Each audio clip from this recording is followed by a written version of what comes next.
ನೆಟ್ಟಾರಿನತ್ತ CM ವಿಶೇಷ ಕಾರ್ಯಕ್ರಮಕ್ಕೆ ನಿಮಗೆ ಸ್ವಾಗತ. ವಿಶೇಷ ಕಾರ್ಯಕ್ರಮ ಅಂತಂದ್ರೆ ನಿನ್ನೆ ಅಷ್ಟೇ ದುಷ್ಕರ್ಮಿಗಳಿಂದ ಹತ್ಯೆಗೀಡಾಗಿರುವ ಮೊನ್ನೆ ರಾತ್ರಿ ಹತ್ಯೆಗೀಡಾಗಿರುವಂತಹ ಪ್ರವೀಣ್ ನೆಟ್ಟಾರು ಅವರ ಬಗೆಗಿನ ಅವರ ಮನೆಯಲ್ಲಿ ಆಗ್ತಾ ಇರುವಂತಹ ಬೆಳವಣಿಗೆಗಳು, ಅವರ ಮನೆಗೆ ಬರ್ತಾ ಇರುವಂತಹ ನಾಯಕರುಗಳ ದಂಡು ಮತ್ತು ಈ ಪ್ರಕರಣಕ್ಕೆ ಸಂಬಂಧಪಟ್ಟಂತೆ ಎಡಿಜಿಪಿ ಅಲೋಕ್ ಕುಮಾರ್ ಕಣಕ್ಕಿಳಿದಿರುವಂತದ್ದು. ಈಗಾಗಲೇ ಇಬ್ಬರು ಆರೋಪಿಗಳನ್ನ ಅಂದ್ರೆ ಈ ಹತ್ಯಾ ಪ್ರಕರಣಕ್ಕೆ ಇವರ ಲಿಂಕ್ ಇದೆ ಅನ್ನುವಂತಹ ಒಂದು ಸಂಶಯದಲ್ಲಿ ಇಬ್ಬರು ಆರೋಪಿಗಳನ್ನ ಬಂಧನ ಮಾಡಿದ್ದಾರೆ. ಅದು ಒಂದು ಬೆಳ್ಳಾರೆಯವರು, ಮತ್ತೊಬ್ಬರು ಸವನೂರ್ನವರು ಅನ್ನುವಂಥದ್ದು ತಿಳಿದು ಬಂದಿದೆ. ಪ್ರಮುಖವಾಗಿ ಬೆಳ್ಳಾರೆಯ ಶಫೀಕ್ ಹಾಗೂ ಸವನೂರ್ನ ಜಾಕೀರ್ ಇವರನ್ನ ಬಂಧನ ಮಾಡಲಾಗಿರುವಂತಹ ಮಾಹಿತಿ ಈಗ ಲಭ್ಯವಾಗಿರುವಂತದ್ದು. ಬೆಳಗ್ಗಿನಿಂದ ಬಹಳಷ್ಟು ಮಾಹಿತಿಗಳು ಲಭ್ಯವಾಗ್ತಾ ಇರುವಂತದ್ದು. ಈಗ ನಾವು ತೋರಿಸ್ತಾ ಇರುವಂತದ್ದು ಬಲಭಾಗದಲ್ಲಿ ಅಂದ್ರೆ ಹೀಗೆ ಇವರಿಬ್ರು ಆರೋಪಿಗಳು ಅನ್ನುವಂಥ ಶಫೀಕ್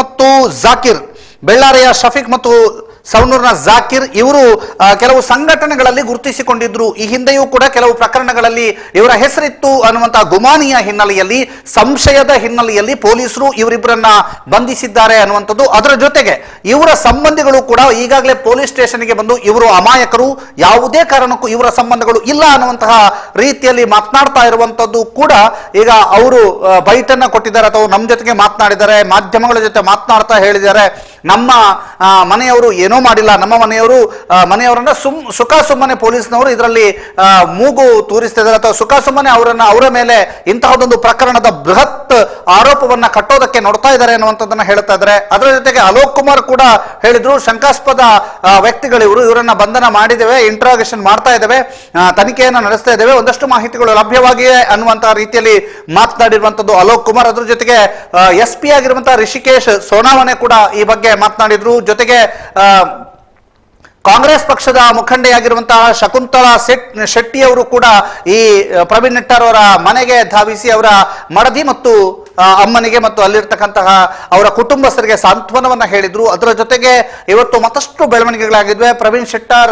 ಪ್ರವೀಣ್ ನೆಟ್ಟಾರ್ ಅವರ ತಂದೆ ಆಸ್ಪತ್ರೆಗೆ ದಾಖಲಾಗಿದ್ದಾರೆ. ಅವರ ಆರೋಗ್ಯದಲ್ಲಿ ಏರುಪೇರು ಕಂಡು ಬಂದಂತಹ ಹಿನ್ನೆಲೆಯಲ್ಲಿ ಅವರನ್ನ ಆಸ್ಪತ್ರೆಗೆ ದಾಖಲಿಸಲಾಗಿದೆ. ಮತ್ತೊಂದು ಕಡೆಯಿಂದ ಸಂಜೀವ ಮಠಂದೂರು ಅವರು ಆಗಮಿಸಿದಂತಹ ವೇಳೆ ಅವರಿಗೆ ತರಾಟೆಗೆ ತೆಗೆದುಕೊಂಡಿರುವಂತಹ ಘಟನೆ ಕೂಡ ನಡೆದಿರುವಂತದ್ದು. ಪ್ರಮುಖವಾಗಿ ಪ್ರವೀಣ್ ನೆಟ್ಟಾರ್ ಅವರ ಪತ್ನಿ ನೂತನ ಅವರು ಮಾತನಾಡ್ತಾ ಸಂಜೀವ ಮಠಂದೂರ್ ಅವರಿಗೆ ಅವರನ್ನ ತರಾಟೆಗೆ ತೆಗೆದುಕೊಂಡ್ರು. ಅದಾದ ನಂತರ KG ಬೋಪಯ್ಯ ಮತ್ತು ವಿಜಯೇಂದ್ರ, ಮಾಜಿ CM ಯಡಿಯೂರಪ್ಪರ ಪುತ್ರ, ಬಿಜೆಪಿಯ ಉಪಾಧ್ಯಕ್ಷ ವಿಜಯೇಂದ್ರ ಅವರು ಕೂಡ ಆಗಮಿಸಿದ್ರು. ಈ ವೇಳೆ ವಿಜಯೇಂದ್ರ ಮಾತನಾಡಿ, ನಮ್ಗೆ ತಲೆ ಎತ್ಕೊಂಡು ಓಡಾಡೋದಕ್ಕೆ ಆಗ್ತಾ ಇಲ್ಲ, ಇಂತಹ ಘಟನೆಗಳಿಂದಾಗಿ ನಮ್ಗೆ ತಲೆ ಎತ್ಕೊಂಡು ಓಡಾಡಕ್ ಆಗ್ತಾ ಇಲ್ಲ, ಮುಖಂಡರು ಅಂತ ನಾವು ಅನ್ಕೊಂಡಿದ್ದೀವಿ, ಮುಖಂಡರು ಅಂತ ನಮ್ಮನ್ನ ಕರೀತಾರೆ, ನಮ್ಗೆ ತಲೆ ಎತ್ಕೊಂಡು ಓಡಾಡಕ್ ಆಗ್ತಿಲ್ಲ ಅನ್ನುವಂತಹ ಮಾತುಗಳನ್ನು ಹೇಳಿದ್ರು. ಇದೆಲ್ಲ ಬೆಳವಣಿಗೆಗಳ ನಂತರ ಈಗ CM ಇವತ್ತು 3:30 ಗಂಟೆಗೆ ಈಗಾಗಲೇ ವಿಮಾನವನ್ನ ಏರಿದ್ದಾರೆ. ಬೆಂಗಳೂರಿನಿಂದ ಮಂಗಳೂರಿಗೆ, ಮಂಗಳೂರಿನಿಂದ ಬೆಳ್ಳಾರೆಯಿಂದ ನೆಟ್ಟಾರಿಗೆ ಬರ್ಲಿಕ್ಕಿದ್ದಾರೆ ಸಿಎಂ ನೇರವಾಗಿ ಕುಟುಂಬಸ್ಥರನ್ನ ಭೇಟಿಯಾಗ್ಲಿಕ್ಕಿದ್ದಾರೆ. ಇವತ್ತು ಬಸವರಾಜ ಬೊಮ್ಮಾಯಿ ಅವರ 1 ವರ್ಷದ ಅವರ CM ಆಗಿ 1 ವರ್ಷ ಆಯಿತು. ಇದರ ಹಿನ್ನೆಲೆಯಲ್ಲಿ ದೊಡ್ಡಬಳ್ಳಾಪುರದಲ್ಲಿ ಬಹುದೊಡ್ಡ ಜನೋತ್ಸವ ಸಮಾವೇಶ ಅನ್ನುವಂಥದ್ದನ್ನ ಆಯೋಜಿಸಿದ್ರು. ಆದರೆ ನಿನ್ನೆ ಬೆಳ್ಳಾರಿಯಲ್ಲಿ ಕಾರ್ಯಕರ್ತರ ಆಕ್ರೋಶವನ್ನ ನೋಡಿ, ರಾಜ್ಯಾಧ್ಯಕ್ಷರಿಗೆ ಗೆರವನ್ನ ಹಾಕಿದ್ದು ನೋಡಿ, ಅದು ಅಷ್ಟೇ ಅಲ್ಲ, ರಾಜ್ಯಾಧ್ಯಕ್ಷರು ತನ್ನ ತವರಿನಲ್ಲೇ ಅವಮಾನವನ್ನ ಅನುಭವಿಸಿದ್ದನ್ನ ನೋಡಿ ಬಹುದೊಡ್ಡ ಒಂದು ಮುಜುಗರಕ್ಕೆ ರಾಜ್ಯ ಬಿಜೆಪಿ ಒಳಗಾಗಿತ್ತು. ಆ ರಾಜ್ಯ ಬಿಜೆಪಿ ಆ ಮುಜುಗರದಿಂದ ತಪ್ಪಿಸಿಕೊಳ್ಳುವುದಕ್ಕೋಸ್ಕರವಾಗಿ ಇವತ್ತು ಬೇರೆ ಬೇರೆ ರೀತಿಯಲ್ಲಿ ಆ ಜನೋತ್ಸವ ಕಾರ್ಯಕ್ರಮದ ಉತ್ಸವವನ್ನೇ ರದ್ದು ಮಾಡುವ ಮೂಲಕ, ಬಹುದೊಡ್ಡ ತಯಾರಿಗಳು ಆಗಿದ್ದಂತ ಉತ್ಸವವನ್ನು ರದ್ದು ಮಾಡುವ ಮೂಲಕ ನೇರವಾಗಿ ಬೆಳ್ಳಾರಿಯತ್ತ ಈಗ CM ಮತ್ತು ಗೃಹ ಸಚಿವರಾದಂತಹ ಆರಗ ಜ್ಞಾನೇಂದ್ರ ಇಬ್ರು ಕೂಡ ಜೊತೆಯಾಗಿ ಬರ್ತಾ ಇದ್ದಾರೆ ಅನ್ನುವಂತಹ ಮಾಹಿತಿಗಳು ಲಭ್ಯವಾಗಿರುವಂತದ್ದು. ಈಗ ರಿಷಿಕೇಶ್ ಸೋನಾವಣೆ ಇಬ್ರು ಆರೋಪಿಗಳ ಬಗ್ಗೆ ಮಾತನಾಡಿದ್ದಾರೆ. ರಿಷಿಕೇಶ್ ಸೋನಾವಣೆ ಮಾತನಾಡ್ತಾ ಏನ್ ಮಾತನಾಡಿದ್ರು, ಅವರು ಮಾತನಾಡಿದಂತಹ ಸಂದರ್ಭದಲ್ಲಿ ಆ ಇಬ್ರು ಆರೋಪಿಗಳ ಬಗ್ಗೆ ಏನ್ ಹೇಳಿದ್ರು ನೋಡೋಣ. ಅವ್ರದ್ದು ಮರ್ಡರ್ ಕೇಸಲ್ಲಿ ಇಬ್ಬರು ಆರೋಪಿಗಳನ್ನು ವಶಕ್ಕೆ ಪಡೆಯಲಾಗಿದೆ. ಜಾಕೀರ್ ಇನ್ನೊಬ್ಬ ಮೊಹಮ್ಮದ್ ಶಾಫೀಕ್, ಇವರಿಬ್ಬರನ್ನು ದಸ್ತಗಿರಿ ಮಾಡಲಾಗಿದೆ. ಮತ್ತೆ ಜಾಕೀರ್ ಮತ್ತು ಶಾಕೀರ್ ಇವರನ್ನು ದಸ್ತಗಿರಿ ಮಾಡಲಾಗಿದೆ. ಸರ್, ಯಾವ ಕಾರಣಕ್ಕೆ ನೋಡಿ, ಈಗ ತನಿಖೆ ನಡೀತಾ ಇದೆ. ಈಗಾಗಲೇ ಹೆಚ್ಚಿನ ತನಿಖೆ ನಡೆಸಬೇಕಾಗಿದೆ. ನ್ಯಾಯಾಲಯದ ಮುಂದೆ ನಡೆಸಲಾಗುತ್ತದೆ. ಇದರಲ್ಲಿ ಹೆಚ್ಚಿನ ತನಿಖೆ ನಡೆಸಲಾಗುವುದು. ಅದನ್ನು ನ್ಯಾಯಾಲಯದ ಮುಂದೆ ಪ್ರೊಡ್ಯೂಸ್ ಮಾಡ್ತೀವಿ. ಏನಾಗುತ್ತೆ ನೋಡಿ, ಇದರಲ್ಲಿ ಹೆಚ್ಚಿನ ಮಾಹಿತಿ ಈಗಲೇ ಹೇಳಕ್ಕೆ ಆಗಿಲ್ಲ, ಇನ್ನೂ ತನಿಖೆ ನಡೆಸಬೇಕಾಗಿದೆ. ಏನೋ ಪ್ರಾಥಮಿಕ ಹಂತದಲ್ಲಿ ಸಾಕ್ಷ್ಯಾಧಾರಗಳು ಕಂಡು ಬಂದಿದ್ದಾವೆ, ಅದಕ್ಕೆ ತಕ್ಕಂತೆ ನಾವು ಇದು ದಸ್ತಗಿರಿಯನ್ನು ಮಾಡಿದ್ದೀವಿ. ಇನ್ನು ಹೆಚ್ಚಿನ ತನಿಖೆ ನಡೆಸಿ ಮುಂದೆ ಏನು ಗೊತ್ತಾಗುತ್ತೆ ಆ ಪ್ರಕಾರ ಅಪ್ಡೇಟ್ ಮಾಡಿ. ಅದರಲ್ಲಿ ಜಾಕೀರ್ ಇವರು ಸವಣೂರು ಅವರು, ಮತ್ತೆ ಶಾಫಿಕ್ ಇವರು ಬೆಳ್ಳಾರು. ಸವಣೂರು ಜಾಕೀರ್ ಸವಣೂರು ಗ್ರಾಮ, ಮತ್ತೆ ಶಾಫಿಕ್ ಇವರು ಶಫೀಕ್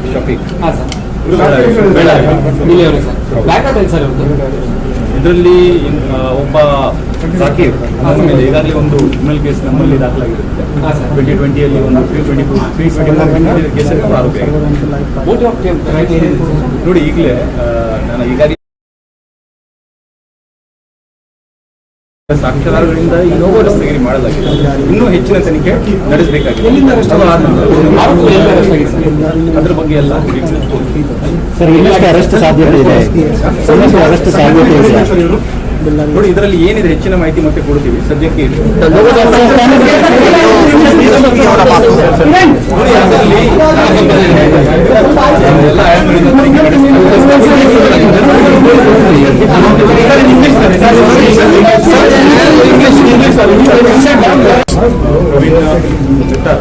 ಅವ್ರದ್ದು ಮರ್ಡರ್ ಕೇಸಲ್ಲಿ ಇಬ್ಬರು ಆರೋಪಿಗಳನ್ನು ವಶಕ್ಕೆ ಪಡೆಯಲಾಗಿದೆ. ಜಾಕೀರ್ ಮತ್ತೆ ಇನ್ನೊಬ್ಬ ಮೊಹಮ್ಮದ್ ಶಾಫಿಕ್ ಇವರಿಬ್ಬರನ್ನು ದಸ್ತಗಿರಿ ಮಾಡಲಾಗಿದೆ.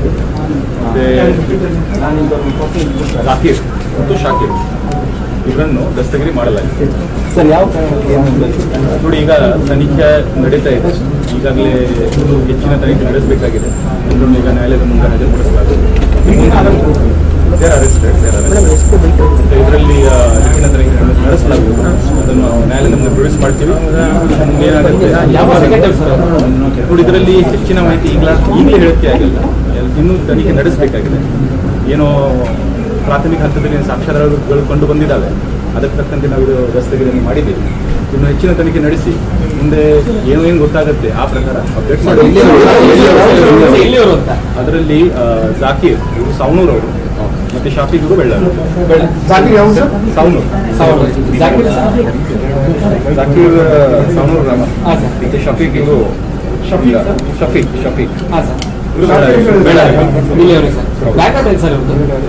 ಇದರಲ್ಲಿ ಒಬ್ಬ ಜಾಕೀರ್ ಮೇಲೆ ಈಗಾಗಲೇ ಒಂದು ಕ್ರಿಮಿನಲ್ ಕೇಸ್ ನಮ್ಮಲ್ಲಿ ದಾಖಲಾಗಿರುತ್ತೆ.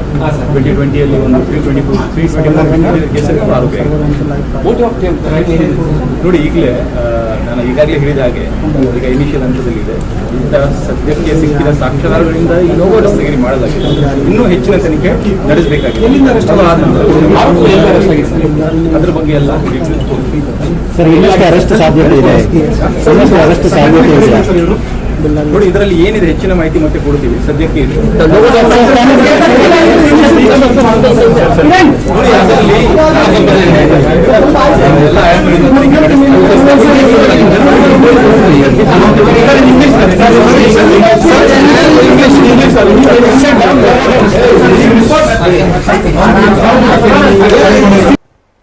ಇದು SP ಅವರ ಮಾತು. ಅವರು ಮಾತನಾಡ್ತಾ ಹೇಳಿದ್ರು, ಇದರಲ್ಲಿ ಒಬ್ಬ ಆರೋಪಿಗೆ 2020ರಲ್ಲಿ ಕ್ರಿಮಿನಲ್ ಹಿನ್ನೆಲೆಯನ್ನ ಹೊಂದಿದ್ದು, ಆತನ ಬಗ್ಗೆ ಈಗಾಗಲೇ ದೂರುಗಳಿತ್ತು, ಆತನಿಗೆ ಕ್ರಿಮಿನಲ್ ಹಿನ್ನೆಲೆ ಹೊಂದಿದ್ದಾನೆ ಅನ್ನುವಂಥದ್ದು ಜಾಕೀರ್ ಮೇಲೆ. ಅನಂತರ ಶಫೀಕ್ನನ್ನು ಕೂಡ ಬಂಧನ ಮಾಡಿದ್ದಾರೆ, ಇಂಟ್ರಾಗೇಷನ್ ಮಾಡ್ತಾ ಇದ್ದಾರೆ. ಈಗ ಇವರಿಬ್ಬರ ಪಾತ್ರ ಏನು ಇದರಲ್ಲಿ ಅನ್ನುವಂಥದ್ದು ತಿಳಿಬೇಕಾಗಿದೆ. ಜೊತೆಗೆ ಸಂಶಯಾಸ್ಪದವಾದಂತಹ ವ್ಯಕ್ತಿಗಳು ಅನ್ನುವಂಥ ಕಾರಣಕ್ಕೋಸ್ಕರವಾಗಿ ಅವರನ್ನ ಬಂಧನ ಮಾಡಲಾಗಿದೆ. ಇವರೇ ಇದನ್ನ ಮಾಡಿದ್ದಾರೆ ಅಂತಲ್ಲ, ಬದಲಾಗಿ ಇವರು ಈ ಮಾಡಿದಂತಹ ತಂಡಗಳಲ್ಲಿ ಗುರುತಿಸಿಕೊಂಡಿರಬಹುದು ಅಥವಾ ಅವರಿಗೆ ನೆರವಾಗಿರಬಹುದು. ಆದ್ರೆ ಇವರಿಬ್ಬರ ಪಾತ್ರ ಇದೆ ಅನ್ನುವಂತಹ ಸಂಶಯದಲ್ಲಿ ಇವರನ್ನ ಅರೆಸ್ಟ್ ಮಾಡಿದ್ದೇವೆ ಅನ್ನುವಂಥದ್ದನ್ನ ಹೇಳ್ತಾ ಇದ್ದಾರೆ. ಈಗ ದಕ್ಷ ಪೊಲೀಸ್ ಅಧಿಕಾರಿ, ಈ ತನಿಖೆಯ ಹೊಣೆಯನ್ನ ಹೊತ್ತುಕೊಂಡಿರುವಂತಹ ADGP ಆಗಿರುವಂತಹ ಅಲೋಕ್ ಕುಮಾರ್ ಅವರು ಕೂಡ ಮಾತನಾಡಿದ್ದಾರೆ.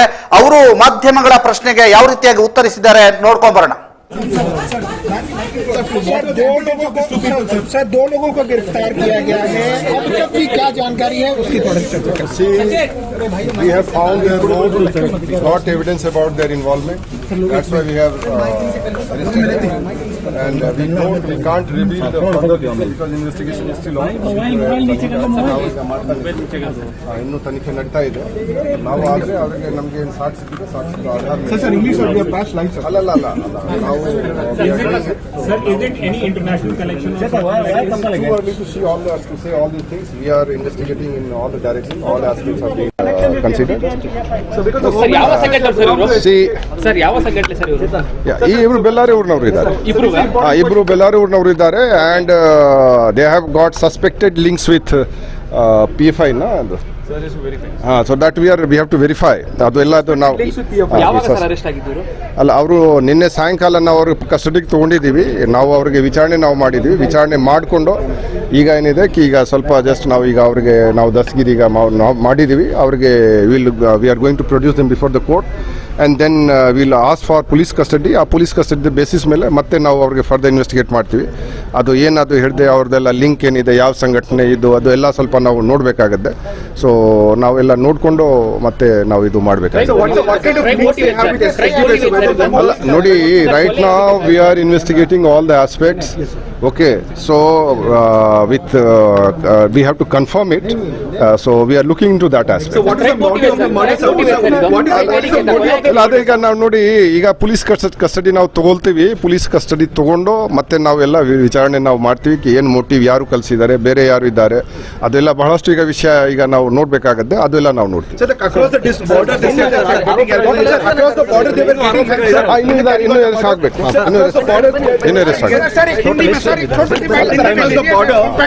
इसमें 2 लोगों की गिरफ्तारी हुई है और अभी गिरफ्तारी होनी बाकी है. इसमें क्या क्या ये किस संगठन से जुड़े हुए हैं और क्या मोटिव इसके बारे में जो है और इसमें तफ्तीश करना जरूरी है और वो तफ्तीश हम लोग करेंगे. अभी उनको कोर्ट के सामने प्रोड्यूस किया जा रहा है और उसके बाद जो है उनको हम पुलिस कस्टडी मांगेंगे. पुलिस कस्टडी में लेके उसके बाद जो है फिर जो है उनका जो आगे जो है उनका इंट्रोगेशन होगा. हाँ, ಈ ಬಗ್ಗೆ ನನ್ನ ಗಂಡನ ಮೇಲೆ ಸುಮ್ಮನೆ ಆರೋಪವನ್ನ ಮಾಡಲಾಗ್ತಾ ಇದೆ, ಯಾವುದೋ ಕೇಸ್ ಹಾಕಿ ಒಳ ಹಾಕುವಂತಹ ಸಂಚನ್ನ ಮಾಡಿದ್ದಾರೆ ಅನ್ನುವಂತಹ ಮಾತುಗಳನ್ನು ಹೇಳ್ತಾ ಇದ್ದಾರೆ. ಶಫೀಕ್ ಪತ್ನಿ ಅವರು ಏನು ಹೇಳಿದ್ದಾರೆ, ಶಫೀಕ್ಗೂ ಯಾವುದಾದ್ರೂ ಸಂಘಟನೆಗಳಿಗೂ ಲಿಂಕ್ ಇದೆಯಾ ಅನ್ನುವಂತಹ ಪ್ರಶ್ನೆಗೂ ಕೂಡ ಉತ್ತರಿಸಿದ್ದಾರೆ. ಯಾಕೆಂತಂದ್ರೆ ಮಾಧ್ಯಮಗಳು ಎಲ್ಲ ರೀತಿಯಲ್ಲೂ ಕೂಡ ಪ್ರಶ್ನೆಯನ್ನ ಕೇಳಿದ್ದಾರೆ. ಜೊತೆಗೆ ಆ ದಿನ ರಾತ್ರಿ ಆತ ಎಷ್ಟೊತ್ತಿಗೆ ಮನೆಗೆ ಬಂದಿದ್ದಾರೆ, ಆತನಿಗೂ ಆ ಒಂದು ಮರ್ಡರ್ ಅನ್ನುವಂತಹ ವಿಚಾರ ಬಂದಾಗ ಆತ ಯಾವ ರೀತಿಯಾಗಿ ರಿಯಾಕ್ಟ್ ಮಾಡಿದ್ದ, ಮನೆಯವರು ಮರ್ಡರ್ನ ವಿಷಯವನ್ನ ಆ ಶಫೀಕ್ ಜೊತೆಗೆ ಮಾತನಾಡಿದ್ದಾರೆ, ಎಲ್ಲದರ ಬಗ್ಗೆಯೂ ಕೂಡ ಶಫೀಕ್ ಪತ್ನಿ ಮಾತನಾಡಿದ್ದಾರೆ. ನನ್ನ ಗಂಡ ಅಮಾಯಕ ಅನ್ನುವಂತಹ ರೀತಿಯಲ್ಲಿ ಮಾತನಾಡಿದ್ದಾರೆ. ಅವ್ರು ಏನ್ ಮಾತನಾಡಿದ್ದಾರೆ ನೋಡೋಣ.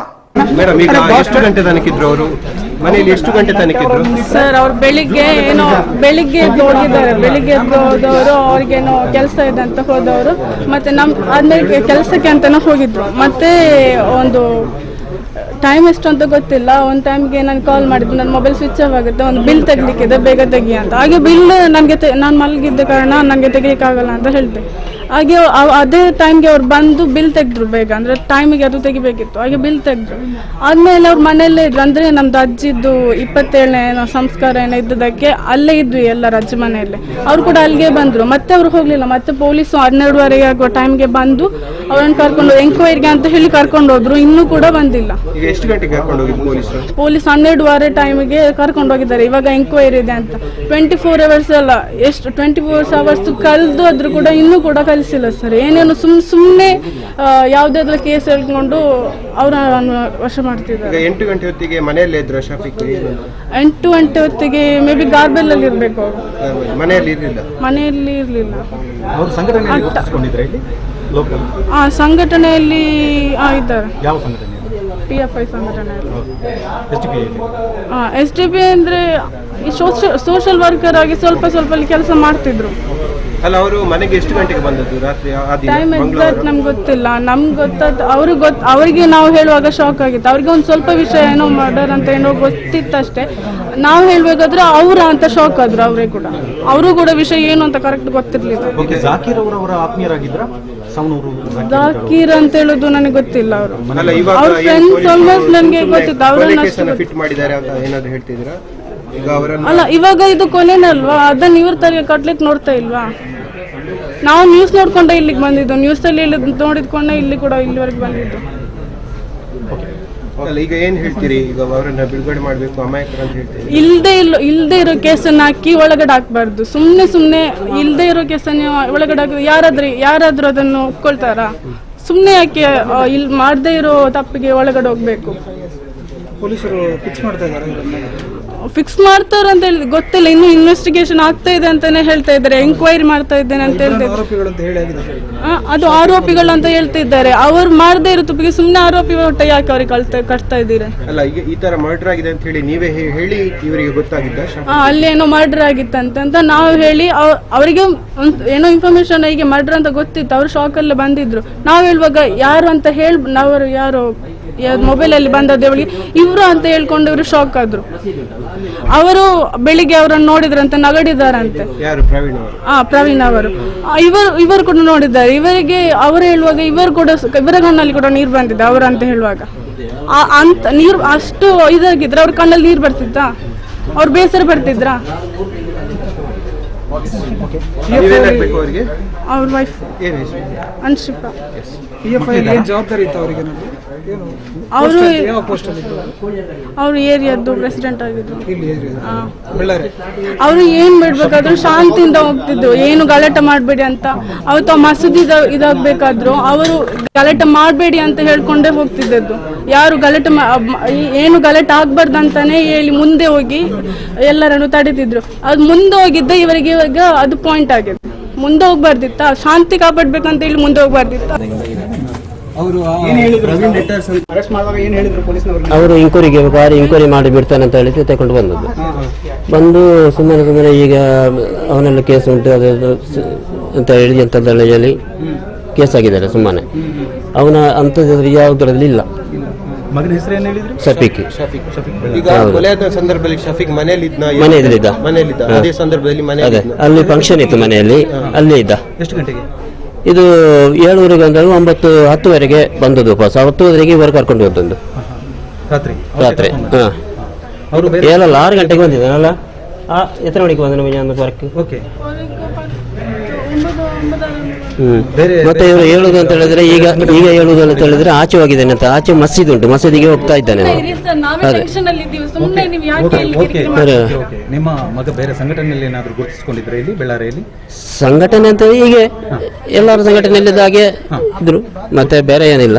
ಅಲ್ಲ, ಯಾವ ಸಂಘಟನೆ ಕಾರ್ಯಕ್ರಮದಲ್ಲಿ ಭಾಗವಹಿಸಿದ್ರ ಏನು ಅಂತ ಹೇಳಿ ಇತ್ತೀಚೆಗೆ? ಅದು STP ಮೊನ್ನೆ STP ಉಂಟಲ್ಲ, ಅದರಲ್ಲಿ ಇದ್ದ. ಈಗ ಜಾಕೀರ್ ಅಂತ ಒಬ್ಬನ ಅರೆಸ್ಟ್ ಆಗಿದೆ. ಅವರ ಸ್ನೇಹಿತರಾಗಿದ್ರ, ಹೇಗೆ ಫ್ರೆಂಡ್ ಆಗಿದ್ರ? ಅದು ಗೊತ್ತಿಲ್ಲ ನನಗೆ. ಸವಣೂರವರು? ಅದು ಗೊತ್ತಿಲ್ಲ ನನಗೆ. CFI ಅಲ್ಲಿ ಏನಿದ್ರು ಇದ್ರ? ಇಲ್ಲ, ಅದೇ ಏನಿಲ್ಲ. ಏನ್ ಕೆಲಸ ಮಾಡ್ಕೊಂಡಿದ್ರು ಅವರು? CFI ಇದು ಅವನು ಇದು ಅಡಿಕೆ ಕೆಲಸ ಮಾಡ್ತಾ ಇದ್ರು. ಎಷ್ಟು ಸಮಯದಿಂದ ಕೆಲಸ ಮಾಡ್ತಾ ಇದ್ರು? ಆಯ್ತು 5 ವರ್ಷ ಆಯ್ತು. 5 ವರ್ಷ. ಇದು ಇಬ್ರಾಹಿಂ ಅಂತ. ಅಲ್ಲ, ಈಗ ಪೊಲೀಸರು ವಶಪಡಿಸಿಕೊಂಡಾಗ ಇಲ್ಲಿ ಮನೆಯಲ್ಲೇ ಇದ್ರು ಅವರು? ಮನೆಯಲ್ಲಿದ್ರು. ರಾತ್ರಿ ಮನೆಯಿಂದ ಬಂದು ತಗೊಂಡು ಹೋದ್ದು. ಈಗ ಮೊನ್ನೆ ಮಂಗಳವಾರ ಎಷ್ಟು ಗಂಟೆಯಿಂದ ಮನೆಯಲ್ಲಿದ್ರು? ಎಷ್ಟು ಗಂಟೆ ತನಕ ಇದ್ರು? ಮನೆ 10:30 11 ಗಂಟೆವರೆಗೆ ಇದ್ರು. 2 ಗಂಟೆಗೆ ಬಂದದ್ದು. 2 ಗಂಟೆ ಎಷ್ಟು ಹೊತ್ತು ಬಂದು ಅವರು ತಗೊಂಡು ಹೋದ್ರು. ಅವರು ನಾನು ಪೈಂಟಿಂಗ್ ಕೆಲಸ, ಈಗ ಕೋಳಿ ಅಂಗಡಿಯಲ್ಲಿದ್ದಾನೆ. CP ಕೋಳಿ ಅಂಗಡಿ. ರಾತ್ರಿ 2 ಗಂಟೆಯಿಂದ ತಗೊಂಡು ಹೋಗಿದ್ದು? ಅದೇ. ಅಲ್ಲ, ಬೇರೆ ಜನ. ನಾವೇನಿಲ್ಲ ಬಾಡಿಗೆ ಮನೆಯಲ್ಲಿ ಇರುವುದು. ಹೀಗೆ ಅವನದ್ದು ಹುಡುಗಾಗ್ಬೇಕಷ್ಟೇ. ಯಾವುದು ಅನುಮಾನ? ಸುಮ್ಮನೆ ಅರೆಸ್ಟ್ ಮಾಡುದು ಯಾವುದು? ಇದು ಬೇಡ. ಈಗ ಡಿಪಾರ್ಟ್ಮೆಂಟಿಗೆ ಏನು ಅದಾಗ ಇದು ಕಾನೂನು ಬೇಡ, ಇದು ಮಕ್ಕಳು ಆಗ್ಬೋದು ಬೇಡ, ಏನು ಬೇಡ. ಸುಮ್ಮನೆ ಮಾಡುವುದು. ಹೀಗೆ ಯಾವ್ದು ಕೆಲಸ ಇಲ್ಲದವರನ್ನೆಲ್ಲ ಕರ್ಕೊಂಡು ಹೋಗಿ ಒಳಗೆ ಹಾಕುದು ಅಷ್ಟೇ. ಮೇಡಮ್, ಈಗ ಎಷ್ಟು ಗಂಟೆ ತನಕಿದ್ರು? ಅವರು ಮನೆಯಲ್ಲಿ ಎಷ್ಟು ಗಂಟೆ ತನಕಿದ್ರು? ಸರ್, ಅವ್ರು ಬೆಳಿಗ್ಗೆ ಎದ್ದು ಹೋಗಿದ್ದಾರೆ. ಬೆಳಿಗ್ಗೆ ಎದ್ದು ಹೋದವರು ಅವ್ರಿಗೇನೋ ಕೆಲಸ ಇದೆ ಅಂತ ಹೋದವರು. ಮತ್ತೆ ಆದ್ಮೇಲೆ ಕೆಲಸಕ್ಕೆ ಅಂತಾನೆ ಹೋಗಿದ್ರು. ಮತ್ತೆ ಒಂದು ಟೈಮ್ ಎಷ್ಟು ಅಂತ ಗೊತ್ತಿಲ್ಲ. ಒಂದು ಟೈಮ್ಗೆ ನಾನು ಕಾಲ್ ಮಾಡಿದ್ದು, ನನ್ನ ಮೊಬೈಲ್ ಸ್ವಿಚ್ ಆಫ್ ಆಗುತ್ತೆ, ಒಂದು ಬಿಲ್ ತೆಗಿಲಿಕ್ಕಿದೆ, ಬೇಗ ತೆಗಿ ಅಂತ. ಹಾಗೆ ಬಿಲ್ ನನಗೆ ನಾನು ಮಲಗಿದ್ದ ಕಾರಣ ನನಗೆ ತೆಗಿಲಿಕ್ಕಾಗಲ್ಲ ಅಂತ ಹೇಳಿದೆ. ಹಾಗೆ ಅದೇ ಟೈಮ್ಗೆ ಅವ್ರು ಬಂದು ಬಿಲ್ ತೆಗೆದ್ರು ಬೇಗ, ಅಂದರೆ ಟೈಮಿಗೆ ಅದು ತೆಗಿಬೇಕಿತ್ತು. ಹಾಗೆ ಬಿಲ್ ತೆಗೆದ್ರು. ಆದಮೇಲೆ ಅವ್ರು ಮನೆಯಲ್ಲೇ ಇದ್ರು, ಅಂದರೆ ನಮ್ಮದು ಅಜ್ಜಿದ್ದು 27ನೇ ಸಂಸ್ಕಾರ ಏನೋ ಇದ್ದದಕ್ಕೆ ಅಲ್ಲೇ ಇದ್ವಿ ಎಲ್ಲರ ಅಜ್ಜಿ ಮನೆಯಲ್ಲೇ. ಅವ್ರು ಕೂಡ ಅಲ್ಲಿಗೆ ಬಂದರು. ಮತ್ತೆ ಅವ್ರು ಹೋಗಲಿಲ್ಲ. ಮತ್ತೆ ಪೊಲೀಸು 12:30 ಆಗುವ ಟೈಮ್ಗೆ ಬಂದು ಅವ್ರನ್ನ ಕರ್ಕೊಂಡು ಎಂಕ್ವೈರಿಗೆ ಅಂತ ಹೇಳಿ ಕರ್ಕೊಂಡು ಹೋದ್ರು. ಇನ್ನೂ ಕೂಡ ಬಂದಿಲ್ಲ. ಈಗ ಎಷ್ಟು ಗಂಟೆಗೆ ಕರ್ಕೊಂಡು ಹೋಗಿದ್ದು ಪೊಲೀಸರು? ಪೊಲೀಸ್ 12:30 ಟೈಮಿಗೆ ಕರ್ಕೊಂಡು ಹೋಗಿದ್ದಾರೆ. ಇವಾಗ ಎಂಕ್ವೈರಿ ಇದೆ ಅಂತ. 24 hours ಅಲ್ಲ, ಎಷ್ಟು 24 hours ಕಳೆದು ಆದ್ರೂ ಕೂಡ ಇನ್ನೂ ಕೂಡ ಕಲಿಸಿಲ್ಲ ಸರ್. ಏನೇನು ಸುಮ್ಮನೆ ಯಾವುದಾದ್ರೂ ಕೇಸ್ ಹೇಳ್ಕೊಂಡು ಅವರನ್ನು ವಶ ಮಾಡ್ತಿದ್ದಾರೆ. 8 ಗಂಟೆ ಹೊತ್ತಿಗೆ ಮನೆಯಲ್ಲೇ ಇದ್ರು ಶಫೀಕ್? 8 ಗಂಟೆ ಹೊತ್ತಿಗೆ ಮೇ ಬಿ ಗಾರ್ಬೆಲ್ಲಲ್ಲಿ ಇರಬೇಕು ಅವರು. ಮನೆಯಲ್ಲಿ ಇರಲಿಲ್ಲ? ಮನೆಯಲ್ಲಿ ಇರಲಿಲ್ಲ. ಅವರು ಸಂಘಟನೆಯಲ್ಲಿ ಗುರುತಿಸಿಕೊಂಡಿದ್ದಾರೆ ಇಲ್ಲಿ ಲೋಕಲ್? ಸಂಘಟನೆಯಲ್ಲಿ ಇದ್ದಾರೆ. ಯಾವ ಸಂಘಟನೆ? PFI ಸಂಘಟನೆಯಲ್ಲಿ. SDPI? SDP ಅಂದರೆ ಸೋಷಿಯಲ್ ವರ್ಕರ್ ಆಗಿ ಸ್ವಲ್ಪ ಅಲ್ಲಿ ಕೆಲಸ ಮಾಡ್ತಿದ್ರು. ಅಲ್ಲ, ಅವರು ಮನೆಗೆ ಎಷ್ಟು ಗಂಟೆಗೆ ಬಂದದ್ದು ರಾತ್ರಿ? ಟೈಮ್ ಎಕ್ಸಾಕ್ಟ್ ನಮ್ಗೆ ಗೊತ್ತಿಲ್ಲ. ನಮ್ಗೆ ಗೊತ್ತಾದ ಅವರಿಗೆ ನಾವು ಹೇಳುವಾಗ ಶಾಕ್ ಆಗಿತ್ತು. ಅವ್ರಿಗೆ ಒಂದು ಸ್ವಲ್ಪ ವಿಷಯ ಏನೋ ಮರ್ಡರ್ ಅಂತ ಏನೋ ಗೊತ್ತಿತ್ತಷ್ಟೇ. ನಾವು ಹೇಳ್ಬೇಕಾದ್ರೆ ಅವರ ಅಂತ ಶಾಕ್ ಆದ್ರು. ಅವರೇ ಕೂಡ ಅವರು ಕೂಡ ವಿಷಯ ಏನು ಅಂತ ಕರೆಕ್ಟ್ ಗೊತ್ತಿರ್ಲಿಲ್ಲ. ಜಾಕೀರ್ ಅವರ ಆತ್ಮೀಯರಾಗಿದ್ರ? ಜಾಕೀರ್ ಅಂತ ಹೇಳೋದು ನನಗೆ ಗೊತ್ತಿಲ್ಲ. ಅವರು ಅವ್ರ ಫ್ರೆಂಡ್ಸ್ ಆಲ್ಮೋಸ್ಟ್ ನನಗೆ ಗೊತ್ತಿತ್ತು. ಅವರನ್ನ ಫಿಟ್ ಮಾಡಿದ್ದಾರೆ ಅಂತ ಏನಾದ್ರು ಹೇಳ್ತಿದ್ದೀರಾ? ಅಲ್ಲ, ಇವಾಗ ಇದು ಕೊನೆನಲ್ವಾ, ಅದನ್ನ ಇವ್ರ ತರ ಕಟ್ಲಿಕ್ಕೆ ನೋಡ್ತಾ ಇಲ್ವಾ? ನಾವು ನ್ಯೂಸ್ ನೋಡ್ಕೊಂಡೆ ಇಲ್ಲಿಗೆ ಬಂದಿದ್ದು. ನ್ಯೂಸ್ ಅಲ್ಲಿ ನೋಡಿದ್ಕೊಂಡೆ ಇಲ್ಲಿ ಕೂಡ ಇಲ್ಲಿವರೆಗೆ ಬಂದಿದ್ದು. ಈಗ ಏನ್ ಹೇಳ್ತೀರಿ? ಈಗ ಅವರನ್ನ ಬಿಡುಗಡೆ ಮಾಡ್ಬೇಕು, ಅಮಾಯಕರು ಅಂತ ಹೇಳ್ತೀರಿ? ಇಲ್ದೇ ಇರೋ ಕೇಸನ್ನ ಹಾಕಿ ಒಳಗಡೆ ಹಾಕ್ಬಾರ್ದು. ಸುಮ್ನೆ ಇಲ್ದೇ ಇರೋ ಕೇಸನ್ನ ಒಳಗಡೆ ಹಾಕಿ ಯಾರಾದ್ರೂ ಅದನ್ನು ಒಪ್ಕೊಳ್ತಾರಾ? ಸುಮ್ನೆ ಯಾಕೆ ಇಲ್ಲಿ ಮಾಡದೇ ಇರೋ ತಪ್ಪಿಗೆ ಒಳಗಡೆ ಹೋಗ್ಬೇಕು? ಪೊಲೀಸರು ಫಿಕ್ಸ್ ಮಾಡ್ತಾ ಇದ್ದಾರೆ. ಫಿಕ್ಸ್ ಮಾಡ್ತಾರ ಅಂತ ಹೇಳಿ ಗೊತ್ತಿಲ್ಲ. ಇನ್ನು ಇನ್ವೆಸ್ಟಿಗೇಷನ್ ಆಗ್ತಾ ಇದೆ ಅಂತಾನೆ ಹೇಳ್ತಾ ಇದ್ದಾರೆ. ಎಂಕ್ವೈರಿ ಮಾಡ್ತಾ ಇದ್ದೇನೆ ಅಂತ ಹೇಳ್ತಿದ್ದಾರೆ. ಅದು ಆರೋಪಿಗಳು ಅಂತ ಹೇಳ್ತಿದ್ದಾರೆ. ಅವ್ರು ಮಾಡದೇ ಇರೋ ತಪ್ಪಿಗೆ ಸುಮ್ಮನೆ ಆರೋಪಿ ಹೊಟ್ಟೆ ಯಾಕೆ ಅವ್ರಿಗೆ ಕಟ್ತಾ ಇದ್ದೀರಾ? ಅಲ್ಲ, ಈಗ ಈ ತರ ಮರ್ಡರ್ ಆಗಿದೆ ಅಂತ ಹೇಳಿ ನೀವೇ ಹೇಳಿ ಇವರಿಗೆ ಗೊತ್ತಾಗಿದ್ದ? ಅಲ್ಲಿ ಏನೋ ಮರ್ಡರ್ ಆಗಿತ್ತಂತ ನಾವು ಹೇಳಿ ಅವರಿಗೆ ಏನೋ ಇನ್ಫಾರ್ಮೇಶನ್ ಹೀಗೆ ಮರ್ಡರ್ ಅಂತ ಗೊತ್ತಿತ್ತು. ಅವ್ರು ಶಾಕಲ್ಲಿ ಬಂದಿದ್ರು. ನಾವು ಹೇಳುವಾಗ ಯಾರು ಅಂತ ನಾವು ಯಾರು ಮೊಬೈಲಲ್ಲಿ ಬಂದದ್ದು ಇವರು ಅಂತ ಹೇಳ್ಕೊಂಡು ಇವರು ಶಾಕ್ ಆದ್ರು. ಅವರು ಬೆಳಿಗ್ಗೆ ಅವರನ್ನು ನೋಡಿದ್ರಂತೆ, ನಗಡಿದಾರಂತೆ. ಪ್ರವೀಣ್ ಅವರು. ಇವರು ಕೂಡ ನೋಡಿದ್ದಾರೆ. ಇವರಿಗೆ ಅವರು ಹೇಳುವಾಗ ಇವರ ಕಣ್ಣಲ್ಲಿ ಕೂಡ ನೀರು ಬಂದಿದೆ ಅವರು ಅಂತ ಹೇಳುವಾಗ. ಅಂತ ನೀರು ಅಷ್ಟು ಇದಾಗಿದ್ರೆ ಅವ್ರ ಕಣ್ಣಲ್ಲಿ ನೀರು ಬರ್ತಿತ್ತಾ? ಅವ್ರು ಬೇಸರ ಬರ್ತಿದ್ರಾ? ಅವ್ರ ವೈಫ್ ಅನ್ಶಿಫಾ. ಜವಾಬ್ದಾರಿ ಇತ್ತು ಅವರಿಗೆ? ಅವರು ಏರಿಯಾದ್ದು ಪ್ರೆಸಿಡೆಂಟ್ ಆಗಿದ್ರು. ಅವರು ಏನ್ ಮಾಡ್ಬೇಕಾದ್ರು ಶಾಂತಿಯಿಂದ ಹೋಗ್ತಿದ್ರು. ಏನು ಗಲಾಟೆ ಮಾಡಬೇಡಿ ಅಂತ. ಅವತ್ತು ಮಸೂದಿ ಇದಾಗಬೇಕಾದ್ರು ಅವರು ಗಲಾಟೆ ಮಾಡಬೇಡಿ ಅಂತ ಹೇಳ್ಕೊಂಡೇ ಹೋಗ್ತಿದ್ದದ್ದು. ಯಾರು ಏನು ಗಲಾಟೆ ಆಗ್ಬಾರ್ದು ಅಂತಾನೆ ಹೇಳಿ ಮುಂದೆ ಹೋಗಿ ಎಲ್ಲರನ್ನು ತಡೀತಿದ್ರು. ಅದು ಮುಂದೆ ಹೋಗಿದ್ದೆ ಇವರಿಗೆ ಇವಾಗ ಅದು ಪಾಯಿಂಟ್ ಆಗಿದೆ. ಮುಂದೆ ಹೋಗ್ಬಾರ್ದಿತ್ತ? ಶಾಂತಿ ಕಾಪಾಡ್ಬೇಕಂತ ಹೇಳಿ ಮುಂದೆ ಹೋಗ್ಬಾರ್ದಿತ್ತ? ಅವರು ಇಂಕ್ವೈರಿ ಮಾಡಿ ಬಿಡ್ತಾನೆ ಅಂತ ಹೇಳಿ ತಗೊಂಡು ಬಂದು ಸುಮ್ಮನೆ ಈಗ ಅವನೆಲ್ಲ ಕೇಸ್ ಉಂಟು ಅದು ಅಂತ ಹೇಳಿ ಅಂತಂದೇಳಿ ಹೇಳಿ ಕೇಸ್ ಆಗಿದ್ದಾರೆ. ಸುಮ್ಮನೆ ಅವನ ಅಂಥದ್ದು ಯಾವುದರಲ್ಲಿ ಇಲ್ಲ. ಮಗನ ಹೆಸರು ಏನು ಹೇಳಿದ್ರು? ಶಫೀಕ್. ಈಗ ಕೊಲೆಯಾದ ಸಂದರ್ಭದಲ್ಲಿ ಶಫೀಕ್ ಮನೆಯಲ್ಲಿದ್ದ? ಅದೇ ಸಂದರ್ಭದಲ್ಲಿ ಅಲ್ಲಿ ಫಂಕ್ಷನ್ ಇತ್ತು ಮನೆಯಲ್ಲಿ, ಅಲ್ಲೇ ಇದ್ದ. ಎಷ್ಟು ಗಂಟೆಗೆ? ಇದು 7:30 ಗಂಟೆಗೆ 9:10ವರೆಗೆ ಬಂದದ್ದು ವಾಪಸ್. 10:00ವರೆಗೆ ಇವರು ಕರ್ಕೊಂಡು ಹೋದದ್ದು ರಾತ್ರಿ. ಅವರು 6 ಗಂಟೆಗೆ ಬಂದಿದ್ದಾನಲ್ಲ. ಎತ್ತರ ಮಣಿಗೆ ಬಂದ ನಮಗೆ ವರ್ಕ್. ಮತ್ತೆ ಇವರು ಹೇಳುದು ಅಂತ ಹೇಳಿದ್ರೆ ಈಗ ಹೇಳುದು ಅಂತ ಹೇಳಿದ್ರೆ ಆಚೆ ಹೋಗಿದ್ದೇನೆ ಅಂತ. ಆಚೆ ಮಸೀದಿ ಉಂಟು, ಮಸೀದಿಗೆ ಹೋಗ್ತಾ ಇದ್ದಾನೆ. ನಿಮ್ಮ ಮಗ ಬೇರೆ ಸಂಘಟನೆಯಲ್ಲಿ ಏನಾದ್ರು ಗುರುತಿಸಿಕೊಂಡಿದ್ರೆ ಇಲ್ಲಿ ಬೆಳ್ಳಾರಿಯಲ್ಲಿ? ಸಂಘಟನೆ ಅಂತ ಹೀಗೆ ಎಲ್ಲರ ಸಂಘಟನೆಯಲ್ಲಿದ್ದ ಹಾಗೆ ಇದ್ರು, ಮತ್ತೆ ಬೇರೆ ಏನಿಲ್ಲ. ಅಲ್ಲ, ಯಾವ ಸಂಘಟನೆ ಕಾರ್ಯಕ್ರಮದಲ್ಲಿ ಭಾಗವಹಿಸಿದ್ರೆ ಏನು ಅಂತ ಹೇಳಿ ಇತ್ತೀಚೆಗೆ? ಅದು STPI ನಲ್ಲಿ ಮೊನ್ನೆ STPI ಉಂಟಲ್ಲ, ಅದರಲ್ಲಿ ಇದ್ದ. ಈಗ ಜಾಕೀರ್ ಅಂತ ಒಬ್ಬನ ಅರೆಸ್ಟ್ ಆಗಿದೆ. ಅವರ ಸ್ನೇಹಿತರಾಗಿದ್ರ, ಹೇಗೆ ಫ್ರೆಂಡ್ ಆಗಿದ್ರ? ಅದು ಗೊತ್ತಿಲ್ಲ ನನಗೆ. ಅದು ಗೊತ್ತಿಲ್ಲ ನನಗೆ. CFI ಅಲ್ಲಿ ಏನಿದ್ರು ಇದ್ರ? ಇಲ್ಲ, ಅದೇ ಏನಿಲ್ಲ. ಏನ್ ಕೆಲಸ ಮಾಡ್ಕೊಂಡಿದ್ರು ಅವರು? CFI ನಲ್ಲಿ ಇದು ಅವನು ಇದು ಅಡಿಕೆ ಗಾರ್ಬಲ್ ಕೆಲಸ ಮಾಡ್ತಾ ಇದ್ರು. ಅದೇ ಎಷ್ಟು ಸಮಯದಿಂದ ಕೆಲಸ ಮಾಡ್ತಾ ಇದ್ರು ಅವರು? ಆಯ್ತು 5 ವರ್ಷ ಆಯ್ತು. 5 ವರ್ಷ ಇಬ್ರಾಹಿಂ ಪ್ರವೀಣ್ ಹತ್ಯೆ ಆರೋಪಿ ಈಗ ಶಫೀಕ್ ಕೆಲಸ ಮಾಡ್ತಾ ಅಂಗಡಿಗೆ ದಾಳಿ. ವಶಪಡಿಸ್ಕೊಂಡು ಹೋಗಿ ಇಲ್ಲಿ ಮನೆಯಲ್ಲೇ ಇದ್ರು ಅವರು. ಮನೆಯಲ್ಲಿದ್ರು ರಾತ್ರಿ ಮನೆಯಿಂದ ಬಂದು ತಗೊಂಡು ಹೋದ್ದು. ಉಂಡತುರ ಇಜಿಂದ ಊರಲ್ಲಿ ಮಂಗಳವಾರ ಎಷ್ಟು ಗಂಟೆಯಿಂದ ಮನೆಯಲ್ಲಿ ಇದ್ರು? ಎಷ್ಟು ಗಂಟೆ ತನಕ ಇದ್ರು? ಮನೆ 10:30 11 ಗಂಟೆವರೆಗೆ ಇದ್ರು. ಅಣ್ಣದ 2 ಗಂಟೆಗೆ ಬಂದದ್ದು. 2 ಗಂಟೆ ಎಷ್ಟು ಹೊತ್ತು ಬಂದು ಅವರು ತಗೊಂಡು ಹೋದ್ರು. ಅವರು ನಿಜ ನಾನು ಪೈಂಟಿಂಗಿನ ಕೆಲಸ, ಈಗ ಕೋಳಿ ಅಂಗಡಿಯಲ್ಲಿದ್ದಾನೆ. ಅಲ್ಲ, ಸಿಪಿ ಕೋಳಿ ಮಂಗಳವಾರ ಅಂಗಡಿ. ರಾತ್ರಿ 2 ಗಂಟೆಯಿಂದ ತಗೊಂಡು ಹೋಗಿದ್ರು. ಅದೇ ಅಲ್ಲ ಬೇರೆ ಜನ ನಾವೇನಿಲ್ಲ. ಹೌದು, ನಾವೇನಿಲ್ಲ, ಬಾಡಿಗೆ ಮನೆಯಲ್ಲಿ ಇರುವುದು. ಹೀಗೆ ಅವನದ್ದು ಹುಡುಗ ಆಗ್ಬೇಕಷ್ಟೇ. ಯಾವುದು ಅನುಮಾನ ಸುಮ್ಮನೆ ಅರೆಸ್ಟ್ ಮಾಡುದು ಯಾವುದು ಇದು ಬೇಡ. ಕೆಲಸ ಈಗ ಮಾಡ್ತಾ ಡಿಪಾರ್ಟ್ಮೆಂಟ್ಗೆ ಏನು ಅದಕ್ಕೆ ಇದು ಕಾನೂನು ಬೇಡ, ಇದು ಮಾಡ್ದಲ್ಲ ಆಗ್ಬೋದು ಬೇಡ, ಏನು ಬೇಡ, ಸುಮ್ಮನೆ ಮಾಡುವುದು. ಹೀಗೆ ಯಾವ್ದು ಕೆಲಸ ಇಲ್ಲದವರನ್ನೆಲ್ಲ ಕರ್ಕೊಂಡು ಹೋಗಿ ಒಳಗೆ ಹಾಕುದು ಅಷ್ಟೇ. ಇದು ಶಫೀಕ್ ಕೆಲಸ ಮಾಡ್ತಾ ಇದ್ದ ಅಂಗಡಿಗೆ ದಾಳಿ ಮಾಡಿರುವಂತಹ ದೃಶ್ಯ. ಪ್ರವೀಣ್ ಹತ್ಯೆ ಆರೋಪಿ ಶಫೀಕ್ ಕೆಲಸ ಮಾಡ್ತಾ ಇದ್ದ ಅಂಗಡಿಗೆ ದಾಳಿ ಮಾಡಿ ಆ ಅಂಗಡಿಯನ್ನ ಹೊಡಿ ಮಾಡಲಾಗಿದೆ ಅನ್ನುವಂತಹ ಮಾಹಿತಿಗಳು ನಮಗೆ ಲಭ್ಯವಾಗ್ತಾ ಇರುವಂತದ್ದು. ಆ ದೃಶ್ಯವನ್ನು ನಿಮಗೆ ತೋರಿಸ್ತಾ ಇದ್ದೀವಿ. ಬಳ್ಳಾರಿಯಲ್ಲಿರುವ ಹಣ್ಣಿನ ಅಂಗಡಿ ಅಥವಾ ಸವಣೂರಿನ ಅಲ್ಲಿರುವಂತಹ ಹಣ್ಣಿನ ಅಂಗಡಿ ಇದು ಅಂತ ಗುರುತಿಸಲಾಗಿದೆ. ಈ ಒಂದು ಅಂಗಡಿಗೆ ದಾಳಿ ಮಾಡಿ ಅಂಗಡಿಯನ್ನ ಪುಡಿಗೈಯಲಾಗಿದೆ ಅನ್ನುವಂತಹ ಮಾಹಿತಿಗಳು ನಮಗೆ ಲಭ್ಯವಾಗ್ತಾ ಇರುವಂತದ್ದು. ಆ ಎಕ್ಸ್ಕ್ಲೂಸಿವ್ ದೃಶ್ಯವನ್ನ ನಾವು ನಿಮಗೀಗ ತೋರಿಸ್ತಾ ಇದ್ದೀವಿ. ಇದು ಶಫೀಕ್ ಕೆಲಸ ಮಾಡ್ತಾ ಇದ್ದಂತಹ ಅಂಗಡಿಗೆ ದಾಳಿಯನ್ನ ಮಾಡಿರುವಂತಹದ್ದು. ನಿಮಗೋಸ್ಕರ ನಿಮಗೆ ನೇರ ಪ್ರಸಾರದಲ್ಲಿ ತೋರಿಸ್ತಾ ಇರುವಂತಹ ದೃಶ್ಯ. ಶಫೀಕ್ ಕೆಲಸ ಮಾಡ್ತಾ ಇದ್ದ ಅಂಗಡಿಗಳಿಗೆ ಇವತ್ತು ಬೆಳಗ್ಗೆ ದಾಳಿ ನಡೆಸಲಾಗಿರುವಂತದ್ದು. ಬೆಳಗ್ಗಿನ ಅಂದ್ರೆ ಮಧ್ಯಾಹ್ನದ ತನಕ ಯಾರು ಆರೋಪಿಗಳು ಅನ್ನುವಂಥದ್ದು ಗೊತ್ತಾಗಿರಲಿಲ್ಲ. ಆರೋಪಿಗಳ ಹೆಸರು ಮತ್ತು ಫೋಟೋ ಬಂದ ನಂತರ ಮತ್ತು ಅವರ ಮನೆಯವರು ಬಂದು ನನ್ನ ಮಗ ಅಥವಾ ನನ್ನ ಗಂಡ ಯಾವುದೇ ಇಂತಹ ಕೆಲಸಗಳಲ್ಲಿ ಭಾಗಿಯಾಗಿಲ್ಲ, ಅವರು ನಿರಂತರವಾಗಿ ಶಾಂತಿ ಸುವ್ಯವಸ್ಥೆಯನ್ನ ಬಗ್ಗೆ ಮಾತಾಡ್ತಾರೆ, ಅವರು ಅಮಾಯಕರು, ಅವರನ್ನ ಪೊಲೀಸ್ನವರು ಸುಖಾಸುಮ್ಮನೆ ಕರೆದುಕೊಂಡು ಹೋಗಿದ್ದಾರೆ ಅನ್ನುವಂತಹ ಮಾತುಗಳು ಹೇಳಿದ ನಂತರ ಅವರನ್ನ ಬಂಧನ ಮಾಡಲಾಗಿದೆ ಅನ್ನುವಂಥದ್ದನ್ನ ತಿಳಿದು ಈಗ ದಾಳಿಯನ್ನು ನಡೆಸಲಾಗಿದೆ. ಆ ದಾಳಿಯ ದೃಶ್ಯಗಳು ಕೂಡ ನಿಮಗೆ ಸಿಗ್ತಾ ಇದೆ. ಯಾವ ರೀತಿಯಾಗಿ ತರಕಾರಿ ಹಣ್ಣು ಹಂಪಲುಗಳನ್ನ ಚೆಲ್ಲಾಪಿಲ್ಲಿಯಾಗಿ ಮಾಡಲಾಗಿದೆ, ಅವರ ಅಂಗಡಿಯ ಮೇಲೆ ಯಾವ ರೀತಿಯಾಗಿ ದಾಳಿ ನಡೆಸಲಾಗಿದೆ ಅನ್ನುವಂತಹದ್ದನ್ನ ನಿಮಗೆ ದೃಶ್ಯದಲ್ಲಿ ತೋರಿಸ್ತಾ ಇದ್ದೀವಿ. ಇದು ಬಳ್ಳಾರಿಯಲ್ಲಿ ನಡೆದಿರುವಂತಹ ಘಟನೆ. ಆ ಘಟನೆಯನ್ನ ಸಂಪೂರ್ಣವಾಗಿ ನೇರ ಪ್ರಸಾರದಲ್ಲಿ ನಿಮಗೆ ತೋರಿಸ್ತಾ ಇದ್ದೀವಿ.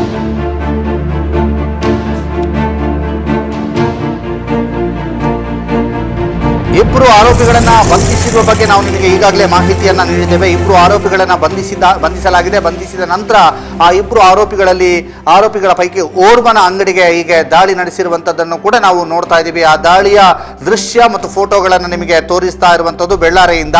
ಅದರ ಜೊತೆಗೆ ಈ ಒಂದು ಘಟನಾ ಸ್ಥಳಕ್ಕೆ ಮತ್ತು ಘಟನೆ ನಡೆದಂತಹ ಪ್ರವೀಣ್ ಅವರ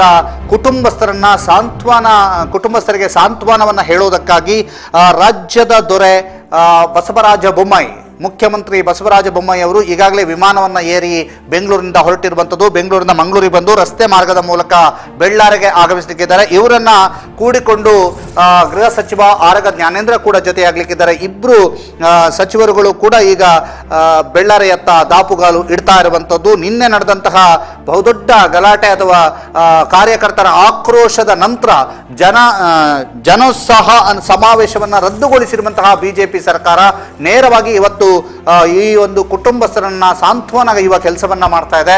ಇವತ್ತು ಬೆಳಗ್ಗೆ ಪುತ್ತೂರಿನ ಶಾಸಕ ಸಂಜೀವ ಮಠಂದೂರು ಅವರು ಕೂಡ ಒಂದು ಮನೆಗೆ ಹೋಗಿದ್ರು. ಸಂಜೀವ ಮಠಂದೂರು ಅವರು ಮನೆಗೆ ತೆರಳಿದಂತಹ ಸಂದರ್ಭ ಏನಾಯಿತು ಅನ್ನುವಂಥದ್ದನ್ನ ಕೂಡ ನಾವು ನಿಮಗೆ ತೋರಿಸ್ತೀವಿ. ಪ್ರವೀಣ್ ನೆಟ್ಟಾರ್ ಅವರು ಸಂಜೀವ ಮಠಂದೂರು ಜೊತೆಗೆ ಬಹಳ ಆತ್ಮೀಯರಾಗಿದ್ರು. ಅವರು ಸಂಜೀವ ಮಠಂದೂರು ಅವರ PA ಮತ್ತು ಉಳಿದವರ ಜೊತೆಗೆ ಬಹಳ ಆತ್ಮೀಯತೆಯಲ್ಲಿ ಮಾತನಾಡ್ತಾ ಇದ್ರು, ನಿರಂತರವಾದ ಸಂಪರ್ಕದಲ್ಲಿದ್ರು. ಅಂಗಾರರವರು ಇರ್ಬೋದು, ಬಿಜೆಪಿಯ ಇತರೆ ನಾಯಕರು ಇರ್ಬೋದು, ಅಥವಾ ಸಂಜೀವ ಮಠಂದೂರು ಅವರ PA ಇರಬಹುದು, ಸಂಜೀವ ಮಠಂದೂರು ಇರಬಹುದು, ಅವರ ಜೊತೆಗೂ ಕೂಡ ನಿಕಟವಾದಂತಹ ಸಂಪರ್ಕವನ್ನ ಹೊಂದಿದ್ರು. ಅವರು ಬರ್ತಾ ಇದ್ದಂತಹ ದೃಶ್ಯ ಮತ್ತು ಒಳಗೇನಾಯ್ತು, ಈ ವೇಳೆ ಪ್ರವೀಣ್ ಅವರ ಹೆಂಡತಿ ಯಾವ ರೀತಿಯಾಗಿ ಅವರನ್ನ ತರಾಟೆಗೆ ತೆಗೆದುಕೊಂಡ್ರು ಅನ್ನುವಂಥದ್ದನ್ನು ತೋರಿಸ್ತಾ ಇದ್ದೀವಿ. ಈಗ ಸಂಜೀವ ಮಠಂದೂರು ಅವರು ನೆಟ್ಟಾರಿನ ಪ್ರವೀಣ್ ಅವರ ಮನೆಗೆ ಬರ್ತಾ ಇರುವಂತಹ ದೃಶ್ಯಗಳನ್ನು ನೋಡ್ತಾ ಇದ್ದೀವಿ. ಮುಂದೆ ಏನಾಯ್ತು ನೋಡಿ.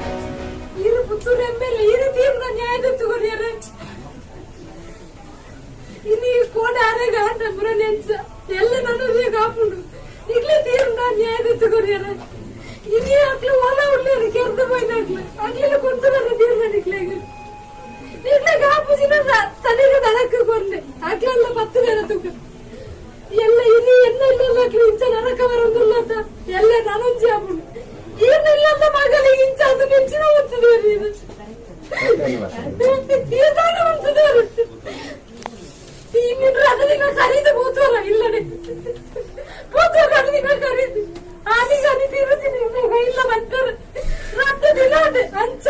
ಇವರು ಕೂಡ ನೋಡಿದ್ದಾರೆ. ಇವರಿಗೆ ಅವರು ಹೇಳುವಾಗ ಇವರು ಕೂಡ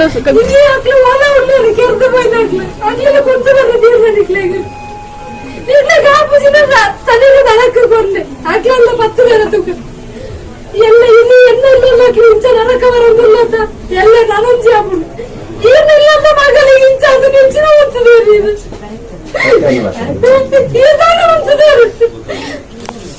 ಇನ್ನಿಂದ್ರೆ ಅದನ್ನ ಖರೀದಿ ಹೋತಲ್ಲ ಇಲ್ಲಡೆ ಹೋತ ಖರೀದಿನ ಖರೀದಿ ಆನೀಗ ಅನಿತೀರ್ತೀನಿ ಇಲ್ಲ ಬಂತಾರೆ ರಾತ್ರಿ ದಿನ ಅದೇ ಅಂಚಾದ ಇನ್ನಿ ಊಟ ತೀರ್ನ ನಿಗ್ಲಿಕ್ಕೆ ದಲ ಬಂತಾರೆ ಪಕ್ಷ ಪಕ್ಷ ಪಕ್ಷ ಅಂತ 24 ಗಂಟೆ ಹೋಗ್ಬೇರು ಸಂಜೆ ನನ್ನ ಬಿಯ್ಯಗೆ ಫೋನ್ ಅಂತೀರು ಸಾಜರಾದನ್ನಾಗ ಫೋನ್ ಅಂತೀರು ತಾಯಿ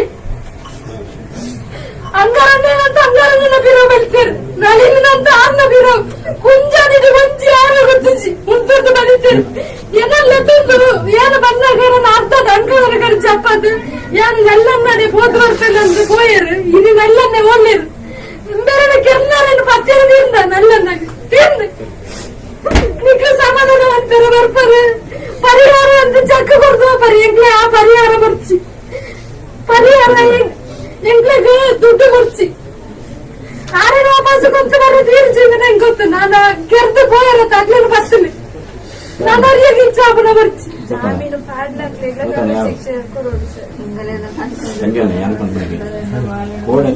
ಭಾರಿ ಬೇಜಾರು ಎಂಚ ಬಂದ ನಮ್ಮ ಈ ಕೂಡ ಪಕ್ಷ ನೆಟ್ಟು ಭಾರಿ ಬೆಂದನ ಮಾತ್ರ ಅನ್ನ ಗೊತ್ತು ಹರಿಯನ್ನಾಗಿ ಕೋಡೆ ತುಳಿ ಎಂಕಳ ಆಸ್ಪತ್ರೆ ನಿಜವಾದ ಕಾರ್ಯಕರ್ತರನ್ನು ನೆಕ್ಕು ಬಳದಿ ಯಾನು ಹೌದು ಕಾರ್ಯಕರ್ತರು ಮತ್ತೆ ಕಾರ್ಯಕರ್ತರು ಎಂಚ ಮನಸ್ಸು ಅಂಚ ಮಾಡುವ ಇಲ್ಲದ ಮನಸ್ಸಲ್ಲಿ ಎಂಕಲ ಬೇಜಾರು ಎಂಚ ಉಂಡು ಒಬ್ಬಡಿ ಎಂಕಲೆ ಹೋಯ್ನ ಹೋದ ನನ್ನ ಕಂಡಾಳನ್ನು ಯೋಚನೆ ಅಂತ ನಾನು ಬರ್ಪಿದ್ದೆವು ಅಲ್ಲ ಕಾರ್ಯಕರ್ತರನ್ನ ನೆತ್ತ ಪ್ರಕಾರ ಎಂಕಲ ಮನ್ಪುಗೆ ಬಂದದ್ದು ಯಾನು ಅಪ್ಪ 9:09ವರೆಗೆ ಇದೆ ಉಸ್ತುವಾರಿ ಮಂತ್ರಿ ಬರ್ತಾರೆ ನಳಿನ್ ಕುಮಾರ್ ಕಟೀಲ್ ಬರ್ತಾರೆ 9:00ವರೆಗೆ ಆತನ ಇಲ್ಲಪ್ಪ ನಾನು ಫೋನ್ ಮಾಡ್ತೀರ ಬಂದೆ ನಿಜ ಫೋನ್ ಮಾಡ್ತೀರ ಬಂದಾಗ ಹೆಂಚಿನ ಅಂದೆ ಹೇಳ್ತಂದ್ರೆ ನನ್ನ ಅಲ್ಪ ದುಡ್ಡಿದ್ದಾದ್ವಿ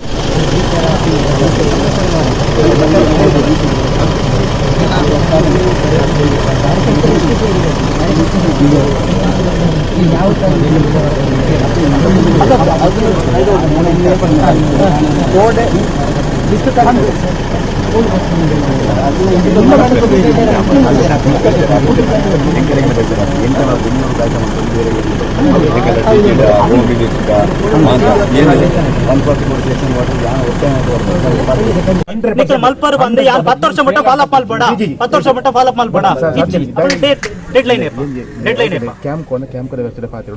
ಇರು ಓಲು ಬಂಡ ಪಾತೆಲೆ ಪನೊಂದುಲ್ಲ ಡೆಡ್ಲೈನ್ ನಿಜವಾದ ನಿಖಿಲ ಪಕ್ಷ ನಾನು ಫ್ಯಾಮಿಲಿ ಅದೆಲ್ಲ ಡೆಡ್ಲೈನ್ ಕೊಡ್ಬೇಕು ಈ ದಿನ ಮಲ್ತು ಕೊಡ್ಪ ಗಡ್ಸಿಜಿ ಬಂಡ ನಿಕ್ಲದ ಆ ವಿಶ್ವಾಸ ನಿಕ್ಲಿಗೆ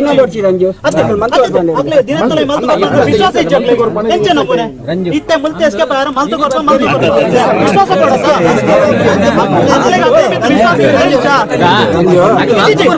ವಿಶ್ವಾಸ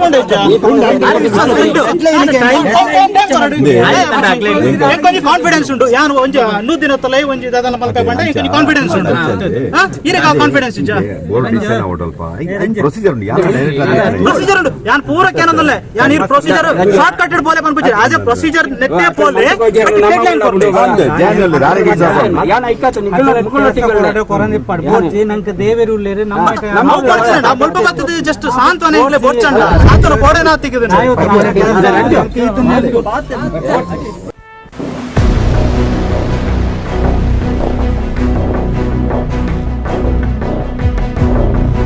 ವಾಯ್ಸ್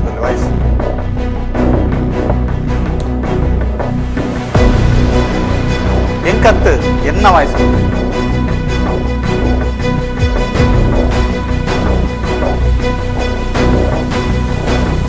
ಪುತ್ತೂರು ಶಾಸಕ ಸಂಜೀವ ಮಠಂದೂರು ಪ್ರವೀಣ್ ಅವರ ಮನೆಗೆ ಭೇಟಿ ಕೊಟ್ಟಂತಹ ಸಂದರ್ಭ, ಅಲ್ಲಿ ಏನ್ ಆಯ್ತು ಅನ್ನುವಂಥದ್ದನ್ನ ತೋರಿಸ್ತಾ ಇದ್ದೀವಿ. ಅಲ್ಲಿ ಆ ಒಂದು ಪ್ರವೀಣ್ ಅವರ ಪತ್ನಿ ಹೇಳ್ತಾ ಇರುವಂಥದ್ದು, ನಿಮ್ಮ ಮನೆಯಲ್ಲಿ ಹೀಗಾಗ್ತಾ ಇದ್ರೆ, ನಿಮ್ಮ ಮನೆಯಲ್ಲಿ ಇಂಥದ್ದೇ ಘಟನೆ ನಡೀತಿದ್ರೆ 2 ದಿನಗಳ ನಂತರ ನೀವು ಬರ್ತಾ ಇದ್ರ. ಅವರು ಮಳೆಯಿಂದ ತೊಂದರೆ ಆಗಿದೆ ಅನ್ನುವಂತಹ ಕಾರಣಕ್ಕೋಸ್ಕರವಾಗಿ ಪ್ರತಿಯೊಬ್ಬ ನಾಯಕನ ಹಿಂಬದಿಯಲ್ಲಿ ಇರ್ತಿದ್ರು. ಅವರು ನಿರಂತರವಾಗಿ ನಳಿನ್ ಕುಮಾರ್ ಅವರ ಹಿಂಬದಿಯಲ್ಲಿ ಇರ್ತಿದ್ರು, ಅಂಗಾರ್ ಅವರ ಹಿಂಬದಿಯಲ್ಲಿ ಇರ್ತಿದ್ರು, ನಿಮ್ಮ ಹಿಂದೆ ಇರ್ತಿದ್ರು ಅನ್ನುವಂಥದ್ದನ್ನ ಹೇಳ್ತಿದ್ರೆ. ಕೇಳಿ ಮತ್ತೊಮ್ಮೆ.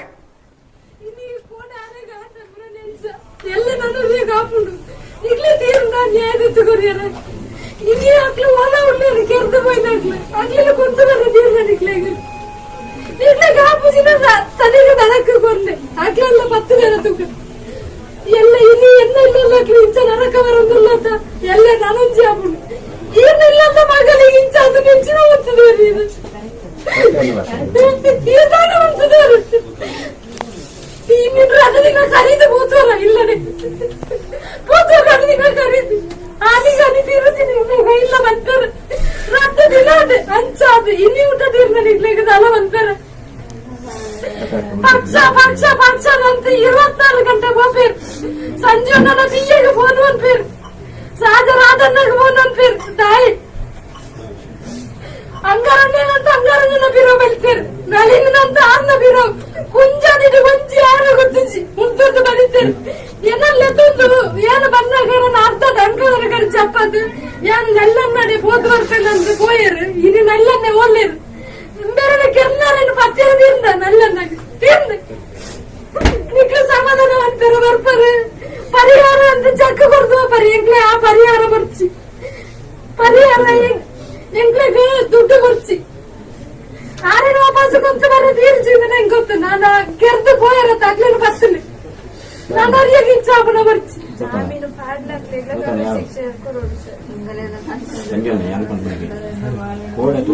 ಭಾರಿ ಬೇಜಾರು ಎಂಚ ಬಂದ ನಮ್ಮ ಇನಿ ಕೂಡ ಪಕ್ಷೋಡು ನೆಟ್ಟು ಬಾರಿ ಬೆಂದ ಮಾತ್ರ ಗೊತ್ತಿಲ್ಲ ಅಣ್ಣನೇ ಗೊತ್ತಿಲ್ಲ ಯಾವ್ದನ್ನ ಗೊತ್ತಿಲ್ಲ ಹರಿಯಾಣ ಕೋಡೆ ಎಂಕಲ ಆಸ್ಪತ್ರೆ ನಿಜವಾದ ಕಾರ್ಯಕರ್ತರನ್ನು ನೆಕ್ಕು ಬಳದಿ ಯಾನು ಹೌದು ಕಾರ್ಯಕರ್ತರು ಮತ್ತೆ ಕಾರ್ಯಕರ್ತರು ಎಂಚ ಮನಸ್ಸು ಅಂಚ ಮಾಡುವ ಇಲ್ಲದ ಮನಸ್ಸಲ್ಲಿ ಎಂಕಲ ಬೇಜಾರು ಎಂಚ ಉಂಡು ಗುಡಿ ಎಂಕಲೆ ಹೋಯ್ನ ಹೋದಾತು ನನ್ನ ಎಂದಾಲೊಂದು ಯೋಚನೆ ಅಂತ ನಾನು ಬರ್ಪಿದ್ದೆವು ಅಲ್ಲ ಕಾರ್ಯಕರ್ತರನ್ನ ನೆತ್ತ ಪ್ರಕಾರ ಎಂಕಲ ಮನ್ಪುಗ ಬಂದದ್ದು ಯಾನು ಅಪ್ಪ 9:09ವರೆಗೆ ಇಡೀ ಉಸ್ತುವಾರಿ ಮಂತ್ರಿ ಬರ್ತಾರೆ ನಳಿನ್ ಕುಮಾರ್ ಕಟೀಲ್ ಬರ್ತಾರೆ 9:00ವರೆಗೆ ಆತನ ಇರಪ್ಪ ನಾನು ಫೋನ್ ಮಾಡ್ತೀರ ಬಂದೆ ನಿಜ ಫೋನ್ ಮಾಡ್ತೀರ ಬಂದಾಗ ಹೆಂಚಿನ ಒಂದು ಹೇಳ್ತಂದ್ರೆ ನನ್ನ ಅಲ್ಪದ್ದು ಬಿದ್ದಾದ್ವಿ.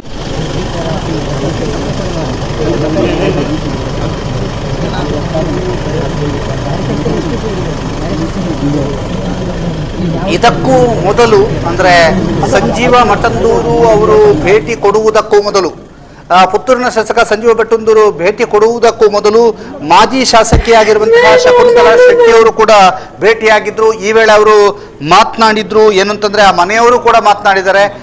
ಅವುಗಳನ್ನು ನೋಡ್ಕೊಂಡ್ ಬರೋಣ. ಯಾಕಂದ್ರೆ ಶಕುಂತಲಾ ಶೆಟ್ಟಿ ಅವರು ಭೇಟಿ ಕೊಟ್ಟಾಗ ಅವರು ತಬ್ಬಿಕೊಂಡು ಅವರು ಹತ್ತಿರುವಂತದ್ದು, ತಮ್ಮ ಆಕ್ರಂದನವನ್ನ ತೋರಿಸಿರುವಂತದ್ದು, ಆ ಇಬ್ರು ಹೆತ್ತ ತಾಯಿ ಮತ್ತು ಮಾಡದಿ ಇಬ್ಬರನ್ನು ಕೂಡ ಶಕುಂತಲಾ ಶೆಟ್ಟಿ ಅವರು ಸಂತೈಸ್ತಾ ಇರೋದನ್ನ ನೀವು ನೋಡ್ತಾ ಇದ್ದೀರಿ. ನಾವು ನಿಮಗೆ ತೋರಿಸ್ತಾ ಇದ್ದೀವಿ. ಶಕುಂತಲಾ ಶೆಟ್ಟಿ ಅವರು ಪ್ರವೀಣ್ ಅವರ ಮಡದಿಯನ್ನ ಸಂತೈಸ್ತಾ ಇರೋದು, ಅವರ ತೋಳಿನಲ್ಲಿ ತನ್ನ ತಲೆಯನ್ನಿಟ್ಟು ಅವರು ಅಳ್ತಾ ಇರುವಂತಹ ದೃಶ್ಯಗಳನ್ನ ನೀವು ನೋಡ್ತಾ ಇದ್ದೀರಿ. ಶಕುಂತಲಾ ಶೆಟ್ಟಿ ಅವರು ಅವರನ್ನ ಸಂತೈಸ್ತಾ ಇರುವಂತಹದ್ದು. ಘಟನೆಯ ನಂತರ ಶಕುಂತಲಾ ಶೆಟ್ಟಿ ಅವರು ಇವತ್ತು ಬೆಳಗ್ಗೆ ಭೇಟಿ ನೀಡಿರುವಂತದ್ದು. ಇವರು ಭೇಟಿ ನೀಡಿದ ನಂತರ ಪುತ್ತೂರಿನ ಶಾಸಕರಾಗಿರುವಂತಹ ಸಂಜೀವ ಮಠಂದೂರು ಕೂಡ ಭೇಟಿ ನೀಡಿರುವಂಥದ್ದು. ಸಂಜೀವ ಮಠಂದೂರು ಭೇಟಿ ನೀಡಿರುವಂತಹ ದೃಶ್ಯ. ಆ ಟೈಮ್ನಲ್ಲಿ ಪ್ರವೀಣ್ ನೆಟ್ಟಾರು ಅವರ ಪತ್ನಿ ಏನು ಹೇಳಿದ್ರು ಅನ್ನುವಂಥದ್ದು ನೋಡ್ಕೊಂಡ್ ಬಂದ್ರಿ. ಈಗ ಶಕುಂತಲಾ ಶೆಟ್ಟಿ ಅವರು ಅವರ ಮಡದಿಯನ್ನ ಯಾವ ರೀತಿ ಸಂತೈಸಿದ್ರು, ಜೊತೆಗೆ ಅವರ ತಾಯಿಯನ್ನ ಯಾವ ರೀತಿ ಸಂತೈಸ್ತಾ ಇದ್ದಾರೆ ಅನ್ನುವಂಥದ್ದನ್ನು ನಿಮಗೆ ತೋರಿಸ್ತಾ ಇದ್ದೀವಿ. ಶಕುಂತಲಾ ಶೆಟ್ಟಿ ಅವರು ಇವತ್ತು ಬೆಳಗ್ಗೆ ಭೇಟಿ ನೀಡಿರುವಂಥದ್ದು ಮತ್ತು ಅಲ್ಲಿರ್ತಕ್ಕಂಥ ಎಲ್ಲ ಕುಟುಂಬಸ್ಥರನ್ನು ಕೂಡ ಮಾತನಾಡಿರುವಂಥದ್ದು ಶಕುಂತಲಾ ಶೆಟ್ಟಿ ಅವರು. ಆ ದೃಶ್ಯವನ್ನ ನಾವು ನಿಮಗೆ ಈಗ ತೋರಿಸ್ತಾ ಇರುವಂಥದ್ದು. ಅಂತ ಒಂದು ಭಾವನೆ. ಇದೇ ವೇಳೆ ಶಕುಂತಲಾ ಶೆಟ್ಟಿ ಮಾತನಾಡಿದ್ದಾರೆ. ಅವ್ರು ಏನ್ ಮಾತನಾಡಿದ್ದಾರೆ ನೋಡಿ. ಅಲ್ಲ ಈಗ ಹೊಸದ್ ಮನೆಗೆ ಹೋಗಿದ್ರಿ? ಹೌದು. ಅಲ್ಲಿ ಕೂಡ ನಿಮ್ಗೆ ಹೋದಾಗ ಯಾವ ತರ ಏನ್ ಗಮನ? ನನಗೆ ಅಲ್ಲೂ ಅವರು ನೋಡಿ, ಅಲ್ಲಿ ಒಂದು ತಪ್ಪಿದೆ. ಏನಂತ ಹೇಳಿದರೆ ಪಂಚಾಯತಿಗೆ ಮಾಡಲಿಕ್ಕೆ ಅಂತ ಕರೆದು ಆದ ಮೇಲೆ ಹುಡುಗ ಸತ್ತ. ಆದ ಕಾರಣ ಯಾವುದೋ ಒಬ್ಬ ಕರೆದವರದ್ದು ಗೊತ್ತಿದೆ. ಇಲ್ಲಿ ಏನೂ ಗೊತ್ತಿಲ್ಲ. ಇವನಿಗೆ ಒಂದು ಬೆದರಿಕೆ ಇಲ್ಲ, ಅಥವಾ ಇವನ ಇದರಲ್ಲಿ ಕೇಸಲ್ಲಿ ಇದ್ದಾನೆ ಅಂತ ಹೇಳುವ ಇದು ಅಲ್ಲಿ ಬರಲಿಲ್ಲ. ಆದರೆ ಈಗ ಕೊಲೆ ಆಗಿದ್ದಾನೆ, ಕೊಲೆ ಪತ್ತೆ ಆಗಲೇಬೇಕು, ಮುಂದೆ ಆಗಬಾರ್ದು. ನನಗೆ ಬೇಸರ ಏನಂದರೆ ಇದಕ್ಕಿಂತ ಆಚೆ ಪುತ್ತೂರು ಕ್ಷೇತ್ರ, ಇದು ಸುಳ್ಯ ಕ್ಷೇತ್ರ, ಇದು ಗಡಿ.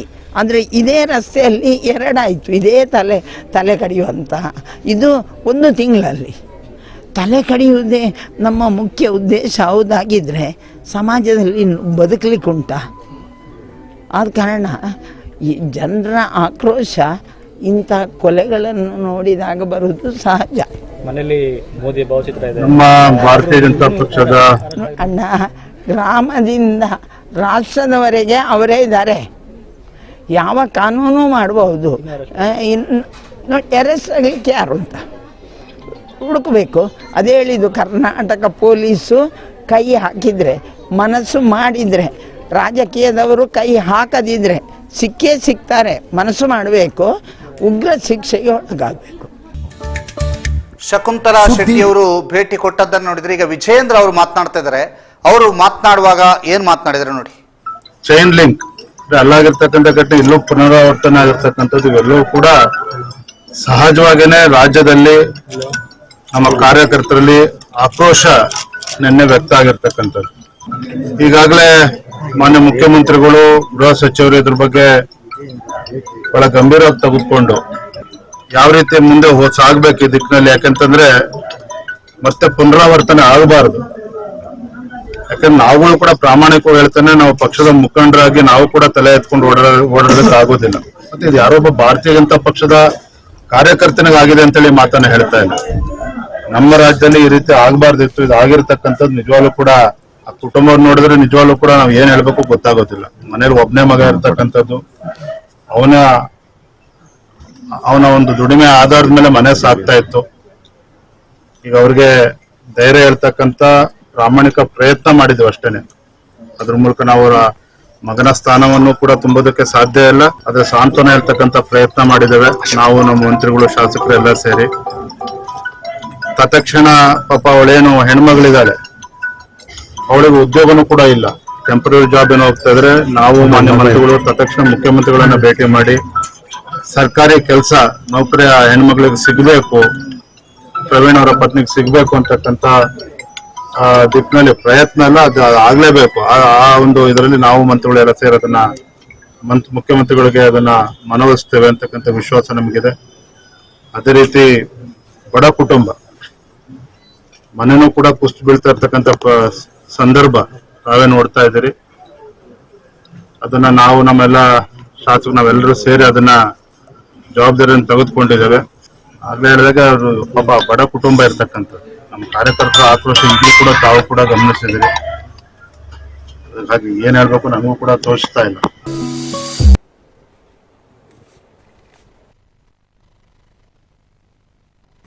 ವಿಜಯೇಂದ್ರ ಅವರು ಮಾತನಾಡ್ತಾ ಹೇಳಿದ್ರು, ನಮಗೆ ತಲೆ ಎತ್ಕೊಂಡು ಓಡಾಡಕ್ ಆಗ್ತಾ ಇಲ್ಲ. ಯಾಕಂತಂದ್ರೆ ನಾವೆಲ್ಲ ಮುಖಂಡರು ಅಂತ ಅನ್ಕೊಂಡಿದೀವಿ. ಆದ್ರೆ ಮುಖಂಡರನ್ನ ಕೂಡ ತಲೆ ಎತ್ಕೊಂಡು ಓಡಾಡದಂತಹ ಪರಿಸ್ಥಿತಿ ನಿನ್ನೆ ನಿರ್ಮಾಣ ಆಗಿರುವಂತದ್ದು. ಕಾರ್ಯಕರ್ತರ ಆಕ್ರೋಶವನ್ನ ನೋಡಿದ್ರಿ ನಿನ್ನೆ ಹೇಗಿತ್ತು ಅನ್ನುವಂಥದ್ದು. ಪ್ರವೀಣ್ ನೆಟ್ಟಾರ್ ಅವರ ಮನೆಗೆ ಆಗಮಿಸಿರುವಂತಹ BSY ಅವರ ಪುತ್ರ ವಿಜಯೇಂದ್ರ ಅವರು ಮಾತನಾಡ್ತಾ, ನಾವು ಮುಖಂಡರು ಅಂತ ಅನ್ಕೊಂಡಿದೀವಿ, ಮುಖಂಡರು ಅಂತ ಹೇಳ್ಕೊತೀವಿ, ಆದ್ರೆ ನಮಗೆ ತಲೆ ಎತ್ತಿ ಓಡಾಡದಂತಹ ಪರಿಸ್ಥಿತಿ ನಿರ್ಮಾಣ ಆಗಿದೆ ಅನ್ನುವಂಥದ್ದನ್ನ, ಅಸಹಾಯಕ ಪರಿಸ್ಥಿತಿಯನ್ನ ಅವರು ಇಲ್ಲಿ ಬಿಚ್ಚಿಟ್ಟಿರುವಂತದ್ದು.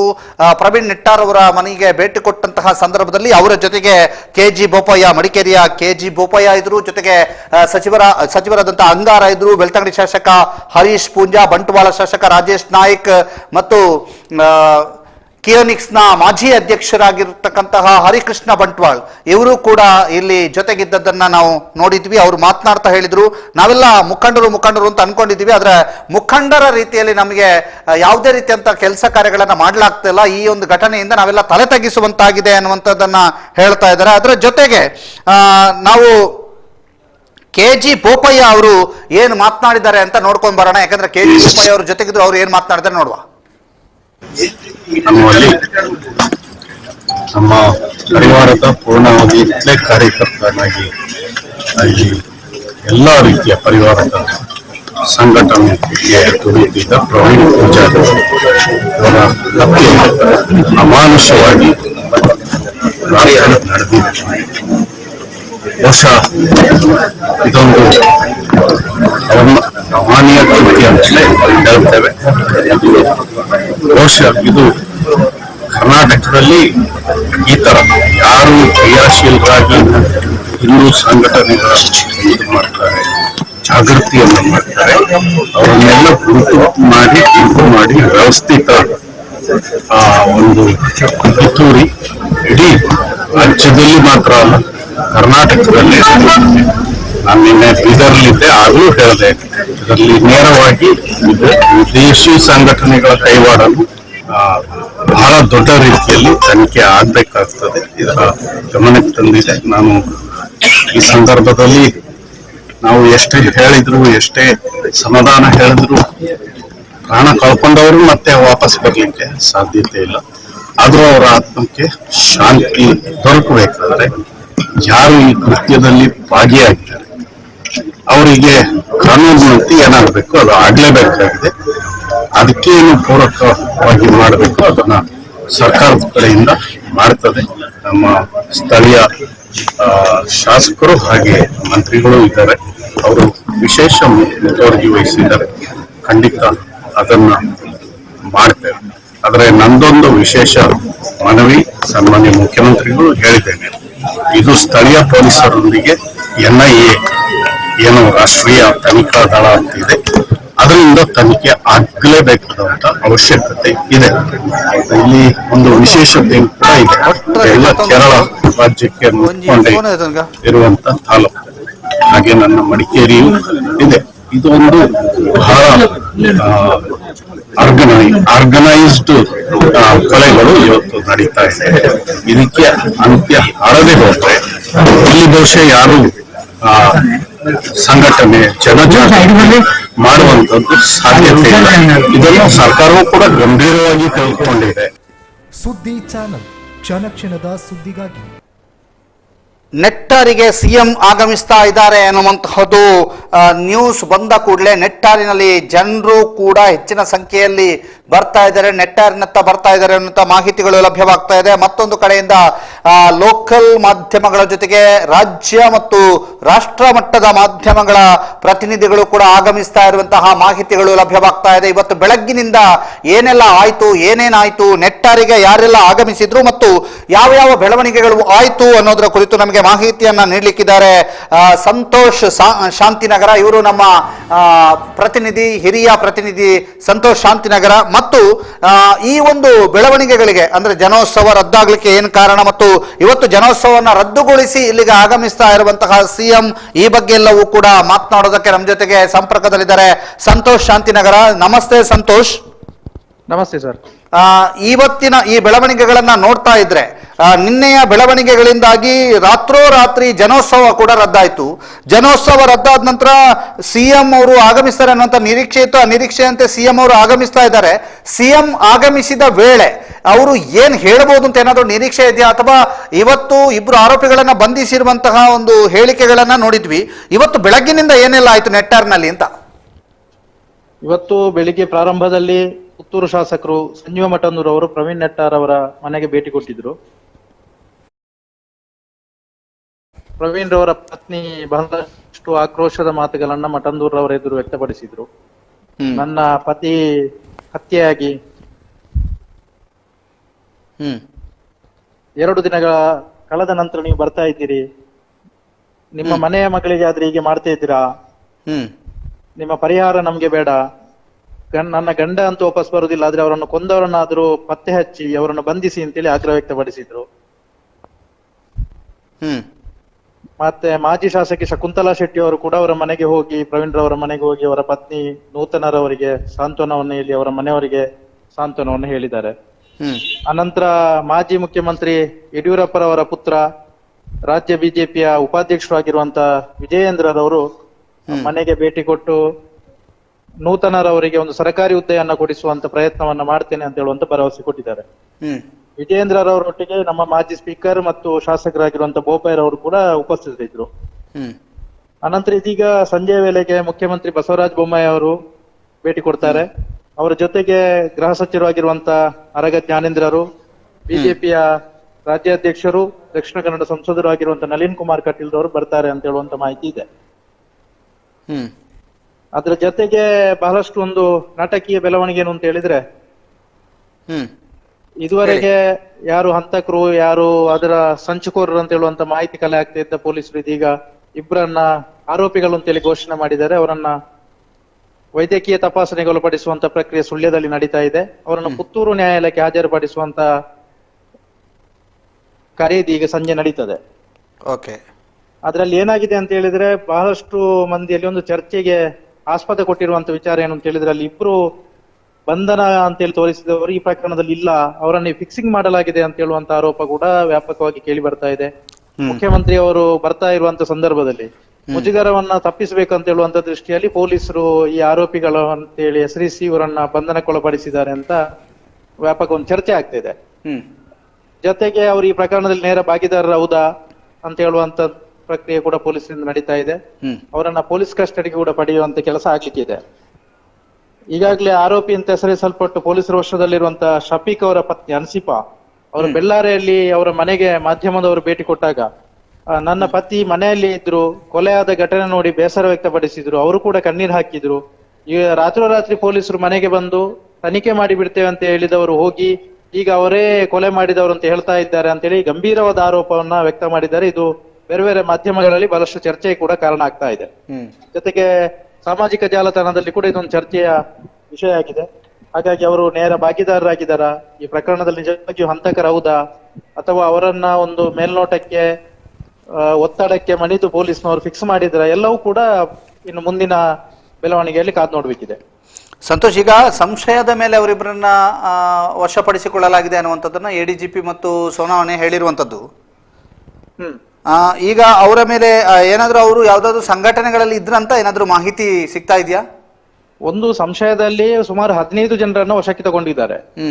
ಅದರಲ್ಲಿ 10 ಜನರನ್ನ ನಿನ್ನೆ ಬಿಟ್ಟಿದ್ದಾರೆ, 5 ಜನರನ್ನ ಇಟ್ಟುಕೊಂಡಿದ್ರು. ಅದರಲ್ಲಿ ಇಬ್ಬರನ್ನ ಈಗ ಆರೋಪಿಗಳು ಅಂತ ಹೇಳಿ ಅಧಿಕೃತವಾಗಿ ಪೊಲೀಸರು ಘೋಷಣೆ ಮಾಡಿದ್ದಾರೆ. ಸಂಶಯದ ಆಧಾರದಲ್ಲಿ ತಗೊಳ್ಬೇಕಿದ್ರು ಕೂಡ ಅಲ್ಲಿ ಮೇಲ್ನೋಟಕ್ಕೆ ಅವರ ಮೇಲೆ ಸಾಕ್ಷಿಗಳು, ಪುರಾವೆಗಳು, ಅದಕ್ಕೆ ಬೇಕಾದಂತ ಆಧಾರಗಳು ಬೇಕಾಗ್ತದೆ. ಹಾಗಾಗಿ ಪೊಲೀಸ್ನವರು ಅವರನ್ನ ಬಂಧಿಸುವಂತ ಪ್ರಕ್ರಿಯೆ ಮಾಡ್ಬೇಕಿದ್ರೆ, ನ್ಯಾಯಾಲಯಕ್ಕೆ ಒಪ್ಪಿಸುವಂತ ಪ್ರಕ್ರಿಯೆ ಮಾಡ್ಬೇಕಿದ್ರೆ, ಅವರು ಈ ಪ್ರಕರಣದಲ್ಲಿ ಪಾಲುದಾರರಾಗಿದ್ದಾರೆ ಅಂತ ಹೇಳುವಂತ ತೋರಿಸುವಂತ ಆಧಾರಗಳು ಪೊಲೀಸ್ ಇಲಾಖೆಯಲ್ಲಿ ಬೇಕಾಗ್ತದೆ. ಹಾಗಾಗಿ ಅದನ್ನ ಸಂಗ್ರಹಿಸಿ ಕೊಟ್ಟು ಅದೆಲ್ಲ ವ್ಯವಸ್ಥೆಯನ್ನ ಮಾಡಿಕೊಂಡು ಮುಂದಿನ ಬೆಳವಣಿಗೆ ಹೇಗೆ ಆಗ್ತದೆ ಅನ್ನುವಂಥದ್ದು ನೋಡ್ಬೇಕಿದೆ.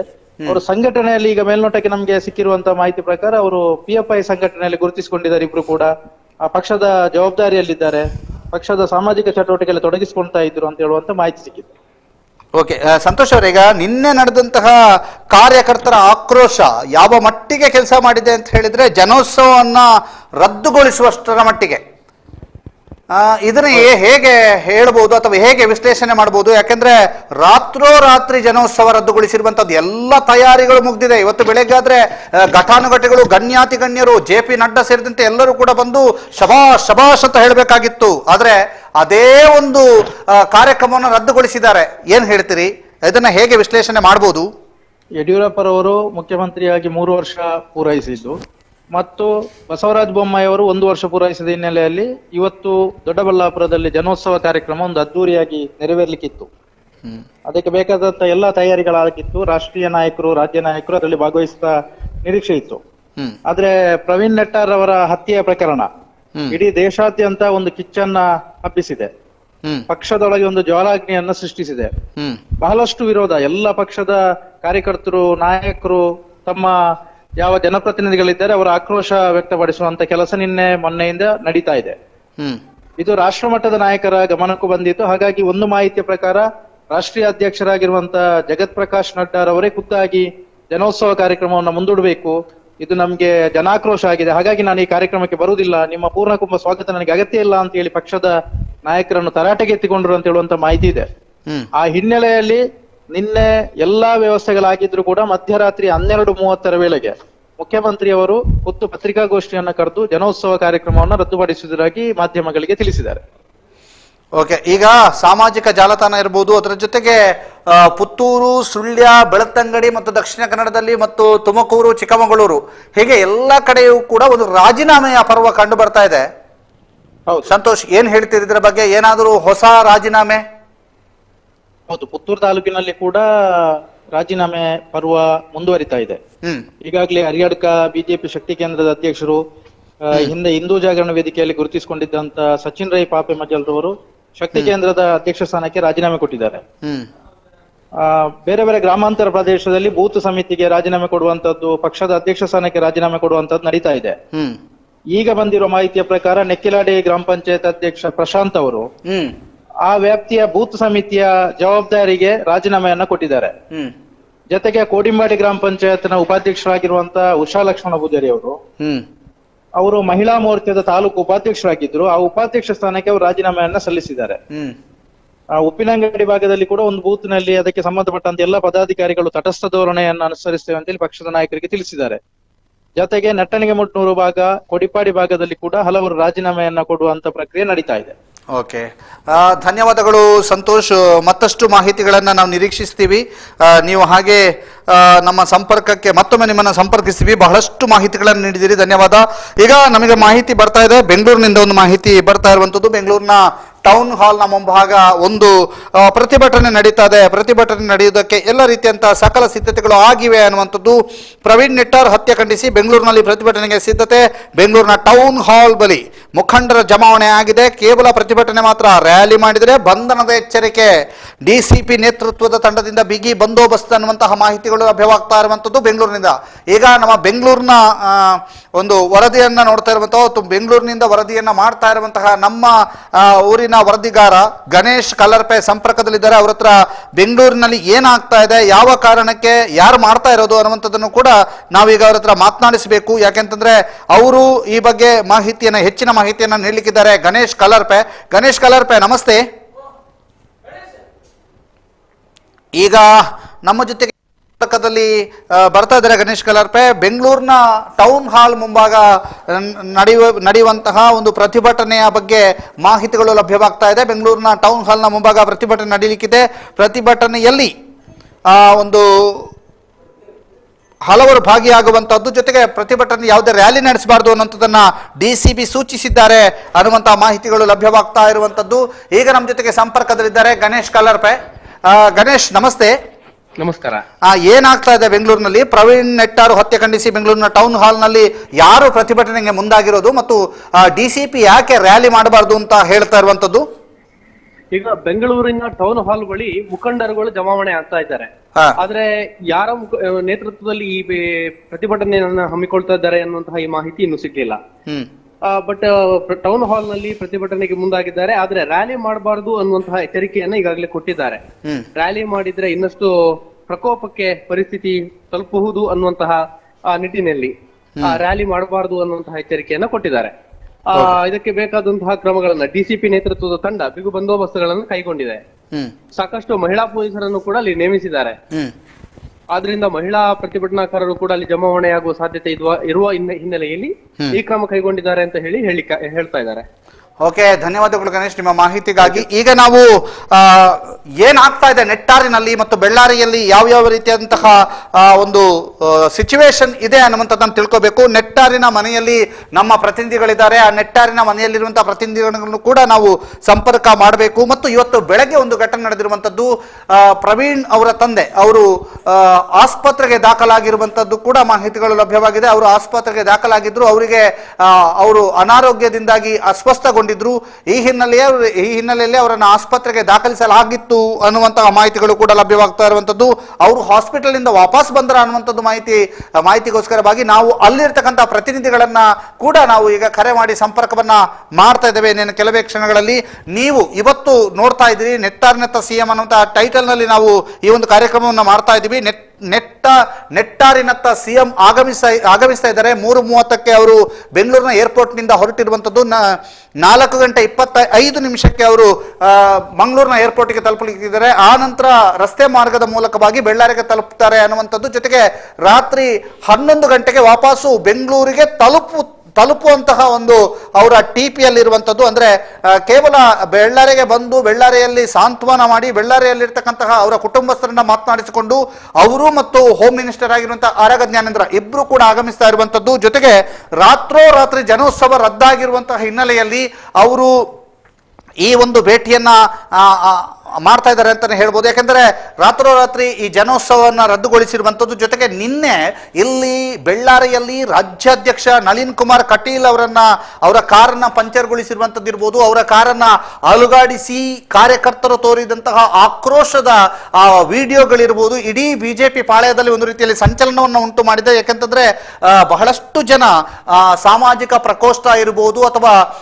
ಯುವ ಮೋರ್ಚಾದ ಹಲವಾರು ಸ್ಥಾನಗಳಿಗೆ, ಅದು ಕೂಡ ಯಂಗ್ಸ್ಟರ್ಸ್ ಅಂತ ಏನು ಕರಿತೀವಿ, ಅವರೇ ರಾಜೀನಾಮೆಯನ್ನ ಕೊಟ್ಟಿರುವಂತಹದ್ದು ಬಿಜೆಪಿ ಪಾಳ್ಯದಲ್ಲಿ ಬಹುದೊಡ್ಡ ಆತಂಕವನ್ನು ಸೃಷ್ಟಿ ಮಾಡಿದೆ. ಬಿಜೆಪಿ ಪಾಳ್ಯದಲ್ಲಿ ಒಂದು ರೀತಿಯಾದಂತಹ ಅಲ್ಲೋಲ ಕಲ್ಲೋಲವನ್ನು ಕೂಡ ಸೃಷ್ಟಿ ಮಾಡಿದೆ ಅಂತ ಹೇಳ್ಬೋದು.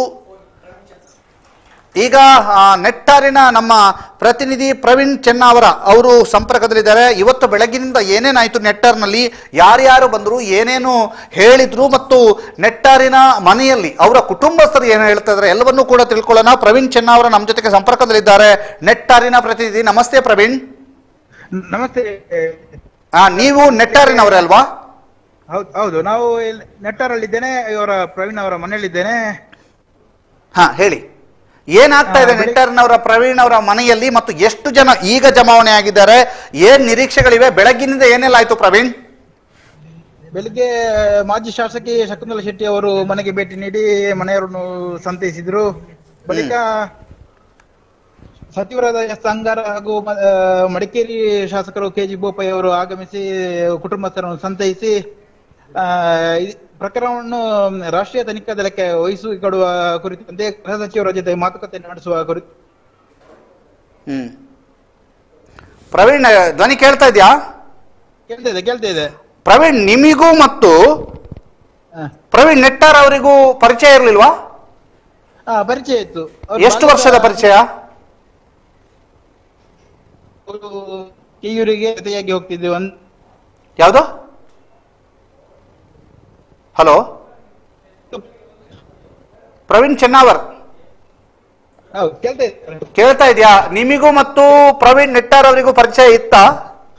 ಪರಿಚಯ ಇತ್ತು. ಅವರು ಹೇಗಿದ್ರು ಸಂಘಟನಾತ್ಮಕವಾಗಿ ಮತ್ತು ಸಾಮಾಜಿಕ ಒಡನಾಟದಲ್ಲಿ? ಹೌದವರು ಸಾಮಾಜಿಕವಾಗಿ ನೆಟ್ಟಾರಿನ ಅಕ್ಷಯ ಮಂಡಲದ ಅಧ್ಯಕ್ಷರಾಗಿಯೂ ಅವರು ಹಲವಾರು ಕಾರ್ಯಕ್ರಮಗಳನ್ನು ನಡೆಸಿದರು. ಯುವ ವಾಹಿನಿ ಇದರ ಅಧ್ಯಕ್ಷರಾಗಿಯೂ ಸಾಮಾಜಿಕವಾಗಿ, ಜೊತೆಗೆ ಬಿಜೆಪಿ ಪಕ್ಷದಲ್ಲೂ ದಕ್ಷಿಣ ಕನ್ನಡ ಸಕ್ರಿಯವಾಗಿ ತೊಡಗಿಸಿಕೊಂಡಿದ್ರು. ಅಲ್ಲದೆ ಯಾವ ಅವರದಲ್ಲ, ಇಂತಹ ಸಮಾಜಮುಖಿ ಚಿಂತನೆ ಇರುವ ಯುವಕನ ಹತ್ಯೆ ಇಡೀ ನಾಡಿನ ಧನ್ಯವಾದ ಪ್ರವೀಣ್ ಚೆನ್ನಾವರ್. ನೀವು ನಿಮ್ಮ ಅಲ್ಲಿ ಪರಿಸ್ಥಿತಿ ನಿಮಗೆ ಅರ್ಥ ಆಗ್ತಾ ಇದೆ. ನೆಟ್ಟಾರಿನಲ್ಲಿ ನೆಟ್ವರ್ಕಿನ ಕೊರತೆ ಇರುವಂತದ್ದು ನಮಗೆ ಗೊತ್ತಾಗಿದೆ. ಯಾಕಂತಂದ್ರೆ ಅಲ್ಲಿ ಎಲ್ಲ ಪ್ರತಿನಿಧಿಗಳು ಬಹಳ ದೊಡ್ಡ ಒಂದು ಸಂಕಟವನ್ನು ಅನುಭವಿಸುತ್ತಿದ್ದಾರೆ. ನೆಟ್ಟಾರಿನಲ್ಲಿ ಮೊಬೈಲ್ ನೆಟ್ವರ್ಕ್ನ ಸಮಸ್ಯೆ ಬಹು ದೊಡ್ಡದಾಗಿದೆ. ಪ್ರವೀಣ್ ಚೆನ್ನಾವರು ಕೂಡ ನಮ್ಮ ಜೊತೆಗೆ ಮಾತನಾಡುವಂತ ಸಂದರ್ಭದಲ್ಲಿ ನೆಟ್ವರ್ಕ್ನ ಸಮಸ್ಯೆ ಆಗ್ತಾ ಇರುವಂತದ್ದು ನೀವು ಗಮನಿಸಿದ್ರಿ. ಇದರ ಜೊತೆಗೆ ನೆಟ್ಟಾರಿನತ್ತ ಸಿಎಂ ಅನ್ನುವಂತಹ ಟೈಟಲ್ ನಾವು ಕೊಟ್ಟಿದ್ದೀವಿ. ಈಗ ನೆಟ್ಟಾರಿನತ್ತ ಸಿಎಂ ಆಗಮಿಸ್ತಾ ಇದ್ದಾರೆ. ಈಗ ಬಂದಿರುವಂತಹ ಮಾಹಿತಿ, ಅವರು ಬೆಂಗಳೂರಿನಿಂದ ಮಂಗಳೂರಿಗೆ ಆಗಮಿಸಿ ಮಂಗಳೂರಿನ ವಿಮಾನ ನಿಲ್ದಾಣದಲ್ಲಿ ಇಳಿದಿದ್ದಾರೆ. ಬೆಂಗಳೂರಿನ ವಿಮಾನ ನಿಲ್ದಾಣಕ್ಕೆ ಸಿಎಂ ಆಗಮಿಸಿದ್ದಾರೆ. ಈಗ ರಸ್ತೆ ಮಾರ್ಗವಾಗಿ ಮಂಗಳೂರಿನಿಂದ BC ರೋಡ್ ಮಾರ್ಗವಾಗಿ, BC ರೋಡ್ನಿಂದ ಕಲ್ಲಡ್ಕ ಮಾಣಿ ಮಾರ್ಗವಾಗಿ ಪುತ್ತೂರು ಮೂಲಕ ಬೆಳ್ಳಾರಿಗೆ ಸಿಎಂ ತೆರಳಲಿದ್ದಾರೆ ಅನ್ನುವಂತಹ ಮಾಹಿತಿಗಳು ಲಭ್ಯವಾಗಿದೆ. ಮಂಗಳೂರಿಗೆ ಆಗಮಿಸಿದ್ದಾರೆ ಸಿಎಂ ಅನ್ನುವಂತಹ ಮಾಹಿತಿಗಳು ಕೂಡ ಈಗ ನಮಗೆ ಲಭ್ಯವಾಗ್ತಾ ಇರುವಂತದ್ದು. ಜೊತೆಗೆ ನಾವು ಈಗಾಗಲೇ ಪ್ರವೀಣ್ ನೆಟ್ಟಾರ್ ಅವರ ಮನೆಯಲ್ಲಿರುವಂತಹ ಇತರೆ ನಮ್ಮ ಪ್ರತಿನಿಧಿಗಳು ಯಾರಿದ್ದಾರೆ ಅವರನ್ನು ಕೂಡ ಸಂಪರ್ಕಿಸುವಂತ ಕೆಲಸವನ್ನ ಮಾಡ್ತೀವಿ. ಅದರ ಜೊತೆಗೆ ಸಿಎಂ ಈಗಾಗಲೇ ಮಂಗಳೂರಿನ ಏರ್ಪೋರ್ಟ್ಗೆ ಆಗಮಿಸಿದ್ದಾರೆ ಅನ್ನುವಂತಹ ಮಾಹಿತಿಗಳು ಲಭ್ಯವಾಗ್ತಾ ಇದೆ. ನಾವು ನಮ್ಮ ವಿಜುವಲ್ಸ್ ನಲ್ಲಿ 2 ವಿಂಡೋವನ್ನ ತೋರಿಸ್ತಾ ಇದ್ದೀವಿ. ಒಂದು ವಿಂಡೋದಲ್ಲಿ ಆರೋಪಿಗಳು ಅಂತ ಹೇಳಲಾಗಿರುವಂತಹ ವ್ಯಕ್ತಿಗಳು, ಮತ್ತೊಂದು ವಿಂಡೋದಲ್ಲಿ ಸಂದರ್ಭದಲ್ಲಿ ಪ್ರವೀಣ್ ನೆಟ್ಟಾರ್ ಅವರ ಫೇಸ್ಬುಕ್ಕಿನಲ್ಲಿದ್ದಂತಹ ಹಲವಾರು ಫೋಟೋಗಳನ್ನು ನಿಮಗೆ ತೋರಿಸ್ತಾ ಇದ್ದೀವಿ. ಆ ಫೋಟೋಗಳಲ್ಲಿ ಬಿಜೆಪಿಯ ನಾಯಕರು ಜೊತೆಗೆ ತನ್ನ ಹಲವಾರು ಚಟುವಟಿಕೆಗಳ ಸಮಯದಲ್ಲಿ ತೆಗೆದಿರುವಂತಹ ಫೋಟೋವನ್ನ ಪ್ರವೀಣ್ ನೆಟ್ಟಾರ್ ಅವರು ಶೇರ್ ಮಾಡಿಕೊಂಡಿದ್ರು. ಭರತ್ ಶೆಟ್ಟಿ ಅವರ ಜೊತೆಗಿನ ಫೋಟೋವನ್ನ ನೀವೀಗ ನೋಡ್ತಾ ಇದ್ದೀರಿ. ಅದ್ರ ಜೊತೆಗೆ ಭಾರತಾಂಬೆಯ ಜೊತೆಗೆ ಅವರು ನಿಂತ್ಕೊಂಡಿದ್ದಂತಹ ಭಾರತಾಂಬೆಯ ಫೋಟೋದ ಮುಂದ್ಗಡೆ ನಿಂತ್ಕೊಂಡಿದ್ದಂತಹ ಫೋಟೋವನ್ನ ನಿಮಗೆ ತೋರಿಸ್ತಾ ಇದ್ದೀವಿ. ಈ ಫೋಟೋ ತುಂಬಾ ವೈರಲ್ ಆಗಿರುವಂತಹ ಫೋಟೋ, ಈ ನಗುಮುಖದ ಫೋಟೋ ತುಂಬಾ ವೈರಲ್ ಆಗಿತ್ತು. ಆ ಫೋಟೋವನ್ನು ಕೂಡ ನಿಮಗೆ ತೋರಿಸ್ತಾ ಇದ್ದೀವಿ. ಜೊತೆಗೆ ಬಹಳಷ್ಟು ಫೋಟೋಗಳಲ್ಲಿ ಒಂದು ಫೋಟೋ ಬಹಳ ವೈರಲ್ ಆಗಿರುವಂಥದ್ದು, ಅವರು 2 ನಾಯಿ ಮರಿಗಳನ್ನು ರಕ್ಷಿಸಿರುವಂತಹ ಫೋಟೋ. ಯಾಕೆಂತಂದ್ರೆ ಒಂದು ರಾತ್ರಿಯ ಟೈಮ್ನಲ್ಲಿ ಜೋರಾದ ಮಳೆ ಬರ್ತಿರುವಂತಹ ಟೈಮ್ನಲ್ಲಿ 2 ನಾಯಿ ಮರಿಗಳನ್ನು ಯಾರೋ ಬಿಟ್ಟು ಹೋಗಿದ್ರು. ಅದನ್ನು ರಕ್ಷಣೆ ಮಾಡಿದಂತಹ ಸಂದರ್ಭದಲ್ಲಿ ಅವರು ಫೇಸ್ಬುಕ್ನಲ್ಲಿ ಒಂದು ಬರಹವನ್ನು ಬರೆದುಕೊಂಡಿದ್ರು. ಪ್ರವೀಣ್ ನೆಟ್ಟಾರ್ ಅವರ ಬರಹವನ್ನ ನೋಡಿದಂತಹ ಹಲವಾರು ಜನ ಅವರ ಬರಹವನ್ನ ಶೇರ್ ಮಾಡಿಕೊಂಡಿದ್ರು. ಬಹಳ ಅತ್ಯುತ್ತಮವಾದಂತಹ ಮಾನವೀಯ ಗುಣವುಳ್ಳಂತಹ ವ್ಯಕ್ತಿ ಅನ್ನುವಂತಹ ರೀತಿಯಲ್ಲಿ ಶ್ಲಾಘನೆಯೂ ಕೂಡ ವ್ಯಕ್ತವಾಗಿತ್ತು. ಒಂದು ನಾಯಿ ಮರಿಯ ಸಂಕಟವನ್ನು ನೋಡಲಿಕ್ಕೆ ಅವರಿಗೆ ಆಗಿರಲಿಲ್ಲ, ಅದನ್ನ ರಕ್ಷಣೆ ಮಾಡಿ ತನ್ನ ಒಂದು ಮನೆಯಲ್ಲಿ ಅಂದ್ರೆ ತನ್ನ ಗೆಳೆಯನ ಮನೆಯಲ್ಲಿ ಅದನ್ನು ಸೇಫ್ ಆಗಿ ರಕ್ಷಣೆ ಮಾಡಿರ್ತಕ್ಕಂಥ ಪ್ರವೀಣ್ ನೆಟ್ಟಾರ್ ಅವರನ್ನ ಕಗ್ಗೊಲೆ ಮಾಡಿದ್ದಾರೆ ಅಂತ ಕೇಳಿದ್ರೆ ಹೇಗೆ ಇದು ಅಂತ ಹೇಳುವಂತ ರೀತಿಯಲ್ಲಿ ಸಾಮಾಜಿಕ ಜಾಲತಾಣದಲ್ಲಿ ಚರ್ಚೆ ಆಗ್ತಾ ಇತ್ತು. ಅದರ ಜೊತೆಗೆ ಸಚಿವ ಅಂಗಾರ ಇರಬಹುದು, ರಾಜ್ಯಾಧ್ಯಕ್ಷರಾಗಿರುವಂತಹ ನಳಿನ್ ಕುಮಾರ್ ಕಟೀಲ್ ಇರಬಹುದು, ಇವರೆಲ್ಲರ ಜೊತೆಗಿನ ಒಡನಾಟದ ಬಗ್ಗೆಯೂ ಕೂಡ ಮಾಹಿತಿಗಳು ಲಭ್ಯವಾಗ್ತಾ ಇರುವಂತದ್ದು ಆ ಫೋಟೋಗಳ ಮೂಲಕ ನಾವು ನೋಡ್ತಾ ಇರುವಂತದ್ದು. ಈಗ RC ನಾರಾಯಣ್ ಅವರು ಬೈಟನ್ನ ಅವರು ಒಂದು ಸಂದರ್ಶನವನ್ನ ನೀಡಿದ್ದಾರೆ. ಅವ್ರ ಸಂದರ್ಶನದಲ್ಲಿ ಏನು ಹೇಳಿದ್ದಾರೆ ಕೇಳೋಣ. ಪ್ರವೀಣ್ ನೆಟ್ಟಾರದ್ದು ಒಂದು ಕೊಲೆ ಮತ್ತು ಹತ್ಯೆ ಆಗಿದೆ. ಭಾರತೀಯ ಜನತಾ ಪಾರ್ಟಿಯ ಒಬ್ಬ OBC ಮೋರ್ಚಾ ಜಿಲ್ಲಾಧ್ಯಕ್ಷನಾಗಿ ನಮ್ಮ ಕಾರ್ಯಕರ್ತರಲ್ಲಿ ಏನು ನೋವಿದೆ ಆ ನೋವು ನಮಗೆ ಕೂಡ ಇದೆ. ಎಲ್ಲ ಕಾರ್ಯಕರ್ತರ ನೋವನ್ನು ನಾವು ಕಣ್ಣಾರ ಕಂಡವರು. ಆದರೆ ಈ ಹತ್ಯೆ ಆಗಬಾರ್ದಿತ್ತು, ಅದಕ್ಕೆ ವಿಷಾದನೀಯ. ಮತ್ತು ನಮ್ಮ ಆಲೋಚನೆಗಳಿರುವಂಥದ್ದು ಈ ಮನೆಗೆ ಏನು ಬೇಕು ಸವಲತ್ತುಗಳು ವ್ಯವಸ್ಥೆಗಳಿರ್ಬೋದು, ಮನೆಗಳಿರ್ಬೋದು, ಅಥವಾ ಅವಳಿಗೆ ಉದ್ಯೋಗದ ಇರ್ಬೋದು, ಆ ತಾಯಿಗೆ ವ್ಯವಸ್ಥೆಗಳನ್ನು ಮಾಡುವ ಮುಖಾಂತರ ಆ ಕುಟುಂಬಕ್ಕೆ ಯಾವುದೇ ತೊಂದರೆ ಆಗದ ರೀತಿಯಲ್ಲಿ ಕಾರ್ಯನಿರ್ವಹಿಸುವಂಥ ಜವಾಬ್ದಾರಿ ನಮ್ಮ ಮೇಲಿದೆ. ಅದನ್ನು ಅತ್ಯಂತ ಸಹರ್ಷದಿಂದ ಮಾಡಲಿಕ್ಕೆ ನಾವು ಸಿದ್ಧರಿದ್ದೇವೆ. ಈಗಾಗಲೇ ನಮ್ಮೆಲ್ಲ ನಾಯಕರಿಗೆ, ಭಾರತೀಯ ಜನತಾ ಪಾರ್ಟಿಯ ನಾಯಕರಿರ್ಬೋದು, ಉಳಿದವರಿಗೆಲ್ಲರಿಗೂ ಕೂಡ ಇದು ವಿನಂತಿಯನ್ನು ಮಾಡಿದ್ದೇವೆ. ಎಲ್ಲರ ಒಂದು ಅಪೇಕ್ಷೆ ಮೇರೆಗೆ ಆ ವ್ಯವಸ್ಥೆಗಳನ್ನು ಜೋಡಿಸಿಕೊಂಡು ಹೋಗಲಿಕ್ಕೆ ನಾವಿದ್ದೇವೆ. ಮತ್ತು ಯಾರ ಅಪರಾಧಿಗಳಿದ್ದಾರೆ ಅವರಿಗೆ ತೀವ್ರತರವಾದ ಶಿಕ್ಷೆ ಆಗಬೇಕು. ನಾನು ಬೇರೆ ಬೇರೆ ಶಬ್ದಗಳನ್ನ ಹೇಳಲಿಕ್ಕೆ ಹೋಗೋದಿಲ್ಲ. ಆ ತೀವ್ರತರವಾದಂಥ ಒಂದು ಕ್ರಮ ಜರುಗಿಸದೆ ಹೋದರೆ ಮುಂದಿನ ದಿನಗಳಲ್ಲಿ ಇಂಥ 101 ತಾಯಿಗಳ ಸಂಕಷ್ಟದಲ್ಲಿ ಬೀಳ್ತಾರೆ ಅನ್ನೋದು ಸತ್ಯ ಇದೆ. ಒಂದು ತಾಯಿಗೆ ತೊಂದರೆ ಆಗಿದ್ರೆ ಅದು ಇಡೀ ಸಮಾಜದ, ಹಿಂದೂ ಸಮಾಜದ ಒಂದು ತಾಯಿಗೆ ತೊಂದರೆ ಆದಾಗೆ ಅನ್ನುವಂಥ ಮಾತುಗಳು ಇಡೀ ಮನೆಗಳಲ್ಲಿದೆ, ಆ ಮನಗಳಲ್ಲಿ ಕೂಡ ಇದೆ. ಅದನ್ನು ಸಮರ್ಪಕವಾಗಿ ಸರ್ಕಾರ ನಿರ್ವಹಿಸಬೇಕು ಅನ್ನೋಂಥ ಆಗ್ರಹ ಮಾತ್ರ ನಮ್ಮದು. ನಾವು ಈ ಕುಟುಂಬದ ಜೊತೆ ನಿಲ್ಲುವಂಥ ಕೆಲಸವನ್ನು 100ಕ್ಕೆ 100 ಮಾಡುವಂಥ ಕೆಲಸವನ್ನು ಮಾಡ್ತೇವೆ. ಪ್ರವೀಣ್ ನೆಟ್ಟಾರ್ ಅವರ ಮನೆಯಲ್ಲಿ, ಭಾರತೀಯ ಜನತಾ ಪಾರ್ಟಿಯ ಪ್ರವೀಣ್ ನೆಟ್ಟಾರ್ ಅವರ ಮನೆಯಲ್ಲಿ ಏನಾಗ್ತಾ ಇದೆ, ಅಥವಾ CM ಆಗಮನದ ನಿರೀಕ್ಷೆಯಲ್ಲಿ ಜನರು ಏನಾದರೂ ಧಾವಿಸಿ ಬಂದಿಯಾರಾ, ಅಥವಾ ಜನರು ಹೆಚ್ಚಿನ ಸಂಖ್ಯೆಯಲ್ಲಿ ಸೇರಿದ್ದಾರಾ, ಕಾರ್ಯಕರ್ತರ ಸಂಖ್ಯೆ ಹೆಚ್ಚಾಗ್ತಾ ಇದೆಯಾ ಪ್ರವೀಣ್ ನೆಟ್ಟಾರ್ ಅವರ ಮನೆಯಲ್ಲಿ ಅನ್ನೋದನ್ನ ತಿಳ್ಕೊಳ್ಳೋಣ. ಯಾಕಂದ್ರೆ ನಮ್ಮ ಪ್ರತಿನಿಧಿ ಶಿವಪ್ರಸಾದ್ ಈಗ ದೂರವಾಣಿ ಸಂಪರ್ಕದಲ್ಲಿ ಶಿವಪ್ರಸಾದ್ ಇದ್ದಾರೆ. ಶಿವಪ್ರಸಾದ್ ನಮಸ್ತೆ. ನಮಸ್ತೆ ದಾಮೋದರ್. ಪ್ರವೀಣ್ ನೆಟ್ಟಾರ್ ಅವರ ಮನೆಗೆ CM ಆಗಮನದ ನಿರೀಕ್ಷೆಯಲ್ಲಿ ಎಲ್ಲರೂ ಇದ್ದಾರೆ. CM ಮಂಗಳೂರಿನ ಏರ್ಪೋರ್ಟ್ಗೆ ಆಗಮಿಸಿದ್ದಾರೆ ಅನ್ನುವಂತಹ ಮಾಹಿತಿಗಳು ಲಭ್ಯವಾಗ್ತಾ ಇದೆ.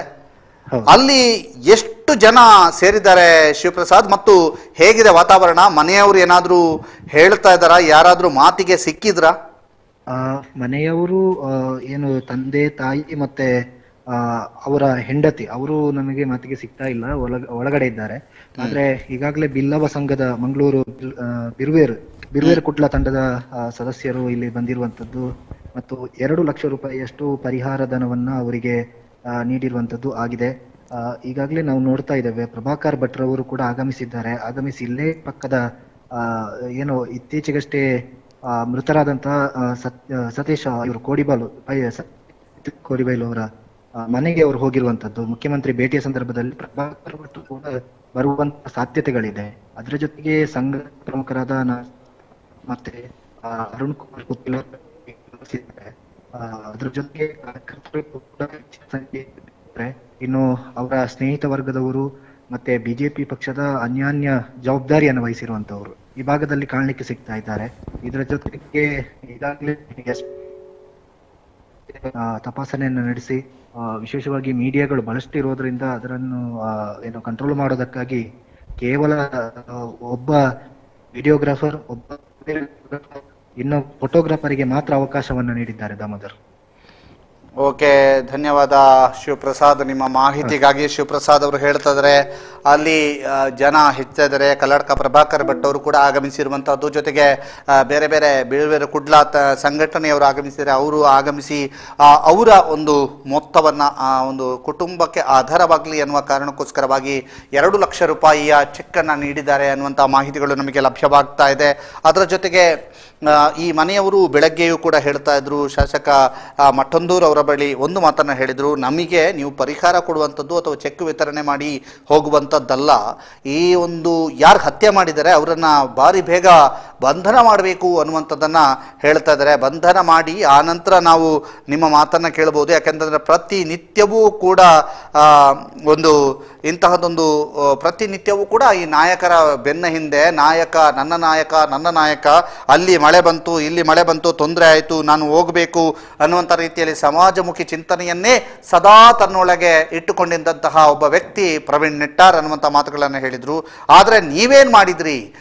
ಸತ್ತು 2 ದಿನ ಆದ ನಂತರ, ಮರಣವಪ್ಪಿ 2 ದಿನ ಆದ ನಂತರ ಬಂದಿದ್ದೀರಿ ಅನ್ನುವಂಥ ರೀತಿಯಲ್ಲಿ ತರಾಟೆಗೆ ಕೂಡ ತೆಗೆದುಕೊಂಡಿದ್ದಾರೆ ಮನೆಯವರು. ಇದರ ನಡುವೆ ಪ್ರವೀಣ್ ನೆಟ್ಟಾರ್ ಅವರ ಗೆಳೆಯರು ಯಾವ ರೀತಿಯಾದಂಥ ದುಃಖದಲ್ಲಿದ್ದಾರೆ, ಪ್ರವೀಣ್ ನೆಟ್ಟಾರ್ ಅವರ ಒಡನಾಡಿಗಳು, ಅವರ ಪ್ರತಿನಿತ್ಯದ ಚಟುವಟಿಕೆಗಳನ್ನು ಜೊತೆಗೆ ಕಳೆದವರು, ಪ್ರವೀಣ್ ನೆಟ್ಟಾರ್ ಅವರ ಆತ್ಮೀಯ ಸ್ನೇಹಿತರು ಮಾತನಾಡಿದ್ದಾರೆ. ಸುದ್ದಿ ನ್ಯೂಸ್ ಜೊತೆಗೆ ಆತ್ಮೀಯ ಸ್ನೇಹಿತರು ಮಾತನಾಡಿದ್ದಾರೆ. ಏನು ಮಾತನಾಡಿದ್ದಾರೆ ನೋಡ್ಕೊಂಬರೋಣ. ನಾನು ಮತ್ತು ಪ್ರವೀಣ್ ಪೂಜಾರಿ ಅವರು ಬಹಳ ಆತ್ಮೀಯರು, ಬಹಳ ವರ್ಷಗಳಿಂದ ನಾವು ಜೊತೆಯಲ್ಲೇ ಇದ್ದವರು. ಏನಿಲ್ಲ ಅಂದರೂ ಪೇಟೆಗೆ ಹೋಗೋ ಒಂದು ಸಾರಿ ಆದರೂ ಮಾತಾಡಿಕೊಂಡು ಬರ್ತೀವಿ. ಮೊನ್ನೆಯೂ ಅವ್ರು ಸಾವಿಗೀಡಾಗುವಂಥ ಒಂದು 10 ನಿಮಿಷ ಮೊದಲು ನಾನು ನೋಡಿದ್ದೇನೆ, ಅಂಗಡಿ ಎದುರು ಮಾತಾಡ್ತಾ ಇದ್ರು.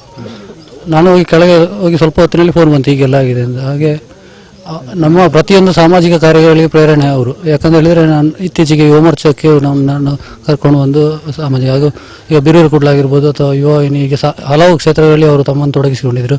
ಪಕ್ಷದ ಯಾವುದೇ ಕಾರ್ಯಕ್ರಮ ಇದ್ದರೂ ಅವರು ಮುಂಚೂಣಿಯಲ್ಲಿ ಇರ್ತಿದ್ದವರು. ನಮಗೆ ಫೋನ್ ಮಾಡಿ ಬೈಟಕ್ಕೆ ಹೋಗುವ, ಅದಕ್ಕೆ ಹೋಗು ಅಂತ ಅವರೇ ಕರ್ಕೊಂಡು ಬರ್ತಿದ್ದವರು. ಅವರ ಹತ್ತಿರದ ಸಂಬಂಧ ಇದ್ದಂಥ ಒಟ್ಟಿಗೆ ಇದ್ದವರು ಅವರೇನಾದರೂ ಈ ಗಲಾಟೆಗಳಲ್ಲಿ ಇಲ್ಲ, ಅವರು ಯಾವುದೇ ಗಲಾಟೆಗಳಲ್ಲಿ ಭಾಗಿಯಾದಂದ್ರೆ ನಾನು ನೋಡಿಲ್ಲ ಅಂತ. ಯಾರಿಗೂ ನೋವು ಮಾಡುವಂಥ ಮನಸ್ಸು ಕೂಡ ಅವರದಲ್ಲ. ಎಲ್ಲರನ್ನು ಅಣ್ಣ ಅಂತ ಸಣ್ಣವರನ್ನು ಕೂಡ ಕರೀತಿದ್ದವರು. ಅವರು ಎಲ್ರಿಗೂ ಗೌರವ ಕೊಟ್ಟು ಮಾತಾಡ್ತಿದ್ದವರು. ವೈಯಕ್ತಿಕವಾಗಿ ನಿಮ್ಮ ಬೆಳವಣಿಗೆಯಲ್ಲಿ ಅವರು ಇದ್ದಾರೆ ಅಂತ ಹೇಳ್ತೀರಿ? ಹೌದು. ಅಲ್ಲ, ಅವರ ಸಾವು ನಮ್ಮ ಒಂದು ಸ್ವಂತ ಅಣ್ಣನ ಸಾವಿನ ಹಾಗೆ ಆಗಿದೆ. ಅದನ್ನು ನಾವು ಭರ್ತಿ ಮಾಡಲಿಕ್ಕೆ ಸಾಧ್ಯ ಇಲ್ಲ ಅವರ ಸಾವನ್ನು.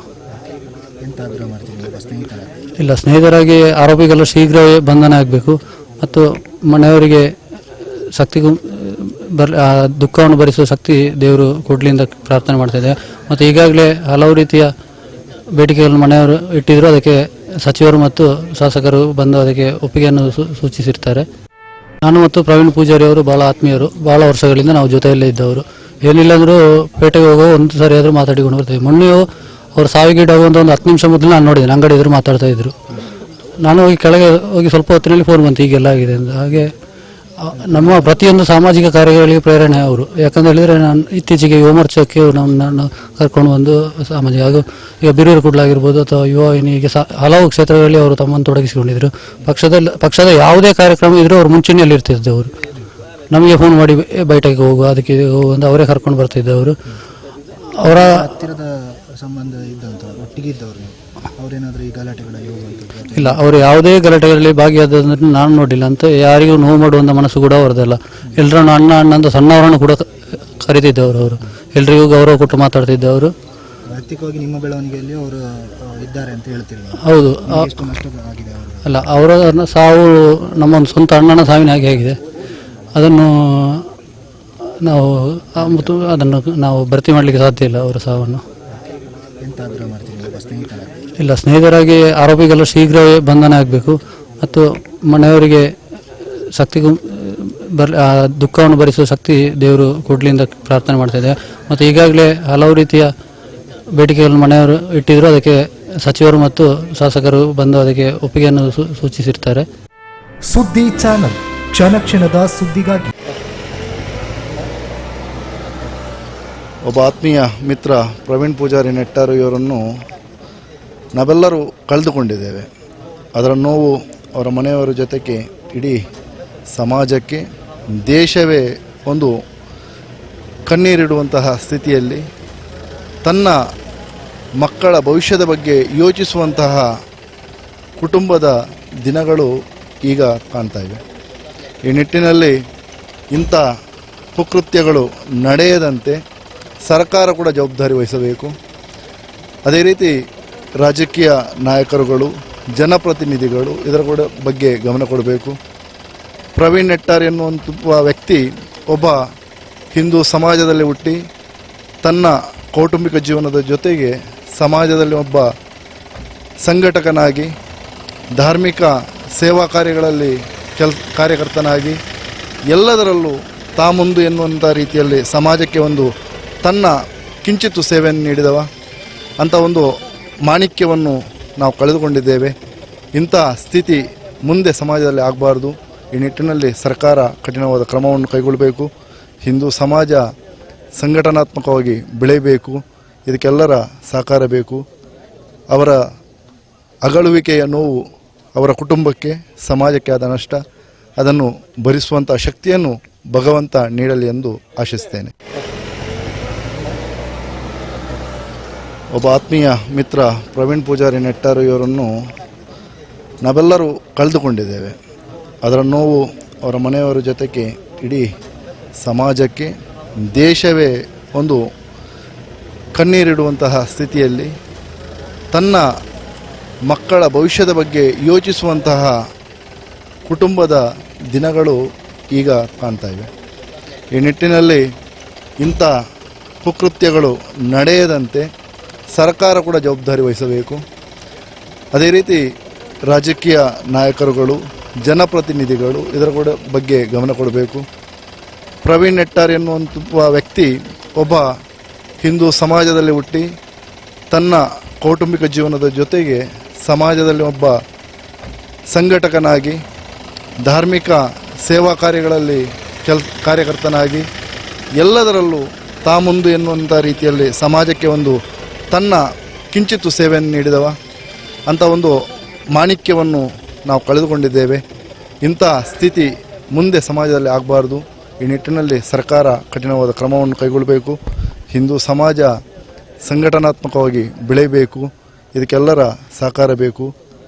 ಅವರ ಅಗಳುವಿಕೆಯ ನೋವು ಅವರ ಕುಟುಂಬಕ್ಕೆ, ಸಮಾಜಕ್ಕೆ ಆದ ನಷ್ಟ, ಅದನ್ನು ಭರಿಸುವಂಥ ಶಕ್ತಿಯನ್ನು ಭಗವಂತ ನೀಡಲಿ ಎಂದು ಆಶಿಸ್ತೇನೆ.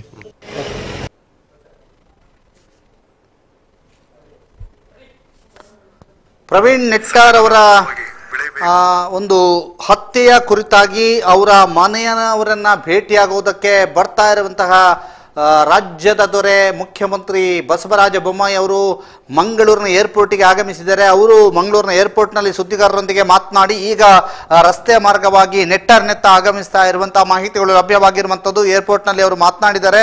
ಈ ಬಗ್ಗೆ ಇಬ್ಬರನ್ನ ಬಂಧನ ಮಾಡಿರುವುದರ ಬಗ್ಗೆ ನನಗೆ ತಿಳಿದು ಬಂದಿದೆ ಅನ್ನುವಂಥದ್ದು, ಜೊತೆಗೆ ಆ ಬಗ್ಗೆಯೂ ಕೂಡ ಮಾತನಾಡಿದ್ದಾರೆ. ಆ ಒಂದು ಎಕ್ಸ್ಕ್ಲೂಸಿವ್ ವಿಡಿಯೋ, ಆಡಿಯೋ ಕೂಡ ನಮಗೆ ಲಭಿಸಿದೆ. ಅದನ್ನು ಕೂಡ ಇನ್ನೇನು ಕೆಲವೇ ಕ್ಷಣಗಳಲ್ಲಿ ನಿಮಗೆ ಪ್ಲೇ ಮಾಡಿ ತೋರಿಸ್ತೀವಿ. ಯಾಕೆಂತಂದ್ರೆ ಆ ಬಸವರಾಜ ಬೊಮ್ಮಾಯಿ ಅವರು ಏನ್ ಮಾತನಾಡಿದ್ದಾರೆ ಅನ್ನುವಂಥದ್ದನ್ನು ಕೂಡ ನಿಮಗೆ ತೋರಿಸ್ತಾ ಹೋಗ್ತೀವಿ. ಯಾಕೆಂತಂದ್ರೆ ಈಗ ಅವರು ಮಂಗಳೂರಿನಿಂದ ಹೊರಟು ನೇರವಾಗಿ ಬೆಳ್ಳಾರಿಯತ್ತ ಬರ್ತಾ ಇರುವಂತದ್ದು. ಬಸವರಾಜ ಬೊಮ್ಮಾಯಿ ಅವರು ಬೆಂಗಳೂರಿನಿಂದ ಹೊರಟು ಮಂಗಳೂರಿನ ಏರ್ಪೋರ್ಟ್ಗೆ ಬಂದಿಳಿದು ಈಗ ಬಂದಿದ್ದಾರೆ. ಅವರು ಮಾತನಾಡಿರುವಂತಹ ವಿಡಿಯೋ ಕೂಡ ಈಗ ನಮಗೆ ಲಭ್ಯವಾಗಿರುವಂಥದ್ದು. ಅವರು ಮಾತನಾಡಿರುವ ವಿಡಿಯೋವನ್ನು ಕೂಡ ಇನ್ನು ಕೆಲವೇ ಕ್ಷಣಗಳಲ್ಲಿ ನಿಮಗೆ ತೋರಿಸ್ತೀವಿ. ಯಾಕಂತಂದ್ರೆ ಬಸವರಾಜ ಬೊಮ್ಮಾಯಿ ಅವರು ಹೇಳುವಂಥದ್ದು ಏನು, ಅವರು ಏನು ಹೇಳಿದ್ರು ಅನ್ನುವಂಥದ್ದನ್ನು ಕೂಡ ನಿಮಗೆ ಕೆಲವೇ ಕ್ಷಣಗಳಲ್ಲಿ ತೋರಿಸ್ತೀವಿ. ಆ ಬಸವರಾಜ ಬೊಮ್ಮಾಯಿ ಅವರು ಮಾತನಾಡಿರುವಂತಹ ವಿಡಿಯೋ ಲಭ್ಯವಾಗಿದೆ. ವಿಡಿಯೋವನ್ನು ಕೂಡ ನಿಮಗೆ ಕೆಲವೇ ಕ್ಷಣಗಳಲ್ಲಿ ತೋರಿಸ್ಲಿಕ್ಕಿದ್ದೇವೆ.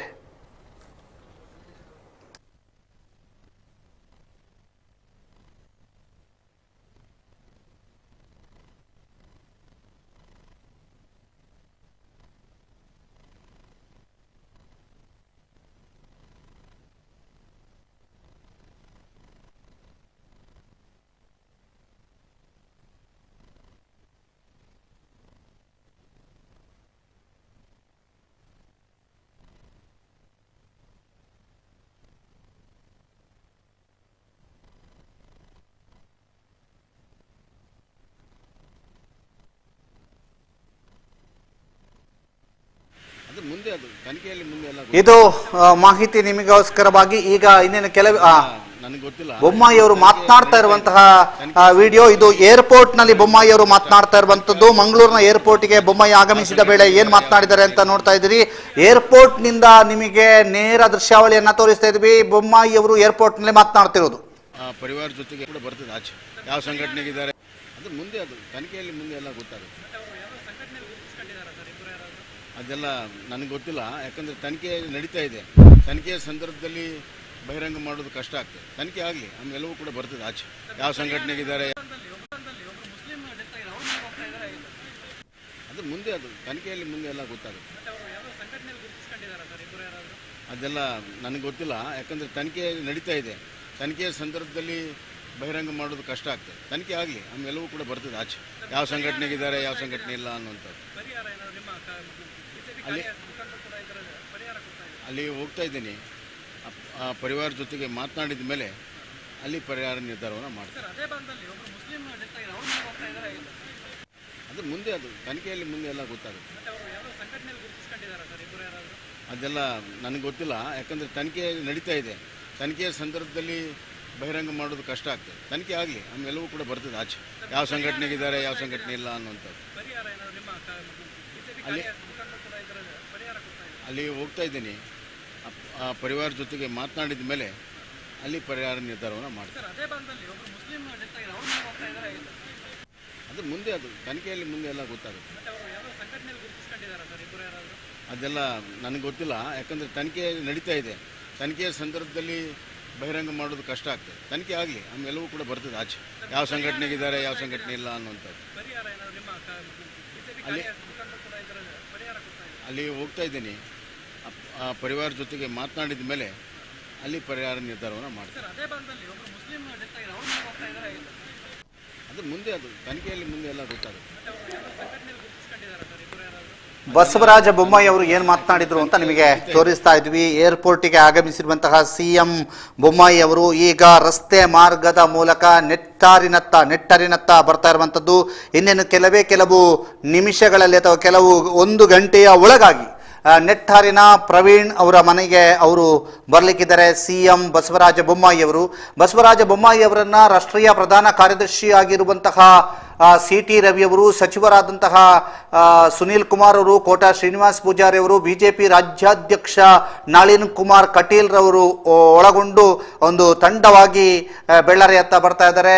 ಬಿಜೆಪಿಯ ಜಿಲ್ಲಾಧ್ಯಕ್ಷ ಸುದರ್ಶನ್ ಕೂಡ ಜೊತೆಗಿದ್ದಾರೆ. ಎಲ್ಲ ಅಧಿಕಾರಿಗಳು, ಪೊಲೀಸ್, SP ಎಲ್ಲ ಜೊತೆಯಾಗಿ ಇಲ್ಲಿಗೆ ಬರುವಂತಹ ಸಾಧ್ಯತೆಗಳು ಇದ್ದಾವೆ. ಈಗ ಬಸವರಾಜ ಬೊಮ್ಮಾಯಿ ಅವರ ಒಂದು ಮಾತನ್ನ ಕೇಳಿದ್ರಿ. ಬಸವರಾಜ ಬೊಮ್ಮಾಯಿ ಅವರು ಏರ್ಪೋರ್ಟ್ನಲ್ಲಿ ಏನು ಮಾತನಾಡಿದ್ದಾರೆ ಅನ್ನುವಂಥದ್ದನ್ನು ನಿಮಗೆ ತೋರಿಸ್ತಾ ಇದ್ದೀವಿ. ಆ ಮಾತುಗಳನ್ನು ಕೇಳಿದ್ರಿ. ಅವರು ಯಾವ ರೀತಿಯಾಗಿ ಯಾವ ಒಂದು ಹೇಳಿಕೆಯನ್ನು ನೀಡಿದ್ರು ಅನ್ನುವಂಥದ್ದು. ಈಗ ಅವರು ಮನೆಗೆ ಬರ್ತಾ ಇದ್ದಾರೆ. ಪ್ರವೀಣ್ ನೆಟ್ಟಾರ್ ಅವರ ಮನೆಗೆ ಬರ್ತಾ ಇರುವಂಥದ್ದು. ಪ್ರವೀಣ್ ನೆಟ್ಟಾರ್ ಅವರ ಮನೆಗೆ ಬಂದಂತಹ ಸಂದರ್ಭದಲ್ಲಿ ಪ್ರವೀಣ್ ನೆಟ್ಟಾರ್ ಅವರ ಕುಟುಂಬಸ್ಥರ ಜೊತೆಗೆ ಮಾತನಾಡಲಿಕ್ಕಿದ್ದಾರೆ. ಈ ವೇಳೆ ಕುಟುಂಬಸ್ಥರ ಜೊತೆಗೆ ಮಾತನಾಡುವಂತಹ ಸಂದರ್ಭದಲ್ಲಿ ಅಲ್ಲಿ ಕಾರ್ಯಕರ್ತರು ಕೂಡ ಜಮಾವಣೆಗೊಳ್ಳುವಂತಹ ಸಾಧ್ಯತೆ ಇದೆ ಅಂತ ಹೇಳಲಾಗ್ತಾ ಇದೆ.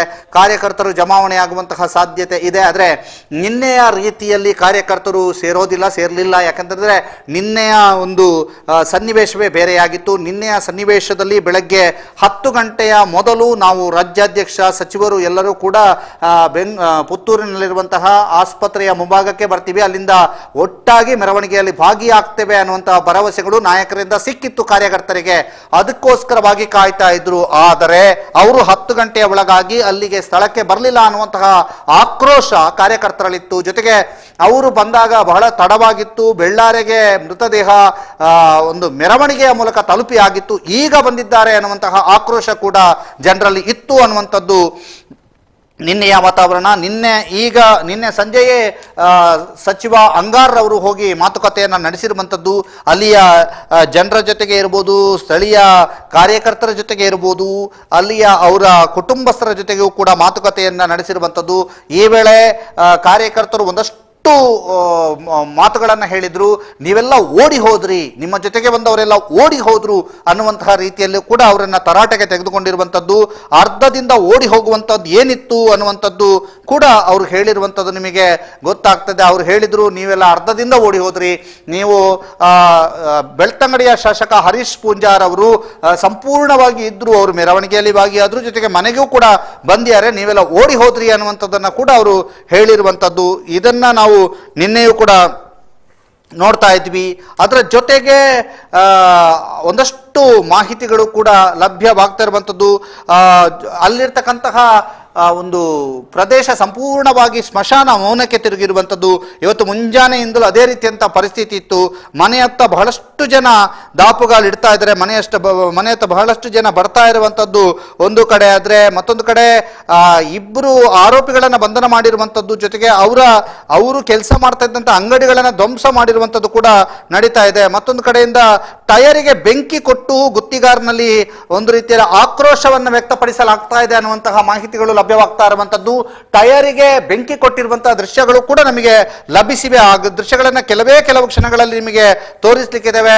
ಟಯರಿಗೆ ಬೆಂಕಿ ಕೊಟ್ಟಿರುವಂತಹ ದೃಶ್ಯಗಳು, ಗುತ್ತಿಗಾರನಲ್ಲಿ ಏನು ನಡೀತಾ ಇದೆ ಅನ್ನುವಂಥದ್ದನ್ನು ಕೂಡ ನಾವು ತಿಳಿಸ್ತಾ ಇದ್ದೀವಿ. ಆ ಒಂದು ಮಾಹಿತಿಗಳನ್ನು ಕೂಡ ನಿಮಗೆ ಇನ್ನೇನು ಕೆಲವು ಕ್ಷಣಗಳಲ್ಲಿ ತಿಳಿಸ್ತಾ ಇದ್ದೀವಿ. ಇದು ಗುತ್ತಿಗಾರನಿಂದ ಬರ್ತಾ ಇರುವಂಥದ್ದು. ಇದು ಏರ್ಪೋರ್ಟ್ನಲ್ಲಿ ಸಿಎಂ ಹೊರಡಲಿಕ್ಕೆ ರೆಡಿ ಆದಂತಹ ದೃಶ್ಯ. ಸಿಎಂ ಅವರು ಏರ್ಪೋರ್ಟಿಂದ ನೇರವಾಗಿ ಬೆಳ್ಳಾರಿಗೆ ಬರಲಿಕ್ಕಿದ್ದಾರೆ. ನಿಮಗೆ ಮಾಹಿತಿಯನ್ನು ಒದಗಿಸ್ತಾ ಇದ್ದೀವಿ. ಈಗ ಏರ್ಪೋರ್ಟ್ನಿಂದ ಅವರು ಹೊರಟಿದ್ದಾರೆ ಅನ್ನುವಂಥದ್ದು, ಆ ದೃಶ್ಯಗಳನ್ನು ನಿಮಗೆ ತೋರಿಸ್ತಾ ಇದ್ದೀವಿ. ಬಿಗಿ ಬಂದೋಬಸ್ತ್ನಲ್ಲಿ ಸಿಎಂ ಬೆಳ್ಳಾರಿಗೆ ಆಗಮಿಸಲಿಕ್ಕಿದ್ದಾರೆ. ಅವರ ಜೊತೆಗೆ ರಾಜ್ಯಾಧ್ಯಕ್ಷ ನಳಿನ್ ಕುಮಾರ್ ಕಟೀಲ್, CT ರವಿ ಅವರು, ಸಚಿವರಾದಂತಹ ಸುನೀಲ್ ಕುಮಾರ್ ಮತ್ತು ಒಂದಷ್ಟು ನಾಯಕರು ಜೊತೆಗೂಡ್ಲಿಕ್ಕಿದ್ದಾರೆ. ಶ್ರೀನಿವಾಸ ಪೂಜಾರಿ ಅವರು, ಜೊತೆಗೆ ಗೃಹ ಸಚಿವರು ಕೂಡ ಒಳಗೊಂಡಿದ್ದಾರೆ ಅನ್ನುವಂತಹ ಮಾಹಿತಿಗಳು ಲಭ್ಯವಾಗ್ತಾ ಇರುವಂಥದ್ದು. ಮಂಗಳೂರಿನ ಕಮಿಷನರ್ ಶಶಿಕುಮಾರ್ ಅವರ ನೇತೃತ್ವದಲ್ಲಿ ಏರ್ಪೋರ್ಟ್ನಲ್ಲಿ ಬಂದೋಬಸ್ತನ್ನು ಏರ್ಪಡಿಸಲಾಗಿತ್ತು. ಈಗ ಅಲ್ಲಿಂದ ಅವರು ನೇರವಾಗಿ ರಸ್ತೆ ಮಾರ್ಗ ಮೂಲಕವಾಗಿ ಬೆಳ್ಳಾರಿಗೆ ಆಗಮಿಸಲಿಕ್ಕಿದ್ದಾರೆ. ಇನ್ನೇನು ಕೆಲವು ನಿಮಿಷಗಳಲ್ಲಿ ಬೆಳ್ಳಾರಿಗೆ ಆಗಮಿಸಲಿಕ್ಕಿದ್ದಾರೆ ಅನ್ನುವಂಥದ್ದು ನಮಗೆ ಬರ್ತಿರುವಂತಹ ಮಾಹಿತಿ. ಈಗ ನಾವು ಒಂದಷ್ಟು ಮಾಹಿತಿಗಳನ್ನು ನಿಮಗೆ ಒದಗಿಸ್ತಾ ಇದ್ದೀವಿ. ಗುತ್ತಿಗಾರನಲ್ಲಿ ಯಾವ ಪರಿಸ್ಥಿತಿ ಇದೆ ಅನ್ನುವಂಥದ್ದನ್ನ ಕೂಡ ನಿಮಗೆ ತಿಳಿಸ್ತಾ ಇದ್ದೀವಿ. ಈ ಬಗ್ಗೆ ನಮ್ಮ ಜೊತೆಗೆ ಮಾತನಾಡಲಿಕ್ಕೆ ಕೂಡ ಶಿವರಾಮ್ ಅವರು ಸಂಪರ್ಕಕ್ಕೆ ಬರ್ತಾ ಇದ್ದಾರೆ. ಇನ್ನೇನು ಕೆಲವೇ ಕ್ಷಣಗಳಲ್ಲಿ ಶಿವರಾಮ್ ನಮ್ಮ ಪ್ರತಿನಿಧಿಯನ್ನು ಕೂಡ ನಾವು ಮಾತನಾಡಿಸ್ತೇವೆ. ಅವರ ಮಾತುಗಳನ್ನು ನಾವು ಕೇಳಬೇಕು. ಗುತ್ತಿಗಾರನಲ್ಲಿ ಯಾವ ರೀತಿಯಾದಂಥ ಪರಿಸ್ಥಿತಿ ಇದೆ ಅನ್ನುವಂಥದ್ದನ್ನು ನಮಗೆ ಅವರು ವಿವರಿಸಲಿಕ್ಕಿದ್ದಾರೆ. ಗುತ್ತಿಗಾರನಲ್ಲಿ ಟಯರ್ಗೆ ಬೆಂಕಿ ಕೊಟ್ಟಿರುವಂತಹ ವಿಡಿಯೋಗಳು ಕೂಡ ನಮಗೆ ಲಭ್ಯವಾಗ್ತಾ ಇದೆ. ಅಲ್ಲಿಯ ಪರಿಸ್ಥಿತಿ ಹೇಗಿದೆ ಅನ್ನುವಂಥದ್ದು, ಗುತ್ತಿಗಾರನಲ್ಲಿ ಒಬ್ಬ ಆರೋಪಿ ಅಲ್ಲಿದ್ದಾರೆ ಅನ್ನುವಂಥದ್ದು, ಒಬ್ಬ ಆರೋಪಿ ಅಲ್ಲಿದ್ದ ಅನ್ನುವಂಥದ್ದು, ಪ್ರವೀಣ್ ಹತ್ಯೆ ಪ್ರಕರಣ, ಗುತ್ತಿಗಾರಿನ ಪ್ರಗತಿ ಅನ್ನುವಂಥ ಅಂಗಡಿಯಲ್ಲಿ ಕೆಲಸಕ್ಕಿದ್ದ ಯುವಕ ಭಾಗಿ ಅಂತ ಹೇಳಿ ಅಲ್ಲಿ ಸುದ್ದಿಯಾಗಿದೆ. ಆಕ್ರೋಶಗೊಂಡ ಹಿಂದೂ ಕಾರ್ಯಕರ್ತರಿಂದ ಮುಸ್ಲಿಮರ ಅಂದ್ರೆ ಅಲ್ಲಿಯ ಸ್ಥಳೀಯ ಕೆಲವು ಅಂಗಡಿಗಳ ಮೇಲೆ ಧ್ವಂಸ ಆಗಿದೆ, ಲಾಠಿ ಚಾರ್ಜ್ ಮತ್ತು ಸ್ಕೂಟರ್ಗೆ ಬೆಂಕಿ ಹಾಕಲಾಗಿದೆ ಅನ್ನುವಂಥ ಮಾಹಿತಿಗಳು ಕೂಡ ನಮಗೆ ಲಭ್ಯ ಆಗಿರುವಂಥದ್ದು. GTR ಸುಪಾರಿ ಟ್ರೇಡರ್ಸ್ನ GTR ಅವರನ್ನು ದೂಡಿ ಹಾಕಿದ್ದಾರೆ ಅನ್ನುವಂಥದ್ದನ್ನು ಕೂಡ ಅಲ್ಲಿ ನಮಗೆ ಮಾಹಿತಿ ಬರ್ತಾ ಇದೆ. ಒಂದಷ್ಟು ಮಾಹಿತಿಗಳು ಲಭ್ಯವಾಗ್ತಾ ಇರುವಂಥದ್ದು ಮಾಹಿತಿಗಳು ಲಭ್ಯವಾಗ್ತಾ ಇದೆ. ಜೊತೆಗೆ ಅಲ್ಲಿಯ ದೃಶ್ಯಗಳು ಕೂಡ ಲಭ್ಯವಾಗಿವೆ. ಅವುಗಳನ್ನು ನಮಗೆ ತೋರಿಸ್ತೀವಿ ಕೆಲವೇ ಕ್ಷಣಗಳಲ್ಲಿ. ಈಗ ನೀವು ನೋಡ್ತಾ ಇರುವಂಥದ್ದು ಏರ್ಪೋರ್ಟ್ನ ದೃಶ್ಯ. ಮಂಗಳೂರಿನ ಏರ್ಪೋರ್ಟ್ಗೆ CM ಬಸವರಾಜ ಬೊಮ್ಮಾಯಿ ಅವರು ಆಗಮಿಸಿರುವಂಥದ್ದು. ಅವರು ಆಗಮಿಸಿ ಮಾತನಾಡಿರುವಂಥದ್ದು. ಜೊತೆಗೆ ಬಸವರಾಜ ಬೊಮ್ಮಾಯಿ ಅವರು ಅಲ್ಲಿಂದ ನೇರವಾಗಿ ರಸ್ತೆ ಮಾರ್ಗ ಮೂಲಕವಾಗಿ ಬರ್ತಾ ಇರುವಂಥದ್ದು. ಇನ್ನೇನು ಕೆಲವು ಕ್ಷಣಗಳಲ್ಲಿ ಬಸವರಾಜ ಬೊಮ್ಮಾಯಿ ಸಚಿವರಾದಿಯಾಗಿ ರಾಜ್ಯಾಧ್ಯಕ್ಷ ನಳಿನ್ ಕುಮಾರ್ ಕಟೀಲ್ ಮತ್ತು ಗೃಹ ಸಚಿವರನ್ನ ಒಳಗೊಂಡಂತಹ ಒಂದು ನಿಯೋಗವೇ ಇಲ್ಲಿಗೆ ಬರಲಿಕ್ಕಿದೆ ಅನ್ನುವಂಥದ್ದು. ಈಗ ನೀವು ನೋಡ್ತಾ ಇರುವಂಥದ್ದು ಗುತ್ತಿಗಾರಿನ ಸ್ಥಿತಿ. ಗುತ್ತಿಗಾರಿನಲ್ಲಿ ಯಾವ ರೀತಿಯಂತ ಪರಿಸ್ಥಿತಿ ಇದೆ ಅನ್ನುವಂಥದ್ದನ್ನು ನಾವು ನಿಮಗೆ ತೋರಿಸ್ತಾ ಇದ್ದೀವಿ. ಅಲ್ಲಿ ಟಯರ್ಗೆ ಬೆಂಕಿ ಹಾಕಿರುವಂತಹ ದೃಶ್ಯವನ್ನ ನಿಮಗೆ ತೋರಿಸ್ತಾ ಇದ್ದೀವಿ. ಗುತ್ತಿಗಾರಿನಲ್ಲಿ ಒಂದು ಅಂಗಡಿಯಲ್ಲಿ ಆರೋಪಿಗಳಲ್ಲಿ ಒಬ್ಬ ಕೆಲಸ ಮಾಡ್ತಾ ಇದ್ದ ಅನ್ನುವಂಥ ಮಾಹಿತಿ ಅಲ್ಲಿಗೆ ಸಿಕ್ಕಿದಂತಹ ಹಿನ್ನೆಲೆಯಲ್ಲಿ ಅಲ್ಲಿರ್ತಕ್ಕಂತಹ ಕೆಲವು ಹಿಂದೂ ಕಾರ್ಯಕರ್ತರು ಅಂತ ಹೇಳ್ಕೊಳ್ಳಾಗ್ತಿದೆ. ಅದು ಇನ್ನೂ ಕೂಡ ಕನ್ಫರ್ಮ್ ಆಗಿಲ್ಲ. ಆದರೆ ಅಲ್ಲಿ ಗುತ್ತಿಗಾರನ ಪರಿಸ್ಥಿತಿ ಮಾತ್ರ ಹೀಗಿದೆ. ಅಲ್ಲಿ ಈಗಾಗಲೇ ಬೆಂಕಿ ಹಚ್ಚಿ ಅಂದ್ರೆ ಟೈರ್ಗೆ ಬೆಂಕಿ ಹಚ್ಚಿ ಗುತ್ತಿಗಾರನಲ್ಲಿ ಪ್ರತಿಭಟನೆಯನ್ನ ಮಾಡಲಾಗ್ತಾ ಇದೆ ಅನ್ನುವಂಥದ್ದನ್ನ ನಾವು ನಿಮಗೆ ತೋರಿಸ್ತಾ ಇದ್ದೀವಿ. ಗುತ್ತಿಗಾರನ ಪರಿಸ್ಥಿತಿಯನ್ನ ತೋರಿಸ್ತಾ ಇದ್ದೀವಿ. ಗುತ್ತಿಗಾರನಲ್ಲಿ ಯಾವ ರೀತಿಯಂತ ಪರಿಸ್ಥಿತಿ ಇದೆ ಅನ್ನುವಂಥದ್ದನ್ನು ತೋರಿಸ್ತಾ ಇದ್ದೀವಿ. ಈಗ ನೀವು ನೋಡ್ತಾ ಇರುವಂಥದ್ದು ಗುತ್ತಿಗಾರಿನ ಪರಿಸ್ಥಿತಿ. ಅಲ್ಲಿ ರಸ್ತೆಯ ಮಧ್ಯದಲ್ಲಿ ಟೈರ್ ಅನ್ನು ಇಟ್ಟು ಅಲ್ಲಿ ಬೆಂಕಿ ಹಚ್ಚಲಾಗಿದೆ ಅನ್ನುವಂಥ ಮಾಹಿತಿಗಳು ಲಭ್ಯವಾಗ್ತಾ ಇದೆ. ಈ ಬಗ್ಗೆ ನಮ್ಮ ಜೊತೆಗೆ ಮಾತನಾಡೋದಕ್ಕೆ ಶಿವರಾಮ್ ಅವರು ಸಂಪರ್ಕದಲ್ಲಿದ್ದಾರೆ ಗುತ್ತಿಗಾರನಿಂದ. ಶಿವರಾಮ್ ನಮಸ್ತೆ. ನಮಸ್ತೆ. ನಮಸ್ತೆ. ಗುತ್ತಿಗಾರನಲ್ಲಿ ಏನಿದೆ ಪರಿಸ್ಥಿತಿ, ಏನೇನಾಯ್ತು, ಹೇಗಾಯ್ತು, ಹೇಗಿದೆ ಈಗ? ತಹಬದಿಗೆ ತರಲಾಗಿದೆಯಾ ಇಲ್ವಾ? ಸರಿ, ಈಗ ತಹಬದಿಗೆ ಬಂದಿದೆ. ಇವತ್ತು ಮಧ್ಯಾಹ್ನ ಆಗುವಾಗ ಇದು ಪ್ರವೀಣ್ ಸಂಬಂಧಪಟ್ಟು ಬಂಧನ ಆಗಿರ್ತದಲ್ಲ, ಅವರು ಒಬ್ರು ಗುತ್ತಿಗಾರನ ಪ್ರಗತಿ ಸುತಾರಿ ಟ್ರೇಡರ್ಸ್ ಅಲ್ಲಿ ಕೆಲಸ ಮಾಡ್ತಾ ಇದ್ರು. ಈ ಹಿನ್ನೆಲೆಯಲ್ಲಿ ಸಂಘಟನೆಗಳು ಇದು ಕೆಲವು ಮುಸ್ಲಿಂ ಅಂಗಡಿಗಳಿಗೆ ದಾಳಿಯನ್ನು ಆರಂಭಿಸಿತು. ಆರಂಭಿಸಿದ ಸಂದರ್ಭದಲ್ಲಿ ಎಲ್ಲ ಮುಸ್ಲಿಂ ಅಂಗಡಿಯವರು ಶಟರ್ ಎದ್ದು ಹೋಗಿದ್ರು. ಈ ದಾಳಿಯನ್ನು ಅಂಗಡಿಗಳಿಗೆ ನುಗ್ಗಿ ಕೆಲವು ಫರ್ನಿಚರ್, ಕೆಲವು ದಿನಸಿ ಅಂಗಡಿಗೆ ನುಗ್ಗಿ ಅಂಗಡಿಯ ಫರ್ನಿಚರ್ ಮತ್ತು ದಿನಸಿ ಐಟಮ್ಗಳನ್ನು, ತರಕಾರಿ ಅಂಗಡಿಗೆ ನುಗ್ಗಿ ಕೆಲವು ತರಕಾರಿ ಗಳನ್ನು ಎಳೆದು ಹಾಕಿದ್ದಾರೆ. ಇದಲ್ಲದೆ ವನನಂಬೆನಲ್ಲಿರುವ ಒಬ್ಬ ಬಸ್ ನಿಲ್ದಾಣದ ತಂಗುದಾಣದಲ್ಲಿರುವ ಅಂಗಡಿ ಎಲ್ಲ ಶಟರ್ ಎಲ್ದು ಮುರಿದು ಹೊರಗೆ ಹಾಕಿದ್ದಾರೆ. ಗುತ್ತಿಗಾರಿನ ಕೆಳಗಿನ ತುರಿದು ಬೆಂಚ್ ಹಚ್ಚಿದ್ದಾರೆ. ಈ ಸಂದರ್ಭ ಪೊಲೀಸರ ಆಗಮನವಾಗಿದ್ದು ಅವರು ಬಂದ ತಕ್ಷಣವೇ ಲಾಠಿ ಚಾರ್ಜ್ ಆರಂಭಿಸಿದ್ದಾರೆ. ಲಾಠಿ ಚಾರ್ಜ್ ಆರಂಭಿಸಿ ಜನಗಳನ್ನು ತಪ್ಪಿಸಿದ್ದಾರೆ. ಈಗ ಪೊಲೀಸ್ಗಳು ಗಸ್ತು ತಿರುಗುತ್ತಿದ್ದು ಲಾಠಿಯನ್ನು ಕೈಲಿ ಹಿಡಿದುಕೊಂಡು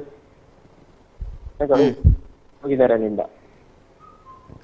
ಓಕೆ, ಧನ್ಯವಾದ ಶಿವರಾಮ್. ಗುತ್ತಿಗಾರನ ಪ್ರತಿನಿಧಿ ನಮ್ಮದು. ಅಲ್ಲಿ ಯಾವ ರೀತಿಯಂತ ಪರಿಸ್ಥಿತಿ ಇದೆ ಅನ್ನುವಂಥದ್ದನ್ನು ನೋಡ್ತಾ ಇದ್ದೀರಿ. ಗುತ್ತಿಗಾರನಲ್ಲಿ ಈಗ ಪರಿಸ್ಥಿತಿಯನ್ನು ತಹಬದಿಗೆ ತರಲಾಗಿದೆ ಅನ್ನುವಂಥ ಮಾಹಿತಿಗಳು ಲಭ್ಯವಾಗ್ತಾ ಇದೆ. ಆದರೆ ರಸ್ತೆಯ ಮಧ್ಯದಲ್ಲಿ ಟೈರ್ ಇಟ್ಟು ಬೆಂಕಿ ಹಚ್ಚಲಾಗಿತ್ತು. ಜೊತೆಗೆ ಒಂದು ಉದ್ವಿಗ್ನ ವಾತಾವರಣ ಅಲ್ಲಿ ನಿರ್ಮಾಣ ಆಗಿತ್ತು.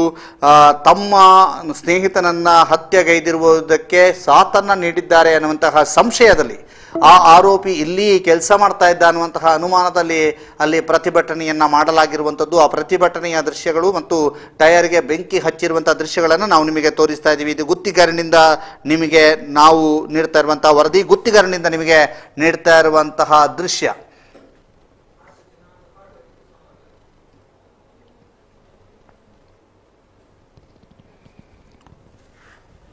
ಪ್ರವೀಣ್ ನೆಟ್ಟಾರ್ ಹತ್ಯೆ ಪ್ರಕರಣ ಬಿಜೆಪಿ ಸರ್ಕಾರಕ್ಕೆ ಒಂದು ದೊಡ್ಡ ಆಘಾತವನ್ನು ನೀಡಿದೆ. ಯಾಕೆಂತಂದರೆ ಬಿಜೆಪಿ ಸರ್ಕಾರದ ಎಣಿಕೆಯಂತೆ ಯಾವ ಕೆಲಸ ಕಾರ್ಯಗಳು ಕೂಡ ಆಗಲಿಲ್ಲ. ನಿನ್ನೆ ಬೆಳ್ಳಾರಿಯಲ್ಲಿ ಯಾವ ರೀತಿಯಂಥ ಪರಿಸ್ಥಿತಿ ಉದ್ಭವ ಆಗಿತ್ತು ಅನ್ನೋದನ್ನು ನಾವು ನಿಮಗೆ ಹೇಳ್ತಾ ಇದ್ದೀವಿ.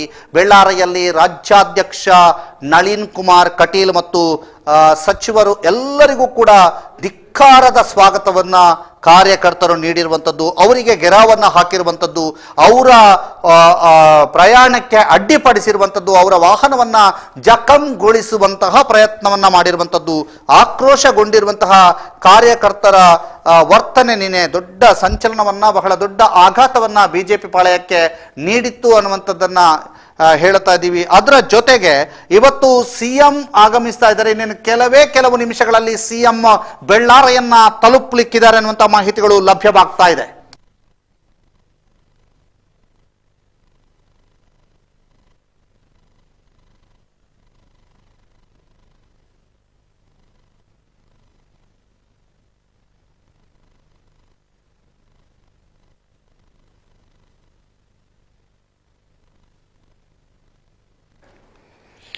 ಈಗ ನೆಟ್ಟಾರಿನಲ್ಲಿ ಒಂದು ಘಟನೆಗಳು ನಡೀತಾ ಇರುವಂಥದ್ದು. ಲೋಕಲ್ ನಾಯಕರು ಅಂದ್ರೆ ಸ್ಥಳೀಯ ನಾಯಕರು ಯಾರು ಕೂಡ ಈಗ ಆ ಮನೆಗೆ ಹೋಗುದು ಬೇಡ ಅನ್ನುವಂತಹ ರೀತಿಯಲ್ಲಿ ತಡಿತಾ ಇದ್ದಾರೆ ಅನ್ನುವಂತಹ ಮಾಹಿತಿಗಳು ಲಭ್ಯವಾಗ್ತಾ ಇದೆ. ಲೋಕಲ್ ಲೀಡರ್ಸ್ ಯಾಕೆ ಹೋಗಬಾರದು ಅನ್ನುವಂಥದ್ದನ್ನ ಪ್ರಶ್ನೆ ಮಾಡ್ತಾ ಇದ್ದಾರೆ. ಅಲ್ಲಿ ಮಾತಿನ ಚಕಮಕಿ ಆಗುವಂತಹ ಸಾಧ್ಯತೆಗಳು ಕೂಡ ಇದಾವೆ. ಆ ದೃಶ್ಯಗಳು ಕೂಡ ನಮಗೆ ಲಭಿಸುವ ಮೊದಲೇ ನಮ್ಮ ಪ್ರತಿನಿಧಿ ಅಲ್ಲಿಂದ ನೇರ ಸಂಪರ್ಕದಲ್ಲಿದ್ದಾರೆ. ಶಿವಪ್ರಸಾದ್, ಏನಾಗ್ತದೆ ಶಿವಪ್ರಸಾದ್, ಯಾಕೆ ಲೋಕಲ್ ಲೀಡರ್ಸ್ ಹೋಗಬಾರ್ದಂತೆ? ದಾಮೋದರ್, ಈಗಾಗಲೇ ನಾವು ಹೇಳಿದ್ವಿ, ಮಾಧ್ಯಮದ ವಿಚಾರವಾಗಿ ಪೊಲೀಸರು ತೆಗೆದುಕೊಂಡಂತ ನಿರ್ಧಾರ ಒಟ್ಟಾರೆಯಾಗಿ ಭದ್ರತೆಯ ದೃಷ್ಟಿಯಿಂದ ಏನು ಲೋಕಲ್ ಲೀಡರ್ಸ್ ಈಗಾಗಲೇ ಸಿಎಂ ಬರುವಿಕೆಯನ್ನ ಕಾದು ನೋಡುತ್ತಾ ಬಹಳಷ್ಟು ಜನ ಇಲ್ಲಿ ಸೇರಿದ್ದಾರೆ. ತಮ್ಮ ಆಗ್ರಹ ಏನಿದೆ ಅದನ್ನ ತಿಳಿಸೋದಕ್ಕೋಸ್ಕರ ಕೂಡ ಅವ್ರು ಕಾಯ್ತಾ ಇದ್ರು. ಆದ್ರೆ ಈಗಾಗಲೇ SP ಅವರು ಬಂದು ಕಾರ್ಯಕರ್ತರು ಹೆಚ್ಚಿನ ಸಂಖ್ಯೆಯಲ್ಲಿ ಹೋಗುವುದು ಬೇಡ, ಅಂದ್ರೆ ಇಲ್ಲಿ ಮನೆಯಲ್ಲೂ ಕೂಡ ಅಷ್ಟೇ ಒಂದಷ್ಟು ಇಕ್ಕಟ್ಟಿನ ಪರಿಸ್ಥಿತಿ, ಅಂದ್ರೆ ಜಾಗದ ಇಕ್ಕಟ್ಟಲ್ಲಿ ತಲೆದೋರ್ತಾ ಇದೆ. ಆ ಕಾರಣದಿಂದಾಗಿ ಕೆಳಗೆ ರೋಡಿನಲ್ಲೇ ಎಲ್ಲ ರೀತಿಯ ವ್ಯವಸ್ಥೆಯನ್ನ ಮಾಡಿರುವಂತದ್ದು ಮಾಧ್ಯಮಗಳಿಗೂ ಕೂಡ.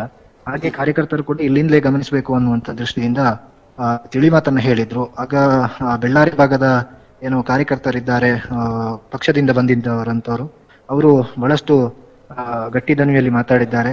ನಾವು ಬೆಂಗಳೂರಿನಲ್ಲಿ ಸಿಎಂ ಹಿಂದುಗಡೆ ಅಷ್ಟು 100 ಜನ ಹೋಗ್ತಾ ಇರ್ತಾರೆ ಕಾರ್ಯಕರ್ತರು.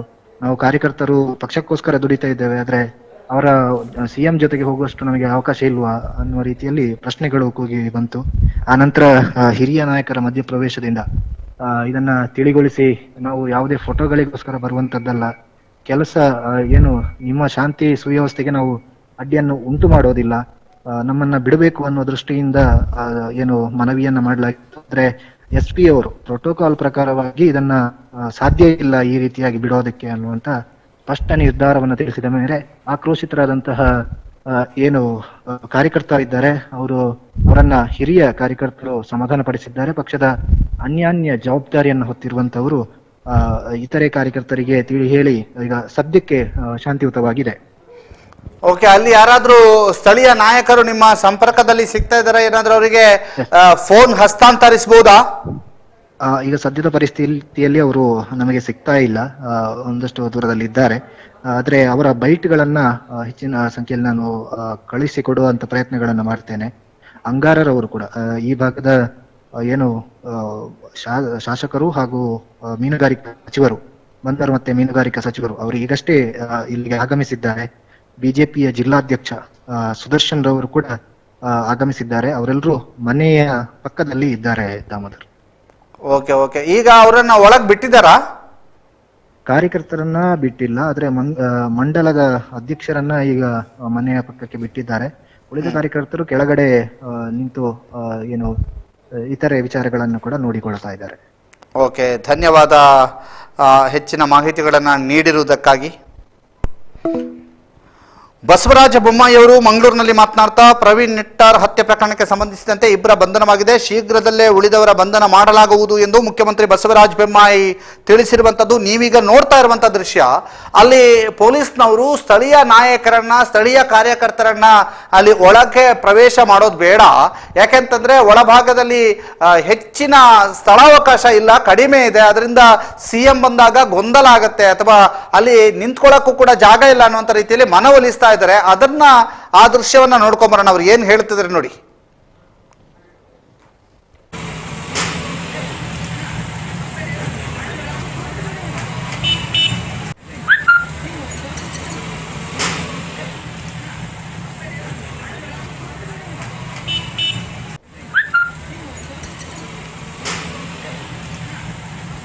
CM ಬೊಮ್ಮಾಯಿ ಅವರು ಪ್ರಕರಣದ ಬಗ್ಗೆ ಸಮಗ್ರ ತನಿಖೆ ನಡೀತಾ ಇದೆ ಅನ್ನುವಂಥದ್ದನ್ನ ಹೇಳಿದ್ದಾರೆ. ಅದರ ಜೊತೆಗೆ ಪೊಲೀಸರಿಗೆ ತನಿಖೆಗೆ ಮುಕ್ತ ಅವಕಾಶವನ್ನು ನೀಡಲಾಗಿದೆ.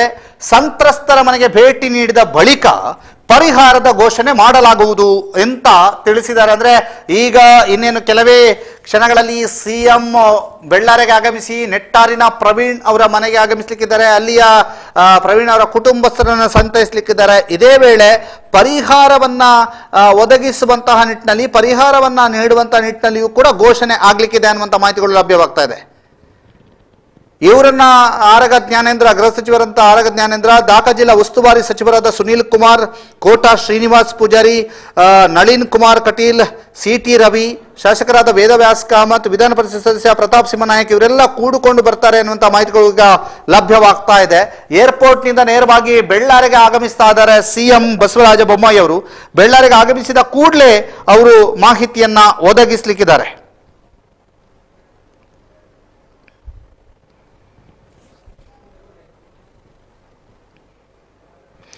ಬೆಳ್ಳಾರೆ ಪೇಟೆ ಹೇಗಿದೆ ಅನ್ನುವಂತಹ ಮಾಹಿತಿಗಳನ್ನು ನಿಮಗೆ ಇನ್ನೇನು ಕೆಲವು ಕ್ಷಣಗಳಲ್ಲಿ ನಾವು ಕೊಡ್ತಾ ಹೋಗ್ತೀವಿ. ಬೆಳ್ಳಾರೆ ಪೇಟೆಯ ಪರಿಸ್ಥಿತಿ ಹೇಗಿದೆ ಅನ್ನುವಂಥದ್ದನ್ನ ಕೆಲವು ಕ್ಷಣಗಳಲ್ಲಿ ನಾವು ಕೊಡ್ತಾ ಹೋಗ್ತೀವಿ. ಬೆಳ್ಳಾರೆ ಪೇಟೆ ಹೇಗಿದೆ ಅನ್ನುವಂಥದ್ದನ್ನ ಕೆಲವು ಕ್ಷಣಗಳಲ್ಲಿ ಕೊಡ್ತಾ ಹೋಗ್ತೀವಿ.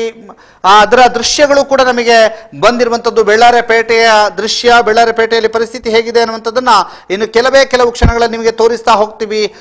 ಅದರ ಜೊತೆಗೆ ಅಲ್ಲಿರ್ತಕ್ಕಂತಹ ಬೆಳ್ಳಾರೆ ಪೇಟೆಯಲ್ಲಿ ಇರುವಂತಹ ನಮ್ಮ ಪ್ರತಿನಿಧಿಯನ್ನು ಕೂಡ ಮಾತನಾಡಿಸುವಂತ ಪ್ರಯತ್ನವನ್ನ ಮಾಡ್ತೀವಿ. ಏರ್ಪೋರ್ಟ್ನಿಂದ ಬರ್ತಾ ಇರುವಂತಹ ದೃಶ್ಯಗಳನ್ನ ನೀವು ನೋಡ್ತಾ ಇದ್ದೀರಿ. ಏರ್ಪೋರ್ಟ್ನಿಂದ ಬರ್ತಾ ಇರುವಂತಹ ದೃಶ್ಯಗಳು, ಏರ್ಪೋರ್ಟ್ನಲ್ಲಿ ಸಿಎಂ ಮಾತನಾಡ್ತಿರುವಂತಹ ದೃಶ್ಯಗಳನ್ನ ನೋಡ್ತಾ ಇದ್ದೀರಿ. ಇದು ಏರ್ಪೋರ್ಟಿನ ದೃಶ್ಯ ನಿಮ್ಗೆ ನೇರವಾಗಿ ನಾವು ತೋರಿಸ್ತಾ ಇರುವಂತದ್ದು. ಏರ್ಪೋರ್ಟ್ನಿಂದ ಈಗಾಗಲೇ ಸಿಎಂ ಬಸವರಾಜ ಬೊಮ್ಮಾಯಿ ಅವರು ಹೊರಟಿದ್ದಾರೆ. ಇನ್ನೇನು ಕೆಲವೇ ಕ್ಷಣಗಳಲ್ಲಿ ಬೆಳ್ಳಾರೆ ಪೇಟೆಯ ಪರಿಸ್ಥಿತಿ ಹೇಗಿದೆ ಅನ್ನುವಂಥದ್ದನ್ನು ನಿಮಗೆ ತೋರಿಸ್ತೀವಿ. ಅದರ ಜೊತೆಗೆ ಬೇರೆ ಇನ್ನಿತರ ಮಾಹಿತಿಗಳನ್ನು ಕೂಡ ನಾವು ಒದಗಿಸ್ತಾ ಹೋಗ್ತೀವಿ.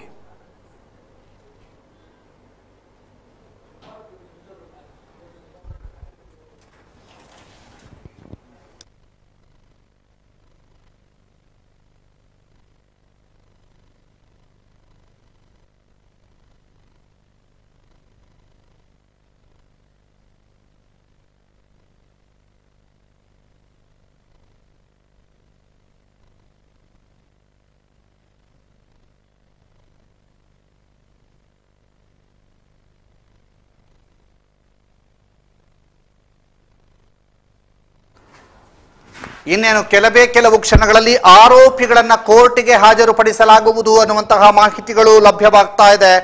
ಈ ಆರೋಪಿಗಳನ್ನ ಕೋರ್ಟಿಗೆ ಹಾಜರುಪಡಿಸಲಾಗುವುದು ಅನ್ನುವಂತಹ ಮಾಹಿತಿಗಳು ಲಭ್ಯವಾಗ್ತಾ ಇದೆ. ನಮ್ಮ ಪ್ರತಿನಿಧಿ ದುರ್ಗಾ ಪ್ರಸಾದ್ ನಾಯರ್ ಕೆರೆ ಅವರು ಸಂಪರ್ಕದಲ್ಲಿ ಇದ್ದಾರೆ. ಅವರನ್ನ ಮಾತನಾಡಿಸಬೇಕು. ಯಾವ ಪ್ರೊಸೀಜರ್ಸ್ ಎಲ್ಲ ಮುಗಿದಿದೆ, ಪ್ರೊಸೀಜರ್ಸ್ ಮುಗಿದು ಎಷ್ಟೊತ್ತಿಗೆ ಕೋರ್ಟಿಗೆ ಹಾಜರುಪಡಿಸಲಾಗುತ್ತೆ ಅನ್ನುವಂಥದ್ರ ಬಗ್ಗೆ ದುರ್ಗಾ ಪ್ರಸಾದ್ ನಾಯರ್ ಕೆರೆ ಹೆಚ್ಚಿನ ಮಾಹಿತಿಗಳನ್ನ ನೀಡ್ತಾರೆ. ನಮಸ್ತೆ ದುರ್ಗಾ ಪ್ರಸಾದ್. ನಮಸ್ತೆ. ನಮಸ್ತೆ. ಏನೆಲ್ಲ ಆಯ್ತು, ಈಗ ಎಷ್ಟೊತ್ತಿಗೆ ಕೋರ್ಟ್ಗೆ ಹಾಜರುಪಡಿಸಬಹುದು? ಇಂದು ಪ್ರಮುಖ 2 ಘಟನೆಗಳಿಗೆ ಈ ಹೊತ್ತು ಸಾಕ್ಷಿಯಾಗಲಿಕ್ಕಿದೆ ಬೆಳ್ಳಾರೆ. ಒಂದು ನೆಟ್ಟಾರ್ನಲ್ಲಿರುವ ಪ್ರವೀಣ್ ಅವರ ಮನೆಗೆ ಮುಖ್ಯಮಂತ್ರಿ ಬಸವರಾಜ ಬೊಮ್ಮಾಯಿ ಅವರು ಭೇಟಿ ನೀಡುವಂತದ್ದು. ಸರಿಸುಮಾರು ಅದೇ ಹೊತ್ತಿನಲ್ಲಿ ಈ ಕಡೆ ಇಲ್ಲಿ ಈಗ ಬೆಳ್ಳಾರೆ ಠಾಣೆಯಲ್ಲಿ ಆರೋಪಿಗಳಿದ್ದಾರೆ. ಆರೋಪಿಗಳನ್ನ ಸುಳ್ಯ ನ್ಯಾಯಾಲಯಕ್ಕೆ ಹಾಜರುಪಡಿಸುವಂತಹ ಸಂದರ್ಭ. ಸುಳ್ಯದಲ್ಲಿ ಈಗಾಗಲೇ ಎಲ್ಲ ಅದಕ್ಕೆ ಸಂಬಂಧಪಟ್ಟ ಹಾಗೆ ಪ್ರೊಸೀಜರ್ಸ್ ಎಲ್ಲ ಮುಗ್ದಿದೆ. ಅನೇಕ ಗಂಟೆಗಳ ಮೊದಲು ಇಲ್ಲಿಗೆ ವೈದ್ಯರು ಬಂದು ಅವರ ಆರೋಪಿಗಳ ಆರೋಗ್ಯ ತಪಾಸಣೆಯನ್ನು ಕೂಡ ನಡೆಸಿದ್ದಾರೆ. ಈಗಾಗಲೇ ಬಂಧಿತರಾಗಿರುವಂತಹ ಸವಣೂರಿನ ಜಾಕಿರ್ ಹಾಗೂ ಬೆಳ್ಳಾರೆಯ ಮೊಹಮ್ಮದ್ ಶಫೀಕ್ ಅವರು ಬೆಳ್ಳಾರೆ ಈ ಠಾಣೆಯಲ್ಲಿದ್ದಾರೆ. ಈ ಠಾಣೆಯಲ್ಲಿ ಈಗಾಗಲೇ ಪೊಲೀಸ್ ಅಧಿಕಾರಿಗಳು ಕೂಡ ಇದ್ದಾರೆ. ಅವರ ಏನು ಎಲ್ಲ ನ್ಯಾಯಾಲಯಕ್ಕೆ ಹಾಜರುಪಡಿಸಬೇಕಾದ ಎಲ್ಲ ಪ್ರೊಸೀಜರ್ಸ್ ಗಳನ್ನ ಇಲ್ಲಿ ಈಗಾಗಲೇ ಪೂರ್ಣಗೊಳಿಸಲಾಗಿದೆ. ಬಹಳ ಮುಖ್ಯವಾಗಿ ಗಮನಿಸಬೇಕಾದಂತದ್ದು, ಇಲ್ಲಿ ಮಾಧ್ಯಮ ಪ್ರತಿನಿಧಿಗಳು ಕೂಡ ಬಹಳಷ್ಟು ಸಂಖ್ಯೆಯಲ್ಲಿದ್ದಾರೆ. ರಾಷ್ಟ್ರೀಯ ಮಟ್ಟದ, ರಾಜ್ಯ ಮಟ್ಟದ ಚಾನೆಲ್ಗಳ ಪ್ರತಿನಿಧಿಗಳು ಇದ್ದಾರೆ. ಅದೇ ರೀತಿಯಲ್ಲಿ ಮುಖ್ಯಮಂತ್ರಿ ಭೇಟಿಯ ನೆಟ್ಟಾರು ಅವರ ಮನೆಯಲ್ಲೂ ಕೂಡ ಇದ್ದಾರೆ. ಮಾಧ್ಯಮ ಪ್ರತಿನಿಧಿಗಳ ಕಣ್ತಪ್ಪಿಸಿ ಸಾಧಾರಣವಾಗಿ ಇಂತಹ ಆರೋಪಿಗಳನ್ನು ಇಂತಹ ಗಂಭೀರ ಪರಿಸ್ಥಿತಿಯಲ್ಲಿ ನ್ಯಾಯಾಲಯಕ್ಕೆ ಹಾಜರುಪಡಿಸುವಂತದ್ದು ಅದು ಪೊಲೀಸರ ರೂಢಿ. ಹಾಗಾಗಿ ಹೆಚ್ಚಿನ ಮಾಧ್ಯಮ ಪ್ರತಿನಿಧಿಗಳು ಈಗ ಸಿಎಂ ಭೇಟಿಯ ಸಂದರ್ಭದಲ್ಲಿ ಅಲ್ಲಿಗೆ ತೆರಳುವ ಸಾಧ್ಯತೆ ಇರೋದ್ರಿಂದ ಈ ಹೊತ್ತನ್ನು ಆಯ್ದುಕೊಂಡಿದ್ದಾರೆ ಅಂತ ಹೇಳಬಹುದು. ಇನ್ನೇನು ಕೆಲವೇ ಕ್ಷಣಗಳಲ್ಲಿ ಇಲ್ಲಿ ಆರೋಪಿಗಳನ್ನ ನ್ಯಾಯಾಲಯಕ್ಕೆ ಹಾಜರುಪಡಿಸುವಂತಹ ದೃಶ್ಯಗಳನ್ನ ನಾವು ನೋಡ್ಲಿಕ್ಕೆ ಸಾಧ್ಯ ಇದೆ. ಈಗಾಗಲೇ ಇನ್ನು ಕೆಲವೇ ನಿಮಿಷಗಳಿಂದ ಅಂತ ಅನಿಸುತ್ತೆ. ಯಾಕಂದ್ರೆ ಎಲ್ಲ ಮಾಧ್ಯಮ ಪ್ರತಿನಿಧಿಗಳು, ಇಲ್ಲಿರುವಂತಹ ಮಾಧ್ಯಮ ಪ್ರತಿನಿಧಿಗಳು ಈ ದೃಶ್ಯಗಳನ್ನ ಸೆರೆ ಹಿಡಿಯಲಿಕ್ಕೆ ಸಿದ್ಧರಾಗಿದ್ದಾರೆ. ಬಹಳಷ್ಟು ಮಾಧ್ಯಮಗಳು ಕೂಡ, ರಾಷ್ಟ್ರೀಯ ಮಾಧ್ಯಮಗಳದ್ದು ಕೂಡ, ಯಾಕಂದ್ರೆ 2 ತಂಡಗಳು ಕೂಡ ಆಗಮಿಸಿದೆ. ಯಾಕಂದ್ರೆ ಒಂದು ಮುಖ್ಯಮಂತ್ರಿಗಳು ಭೇಟಿ ನೀಡುವಂತದ್ದು, ಮತ್ತೊಂದು ಇಲ್ಲಿ ಆರೋಪಿಗಳನ್ನ ಹಾಜರುಪಡಿಸುವಂತದ್ದು, ಈ ದೃಶ್ಯಗಳನ್ನ ಸೆರೆ ಹಿಡಿಯಲಿಕ್ಕೆ. ಮತ್ತೆ ಈ ಭಾಗದಲ್ಲಿ ಸ್ವಲ್ಪ ಮಳೆ ಆಗ್ತಾ ಇದೆ ಕಳೆದ ಕೆಲವು ಗಂಟೆಗಳಿಂದ. ಇಲ್ಲೂ ಮಳೆ ಕೂಡ ಆಗಿದೆ. ಇದರ ಮಧ್ಯೆ ಈ 2 ಕಾರ್ಯಗಳು ಕೂಡ ನಡೆಯಬೇಕಾಗಿದೆ. ನಮಗೆ ಈಗ ಲಭಿಸ್ತಾ ಇರುವಂತಹ ಮಾಹಿತಿಯ ಪ್ರಕಾರ ಮಂಗಳೂರಿಂದ ಮುಖ್ಯಮಂತ್ರಿಗಳು ಹೊರಟಿದ್ದಾರೆ ಎನ್ನುವಂತಹ ಮಾಹಿತಿ ಇಲ್ಲಿ ನಮಗೆ ಲಭ್ಯ ಆಗ್ತಾ ಇದೆ. ಅಲ್ಲಿ ನಮ್ಮ ಪ್ರತಿನಿಧಿಗಳು ಇದ್ದಾರೆ. ಪ್ರವೀಣ್ ನೆಟ್ಟಾರು ಅವರ ಮನೆಯಲ್ಲಿ. ನಾನೀಗ ಇರುವಂತದ್ದು ಬೆಳ್ಳಾರೆಯ ಪೊಲೀಸ್ ಠಾಣೆಯಲ್ಲಿ. ಇಲ್ಲಿ ಸ್ಥಳೀಯವಾದ ಪೊಲೀಸ್ ಅಧಿಕಾರಿಗಳಿದ್ದಾರೆ. ಠಾಣೆಯ ಒಳಗೆ ಆರೋಪಿಗಳಿದ್ದಾರೆ. ಜಾಕಿರ್ ಸವಣೂರು ಮತ್ತು ಮೊಹಮ್ಮದ್ ಶಫೀಕ್ ಅವರು. ಇವರನ್ನ ಮೊನ್ನೆಯಷ್ಟೇ ವಶಕ್ಕೆ ತೆಗೆದುಕೊಳ್ಳಲಾಗಿತ್ತು. ಇನ್ನಿತರ ಹಲವು ಮಂದಿಯನ್ನು ಕೂಡ ವಶಕ್ಕೆ ತೆಗೆದುಕೊಳ್ಳಲಾಯಿತು. ಆದ್ರೆ ಇಂದು ಮಧ್ಯಾಹ್ನದ ವೇಳೆಗಷ್ಟೇ ಇದರ ಒಂದು ಬಂಧನವನ್ನ, ದಸ್ತಗಿರಿಯನ್ನ ಖಚಿತಪಡಿಸಿದ್ದಾರೆ ಎಡಿಜಿಪಿ ಆದ ಅಲೋಕ್ ಕುಮಾರ್ ಅವರು ಮತ್ತು ಮಂಗಳೂರು ಪೊಲೀಸ್ ವರಿಷ್ಠಾಧಿಕಾರಿಗಳಾಗಿರುವಂತಹ ಋಷಿಕೇಶ್ ಸೋನಾವಣೆಯವರು. ಅದರ ಬಳಿಕ ಇಲ್ಲಿ ಈ ನ್ಯಾಯಾಲಯಕ್ಕೆ ಹಾಜರುಪಡಿಸುವಂತಹ ಪ್ರಕ್ರಿಯೆಗಳೆಲ್ಲ ನಡೆದಿದ್ದಾವೆ. ಈ ಮಧ್ಯೆ ಅವರ ಶಫೀಕ್ ಅವರ ಪೋಷಕರು ಕೂಡ ಇಲ್ಲಿ ಬಂದಿರುವಂತದ್ದು, ಬಂದು ಮಾಧ್ಯಮ ಪ್ರತಿನಿಧಿಗಳಿಗೆ ಒಟ್ಟಿಗೆ ಮಾತನಾಡಿರುವಂತದ್ದು. ನನ್ನ ಮಗನಿಗೂ ಈ ಪ್ರಕರಣಕ್ಕೂ ಯಾವುದೇ ಸಂಬಂಧ ಇಲ್ಲ, ಆದ್ರೂ ಕೂಡ ಬಂಧಿಸಲಾಗಿದೆ ಅಂತ ಅವರು ಅಲವತ್ತುಕೊಂಡಿರುವಂತಹ ಘಟನೆಗಳು ಕೂಡ ನಡೆದಿತ್ತು. ಈಗ ಅವರನ್ನ ಪೋಷಕರನ್ನ ಇಲ್ಲಿಂದ ಕೆಲವು ಗಂಟೆಗಳ ಮೊದಲು ಇಲ್ಲಿಂದ ಕಳುಹಿಸಲಾಗಿದೆ. ಈಗ ಆರೋಪಿಗಳು ಮಾತ್ರ ಇಲ್ಲಿದ್ದಾರೆ. ಇಲ್ಲಿ ಯಾವುದೇ ಸಾರ್ವಜನಿಕರಾಗಲಿ ಬೇರೆ ಕಾರ್ಯಕರ್ತರಾಗಲಿ ಕೂಡ ಕಂಡು ಬರ್ತಾ ಇಲ್ಲ. ಒಂದಷ್ಟು ಮಂದಿ ಅಲ್ಲಿ ಸಿಎಂ ಭೇಟಿಯ ಅಲ್ಲಿದ್ದಾರೆ. ಇಲ್ಲಿ ಪೊಲೀಸ್ ಅಧಿಕಾರಿಗಳ ವಾಹನಗಳಿವೆ, ಅದೇ ರೀತಿಯಲ್ಲಿ ಪೊಲೀಸ್ ವ್ಯಾನ್ಗಳಿವೆ. ಇಂಥ ಘಟನೆಗಳು ಇಲ್ಲಿ ಕಂಡು ಬರ್ತಾ ಇದೆ.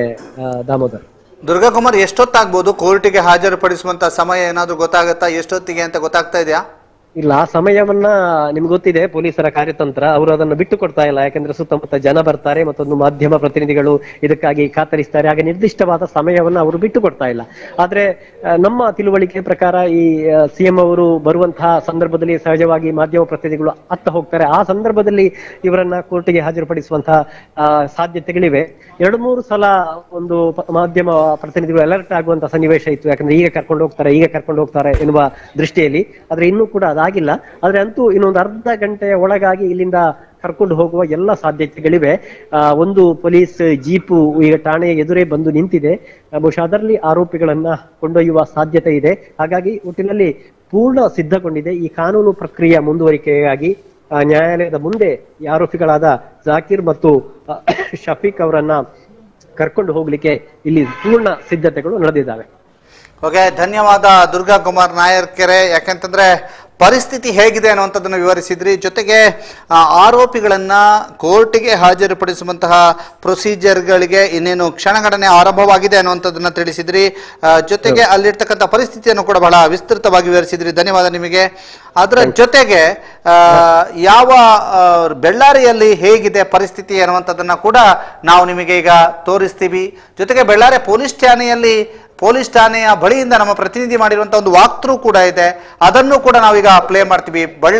ಬೆಳ್ಳಾರಿಯ ಪೊಲೀಸ್ ಠಾಣೆಯ ಬಳಿಯಿಂದ ಒಂದು ವಾಕ್ಥ್ರೂ ಮಾಡಲಾಗಿದೆ. ಶಿವಪ್ರಸಾದ್ ಆಲೆಟ್ಟಿ ಅವರು ಮಾಡಿರುವಂತಹ ವಾಕ್ಥ್ರೂ ಈಗ ಪ್ಲೇ ಆಗ್ತಾ ಇದೆ. ಇಡೀ ರಾಜ್ಯವನ್ನೇ ತಲ್ಲಣಗೊಳಿಸಿದಂಥ ಬೆಳ್ಳಾರಿಯ ಮರ್ಡರ್ ಕೇಸ್ ಇವತ್ತು ಆ ಪ್ರವೀಣ್ ಪೂಜಾರಿ ಅವರ ಮರ್ಡರ್ ಮೊನ್ನೆ ಜುಲೈ 26ರಂದು ರಾತ್ರಿ ಬೆಳ್ಳಾರಿಯ ಮಾಸ್ತಿಕಟ್ಟೆ ಎಂಬಲ್ಲಿ ನಡೆದಿತ್ತು. ಆ ಒಂದು ಮರ್ಡರ್ ಆದ ಬಳಿಕ ವಿಶೇಷವಾದ ಬೆಳವಣಿಗೆಗಳು ನಡೀತು.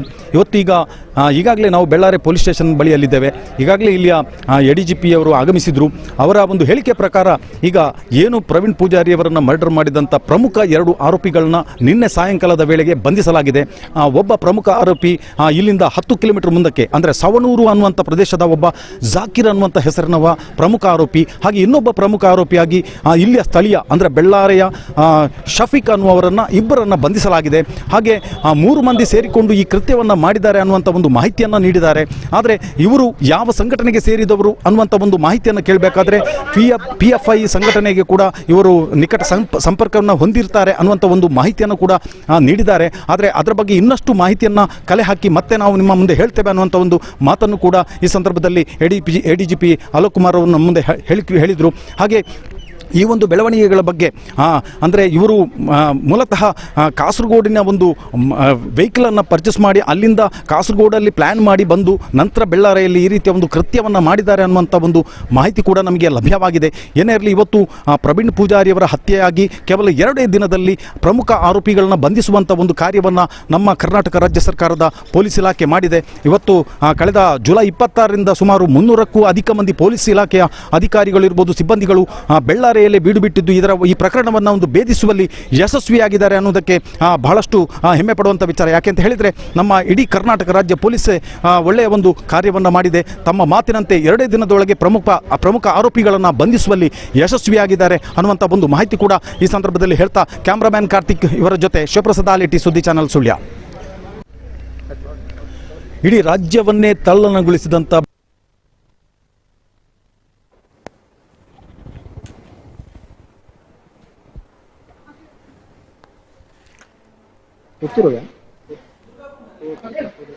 ಈಗ ನಮ್ಮ ಜೊತೆಗೆ ಸಂಪರ್ಕದಲ್ಲಿದೆ ದುರ್ಗಾಕುಮಾರ್ ನಾಯರ್ಕೆರೆ. ಹೆಚ್ಚಿನ ಅಪ್ಡೇಟ್ ಅನ್ನ ಕೊಡ್ತಾ ಇದ್ದಾರೆ. ದುರ್ಗಾಕುಮಾರ್, ಏನಿದೆ ಅಪ್ಡೇಟ್? ಈಗಾಗಲೇ ನಾನು ಹೇಳಿದ ಹಾಗೆ ಆ ಇಬ್ಬರು ಆರೋಪಿಗಳನ್ನು ಕೂಡ ನ್ಯಾಯಾಲಯಕ್ಕೆ ಕರೆದೊಯ್ಯಲಾಗಿದೆ. ಜಾಕೀರ್ ಸವಣೂರು ಮತ್ತು ಮೊಹಮ್ಮದ್ ಶಫೀಕ್ ಬೆಳ್ಳಾರೆ ಎಂಬ ಆರೋಪಿಗಳು ಬಂಧನಕ್ಕೊಳಗಾಗಿದ್ರು. ಇದನ್ನ ಮಧ್ಯಾಹ್ನ ಅಧಿಕೃತವಾಗಿ ಎಡಿಜಿಪಿ ಅವರು ಪ್ರಕಟ ಮಾಡಿದ್ರು. ಬೆಳಿಗ್ಗಿನಿಂದ ಯಾವಾಗ ಇವರನ್ನ ನ್ಯಾಯಾಲಯಕ್ಕೆ ಹಾಜರುಪಡಿಸಲಾಗುತ್ತೆ ಎನ್ನುವ ಕುತೂಹಲ ಇತ್ತು. ಸಾಕಷ್ಟು ಸಂಖ್ಯೆಯಲ್ಲಿ ಮಾಧ್ಯಮ ಪ್ರತಿಗಳು ಇಲ್ಲಿದ್ರು. ಆದ್ರೆ ಈಗಷ್ಟೇ ಒಂದು 2 ನಿಮಿಷದ ಮೊದಲಷ್ಟೇ ಆರೋಪಿಗಳನ್ನ ಪುತ್ತೂರಿಗೆ ಕೊಂಡೊಯ್ಯಲಾಗಿದೆ. ಅಂದ್ರೆ ಸುಳ್ಯ ಕೋರ್ಟ್ ಇದ್ರು, ಈಗ ಚಾರ್ಜ್ ಇರುವಂತದ್ದು ಪುತ್ತೂರಲ್ಲಿ ಆದ ಕಾರಣ ಪುತ್ತೂರು ನ್ಯಾಯಾಲಯಕ್ಕೆ ಕೊಂಡೊಯ್ಯಲಾಗಿದೆ ಎನ್ನುವಂತಹ ಮಾಹಿತಿ ಲಭ್ಯ ಆಗ್ತಾ ಇದೆ. ಒಂದು ಪೊಲೀಸ್ ವಾಹನದಲ್ಲಿ, ಪೊಲೀಸ್ ಜೀಪಿನಲ್ಲಿ ಆರೋಪಿಗಳನ್ನ ಪುತ್ತೂರಿಗೆ ಕೊಂಡೊಯ್ಯಲಾಗಿದೆ. ಇನ್ನು ಕೆಲವೇ ಕ್ಷಣದ ಮುಂಚೆ ಬೆಳ್ಳಾರೆ ಠಾಣೆಯಿಂದ ಹೊರಟಿದೆ. ಈಗ ಪುತ್ತೂರಿನತ್ತ ಈ ಒಂದು ಪೊಲೀಸ್ ವಾಹನ, ಆರೋಪಿಗಳನ್ನ ಹೊತ್ತಿರುವಂತಹ ಪೊಲೀಸ್ ವಾಹನ ಹೋಗ್ತಾ ಇದೆ. ಕಪ್ಪು ಮುಖ ಕವಸನ್ನ ಹಾಕಿ ಆರೋಪಿಗಳನ್ನ ಈಗ ಪುತ್ತೂರಿನತ್ತ ಕೊಂಡೊಯ್ಯಲಾಗಿದೆ. ಓಕೆ, ಪುತ್ತೂರಿನ ನ್ಯಾಯಾಲಯಕ್ಕೆ ಆರೋಪಿಗಳನ್ನ ಕರೆದುಕೊಂಡು ಹೋಗಲಾಗ್ತಾ ಇದೆ ಅನ್ನುವಂಥ ಮಾಹಿತಿಯನ್ನ ದುರ್ಗಾ ಕುಮಾರ್ ನಾಯರ್ಕೆರೆ ನೀಡಿರುವಂತದ್ದು. ಧನ್ಯವಾದಗಳು ದುರ್ಗಾ ಕುಮಾರ್ ನಾಯರ್ಕೆರೆ ಮಾಹಿತಿಗಾಗಿ. ಜೊತೆಗೆ ಈಗಾಗಲೇ ಆರೋಪಿಗಳನ್ನ ಪುತ್ತೂರಿನ ನ್ಯಾಯಾಲಯಕ್ಕೆ ಕರೆತರಲಾಗ್ತಾ ಇದೆ ಅನ್ನುವಂಥ ಮಾಹಿತಿಗಳನ್ನ ದುರ್ಗಾ ಕುಮಾರ್ ನಾಯರ್ಕೆರೆ ಹೇಳಿರುವಂತದ್ದು. ಅದರ ಜೊತೆಗೆ ನೆಟ್ಟಾರಿಗೆ ಅಂಗಾರ ಅವರು ಆಗಮನ ಆಗಿದ್ದಾರೆ. ನೆಟ್ಟಾರ್ನ ಪ್ರವೀಣ್ ಅವರ ಮನೆಗೆ ಸಚಿವ ಅಂಗಾರ್ ಅವರು ಬಂದಿರುವಂತಹದ್ದನ್ನ ನಾವು ನಿಮಗೆ ತೋರಿಸ್ತಾ ಇರುವಂತದ್ದು. ಸಚಿವ ಅಂಗಾರ್ ಅವರು ನೆಟ್ಟರಿಗೆ ಬಂದಿದ್ದಾರೆ ಅನ್ನುವಂಥ ಮಾಹಿತಿಗಳು ಈಗ ಲಭ್ಯವಾಗ್ತಾ ಇರುವಂತದ್ದು. ಸಚಿವ ಅಂಗಾರ್ ಅವರು ನೆಟ್ಟರಿಗೆ ಆಗಮಿಸ್ತಾ ಇರುವಂತಹ ದೃಶ್ಯವನ್ನ ನಾವು ನಿಮಗೆ ನೇರವಾಗಿ ನೋಡ್ತಾ ಇದ್ದೀವಿ. ಅದು ಕೆಳಭಾಗದಲ್ಲಿ, ಅಂದ್ರೆ ಅಲ್ಲಿಂದ ಮೇಲ್ಭಾಗದಲ್ಲಿ ಅವರ ಮನೆ ಇರುವಂತದ್ದು. ಆ ಮೇಲ್ಭಾಗಕ್ಕೆ ಅಂಗಾರ್ ಅವರು ನಡೆದುಕೊಂಡು ಹೋಗ್ತಾ ಇರುವಂತಹ ದೃಶ್ಯವನ್ನ ನಾವು ನಿಮಗೆ ತೋರಿಸ್ತಾ ಇದ್ದೀವಿ. ಇದು ನೆಟ್ಟಾರ್ನಿಂದ ನಮಗೆ ಬಂದಿರುವಂತಹ ದೃಶ್ಯಗಳು. ನೆಟ್ಟಾರಿಗೆ ಸಚಿವ ಅಂಗಾರ್ ಅವರು ಆಗಮಿಸಿರುವಂತದ್ದು. ಜೊತೆಗೆ ಈಗ ಬೆಳ್ಳಾರೆಯಲ್ಲಿ ಹೇಗಿದೆ ಪರಿಸ್ಥಿತಿ ಅನ್ನುವಂಥದ್ದನ್ನು ಕೂಡ ತಿಳ್ಕೊಳ್ಳೋಕೆ ಹರೀಶ್ ಬಂಟ್ವಾಳ್ ಅವರನ್ನ ನಾವು ಸಂಪರ್ಕ ಮಾಡ್ತೀವಿ. ಹರೀಶ್ ಬಂಟ್ವಾಳ್ ಅವರನ್ನ ನಾವು ಸಂಪರ್ಕ ಮಾಡ್ತೀವಿ. ಇನ್ನೇನು ಕೆಲವೇ ಕ್ಷಣಗಳಲ್ಲಿ ಬೆಳ್ಳಾರೆಯಲ್ಲಿ ಪರಿಸ್ಥಿತಿ ಹೇಗಿದೆ ಅನ್ನುವಂಥದ್ರ ಬಗ್ಗೆ ಮಾಹಿತಿಯನ್ನು ನೀಡಲಿಕ್ಕಿದ್ದಾರೆ ಹರೀಶ್ ಬಂಟ್ವಾಳ್. ಮುಖ್ಯ ವರದಿಗಾರರು, ಸುಳ್ಯ ಸುದ್ದಿ ಬಿಡುಗಡೆ ಪತ್ರಿಕೆ ಮತ್ತು ಚಾನೆಲ್ನ ಮುಖ್ಯ ವರದಿಗಾರರು ಹರೀಶ್ ಬಂಟ್ವಾಳ್ ಅವರನ್ನು ಕೂಡ ನಾವು ಈಗ ಸಂಪರ್ಕ ಮಾಡ್ತೀವಿ. ಈಗಾಗಲೇ ಬೆಳ್ಳಾರೆ ಇರ್ಬೋದು, ಗುತ್ತಿಗಾರಿನಲ್ಲಿರುವಂಥ ಪರಿಸ್ಥಿತಿ ಹೇಗಿದೆ ಅನ್ನುವಂಥದ್ದನ್ನು ಕೂಡ ನಾವು ನಿಮಗೆ ತಿಳಿಸಿದ್ವಿ. ಅದರ ಜೊತೆಗೆ ಪ್ರವೀಣ್ ನೆಟ್ಟಾರ್ ಹತ್ಯೆಯಲ್ಲಿ ಎನೇಕಲ್ಲಿನಲ್ಲಿ 2 ಅಂಗಡಿಗಳಿಗೆ ತೊಂದರೆ ಮಾಡಲಾಗಿದೆ ಅನ್ನುವಂಥ ಮಾಹಿತಿಗಳು ಕೂಡ ಲಭ್ಯವಾಗ್ತಾ ಇರುವಂಥದ್ದು. ಎನೇಕಲ್ಲಿನಲ್ಲಿ 2 ಅಂಗಡಿಗಳಿಗೆ ತೊಂದರೆ ಮಾಡಲಾಗಿದೆ. ಇಂದು ಸಂಜೆ ಧ್ವಂಸ ಮಾಡಿರುವುದಾಗಿ ತಿಳಿದು ಬಂದಿದೆ. ಇನ್ನೂ ಕೂಡ ಅದರ ದೃಶ್ಯಗಳು ಲಭಿಸಿಲ್ಲ. ಆ ದೃಶ್ಯಗಳನ್ನು ಕೂಡ ನಮಗೆ ಇನ್ನು ನಿರೀಕ್ಷೆ ಮಾಡಬೇಕಷ್ಟೇ. ಆ ದೃಶ್ಯಗಳು ಇನ್ನೇನು ಕೆಲವು ಕ್ಷಣಗಳಲ್ಲಿ ನಮಗೆ ಬರಲಿಕ್ಕಿದ್ದಾವೆ ಅನ್ನುವಂಥ ಮಾಹಿತಿಗಳು ಲಭ್ಯವಾಗ್ತಾ ಇದೆ. ಗುತ್ತಿಗಾರಿನಲ್ಲಿ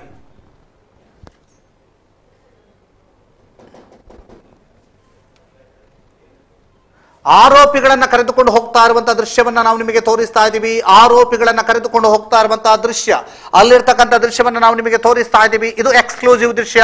ಆರೋಪಿಗಳನ್ನ ನ್ಯಾಯಾಲಯಕ್ಕೆ ಹಾಜರುಪಡಿಸಲು ಕರೆದುಕೊಂಡು ಹೋಗ್ತಾ ಇರುವಂತಹ ದೃಶ್ಯಗಳನ್ನ ನಾವು ನಿಮಗೆ ತೋರಿಸ್ತಾ ಇದ್ದೀವಿ. ಆರೋಪಿಗಳನ್ನ ನ್ಯಾಯಾಲಯಕ್ಕೆ ಕರೆದುಕೊಂಡು ಹೋಗಲು ಅಲ್ಲಿಂದ, ಅಂದ್ರೆ ಬೆಳ್ಳಾರೆಯ ಪೊಲೀಸ್ ಠಾಣೆಯಿಂದ ಕರೆದುಕೊಂಡು ಹೋಗ್ತಾ ಇರುವಂತಹ ದೃಶ್ಯವನ್ನ ನಾವು ನಿಮಗೆ ತೋರಿಸ್ತಾ ಇದ್ದೀವಿ. ಪುತ್ತೂರಿನ ನ್ಯಾಯಾಲಯಕ್ಕೆ ಆರೋಪಿಗಳನ್ನ ಕರೆದುಕೊಂಡು ಹೋಗಲಾಗ್ತಾ ಇದೆ. ನ್ಯಾಯಾಲಯದ ಆರೋಪಿಗಳನ್ನ ಹಾಜರುಪಡಿಸುವಂತಹ ಪ್ರೊಸೀಜರ್ ಏನಿದೆ, ಆ ಪ್ರೊಸೀಜರ್ಗಾಗಿ ಆರೋಪಿಗಳನ್ನ ಕರೆದುಕೊಂಡು ಹೋಗ್ತಾ ಇರುವಂತಹ ದೃಶ್ಯವನ್ನ ನಾವು ಈಗ ನಿಮಗೆ ತೋರಿಸ್ತಾ ಇದ್ದೀವಿ.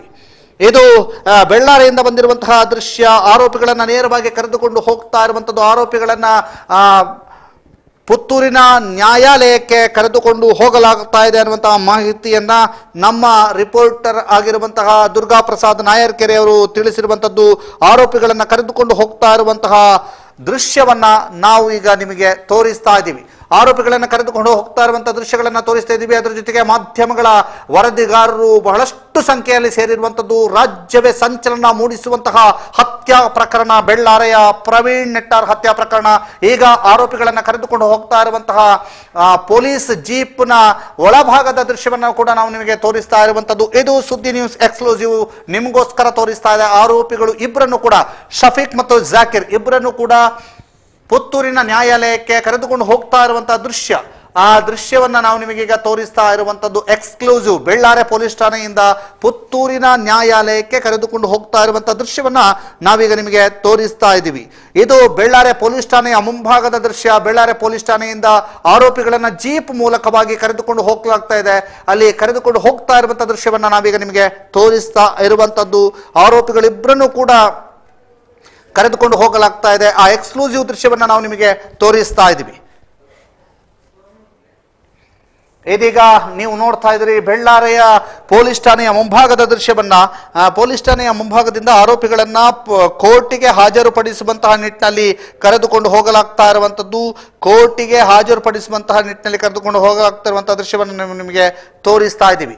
ಮುಸುಕನ್ನ ಹಾಕಿ ಆರೋಪಿಗಳಿಗೆ ಮುಖಗವಚನ್ನ ಹಾಕಿ ಕರೆದುಕೊಂಡು ಹೋಗಲಾಗ್ತಾ ಇದೆ. ಪುತ್ತೂರಿನ ನ್ಯಾಯಾಲಯದಲ್ಲಿ ಹಾಜರುಪಡಿಸುವುದಕ್ಕಾಗಿ ಆರೋಪಿಗಳನ್ನು ಕರೆದುಕೊಂಡು ಹೋಗಲಾಗ್ತಾ ಇರುವಂತದ್ದನ್ನ ನಾವೀಗ ನಿಮಗೆ ಆ ದೃಶ್ಯವನ್ನ ತೋರಿಸ್ತಾ ಇದ್ದೀವಿ. ಇಬ್ಬರು ಆರೋಪಿಗಳನ್ನ ಮುಖಗವಚು ಅಂದ್ರೆ ಮುಖಕ್ಕೆ ಮುಸುಕನ್ನ ಹಾಕಿ, ಮುಸುಕು ಧರಿಸಿ ಅವರನ್ನ ಕರೆದುಕೊಂಡು ಹೋಗಲಾಗ್ತಾ ಇದೆ. ಸಂತೋಷ್ ಅವರೀಗ ಸಂಪರ್ಕದಲ್ಲಿದ್ದಾರೆ. ಸಂತೋಷ್ ಶಾಂತಿನಗರ ನಮ್ಮ ಪ್ರತಿನಿಧಿ. ಈ ಆರೋಪಿಗಳ ಬಗ್ಗೆ ಅವರಿಗೆ ಹೆಚ್ಚಿನ ಮಾಹಿತಿಗಳು ಇದೆ. ಈ ಆರೋಪಿಗಳು ಯಾವ ರೀತಿಯಾಗಿ ಇವರನ್ನ ಬಂಧನ ಮಾಡಲಾಗಿದೆ, ಯಾಕಾಗಿ ಇವರನ್ನ ಬಂಧನ ಮಾಡಲಾಗಿದೆ ಅನ್ನುವಂತಹ ಮಾಹಿತಿಗಳು ಕೂಡ ಸಂತೋಷ್ ಅವರಿಗೆ ಲಭಿಸಿರುವಂತಹ ಸಾಧ್ಯತೆ ಇದೆ. ಈ ಬಗ್ಗೆ ನಾವು ಸಂತೋಷ್ ಅವ್ರ ಹತ್ರ ಮಾತನಾಡುವ. ಸಂತೋಷ್, ಈಗ ಆರೋಪಿಗಳನ್ನ ಕೋರ್ಟಿಗೆ ಹಾಜರುಪಡಿಸಲಾಗ್ತಾ ಇದೆ, ಏನಾದರೂ ಹೆಚ್ಚಿನ ಮಾಹಿತಿಗಳು ಲಭ್ಯ ಇದೆಯಾ ಸಂತೋಷ್? ಹೌದು, ಈಗ ಇಬ್ಬರನ್ನ ಪೊಲೀಸರು ಬಂಧಿಸಿದ್ದಾರೆ, ಶಫೀಕ್ ಮತ್ತು ಜಾಕೀರ್. ಅವರನ್ನ ವೈದ್ಯಕೀಯ ತಪಾಸಣೆ ಸುಳ್ಯ ಆಸ್ಪತ್ರೆಯಲ್ಲಿ ಮಾಡಿ ಪುತ್ತೂರು ನ್ಯಾಯಾಲಯಕ್ಕೆ ಕರೆತರ್ತಾ ಇದ್ದಾರೆ. ಆಗಿನ ಮಾಹಿತಿ ಏನು ಅಂತ ಹೇಳಿದ್ರೆ, ಇವರು ನೇರವಾಗಿ ಕೊಲೆಯಲ್ಲಿ ಭಾಗಿದಾರರಾಗಿದ್ದಾರೆ, ಇವರೇ ಹಂತಕರು ಅನ್ನುವಂತ ರೀತಿಯಲ್ಲಿ ಪ್ರಚಾರ ಆಗ್ತಾ ಇತ್ತು. ಆದ್ರೆ ಈಗ ಸದ್ಯಕ್ಕೆ ಸಿಕ್ಕಿರುವ ಮಾಹಿತಿ ಏನು ಅಂತ ಹೇಳಿದ್ರೆ, ಇವರು ಕೊಲೆಯಲ್ಲಿ ನೇರವಾಗಿ ಭಾಗಿದಾರರಲ್ಲ, ಶಫೀಕ್ ಮತ್ತು ಜಾಕೀರ್. ಕೇರಳ ಕಡೆಯಿಂದ ಬೇರೆಯವರು ಬಂದು ಬೆಳ್ಳಾರೆಯಲ್ಲಿ ಸ್ಕೆಚ್ ಹಾಕಿ ಪ್ರವೀಣ್ ನೆಟ್ಟಾರ್ ಅವರನ್ನ ಹತ್ಯೆ ಮಾಡಿದ್ದಾರೆ. ಆ ಹತ್ಯೆ ಮಾಡಿದವರಿಗೆ ಇವರು ಸಹಕಾರ ನೀಡಿದ್ದಾರೆ, ಅಂದ್ರೆ ಪರಿಚಯ ಹೇಳಿಕೊಟ್ಟಿದ್ದಾರೆ ಮತ್ತು ಅವರು ಇಲ್ಲಿಂದ ಎಸ್ಕೇಪ್ ಆಗ್ಲಿಕ್ಕೆ ಅವಕಾಶ ಮಾಡಿಕೊಟ್ಟಿದ್ದಾರೆ ಅಂತ ಹೇಳುವಂತ ಆರೋಪದಲ್ಲಿ ಇವರನ್ನ ಬಂಧನ ಮಾಡಿರುವಂತದ್ದು. ನೇರವಾಗಿ ಇವರ ಮೇಲೆ ಕೊಲೆ ಆರೋಪವನ್ನ ದಾಖಲು ಮಾಡುವಂತ ಸಾಧ್ಯತೆ ಅಥವಾ ದಾಖಲು ಮಾಡಿರುವಂತ ಸಾಧ್ಯತೆಗಳು ಬಾರಿ ಕಡಿಮೆ ಇದೆ. ಯಾಕಂದ್ರೆ ನಿಜವಾಗಿ ಕೊಲೆಗಡಕರು IPC 302 ಅಲ್ಲಿ ಅವರು ಆರೋಪಿಗಳಾಗ್ತಾರೆ. ಅವರು ಈಗಾಗಲೇ ಕೇರಳಕ್ಕೆ ಪರಾರಿಯಾಗಿದ್ದಾರೆ ಅಂತೇಳಿ ಅವರಿಗೆ ಶೋಧ ಕಾರ್ಯ ನಡೀತಾ ಇದೆ. ಇವರಿಗೆ ಕೊಲೆಗೆ ಸಹಕಾರ ಕೊಟ್ಟಂತ ಆರೋಪ ಅಥವಾ ಕೊಲೆಗೆ ಸಂಚು ರೂಪಿಸಿದಂತ ಒಳ ಸಂಚು ರೂಪಿಸಿದಂತ ಆರೋಪದ ಮೇಲೆ ಕೇಸ್ ಆಗುವ ಅವರಿಗೆ DYSP ಅವರ ನೇತೃತ್ವದಲ್ಲಿ ಮತ್ತು ಅವರು ರಚನೆ ಮಾಡಿರುವಂತಹ 6 ತಂಡದಲ್ಲಿ ಶೋಧ ಆಗ್ತಾ ಇದೆ. ಈ ಇಬ್ಬರನ್ನ ಈಗ ನ್ಯಾಯಾಲಯಕ್ಕೆ ಹಾಜರುಪಡಿಸಿ ಪೊಲೀಸ್ ಕಸ್ಟಡಿಗೆ ಕೇಳ್ತಾರೆ ಪೊಲೀಸರು. ಆ ಸಂದರ್ಭದಲ್ಲಿ ಸಹಜವಾಗಿ ಇಂಥ ಪ್ರಕರಣದಲ್ಲಿ ನ್ಯಾಯಾಧೀಶರು ಕೂಡ ಪೊಲೀಸರ ಅರ್ಜಿಯನ್ನ ಪುರಸ್ಕರಿಸ್ತಾರೆ, ಪೊಲೀಸ್ ಕಸ್ಟಡಿಗೆ ಕೊಡ್ತಾರೆ. ಪೊಲೀಸ್ ಅಧಿಕಾರಿಗಳು ಒಂದು 10 ದಿನ ನಮ್ಮ ಕಸ್ಟಡಿಗೆ ಕೊಡಿ ಅಂತ ಕೇಳಿದ್ರೆ ಒಂದು ಕನಿಷ್ಠ 5 ದಿನಕ್ಕಾದ್ರೂ ಪೊಲೀಸ್ ಕಸ್ಟಡಿಗೆ ವಿಚಾರಣೆಗಾಗಿ ಕೊಡುವಂತ ವ್ಯವಸ್ಥೆ ನ್ಯಾಯಾಧೀಶರು ಮಾಡ್ತಾರೆ. ಓಕೆ, ಈಗ ಆರೋಪಿಗಳನ್ನ ನ್ಯಾಯಾಲಯಕ್ಕೆ ಕರೆತರಲಾಗ್ತಾ ಇದೆ. ಹೌದು, ಆದ್ರೆ ಇವರು ನೇರವಾಗಿ ಕೊಲೆ ಪ್ರಕರಣದಲ್ಲಿ ಭಾಗಿಯಾದವರಲ್ಲ, ಆದ್ರೆ ಆರೋಪಿಗಳಿಗೆ ನೆರವಾಗಿದ್ದಾರೆ ಅನ್ನುವಂತಹ ಅನುಮಾನ ಇದೆ. ಮತ್ತೆ ಆ ನೆರವಾಗಿದ್ದಾರೆ ಅಂತ ಹೇಳೋದನ್ನ ಪೊಲೀಸರು ಆಲ್ಮೋಸ್ಟ್ ಅದನ್ನು ದೃಢಪಡಿಸಿಕೊಂಡಿರ್ತಾರೆ. ಯಾಕಂತ ಹೇಳಿದ್ರೆ 10-15 ಜನ ವಶಕ್ಕೆ ತಗೊಂಡು ವಿಚಾರಣೆ ಮಾಡಿ ಇಬ್ಬರನ್ನು ಮಾತ್ರ ಬಂಧಿಸಿದ್ದಾರೆ ಅಂತ ಹೇಳಿದ್ರೆ ಇವರು ಸಹಕಾರ ಕೊಟ್ಟಿದ್ದಾರೆ ಅನ್ನುವಂಥದ್ದನ್ನು ಅವ್ರು ದೃಢ ಮಾಡಿಕೊಂಡಿರ್ತಾರೆ. ಆದ್ರೆ ಯಾವ ರೀತಿಯಲ್ಲಿ ಸಹಕಾರ, ಗೊತ್ತಿದ್ದು ಮಾಡಿದ್ರಾ, ಕೊಲ್ತಾರೆ ಅಂತ ಗೊತ್ತಿಲ್ಲದೆ ಮಾಡಿದ್ರಾ ಅನ್ನುವಂಥದ್ದು ಇನ್ನು ಮುಂದೆ ಗೊತ್ತಾಗಬೇಕಾದಂತ ವಿಷಯ. ಓಕೆ, ಧನ್ಯವಾದ ಸಂತೋಷ್ ಶಾಂತಿನಗರ ನಿಮ್ಮ ಮಾಹಿತಿಗೆ.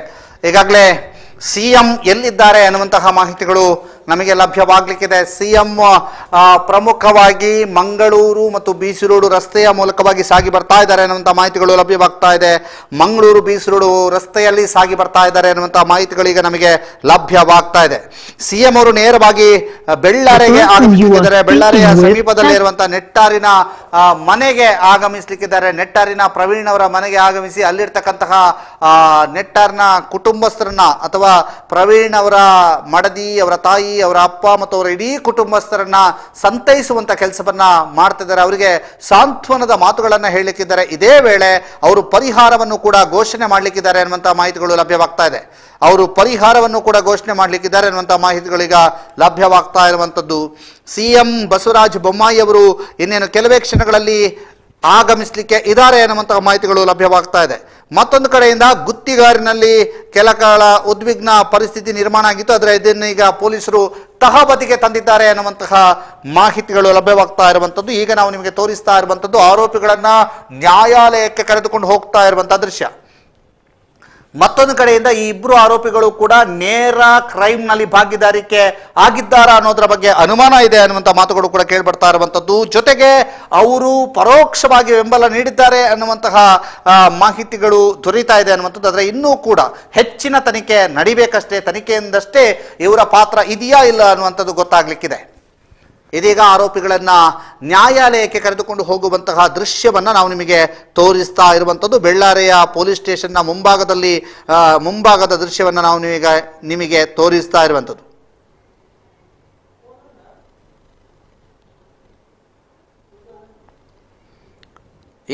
ಈ ಸಂದರ್ಭದಲ್ಲಿ ಪ್ರವೀಣ್ ನೆಟ್ಟಾರ್ ಅವರ ಮನೆ ಹತ್ರ ಧಾವಿಸಿ ಬರ್ತಾ ಇದ್ದಾರೆ ಸಿಎಂ ಮತ್ತು ಅವರ ನಿಯೋಗ ಅನ್ನುವಂಥದ್ದನ್ನು ನಾವು ನಿಮಗೆ ತಿಳಿಸ್ತಾ ಇದ್ದೀವಿ. ಸಿಎಂ ಒಬ್ಬರೇ ಅಲ್ಲ, ಬಿಜೆಪಿ ರಾಜ್ಯಾಧ್ಯಕ್ಷ ನಳಿನ್ ಕುಮಾರ್ ಕಟೀಲ್ ಕೂಡ ಒಟ್ಟಿಗೆ ಬರ್ತಾ ಇದ್ದಾರೆ. ನಿನ್ನೆ ನಳಿನ್ ಕುಮಾರ್ ಕಟೀಲ್ ಅವರಿಗೆ ಕಾರ್ಯಕರ್ತರು ಘೆರಾವನ್ನ ಹಾಕಿದ್ರು, ಕಾರ್ಯಕರ್ತರು ಆಕ್ರೋಶವನ್ನ ವ್ಯಕ್ತಪಡಿಸಿದ್ರು. ನಾವು ಯಾವುದೇ ಕಾರಣಕ್ಕೂ ನಿಮ್ಮನ್ನು ಕ್ಷಮಿಸಲ್ಲ ಅನ್ನುವಂತಹ ರೀತಿಯಲ್ಲಿ ಹೇಳಿದ್ರು. ಅದನ್ನು ಕೂಡ ತಿಳಿಸ್ತಾ ಇದ್ದೀವಿ, ಅದನ್ನು ಕೂಡ ನಿಮಗೆ ತೋರಿಸ್ತಾ ಇದ್ದೀವಿ. ಅದರ ಜೊತೆಗೆ ನೆಟ್ಟಾರು ಮನೆಯ ಚಿತ್ರಣ ಹೇಗಿದೆ ಸದ್ಯಕ್ಕೆ ಅನ್ನೋದನ್ನ ಮಾತನಾಡೋದಕ್ಕಾಗಿ ಆ ಒಂದು ಪರಿಸ್ಥಿತಿ ಹೇಗಿದೆ ಅನ್ನುವಂಥದ್ದನ್ನು ನಿಮಗೆ ತಿಳಿಸ್ತಾ ಇದ್ದೀವಿ. ನೆಟ್ಟಾರು ಮನೆಯ ಸುತ್ತಮುತ್ತಲಿನ ಪರಿಸ್ಥಿತಿ ಹೇಗಿದೆ ಅನ್ನುವಂಥದ್ದನ್ನು ನಿಮಗೆ ತಿಳಿಸ್ತಾ ಇದ್ದೀವಿ. ಅಲ್ಲಿ ಯಾರೆಲ್ಲ ಬಂದಿದ್ದಾರೆ, ಯಾರ್ಯಾರು ನಾಯಕರೆಲ್ಲ ಬಂದಿದ್ದಾರೆ ಅನ್ನುವಂಥ ಮಾಹಿತಿಗಳು ಕೂಡ ಲಭ್ಯವಾಗ್ತಾ ಇದೆ. ಆ ನೆಟ್ಟಾರು ಮನೆಯ ಪರಿಸ್ಥಿತಿ ಹೇಗಿದೆ, ಅಲ್ಲಿ ಸುತ್ತಮುತ್ತಲಿನ ವಾತಾವರಣ ಹೇಗಿದೆ, ಅಲ್ಲಿ ಎಷ್ಟರ ಮಟ್ಟಿಗೆ ಜನರು ಸೇರಿದ್ದಾರೆ ಅನ್ನುವಂಥದ್ದನ್ನು ಕೂಡ ನಾವು ನಿಮಗೆ ತಿಳಿಸ್ತಾ ಇದ್ದೀವಿ. ಇದು ನೆಟ್ಟಾರು ಮನೆಯ ಸುತ್ತಮುತ್ತಲಿನ ಪರಿಸ್ಥಿತಿ. ಅಲ್ಲಿ ಈಗಾಗಲೇ ಆರಕ್ಷಕರು ಹೆಚ್ಚಿನ ಸಂಖ್ಯೆಯಲ್ಲಿ ಸೇರಿರುವಂಥದ್ದು, ಭದ್ರತಾ ವ್ಯವಸ್ಥೆಯನ್ನು ಮಾಡಿರುವಂಥದ್ದು, ಜೊತೆಗೆ ಸೂಕ್ತ ಭದ್ರತೆಯನ್ನು ಕಾಯ್ದುಕೊಂಡಿರುವಂಥದ್ದು ಮತ್ತು ಸ್ಥಳೀಯ ಕೆಲ ಯುವಕರಿಗೆ ಅಲ್ಲಿ ಮೇಲ್ಭಾಗಕ್ಕೆ ಹೋಗಲಿಕ್ಕೆ ಅವಕಾಶವನ್ನು ಮಾಡಿಕೊಡದೆ ಸಿಎಂ ಅವರು ಆಗಮಿಸುವ ವೇಳೆ, ಅವರು ಆಗಮಿಸಿ ಮಾತನಾಡುವಂತಹ ವೇಳೆ ಯಾವುದೇ ಗೊಂದಲ ಆಗದಿರಲಿ ಅನ್ನುವಂಥದ್ದು ಜೊತೆಗೆ ನಾವು ನಿಮಗೆ ತೋರಿಸ್ತಾ ಇದ್ದೀವಿ. ಆ ಮನೆಯ ಮುಂಭಾಗದಲ್ಲಿ ಪೊಲೀಸರು ಮತ್ತು ಮಾಧ್ಯಮದವರು ಹೆಚ್ಚಿನ ಸಂಖ್ಯೆಯಲ್ಲಿ ಸೇರಿರುವಂಥದ್ದು. ಮಾಧ್ಯಮದವರು ಅಂತ ಹೇಳಿದರೆ ಲೋಕಲ್ ಮಾಧ್ಯಮ ಇರಬಹುದು ಅಥವಾ ಸ್ಥಳೀಯ ಮಾಧ್ಯಮಗಳು, ಸ್ಥಳೀಯ ಹಲವಾರು ಪತ್ರಿಕೆಯ ವರದಿಗಾರರು, ಟಿವಿ ವರದಿಗಾರರು, ಜೊತೆಗೆ ವೆಬ್ಸೈಟ್ನ ವರದಿಗಾರರು ಮತ್ತು ಎಲ್ಲ ಚಾನೆಲ್ಗಳ ವರದಿಗಾರರು, ಕ್ಯಾಮರಾಮ್ಯಾನ್ಸ್, ಅದರ ಜೊತೆಗೆ ಅವರ ಒಂದು ಸಿಬ್ಬಂದಿ ವರ್ಗ, ಒಂದೊಂದು ಹಲವಾರು ಚಾನೆಲ್ಗಳ ಬೇರೆ ಬೇರೆ ಜಿಲ್ಲಾ ವರದಿಗಾರರು ಕೂಡ ಇಲ್ಲಿಗೆ ಆಗಮಿಸಿರುವಂಥದ್ದು. ಜೊತೆಗೆ ರಾಷ್ಟ್ರೀಯ ವಾಹಿನಿಗಳ ವರದಿಗಾರರು, ಕ್ಯಾಮರಾಮ್ಯಾನ್ಸ್ ಕೂಡ ಆಗಮಿಸಿರುವಂಥದ್ದು. ಜೊತೆಗೆ ಇದೊಂದು ಸಂಚಲನವನ್ನು ಸೃಷ್ಟಿ ಮಾಡಿರುವಂತಹ ಪ್ರಕರಣ ಆಗಿದೆ. ರಾಜ್ಯದಾದ್ಯಂತ ಒಂದು ಸಂಚಲನವನ್ನು ಸೃಷ್ಟಿ ಮಾಡಿದೆ ಈ ಪ್ರವೀಣ್ ನೆಟ್ಟಾರ್ ಹತ್ಯೆ ಪ್ರಕರಣ. ನಿರಂತರವಾಗಿ ಈ ರಾಜ್ಯದಲ್ಲಿ ಒಂದು ಸಂಚಲನವನ್ನು ಸೃಷ್ಟಿ ಮಾಡಿದ್ದು ಮಾತ್ರವಲ್ಲ, ಈ ಹತ್ಯಾ ಪ್ರಕರಣದ ನಂತರ ನಡೆದಂತಹ ಘಟನೆಗಳು ತೀವ್ರವಾದಂತಹ ಆಕ್ರೋಶಕ್ಕೆ ಕಾರಣವಾಗಿದೆ. ಬಿಜೆಪಿ ಕಾರ್ಯಕರ್ತರ ಆಕ್ರೋಶ ಮುಗಿಲು ಮುಟ್ಟಿತ್ತು ನಿನ್ನೆ. ಅದರ ಜೊತೆಗೆ ತಮ್ಮ ಊರಿನ ಸಂಸದ ತಾವು ಓಟು ಕೊಟ್ಟು ಗೆಲ್ಲಿಸಿದಂತಹ ಸಂಸದನಿಗೆ ಅಥವಾ ರಾಜ್ಯಾಧ್ಯಕ್ಷನಿಗೆ ಗೆರಾವು ಹಾಕುವ ಮೂಲಕ, ಸಚಿವರುಗಳಿಗೆ ಗೆರಾವು ಹಾಕುವ ಮೂಲಕ, ಅವರೆಲ್ಲರಿಗೂ ಕೂಡ ಧಿಕ್ಕಾರ ಕೂಗುವ ಮೂಲಕ ಅವರು ಆಕ್ರೋಶವನ್ನು ವ್ಯಕ್ತಪಡಿಸಿದ್ರು. ನಿನ್ನೆಯ ಪರಿಸ್ಥಿತಿ ಬಹಳ ವಿಭಿನ್ನವಾಗಿತ್ತು. ಜೊತೆಗೆ ಎಣಿಕೆಗೆ ಮೀರಿತು. ಯಾಕೆಂತಂದ್ರೆ ಬಿಜೆಪಿ ನಾಯಕರು ಎನಿಸಿದ ರೀತಿಯಲ್ಲಿ ನಿನ್ನೆ ಪರಿಸ್ಥಿತಿ ಇರಲಿಲ್ಲ, ಅದಕ್ಕಿಂತ ಪರಿಸ್ಥಿತಿ ಕೈ ಮೀರಿದಂತಹ ರೀತಿಯಲ್ಲಿತ್ತು. ಆದ್ದರಿಂದ ಇವತ್ತು ಆ ಪರಿಸ್ಥಿತಿ ನಿರ್ಮಾಣ ಆಗಬಾರದು ಅನ್ನುವಂಥ ಕಾರಣಕ್ಕೋಸ್ಕರವಾಗಿ ಬಹುತೇಕ ಎಚ್ಚರಿಕೆಯನ್ನು ವಹಿಸಿಕೊಳ್ಳಲಾಗಿದೆ. ಸಂಪೂರ್ಣವಾಗಿ ಎಚ್ಚರಿಕೆಯಿಂದಲೇ ಕಾರ್ಯವನ್ನ ನಡೆಸಲಾಗ್ತಾ ಇದೆ. ಇನ್ನೇನು ಕೆಲವು ಕ್ಷಣಗಳಲ್ಲಿ ಸಿಎಂ ಬಸವರಾಜ ಬೊಮ್ಮಾಯಿ, ಗೃಹ ಸಚಿವರಾದಂತಹ ಆರಗ ಜ್ಞಾನೇಂದ್ರ ಎಲ್ಲರೂ ಕೂಡ ಬೆಳ್ಳಾರೆಗೆ ಆಗಮಿಸಲಿಕ್ಕಿದ್ದಾರೆ. ಇನ್ನೇನು ಕೆಲವು ಕ್ಷಣಗಳಲ್ಲಿ ಅಲ್ಲಿಗೆ ನೋಡ್ತಾ ಇದ್ದೀರಿ ಯಾವ ರೀತಿಯಾಗಿ ಭದ್ರತಾ ವ್ಯವಸ್ಥೆಯನ್ನ ಮಾಡಿಕೊಳ್ಳಲಾಗಿದೆ. ಅಲ್ಲಿರ್ತಕ್ಕಂಥ ಯುವಕರು ಮುನ್ನುಗ್ಗದಂತೆ ಎಲ್ಲ ಪೊಲೀಸರ ಕೈಯಲ್ಲಿ ಒಂದು ಹಗ್ಗವನ್ನ ಕೊಟ್ಟು ಅವರನ್ನ ತಡೆ ಹಿಡಿಯುವಂತಹ ಪ್ರಯತ್ನವನ್ನ ಮಾಡ್ತಾ ಇದ್ದಾರೆ. ಗೋಡೆಯನ್ನ ನಿರ್ಮಿಸುವಂಥದ್ದು, ಯಾವುದೇ ಕಾರಣಕ್ಕೂ ಅಲ್ಲಿ ಭದ್ರತಾ ಲೋಪ ಆಗಬಾರದು ಅನ್ನುವಂತಹ ರೀತಿಯಲ್ಲಿ ಮುನ್ನೆಚ್ಚರಿಕಾ ಕ್ರಮವನ್ನ ಕೈಗೊಳ್ತಾ ಇರುವಂತದನ್ನು ನಾವು ನಿಮಗೆ ತೋರಿಸ್ತಾ ಇದ್ದೀವಿ. ಇದೀಗ ನೀವು ನೋಡ್ತಾ ಇರುವಂತಹ ದೃಶ್ಯಗಳು ನೆಟ್ಟಾರಿನ ಪ್ರವೀಣ್ ಅವರ ಮನೆಯ ಮುಂಭಾಗದ ದೃಶ್ಯ. ನೆಟ್ಟಾರಿನ ಪ್ರವೀಣ್ ಅವರ ಮನೆಯ ಮುಂಭಾಗದಲ್ಲಿ ಯಾವ ಪರಿಸ್ಥಿತಿ ಇದೆ ಅನ್ನುವಂಥದ್ದನ್ನು ನಾವು ನಿಮಗೆ ತೋರಿಸ್ತಾ ಇದ್ದೀವಿ. ಸಂಪೂರ್ಣವಾಗಿ ಆರಕ್ಷಕರು ತುಂಬಿಕೊಂಡಿದ್ದಾರೆ. ಅವರು ಸೂಕ್ತವಾದಂತಹ ಭದ್ರತಾ ವ್ಯವಸ್ಥೆಯನ್ನ ಕಲ್ಪಿಸುವುದರಲ್ಲಿ ನಿರತರಾಗಿದ್ದಾರೆ. ನಿನ್ನೆ ನಡೆದಂತಹ ಘಟನೆಗಳನ್ನು ನೆನಪಿಸಿಕೊಂಡ್ರೆ ಮೈ ಜುಮ್ ಅನ್ನತ್ತೆ ಅಷ್ಟರ ಮಟ್ಟಿಗೆ ಜನರು ಸೇರಿರುವಂತದ್ದು. ಜೊತೆಗೆ ಈಗ ಅಲ್ಲಿರ್ತಕ್ಕಂಥ ಪರಿಸ್ಥಿತಿ ಏನು, ಅಲ್ಲಿನ ಚಿತ್ರಣ ಏನು ಅನ್ನೋದನ್ನ ನಮಗೆ ತಿಳಿಸೋದಕ್ಕೋಸ್ಕರವಾಗಿ ಶಿವಪ್ರಸಾದ್ ಸಂಪರ್ಕದಲ್ಲಿದ್ದಾರೆ. ಶಿವಪ್ರಸಾದ್, ಹೇಗಿದೆ ನೆಟ್ಟಾರಿನ ಪರಿಸ್ಥಿತಿ ಮತ್ತು ಆರಕ್ಷಕರು ಯಾವ ರೀತಿಯಾಗಿ ಭದ್ರತಾ ವ್ಯವಸ್ಥೆಯನ್ನ ಕಲ್ಪಿಸ್ತಾ ಇದ್ದಾರೆ? ಎಸ್ ದಾಮೋದರ್, ಇನ್ನೇನು ಕೆಲವೇ ಕ್ಷಣಗಳಲ್ಲಿ ಮಾನ್ಯ ಮುಖ್ಯಮಂತ್ರಿಗಳು ನೆಟ್ಟಾರಿನ ಪ್ರವೀಣ್ ರವರ ಮನೆಗೆ ಆಗಮಿಸಲಿಕ್ಕಿದ್ದು ಇಲ್ಲಿ ಬಹಳ ಬಿಗು ಬಂದೋಬಸ್ತ್ ಕೂಡ ಏರ್ಪಡಿಸಲಾಗಿದೆ. ಸಶಸ್ತ್ರ ಮೀಸಲು ಪಡೆಯಿಂದ ಒಂದಷ್ಟು ಭದ್ರತೆಯ ದೃಷ್ಟಿಯಿಂದ ಕೆಲಸಗಳು ಕೂಡ ಇಲ್ಲಿ ಸಾಗ್ತಾ ಇದೆ. ಬಳ್ಳಿಗಳ ಸಹಾಯದ ಮೂಲಕ ಜನರನ್ನ ಚದುರಿಸಿ ನಿಲ್ಲಿಸಿ ಒಂದಷ್ಟು ಒಳಗಡೆ ಹೋಗದ ರೀತಿಯಲ್ಲಿ ಅವರನ್ನ ನಡೀತಾ ಇದ್ದಾರೆ. ಒಟ್ಟಾರೆಯಾಗಿ ಇಲ್ಲಿನ ಇಡೀ ಪರಿಸ್ಥಿತಿಗೆ ಹಿನ್ನಡೆ ಉಂಟಾಗಿರುವಂತದ್ದು ಇಲ್ಲಿಯ ಮಳೆ. ನಿನ್ನೆ ಕೂಡ ಇದೇ ಹೊತ್ತಿಗೆ ಇಲ್ಲಿ ಮಳೆ ಬಂದಿತ್ತು.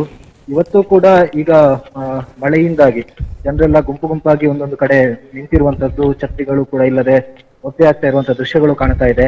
ಒಳಭಾಗದಲ್ಲಿ ಪ್ರಭಾಕರ್ ಭಟ್ರವರು ಮತ್ತೆ ಮಾನ್ಯ ಸಚಿವರಾದ ಎಸ್ ಅಂಗಾರರವರು, ಸಂಘದ ಹಿರಿಯರು ಮತ್ತೆ ಈ ರೀತಿ ಹಿರಿಯ ಮುಖಂಡರುಗಳು ಇದ್ದಾರೆ. ಹೊರಭಾಗದಲ್ಲಿ ಮಾಧ್ಯಮದವರು ಕೂಡ ಏನು ಸಿಎಂ ಬರುವಿಕೆಗಾಗಿ ಅವರ ಮಾತುಗಳಿಗಾಗಿ ಸಿದ್ಧರಾಗಿದ್ರು. ಆದ್ರೆ ಮಳೆಯ ಅಡಚಣೆಯಿಂದಾಗಿ ಎಲ್ಲರೂ ಕೂಡ ಒಂದಷ್ಟು ತೊಂದರೆಯನ್ನ ಅನುಭವಿಸ್ತಾ ಇದ್ದಾರೆ. ಪೊಲೀಸರು ಕೂಡ ಒದ್ದೆಯಾಗಿಕೊಂಡೇ ತಮ್ಮ ಕರ್ತವ್ಯದಲ್ಲಿ ನಿರತರಾಗಿದ್ದಾರೆ. ಓಕೆ, ಧನ್ಯವಾದ ಶಿವಪ್ರಸಾದ್ ನಿಮ್ಮ ಮಾಹಿತಿಗಾಗಿ.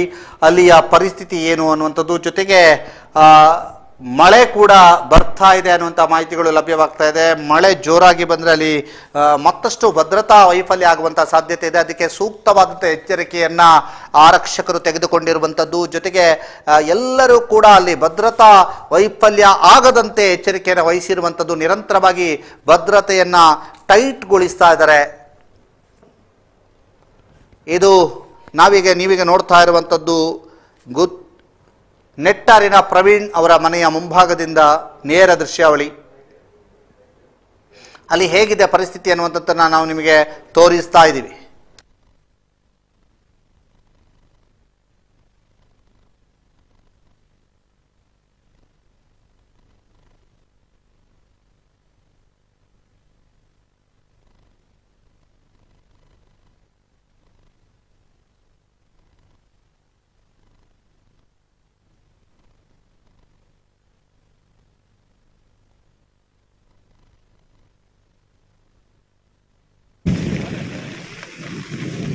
ಸಿಎಂ ಈಗ ಪುತ್ತೂರು ಪಾಸ್ ಆಗಿ ಬೆಳ್ಳಾರಿಯತ್ತ ಹೋಗ್ತಾ ಇದ್ದಾರೆ. ಇನ್ನೇನು ಕೇವಲ 15 ನಿಮಿಷಗಳಲ್ಲಿ ಬೆಳ್ಳಾರಿಯನ್ನು ತಲುಪಲಿಕ್ಕಿದ್ದಾರೆ, ನೆಟ್ಟಾರಿಗೆ ತಲುಪಲಿಕ್ಕಿದ್ದಾರೆ ಅನ್ನುವಂಥ ಮಾಹಿತಿಗಳು ಲಭ್ಯವಾಗ್ತಾ ಇದೆ. ಸಿಎಂ ಹೈವೇ ಮೂಲಕವಾಗಿ ನೆಟ್ಟಾರಿಗೆ ಹೋಗ್ತಾ ಇರುವಂತದ್ದು ಇನ್ನೇನು ಕೇವಲ 15 ನಿಮಿಷದ ಒಳಗಾಗಿ ಸಿಎಂ ನೆಟ್ಟಾರಿನ ಪ್ರವೀಣ್ ಕುಮಾರ್ ಅವರ ಮನೆಗೆ ಧಾವಿಸಲಿಕ್ಕಿದ್ದಾರೆ. ಸಿಎಂ ಬಸವರಾಜ ಬೊಮ್ಮಾಯಿ ಅವರು ನಿನ್ನೆ ತಡರಾತ್ರಿ ಜನೋತ್ಸವ ಸಮಾವೇಶವನ್ನು ರದ್ದುಗೊಳಿಸಿ ಇವತ್ತು ಕಾರ್ಯಕರ್ತನ ಮನೆಗೆ ಭೇಟಿಯನ್ನು ನೀಡ್ತಾ ಇರುವಂಥದ್ದು. ಈ ಹತ್ಯಾಕಾಂಡ ಬಹುದೊಡ್ಡ ಸುದ್ದಿ ಆಗಿರುವಂತಹದ್ದು, ಜೊತೆಗೆ ರಾಜ್ಯದ ಸಂಚಲನಕ್ಕೆ ಕಾರಣ ಆಗಿರುವಂಥದ್ದು, ಜೊತೆಗೆ ಕಾರ್ಯಕರ್ತರ ಆಕ್ರೋಶ ಇಡೀ ಬಿಜೆಪಿ ಸರ್ಕಾರವನ್ನೇ ಒಂದು ರೀತಿಯಲ್ಲಿ ಅಲುಗಾಡಿಸಿದೆ ಅಂತ ಹೇಳಿದ್ರು ಕೂಡ ತಪ್ಪಾಗ್ಲಿಕ್ಕಿಲ್ಲ. ಆ ಎಲ್ಲ ದೃಶ್ಯಗಳ ನಂತರ, ಆ ಎಲ್ಲ ಒಂದು ಆಘಾತಗಳ ನಂತರ ಈಗ ಸಿಎಂ ಆಗಮಿಸ್ತಾ ಇದ್ದಾರೆ. ಸಿಎಂ ನೇರವಾಗಿ ಕಾರ್ಯಕರ್ತನ ಮನೆಗೆ ಯುವ ನಾಯಕ ಅಂತ ಹೇಳಿರುವಂತಹ ಯುವ ನಾಯಕನಾಗಿ ಹಲವಾರು ಕಾರ್ಯಕ್ರಮಗಳಲ್ಲಿ ಭಾಗಿಯಾಗಿದ್ದಂತಹ, ಹಲವಾರು ಸಂಘಟನಾತ್ಮಕ ಚಟುವಟಿಕೆಗಳಲ್ಲಿ ಭಾಗಿಯಾಗಿದ್ದಂತಹ ಬಿಜೆಪಿ ಪಕ್ಷದ ಪ್ರವೀಣ್ ನೆಟ್ಟಾರು ಇವರ ಮನೆಗೆ ಈಗ ಸಿಎಂ ಬಸವರಾಜ ಬೊಮ್ಮಾಯಿ ಅವರು ಆಗಮಿಸ್ತಾ ಇದ್ದಾರೆ. ಕೆಲವು ಕ್ಷಣಗಳಲ್ಲಿ ಸಿಎಂ ಬಸವರಾಜ ಬೊಮ್ಮಾಯಿ ಅವರು ಆಗಮಿಸ್ತಾ ಇರುವಂತಹ ದೃಶ್ಯಗಳನ್ನು ನಾವು ನಿಮಗೆ ತೋರಿಸಲಿಕ್ಕಿದ್ದೇವೆ. ಬಸವರಾಜ ಬೊಮ್ಮಾಯಿ ಅವರು ಇನ್ನು 15 ನಿಮಿಷಗಳೊಳಗಾಗಿ ಆಗಮಿಸ್ತಾರೆ. ಅವರ ಮನೆ ಹತ್ರದ ದೃಶ್ಯವನ್ನ ನಾವು ನಿಮಗೆ ತೋರಿಸ್ತೀವಿ. ಅವರ ಮನೆ ಹತ್ರ ಯಾವ ರೀತಿಯಂತ ಪರಿಸ್ಥಿತಿ, ಅಲ್ಲಿ ಕಠಿಣವಾದಂತಹ ಸೂಕ್ತವಾದಂತಹ ಭದ್ರತಾ ವ್ಯವಸ್ಥೆಗಳನ್ನ ಕಲ್ಪಿಸಲಾಗಿದೆ ಅನ್ನುವಂಥದ್ದನ್ನ ತೋರಿಸ್ತಾ ಇದ್ದೇವೆ. ಅದನ್ನ ನಾವು ನಿಮಗೆ ತೋರಿಸ್ತಾ ಇರುವಂತದ್ದು. ಜೊತೆಗೆ ಈ ಸಿಎಂ ಆಗಮಿಸಿದಂತಹ ವೇಳೆ ಅಲ್ಲಿ ಕುಟುಂಬಸ್ಥರನ್ನು ಯಾವ ರೀತಿಯಾಗಿ ಸಂತೈಸ್ತಾರೆ ಅನ್ನುವಂಥದ್ದು ಕೂಡ ನಾವು ನೋಡಬೇಕು. ಯಾಕಂತಂದ್ರೆ ಸ್ಥಳೀಯ ನಾಯಕರಿರ್ಬೋದು, ಬೇರೆ ಬೇರೆ ಮುಖಂಡರಿರ್ಬೋದು, ಯಾರೂ ಕೂಡ ಸಂತೈಸಲಿಕ್ಕೆ ಆಗದೇ ಇರುವಂತಹ ರೀತಿಯಲ್ಲಿ ಆ ಒಂದು ಪರಿಸ್ಥಿತಿ ಇದೆ. ಇಂತಹ ಸಂದರ್ಭದಲ್ಲಿ ಸಿಎಂ ಬಂದು ಯಾವ ರೀತಿಯಾಗಿ ಅವರನ್ನು ಸಂತೈಸ್ತಾರೆ ಅನ್ನುವಂಥದ್ದನ್ನು ನೋಡಬೇಕು. ಬಹಳ ಕುತೂಹಲಕಾರಿ ಆಗಿ ಈ ಒಂದು ಭೇಟಿ ಇದೆ. ಯಾಕಂತಂದ್ರೆ ನೆಟ್ಟಾರು ಮನೆಯ ದೃಶ್ಯಗಳನ್ನ ನಾವು ನಿಮಗೆ ತೋರಿಸ್ತಿದ್ದೀವಿ. ನೆಟ್ಟಾರು ಮನೆಯ ಸುತ್ತಮುತ್ತ ಬಹಳಷ್ಟು ಹೆಚ್ಚಿನ ಸಂಖ್ಯೆಯಲ್ಲಿ ಜನರು ಕೂಡ ಸೇರಿರುವಂತದ್ದು ಅನ್ನುವಂಥದ್ದನ್ನು ನಾವು ನಿಮಗೆ ತೋರಿಸ್ತಾ ಇದ್ದೀವಿ. ಮಾಧ್ಯಮಗಳ ವರದಿಗಾರರು, ಮಾಧ್ಯಮಗಳ ಪ್ರತಿನಿಧಿಗಳು ಕೂಡ ಬಹಳಷ್ಟು ಸಂಖ್ಯೆಯಲ್ಲಿ ಸೇರಿರುವಂಥದ್ದು. ರಾಷ್ಟ್ರೀಯ ಮಾಧ್ಯಮಗಳು ವರದಿಗಾರರು, ರಾಜ್ಯದ ಜಿಲ್ಲಾ ಮತ್ತು ಸ್ಥಳೀಯ ವರದಿಗಾರರು ಕೂಡ ಹೆಚ್ಚಿನ ಸಂಖ್ಯೆಯಲ್ಲಿ ಇಲ್ಲಿ ಸೇರಿರುವಂಥದ್ದು. ಜೊತೆಗೆ ಇವತ್ತು CM ಬಸವರಾಜ ಬೊಮ್ಮಾಯಿ ಅವರು ಬಂದು ಇಲ್ಲಿ ಒಂದು ಪರಿಹಾರದ ಘೋಷಣೆಯನ್ನ ಮಾಡ್ತೇನೆ ಅನ್ನುವಂಥದ್ದನ್ನ ಈಗಾಗಲೇ ಮಂಗಳೂರಿನಲ್ಲಿ ಮಾತನಾಡ್ತಾ ಹೇಳಿದ್ರು. ಮಂಗಳೂರಿನಲ್ಲಿ ಅವರು ಪರಿಹಾರದ ಘೋಷಣೆಯನ್ನ ಮಾಡ್ತೇನೆ ಅಂತ ಹೇಳಿದಾಗ ಅದನ್ನ ಮನೆಯಲ್ಲೇ ಮಾಡ್ತೀನಿ ಅನ್ನುವಂಥದ್ದನ್ನ ಹೇಳಿದ್ರು. ಮನೆಯಲ್ಲಿ ಅವರು ಪರಿಹಾರದ ಘೋಷಣೆ ಮಾಡ್ತಾರೆ ಅಂತಂದ್ರೆ ಹೇಗೆ ಮಾಡ್ತಾರೆ, ಎಷ್ಟು ಮಾಡ್ತಾರೆ ಅನ್ನುವಂಥ ನಿರೀಕ್ಷೆಗಳು ಕೂಡ ಇದಾವೆ. ಕಾರ್ಯಕರ್ತರು ಬಹಳಷ್ಟು ಒತ್ತಾಯವನ್ನ ಮಾಡಿದ್ರು. ಸಚಿವರುಗಳಿಗೆ, ರಾಜ್ಯಾಧ್ಯಕ್ಷರಿಗೆ, ಎಲ್ಲರಿಗೂ ಕೂಡ ಬಹಳಷ್ಟು ದೊಡ್ಡ ಮಟ್ಟಿನ ಒತ್ತಾಯವನ್ನ ಕಾರ್ಯಕರ್ತರು ನಿನ್ನೆಯಿಂದಲೇ ಮಾಡ್ತಾ ಇದ್ದಾರೆ. ದೊಡ್ಡ ಮಟ್ಟಿನ ಪರಿಹಾರವನ್ನ ಕೊಡಬೇಕು ಅನ್ನುವಂತಹ ನಿಟ್ಟಿನಲ್ಲಿ ಈಗ CM ಒಂದು ಮಾತನ್ನ ಹೇಳಿರುವಂಥದ್ದು ಮಂಗಳೂರಿನಲ್ಲಿ, ನಾವು ಪರಿಹಾರವನ್ನ ಕೊಡ್ತೇವೆ, ನಾವು ಪರಿಹಾರವನ್ನ ಅವರ ಮನೆಯಲ್ಲೇ ಅನೌನ್ಸ್ ಮಾಡ್ತೇವೆ ಅನ್ನುವಂಥ ಮಾತುಗಳನ್ನು ಹೇಳಿದ್ದಾರೆ. ಯಾವ ರೀತಿಯಾದಂತಹ ಪರಿಹಾರವನ್ನ ಅನೌನ್ಸ್ ಮಾಡ್ತಾರೆ ಅನ್ನುವಂಥದ್ದನ್ನ ಕಾದು ನೋಡಬೇಕು.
ಇದು ಪ್ರವೀಣ್ ನೆಟ್ಟಾರ್ ಅವರ ಮನೆಯ ಸಮೀಪದ ದೃಶ್ಯ. ಯಾವ ರೀತಿಯಾಗಿ ಅಲ್ಲಿ ಒಂದು ಬಂದೋಬಸ್ತನ್ನು ಏರ್ಪಡಿಸಲಾಗಿದೆ ಅಥವಾ ಯಾವ ರೀತಿಯಾಗಿ ಅಲ್ಲಿ ವ್ಯವಸ್ಥೆಯನ್ನು ಕಲ್ಪಿಸಲಾಗಿದೆ ಅನ್ನುವಂಥದ್ದನ್ನು ನಾವು ನಿಮಗೆ ತೋರಿಸ್ತಾ ಇದ್ದೀವಿ. ಪ್ರವೀಣ್ ನೆಟ್ಟಾರ್ ಅವರ ಮನೆಯ ಸಮೀಪದ ದೃಶ್ಯವನ್ನು ನಾವು ನಿಮಗೆ ತೋರಿಸ್ತಾ ಇರುವಂಥದ್ದು. ಅಲ್ಲಿ ಆರಕ್ಷಕರು ಯಾವ ರೀತಿಯಾಗಿ ಭದ್ರತಾ ವ್ಯವಸ್ಥೆಯನ್ನು ಕಲ್ಪಿಸಿದ್ದಾರೆ ಅನ್ನುವಂಥದ್ದನ್ನು ನಿಮಗೆ ತೋರಿಸ್ತಾ ಇದ್ದೀವಿ. ಇನ್ನೇನು ಕೆಲವು ಕ್ಷಣಗಳಲ್ಲಿ CM ಬಸವರಾಜ ಬೊಮ್ಮಾಯಿ ಅವರು ಪ್ರವೀಣ್ ನೆಟ್ಟಾರ್ ಅವರ ಮನೆಗೆ ಆಗಮಿಸಲಿಕ್ಕಿದ್ದಾರೆ.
ಪ್ರವೀಣ್ ನೆಟ್ಟಾರ್ ಅವರ ಮನೆಗೆ CM ಇನ್ನೇನು ಕೆಲವು ಕ್ಷಣಗಳಲ್ಲಿ ಆಗಮಿಸ್ತಾ ಇದ್ದಾರೆ.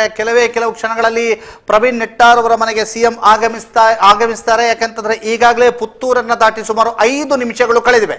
ಪುತ್ತೂರನ್ನ ದಾಟಿ ಸುಮಾರು 5 ನಿಮಿಷಗಳು ಕಳೆದಿದ್ದು ಈಗಾಗಲೇ ಅವರನ್ನ ಒಳಗೊಂಡಿರುವಂತಹ ಬೇರೆ ಬೇರೆ ಸಚಿವರು, ಉಸ್ತುವಾರಿ ಸಚಿವರಿದ್ದಾರೆ, ಜೊತೆಗೆ ಗೃಹ ಸಚಿವರಿದ್ದಾರೆ, ಜೊತೆಗೆ ರಾಜ್ಯಾಧ್ಯಕ್ಷ ಬಿಜೆಪಿ ರಾಜ್ಯಾಧ್ಯಕ್ಷರಾಗಿರುವಂತಹ ನಳಿನ್ ಕುಮಾರ್ ಕಟೀಲ್ ಅವರಿದ್ದಾರೆ, ಬಿಜೆಪಿ ರಾಷ್ಟ್ರೀಯ ಕಾರ್ಯದರ್ಶಿಯಾಗಿರುವಂತಹ CT ರವಿ ಅವರು ಕೂಡ CM ಅವರನ್ನ ಜೊತೆಗೂಡಿಕೊಂಡು ಬರ್ತಾ ಇದ್ದಾರೆ. ಹೀಗೆ ಘಟಾನುಘಟಿ ನಾಯಕರು ಒಟ್ಟಾಗಿ ಬರ್ತಾ ಇರುವಂತದ್ದು, ಆ ಒಂದು ಮನೆಗೆ ಭೇಟಿಯನ್ನ ಕೊಡ್ತಾ ಇರುವಂತದ್ದು, ಕಾರ್ಯಕರ್ತರಿಗೆ, ಅಲ್ಲಿರ್ತಕ್ಕಂಥ ಕಾರ್ಯಕರ್ತರಿಗೆ, ಅಲ್ಲಿಯ ಕುಟುಂಬಸ್ಥರಿಗೆ, ಪ್ರವೀಣ್ ಅವರ ಮಡದಿ, ಅಮ್ಮ, ಅಪ್ಪ ಮತ್ತು ಅಲ್ಲಿ ಅವರ ಸಹೋದರಿ, ಇಡೀ ಕುಟುಂಬ ವರ್ಗಕ್ಕೆ ಸಾಂತ್ವನವನ್ನ ಹೇಳೋದಕ್ಕೆ, ಸಂತೈಸುವುದಕ್ಕೆ ಆಗಮಿಸ್ತಾ ಇದ್ದಾರೆ.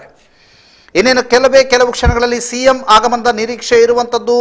CM ಆಗಮನಕ್ಕಾಗಿ ಬಹಳಷ್ಟು ಜನ ಅಲ್ಲಿ ಬರ್ತಾ ಇದ್ದಾರೆ. ಬಹಳ ದೊಡ್ಡ ಮಟ್ಟಿನಲ್ಲಿ CM ಆಗಮನ ಆದಾಗ ಏನು ಹೇಳ್ತಾರೆ, ಯಾವ ರೀತಿಯಾಗಿ ಪ್ರತಿಕ್ರಿಯಿಸ್ತಾರೆ ಅನ್ನುವಂಥದ್ದು ಕೂಡ ಭಾರಿ ಕುತೂಹಲಕಾರಿಯಾಗಿದೆ. ಯಾಕೆಂತಂದ್ರೆ ಈಗ ಬಿಜೆಪಿ ಸರ್ಕಾರದ ಯಾವುದೇ ಪ್ರತಿನಿಧಿ ಯಾವುದೇ ರೀತಿಯಲ್ಲೂ ಕೂಡ ಪ್ರತಿನಿಧಿಸಿದ್ರು, ಪ್ರತಿಕ್ರಿಯೆಯನ್ನು ನೀಡಿದ್ರು ಕೂಡ ಅದಕ್ಕೆ ವಿರೋಧಗಳು ಬರ್ತಾ ಇರುವಂಥದ್ದು ಸರ್ವೇ ಸಾಮಾನ್ಯ ಅನ್ನುವಂಥ ರೀತಿಯಲ್ಲಿದೆ. ಅದರ ಜೊತೆಗೆ ನಿನ್ನೆ ನಡೆದಂತಹ ಘಟನೆಯ ನಂತರ ಬಿಜೆಪಿಯ ಬಹಳಷ್ಟು ಯಂಗ್ಸ್ಟರ್ಸ್ ಅಂತ ಹೇಳುವಂಥವರು ರಾಜೀನಾಮೆಯನ್ನು ನೀಡಿರುವಂಥದ್ದು, ಸಾಮಾಜಿಕ ಪ್ರಕೋಷ್ಠದ ಅಧ್ಯಕ್ಷರುಗಳು ರಾಜೀನಾಮೆಯನ್ನು ನೀಡಿರುವಂಥದ್ದು, ಯುವ ಮೋರ್ಚಾದ ಕಾರ್ಯಕಾರಿಣಿ ಸದಸ್ಯರಿರ್ಬೋದು, ಅಧ್ಯಕ್ಷರು ಸದಸ್ಯರು ರಾಜ್ಯದಾದ್ಯಂತ ಇರುವಂಥವರು ರಾಜೀನಾಮೆಯನ್ನು ನೀಡಿರುವಂಥದ್ದು ಇರ್ಬೋದು.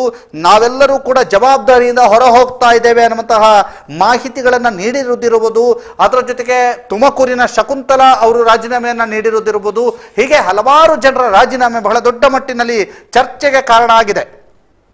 ಅದರ ಜೊತೆಗೆ ಇದು ಎಲೆಕ್ಷನ್ ಇಯರ್ ಅನ್ನುವಂತಹದ್ದು ಬಹಳ ಮಹತ್ವವನ್ನು ಪಡೆದುಕೊಳ್ಳುತ್ತೆ.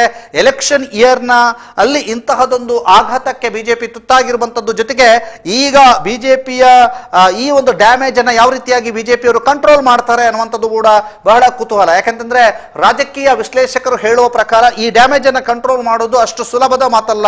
ಈ ಡ್ಯಾಮೇಜ್ ಅನ್ನು ಕಂಟ್ರೋಲ್ ಮಾಡೋದು ಯಾವ ರೀತಿಯಾಗಿ ಮಾಡ್ತಾರೆ ಬಿಜೆಪಿಯವರು ಅನ್ನೋದನ್ನು ಕೂಡ ಬಹಳ ಕುತೂಹಲಕಾರಿಯಾಗಿ ಜನರು ವೀಕ್ಷಣೆ ಮಾಡ್ತಾ ಇದ್ದಾರೆ. ಯಾಕಂತಂದ್ರೆ ಈಗ ಆಗಿರುವಂತಹ ಡ್ಯಾಮೇಜ್ ಅನ್ನು ಅಷ್ಟು ಸುಲಭದಲ್ಲಿ ಕಂಟ್ರೋಲ್ ಮಾಡೋದಕ್ಕೆ ಸಾಧ್ಯ ಇಲ್ಲ. ನಿನ್ನೆ ಇದ್ದಂತಹ ಬಹುತೇಕ ಜನರಲ್ಲಿ 80% ಬಿಜೆಪಿ ಕಾರ್ಯಕರ್ತರಿದ್ದದ್ದು. ಈ ಬಗ್ಗೆ ಈಗ ನಮ್ಮ ಜೊತೆಗೆ ಮಾತನಾಡಲಿಕ್ಕಿದ್ದಾರೆ ದುರ್ಗಾ ಕುಮಾರ್ ಅವರು ಅಪ್ಡೇಟ್ ಅನ್ನ ನೀಡಲಿಕ್ಕಿದ್ದಾರೆ. ದುರ್ಗಾ ಕುಮಾರ್, ಏನಿದೆ ಹೆಚ್ಚಿನ ಮಾಹಿತಿ? ಈಗ ನಾವು ಇರುವಂತದ್ದು ಹತ್ಯೆಗೀಡಾಗಿರುವಂತಹ ಪ್ರವೀಣ್ ಅವರ ಮನೆಯ ಪರಿಸರದಲ್ಲಿ. ಇನ್ನೇನು ಕೆಲವೇ ಕ್ಷಣಗಳಲ್ಲಿ ಇಲ್ಲಿಗೆ ಕರ್ನಾಟಕದ ಮುಖ್ಯಮಂತ್ರಿ ಬಸವರಾಜ ಬೊಮ್ಮಾಯಿ ಅವರ ಆಗಮನ ಆಗಲಿಕ್ಕಿದೆ. ಅದಕ್ಕಾಗಿ ಎಲ್ಲ ಸಿದ್ಧತೆಗಳು ಕೂಡ ನಡೀತಾ ಇದೆ. ವಿಶೇಷವಾಗಿ ಈ ಸಂದರ್ಭದಲ್ಲಿ ಅವರ ಮನೆಯ ಒಳಗೆ ಮಾಧ್ಯಮದವರಿಗೆ ಪ್ರವೇಶವನ್ನ ನಿರಾಕರಿಸಲಾಗಿದೆ. ಪ್ರವೇಶ ನಿರಾಕರಿಸ ಅಂತಂದ್ರೆ ಎಲ್ಲ ಮಾಧ್ಯಮದವರಿಗೆ ಅಂತಲ್ಲ, ಅಲ್ಲಿ ಸ್ಥಳಾವಕಾಶದ ಕೊರತೆ ಇರೋದ್ರಿಂದ ಕ್ಯಾಮರಾಮ್ಯಾನ್, ಒಂದು ಫೋಟೋ ಮತ್ತು ಒಬ್ರು ರಿಪೋರ್ಟರ್ ಹಾಗೆ ಮಾಡಿ ಅವರನ್ನ ಒಳಗೆ ಬಿಟ್ಟಿದ್ದಾರೆ. ಮತ್ತು ಅವರು ಉಳಿದವರಿಗೆ ಶೇರ್ ಮಾಡಿಕೊಳ್ಬೇಕು ಆ ದೃಶ್ಯಗಳನ್ನು ಎನ್ನುವ ಒಂದು ವಿನಂತಿಯನ್ನ ಪೊಲೀಸ್ ಅಧಿಕಾರಿಗಳು ಮಾಡಿದ್ದಾರೆ. ಆ ನಿಟ್ಟಿನಲ್ಲಿ ಮನೆಯ ಅಂಗಳ ಕೂಡ ಅವರದು ಬಹಳ ಸಣ್ಣದು. ಇಲ್ಲಿ ಮಾಧ್ಯಮ ಪ್ರತಿನಿಧಿಗಳಿಗೆ ಸುಮಾರು 100ಕ್ಕೂ ಅಧಿಕ ಮಂದಿ ಇದ್ದಾರೆ, ವಿವಿಧ ಚಾನೆಲ್ಗಳ ಮತ್ತು ಮುದ್ರಣ ಮಾಧ್ಯಮದ ಮಂದಿ. ಹಾಗಾಗಿ ಒಂದಷ್ಟು ಕೆಳಗೆ ಮಾಧ್ಯಮ ಪ್ರತಿನಿಧಿಗಳ ವ್ಯವಸ್ಥೆಯನ್ನ ಮಾಡಿಕೊಡಲಾಗಿದೆ. ಮುಖ್ಯಮಂತ್ರಿಯವರು ಮನೆಯ ರಸ್ತೆಯಲ್ಲಿ ಬಂದು ನೆಟ್ಟಾರಿನಿಂದ ಒಳಗೆ ಬರುವಂತಹ ಆ ರಸ್ತೆಯಿಂದ ಒಳದಾರಿಯಾಗಿ ಬರುವ ರಸ್ತೆಗೆ ಬಂದು ಇಲ್ಲಿ ತನ್ನ ಕಾರನ್ನ ನಿಲ್ಲಿಸಿ ಅವರು ಕಾಲ್ನಡಿಗೆಯಲ್ಲಿ ಮನೆಯ ಒಳಗೆ ಪ್ರವೇಶವನ್ನ ಮಾಡ್ತಾರೆ. ಮನೆಯ ಒಳಗೆ ಹೋಗಿ ಅಲ್ಲಿ ಮನೆಯವರಿಗೆ ಸಾಂತ್ವನವನ್ನ ಹೇಳ್ತಾರೆ. ಅದಾದ ಬಳಿಕ ಹೊರಗೆ ಬಂದು ಮಾಧ್ಯಮದವರನ್ನ ಉದ್ದೇಶಿಸಿ ಮಾತನಾಡ್ತಾರೆ ಎನ್ನುವಂತಹ ಒಂದು ಮಾಹಿತಿ ಈಗ ಲಭ್ಯ ಆಗ್ತಾ ಇದೆ. ಈ ಪರಿಸರದಲ್ಲಿ ಮಳೆ ಸುರಿತಾ ಇದೆ. ಹಾಗಾಗಿ ಎಲ್ಲರೂ ಕೂಡ ಕೊಡೆಯನ್ನ ಹಿಡಿದು ಇಲ್ಲಿ ನಿಲ್ಲಬೇಕಾದ ಅನಿವಾರ್ಯತೆ ಇದೆ. ಇನ್ನೇನು ಕೆಲವೇ ಕ್ಷಣಗಳಲ್ಲಿ ಮುಖ್ಯಮಂತ್ರಿ ಬಸವರಾಜ ಬೊಮ್ಮಾಯಿ ಅವರು, ಬಿಜೆಪಿ ರಾಜ್ಯಾಧ್ಯಕ್ಷ ನಳಿನ್ ಕುಮಾರ್ ಕಟೀಲ್ ಅವರು, ಮಾಹಿತಿ ಇರುವ ಪ್ರಕಾರ ಗೃಹ ಸಚಿವರು ಕೂಡ ಆಗಮನ ಆಗ್ತಾ ಇದೆ. ಸಿ ಟಿ ರವಿ ಅವರು ಇದ್ದಾರೆ ಎನ್ನುವಂತಹ ಮಾಹಿತಿ ಲಭ್ಯ ಆಗ್ತಾ ಇದೆ. ಇವರೆಲ್ಲ ಒಂದು ಮನೆಗೆ ಹೋಗಿ ಅವರ ಪತ್ನಿ ನೂತನ, ತಂದೆ ಶೇಖರ ಪೂಜಾರಿ, ತಾಯಿ ರತ್ನಾವತಿ ಅವರಿಗೆ ಸಾಂತ್ವನವನ್ನ ಹೇಳಲಿದ್ದಾರೆ ಎನ್ನುವಂತಹ ಮಾಹಿತಿ ಲಭ್ಯ ಆಗ್ತಾ ಇದೆ. ಈಗ ಇಲ್ಲಿ ಅನೇಕ ನಾಯಕರು ಕೂಡ ಇದ್ದಾರೆ. ಪುತ್ತೂರು ಶಾಸಕರಾಗಿರುವಂತಹ ಸಂಜೀವ ಮಠಂದೂರು, ಹಾಗೆ ಸಚಿವರಾಗಿರುವಂತಹ ಎಸ್ ಅಂಗಾರ, ಬಿಜೆಪಿಯ ಅನೇಕ ನಾಯಕರು ಕೂಡ ಇಲ್ಲಿಗೆ ಆಗಮಿಸಿದ್ದಾರೆ. ಈಗಾಗಲೇ ನಿಮ್ಗೆ ಗೊತ್ತಿದೆ, ನಿನ್ನೆ ನಡೆದಂತಹ ಘಟನೆ ಒಂದು ಆಕ್ರೋಶದ ವಾತಾವರಣ ಕಾರ್ಯಕರ್ತರಿಂದ ಕಂಡು ಬಂತು. ಹಾಗಾಗಿ ಇಲ್ಲಿಗೆ ಈ ಭಾಗಕ್ಕೆ ಒಂದಷ್ಟು ನಿರ್ಬಂಧಗಳನ್ನು ಕೂಡ ವಿಧಿಸಲಾಗಿದೆ. ಬ್ಯಾರಿಕೇಡ್ ಅನ್ನ ಅಲ್ಲಿ ಕೆಳಗೆ ಒಂದು 200 ಮೀಟರ್ ಮುಂದಕ್ಕೆ ರಸ್ತೆ ತಿರುಗುವಲ್ಲಿ ಬ್ಯಾರಿಕೇಡ್ ಅನ್ನ ನಿರ್ಮಿಸಿ ಅದರ ಒಳಗೆ ಯಾರನ್ನು ಕೂಡ ಬಿಡ್ತಾ ಇಲ್ಲ, ಮಾಧ್ಯಮದವರನ್ನು ಮತ್ತು ಮುಖ್ಯ ನಾಯಕರನ್ನು ಮಾತ್ರ. ಹಾಗಾಗಿ ಎಲ್ಲರೂ ಕೂಡ ದೂರದಲ್ಲಿ ನಿಂತಿದ್ದಾರೆ. ವಿಶೇಷವಾಗಿ ಹಗ್ಗವನ್ನ ಹಿಡಿದು ಪೊಲೀಸರು ನಿಂತಿದ್ದಾರೆ. ಹಗ್ಗದ ಒಳಗೆ ಯಾರು ಕೂಡ ಪ್ರವೇಶ ಮಾಡದಂತೆ ಜಾಗರೂಕತೆಯನ್ನ ವಹಿಸಲಾಗ್ತಾ ಇದೆ. ಈಗ ಲಭ್ಯ ಇರುವ ಮಾಹಿತಿಯ ಪ್ರಕಾರ ಇನ್ನೇನು 1 ಕಿಲೋಮೀಟರ್ ದೂರದಲ್ಲಿ ಮುಖ್ಯಮಂತ್ರಿಗಳಿದ್ದಾರೆ ಎನ್ನುವಂತಹ ಮಾಹಿತಿ ಲಭ್ಯ ಆಗ್ತಾ ಇದೆ. ವಾಹನಗಳ ಸೈರನ್ ಮೊಳಗ್ತಾ ಇದೆ. ಎಸ್ಕಾಟ್ ವಾಹನಗಳ ಸೈರನ್ ಮೊಳಗ್ತಾ ಇವೆ. ಮುಖ್ಯಮಂತ್ರಿ ಅಂತಂದ್ರೆ ನಮ್ಗೆ ಗೊತ್ತಿದೆ, ಬಹಳಷ್ಟು ಎಸ್ಕಾರ್ಟ್ಗಳು ಇರುತ್ತೆ. ಹಾಗಾಗಿ ಅವರ ವಾಹನಗಳಿಗೂ ಕೂಡ ಎಲ್ಲ ವಾಹನಗಳಿಗೂ ಕೂಡ ಇಲ್ಲಿ ಈ ರಸ್ತೆಯಲ್ಲಿ ಕಿರಿದಾದ ರಸ್ತೆ, ಇಲ್ಲಿ ಪ್ರವೇಶ ಮಾಡಲಿಕ್ಕೆ ಕೂಡ ಅಡ್ಡಿ ಆಗತ್ತೆ. ಹಾಗಾಗಿ ಎಷ್ಟು ವಾಹನಗಳು ಈ ರಸ್ತೆಯಲ್ಲಿ ಬರುತ್ತೆ ಎನ್ನುವುದು ಕೂಡ ನಾವು ಕಾದು ನೋಡಬೇಕಾಗಿದೆ. ಒಟ್ಟಿನಲ್ಲಿ ಈ ಪರಿಸರದಲ್ಲಿ ಒಂದು ಮುಖ್ಯಮಂತ್ರಿಗಳನ್ನ ಎದುರುಗೊಳ್ಳುವಂತಹ ಒಂದು ಸನ್ನಿವೇಶ ಇದೆ. ನಿನ್ನೆ ಇದ್ದಂತ ಆಕ್ರೋಶದ ವಾತಾವರಣ ಇವತ್ತು ಕಾಣ್ತಾ ಇಲ್ಲ. ಇವತ್ತು ರಾಜ್ಯದ ದೊರೆ ಇಲ್ಲಿಗೆ ಆಗಮಿಸ್ತಾ ಇದ್ದಾರೆ, ಸಂಬಂಧಪಟ್ಟ ನೋವನ್ನು ಆಲಿಸಲಿಕ್ಕೆ ಬರ್ತಾ ಇದ್ದಾರೆ, ಸಾಂತ್ವನವನ್ನು ಹೇಳಲಿಕ್ಕೆ ಬರ್ತಾ ಇದ್ದಾರೆ. ಹಾಗಾಗಿ ನಿನ್ನೆಯ ಆಕ್ರೋಶದ ವಾತಾವರಣ ಇವತ್ತು ಕಂಡು ಬರ್ತಾ ಇಲ್ಲ. ಇಂದು ಬೆಳಿಗ್ಗೆ ಕೆಲವು ಜನಪ್ರತಿನಿಧಿಗಳು ಇಲ್ಲಿಗೆ ಭೇಟಿ ನೀಡಿದಂತಹ ಸಂದರ್ಭದಲ್ಲಿ ಮನೆಯವರ ಆಕ್ರೋಶ ಇತ್ತು. ಆದ್ರೆ ಸ್ವತಃ ರಾಜ್ಯದ ಮುಖ್ಯಮಂತ್ರಿಗಳೇ ಇಲ್ಲಿ ಬರ್ತಾರೆ ಎನ್ನುವ ಕಾರಣದಿಂದ ಮನೆಯವರು ಕೂಡ ಅವರನ್ನ ಎದುರುಗೊಳ್ಳಲಿಕ್ಕೆ ಸಿದ್ಧರಾಗಿದ್ದಾರೆ. ಒಂದಷ್ಟು ಅವರ ಬಂಧುಗಳು ಇದ್ದಾರೆ. ಇದು ಇಲ್ಲಿಯ ದೃಶ್ಯ. ದಾಮೋದರ, ಓಕೆ, ಅಲ್ಲಿ ಯಾವ ರೀತಿಯಂತ ಪರಿಸ್ಥಿತಿ, ಕಾರ್ಯಕರ್ತರು ಹೆಚ್ಚಿನ ಸಂಖ್ಯೆಯಲ್ಲಿ ಏನಾದ್ರೂ ಸೇರಿದಾರಾ? ಇಲ್ಲ, ಇವತ್ತು ಅಂತಹ ಕಾರ್ಯಕರ್ತರ ಸಂಖ್ಯೆ ಕಂಡು ಬರ್ತಾ ಇಲ್ಲ. ಒಂದಷ್ಟು ಈ ಪರಿಸರದ ಮಂದಿ ಮಾತ್ರ ಇದ್ದಾರೆ. ದೂರದಿಂದ ಯಾವುದೇ ಕಾರ್ಯಕರ್ತರು ಬಂದಿಲ್ಲ. ಕೆಲವು ನಾಯಕರು ಇಲ್ಲಿಗೆ ಆಗಮಿಸಿದ್ದಾರೆ ಅಷ್ಟೇ. ಒಟ್ಟಿನಲ್ಲಿ ಶಾಂತವಾದ ವಾತಾವರಣ ಇದೆ. ಓಕೆ, ಅಲ್ಲಿ ಒಳ ಬಿಟ್ಟಂತಹ ಮಾಧ್ಯಮದವರಲ್ಲಿ ನಮ್ಮವರು ಇದ್ದಾರಾ ದುರ್ಗಾ ಕುಮಾರ್? ಇಲ್ಲ, ಯಾರು ಇದ್ದಾರೆ ಅಂತ ಎನ್ನುವುದರ ಗೊತ್ತಿಲ್ಲ. ಅಲ್ಲಿ ಪೊಲೀಸ್ ಅಧಿಕಾರಿಗಳು ಅಲ್ಲಿ ಯಾರನ್ನು ಹೇಳಿದ್ದಾರೆ ಎನ್ನುವುದು ಕೂಡ ನಮಗೆ ಗೊತ್ತಿಲ್ಲ. ಹಾಗಾಗಿ ಇಲ್ಲಿಂದ ಒಂದು 200 ಮೀಟರ್ಗಳಷ್ಟು ದೂರದಲ್ಲಿದೆ. ಅವರು ಮತ್ತೆ ಅವರ ದೃಶ್ಯಗಳನ್ನ ಶೇರ್ ಮಾಡ್ಲಿಕ್ಕೆ ಅವಕಾಶ ಇದೆ. ಆ ದೃಶ್ಯಗಳನ್ನು ಸಿಕ್ಕಿದ ಕೂಡಲೇ ನಮಗೆ ತಲುಪಿಸ್ತಾರೆ. ಮಳೆ ಬರ್ತಾ ಇರೋದ್ರಿಂದ ಅಲ್ಲಿ ಪೊಲೀಸ್ನವರಿಗಾಗಿರ್ಲಿ ಮಾಧ್ಯಮದವರಿಗೆ ಆಗಿರ್ಲಿ ಯಾವ ರೀತಿಯಾಗಿ ತೊಂದರೆ ಆಗ್ತಾ ಇದೆ? ಒದ್ದೆ ಆಗ್ತಾ ಇದ್ದೇವೆ, ಪೊಲೀಸರಾಗ್ಲಿ ನಾವಾಗ್ಲಿ. ಆದ್ರೆ ಈಗ ಮಳೆಯ ಒಂದು ಪ್ರಖರತೆ ಕಡಿಮೆ ಆಗಿದೆ. ಹಾಗಾಗಿ ಒಂದಷ್ಟು ಹನಿಗಳು ಬೀಳ್ತಾ ಇದೆ.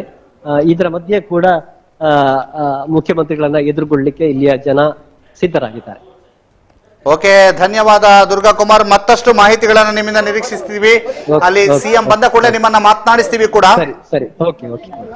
ಇದು ದುರ್ಗಾ ಕುಮಾರ್ ನಾಯರ್ಕೆರೆ ಅವರು ಕೊಟ್ಟಿರುವಂತಹ ಮಾಹಿತಿಯಲ್ಲಿ ನಾವು ನಿಮಗೆ ನೋಡ್ತಾ ಇದ್ದೀವಿ. ಪುತ್ತೂರಿನ ಶಾಸಕರಾಗಿರುವಂತಹ ಸಂಜೀವ ಮಠಂದೂರು ಅವರು ಸಿಎಂ ಅನ್ನ ಕಾಯ್ಕೊಂಡು ಅಲ್ಲಿ ನಿಂತಿರುವಂತದ್ದು, ಜೊತೆಗೆ ಅಲ್ಲಿ ಸುತ್ತಲೂ ಮಾಧ್ಯಮದವರು, ಆರಕ್ಷಕರು, ಸ್ಥಳೀಯರು ನಿಂತಿರುವಂತದ್ದು, ಸ್ಥಳೀಯ ಮುಖಂಡರು ಮತ್ತು ಪಕ್ಷದ ಬೇರೆ ಬೇರೆ ಕಾರ್ಯಕರ್ತರು, ಜೊತೆಗೆ ಅಲ್ಲಿಯ ಸ್ಥಳೀಯ ಸಾರ್ವಜನಿಕರು ಕೂಡ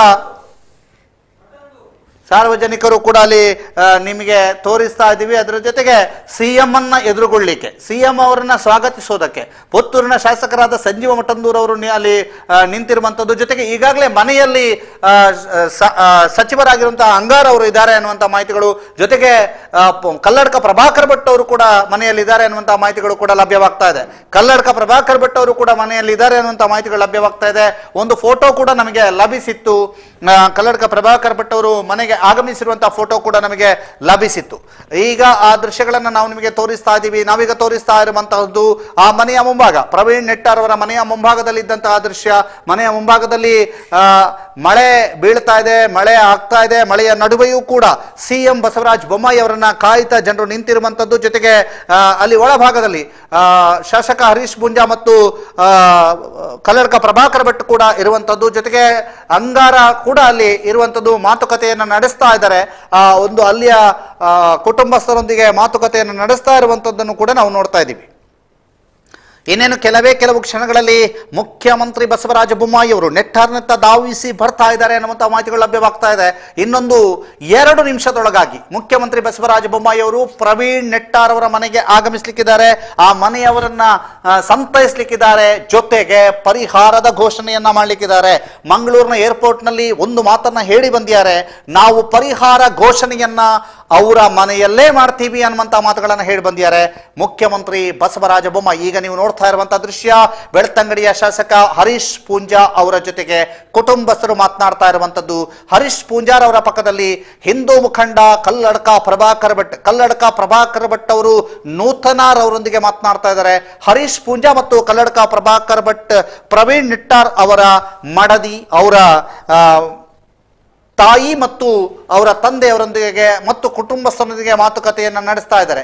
ಹರೀಶ್ ಪೂಂಜಾ, ಕಲ್ಲಡ್ಕ ಪ್ರಭಾಕರ್ ಭಟ್ ಇಬ್ರು ಕೂಡ ಮಾತುಕತೆಯನ್ನು ನಡೆಸ್ತಾ ಇರುವಂತಹ ದೃಶ್ಯ ನಾವು ನಿಮಗೆ ನೇರ ದೃಶ್ಯಾವಳಿಯಲ್ಲಿ ತೋರಿಸ್ತಾ ಇದ್ದೀವಿ. ಇದು ಅವರ ಮನೆಯೊಳಗಿನ ದೃಶ್ಯ. ಅವರ ಮನೆಯ ಒಳಭಾಗದಲ್ಲಿ ನಾಯಕರು ಇದ್ದಾರೆ. ಆ ನಾಯಕರು ಅವರ ಕುಟುಂಬಸ್ಥರೊಂದಿಗೆ ಮಾತನಾಡ್ತಾ ಇದ್ದಾರೆ, ಸಾಂತ್ವನದ ಮಾತುಗಳನ್ನು ಹೇಳ್ತಾ ಇದ್ದಾರೆ. ಇನ್ನೇನು ಕೆಲವು ಕ್ಷಣಗಳಲ್ಲಿ ಮುಖ್ಯಮಂತ್ರಿ ಬಸವರಾಜ ಬೊಮ್ಮಾಯಿ ಅವರು ಆಗಮಿಸಲಿಕ್ಕಿದ್ದಾರೆ. ಕೆಲವು ಕ್ಷಣಗಳಲ್ಲಿ ಮುಖ್ಯಮಂತ್ರಿ ಬಸವರಾಜ ಬೊಮ್ಮಾಯಿ ಅವರು ನೆಟ್ಟಾರಿನ ಪ್ರವೀಣ್ ಅವರ ಮನೆಯತ್ತ ಧಾವಿಸಿ ಬರ್ತಾ ಇದ್ದಾರೆ. ಅವ್ರ ಜೊತೆಗೆ ಗೃಹ ಸಚಿವ ಆರಗ ಜ್ಞಾನೇಂದ್ರ, ಬಿಜೆಪಿಯ ರಾಜ್ಯಾಧ್ಯಕ್ಷರಾಗಿರುವಂತಹ ನಳಿನ್ ಕುಮಾರ್ ಕಟೀಲ್ ಮತ್ತು ಸಚಿವ ಸುನೀಲ್ ಕುಮಾರ್ ಕೂಡ ಭಾಗಿಯಾಗಲಿಕ್ಕಿದ್ದಾರೆ. ಜೊತೆಗೂಡ್ಲಿಕ್ಕಿದ್ದಾರೆ ಕೋಟ ಶ್ರೀನಿವಾಸ ಪೂಜಾರಿ ಮತ್ತು ಸ್ಥಳೀಯ ಶಾಸಕರು ಎಲ್ಲರೂ ಕೂಡ ಸೇರ್ಕೊಳ್ಳಿಕ್ಕಿದ್ದಾರೆ.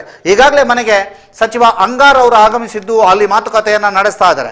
ಇವತ್ತು ಬೆಳಗ್ಗೆ ಸಂಜೀವ ಮಠಂದೂರು ಬಂದಂತಹ ಸಂದರ್ಭದಲ್ಲಿ ಪ್ರವೀಣ್ ನೆಟ್ಟಾರ್ ಅವರ ಮಡದಿ ಬಹಳ ದೊಡ್ಡ ಆಕ್ರೋಶವನ್ನ ವ್ಯಕ್ತಪಡಿಸಿದ್ರು. ನೀವು 2 ದಿನಗಳ ನಂತರ ಇಲ್ಲಿಗೆ ಬರ್ತಾ ಇದ್ದೀರಿ, ನೀವು 2 ದಿನಗಳ ನಂತರ ನಿಮ್ಮ ಮನೆಯಲ್ಲಿ ಇಂಥದ್ದೇ ಘಟನೆ ಆದ್ರೂ ಕೂಡ 2 ದಿನಗಳ ನಂತರ ಹೋಗ್ತಿರೋ ಅನ್ನುವಂತ ಮಾತುಗಳನ್ನ ಕೇಳಿದ್ದಾರೆ. ನಿಮ್ಮ ಪರಿಹಾರ, ನಿಮ್ಮ ಚೆಕ್ ವಿತರಣೆ ಇವೆಲ್ಲ ಯಾವುದೂ ಬೇಡ, ಬದಲಾಗಿ ಇಂಥದ್ದು ಯಾರು ಮಾಡಿದರೆ ಅವ್ರನ್ನ ಕಂಡು ಹುಡುಕಿ ಅವರಿಗೆ ಶಿಕ್ಷೆ ಕೊಡುವಂತೆ ಮಾಡಿ, ಇಲ್ಲದಿದ್ರೆ ಯಾವುದಾದ್ರೂ ಸಂಘಟನೆಗಳಿಗೆ ಕೊಡಿ, ಅವರು ಅದನ್ನ ಕೆಲಸವನ್ನ ಮಾಡ್ತಾರೆ ಅನ್ನುವಂಥ ರೀತಿಯಲ್ಲಿ ಆಕ್ರೋಶವನ್ನ ಅಳುತ್ತಲೇ ವ್ಯಕ್ತಪಡಿಸಿದ್ರು. ಅವರ ನೋವಿನಲ್ಲಿ ಆಕ್ರೋಶವನ್ನ ವ್ಯಕ್ತಪಡಿಸ್ತಿದ್ರು. ಈಗ ಅಲ್ಲಿ ಮಾತುಕತೆ ನಡೆಸ್ತಾ ಇರುವಂತದ್ದು ಕಲ್ಲಡ್ಕ ಪ್ರಭಾಕರ್ ಭಟ್, ಹರೀಶ್ ಪೂಂಜಾ ಅವರು ಅಲ್ಲಿಯ ಪ್ರವೀಣ್ ನೆಟ್ಟಾರ್ ಅವರ ಕುಟುಂಬಸ್ಥರೊಂದಿಗೆ ಮಾತುಕತೆಯನ್ನು ನಡೆಸ್ತಾ ಇದ್ದಾರೆ. ಆ ದೃಶ್ಯವನ್ನು ನಾವು ನಿಮಗೆ ನೆಟ್ಟಾರ್ನಿಂದ ನೇರ ಪ್ರಸಾರದ ಮೂಲಕ ತೋರಿಸ್ತಾ ಇದ್ದೀವಿ.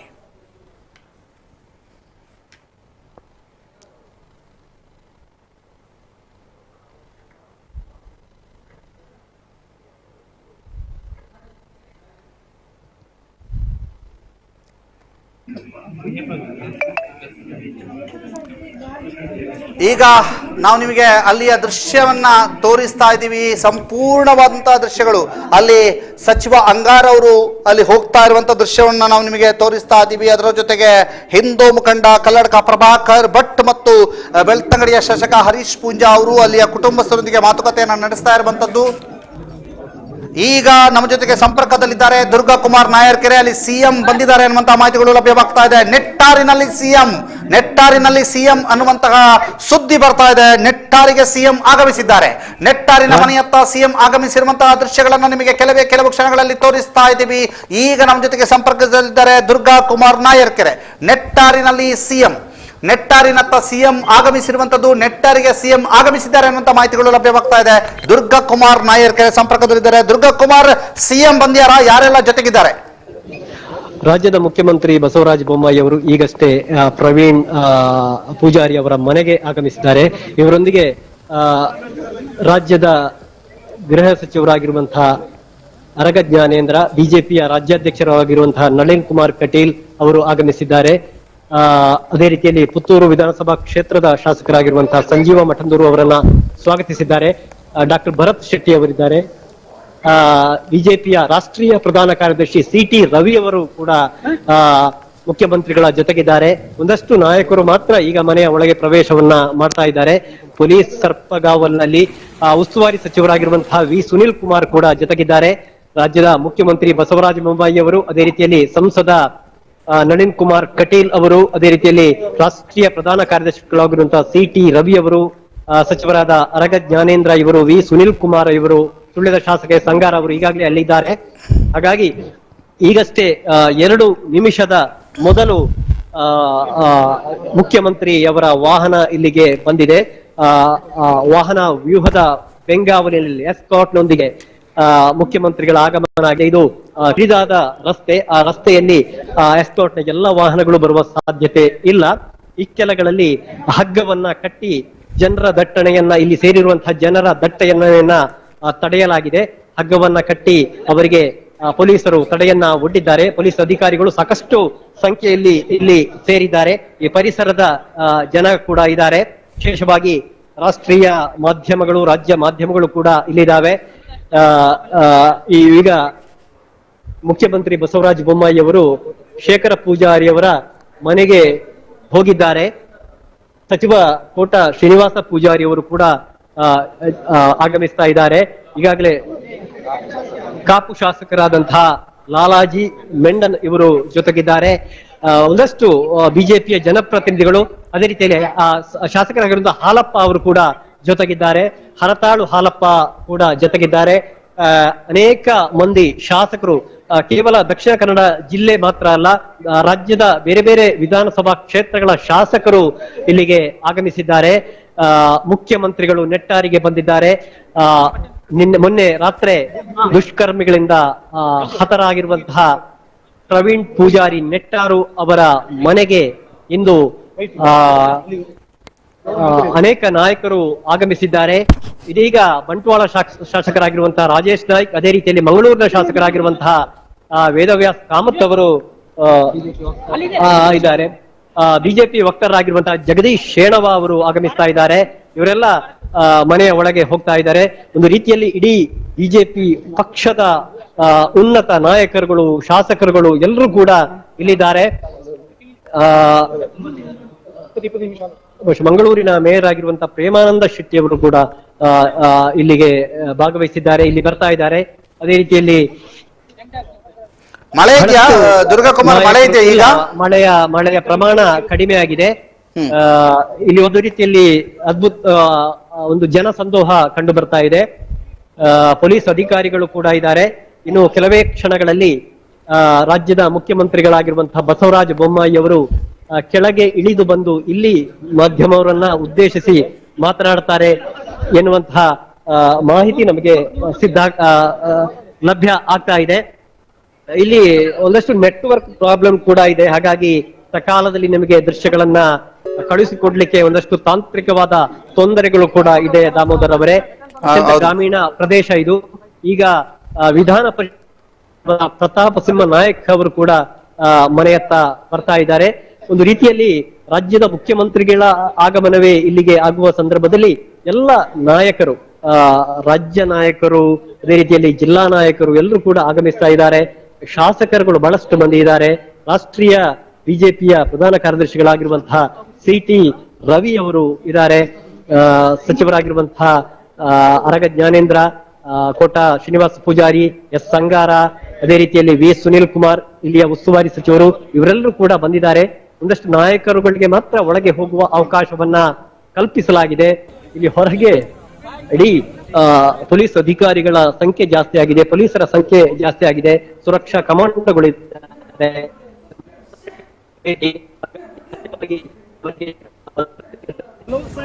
ನಾವು ನಿಮಗೆ ಈಗ ತೋರಿಸ್ತಾ ಇದ್ದೀವಿ ಮುಖ್ಯಮಂತ್ರಿಗಳು ಆಗಮನ ಆಗಿರುವಂತಹ ದೃಶ್ಯವನ್ನ ಎಕ್ಸ್ಕ್ಲೂಸಿವ್ ಆಗಿ ನಾವು ನಿಮಗೆ ತೋರಿಸ್ತಾ ಇದ್ದೀವಿ. ಇದು ಸುದ್ದಿ ನ್ಯೂಸ್ ನಲ್ಲಿ ಎಕ್ಸ್ಕ್ಲೂಸಿವ್ ದೃಶ್ಯ.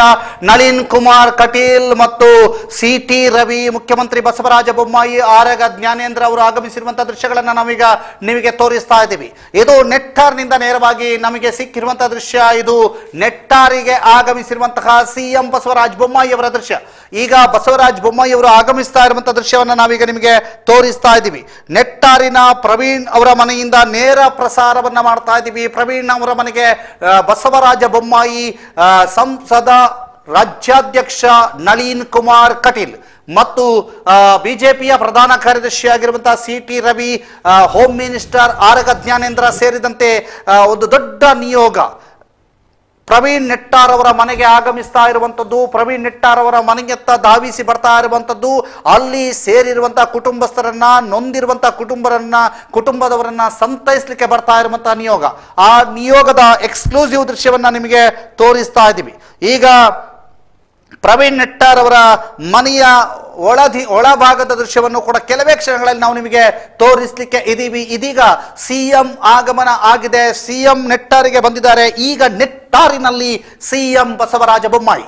CM ಬಸವರಾಜ ಬೊಮ್ಮಾಯಿ ಅವರು ಇವತ್ತು ಸಾಯಂಕಾಲ 3:30ಕ್ಕೆ ಬೆಂಗಳೂರಿನಿಂದ ಹೊರಟು ಮಂಗಳೂರಿನ ಏರ್ಪೋರ್ಟ್ಗೆ ಬಂದು ತದಬಳಿಕ ರಸ್ತೆ ಮಾರ್ಗದ ಮೂಲಕ ಬೆಳ್ಳಾರಿಗೆ ಆಗಮಿಸಿದ್ದಾರೆ. ಇಲ್ಲದೇ ಇದ್ದಲ್ಲಿ ಈ ಎಲ್ಲ ಘಟನೆಗಳು ಆಗದೇ ಇರ್ತಿದ್ರೆ ಇವತ್ತು ಜನೋತ್ಸವ ಸಮಾವೇಶ ಅನ್ನುವಂಥ ಕಾರ್ಯಕ್ರಮದಲ್ಲಿ ಅದ್ಧೂರಿ ಸಮಾರಂಭದಲ್ಲಿ ದೊಡ್ಡಬಳ್ಳಾಪುರದಲ್ಲಿ ಬಿಜೆಪಿಯ ಸಾಧನಾ ಸಮಾವೇಶ ಎಂದೇ ಬಿಂಬಿತವಾಗಿರುವಂತಹ ಕಾರ್ಯಕ್ರಮದಲ್ಲಿ ಅವರು ಭಾಗಿಯಾಗಬೇಕಿತ್ತು.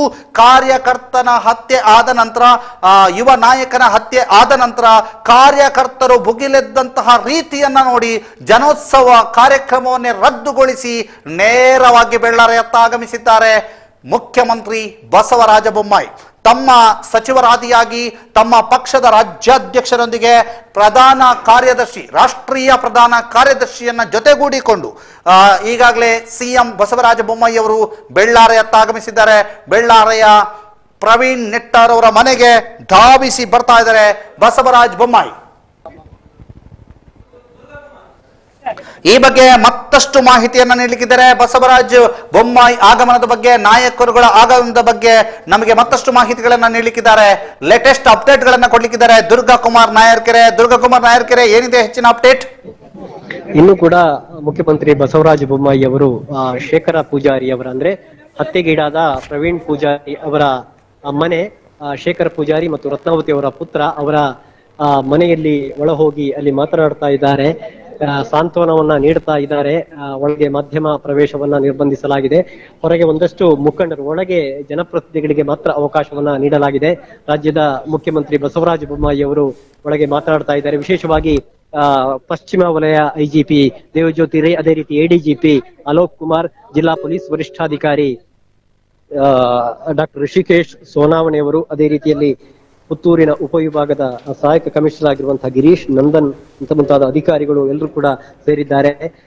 ಗೃಹ ಸಚಿವರಾಗಿರುವ ಅರಗ ಜ್ಞಾನೇಂದ್ರ, ಜಿಲ್ಲಾ ಉಸ್ತುವಾರಿ ಸಚಿವರಾಗಿರುವಂತಹ ವಿ ಸುನಿಲ್ ಕುಮಾರ್, ಉಡುಪಿ ಜಿಲ್ಲಾ ಉಸ್ತುವಾರಿ ಸಚಿವ ಎಸ್ ಅಂಗಾರ, ಅದೇ ರೀತಿಯಲ್ಲಿ ರಾಷ್ಟ್ರೀಯ ಬಿಜೆಪಿ ಪ್ರಧಾನ ಕಾರ್ಯದರ್ಶಿಗಳಾಗಿರುವಂತಹ ಸಿಟಿ ರವಿ ಅವರು, ಶಾಸಕರುಗಳಾದ ಹರತಾಳು ಹಾಲಪ್ಪ, ಅದೇ ರೀತಿಯಲ್ಲಿ ಸಂಜೀವ ಮಠಂದೂರು, ವೇದವ್ಯಾಸ ಕಾಮತ್, ಜೊತೆಗೆ ಬಂಟ್ವಾಳದ ರಾಜೇಶ್ ನಾಯ್ಕ್, ಅದೇ ರೀತಿಯಲ್ಲಿ ಕಾಪುವಿನ ಲಾಲಾಜಿ ಮೆಂಡನ್, ಹೀಗೆ ಬೇರೆ ಬೇರೆ ನಾಯಕರು ಒಳ ತೆರಳಿದ್ದಾರೆ. ಅವರು ಮಾತುಕತೆಯನ್ನ ನಡೆಸ್ತಾ ಇದ್ದಾರೆ.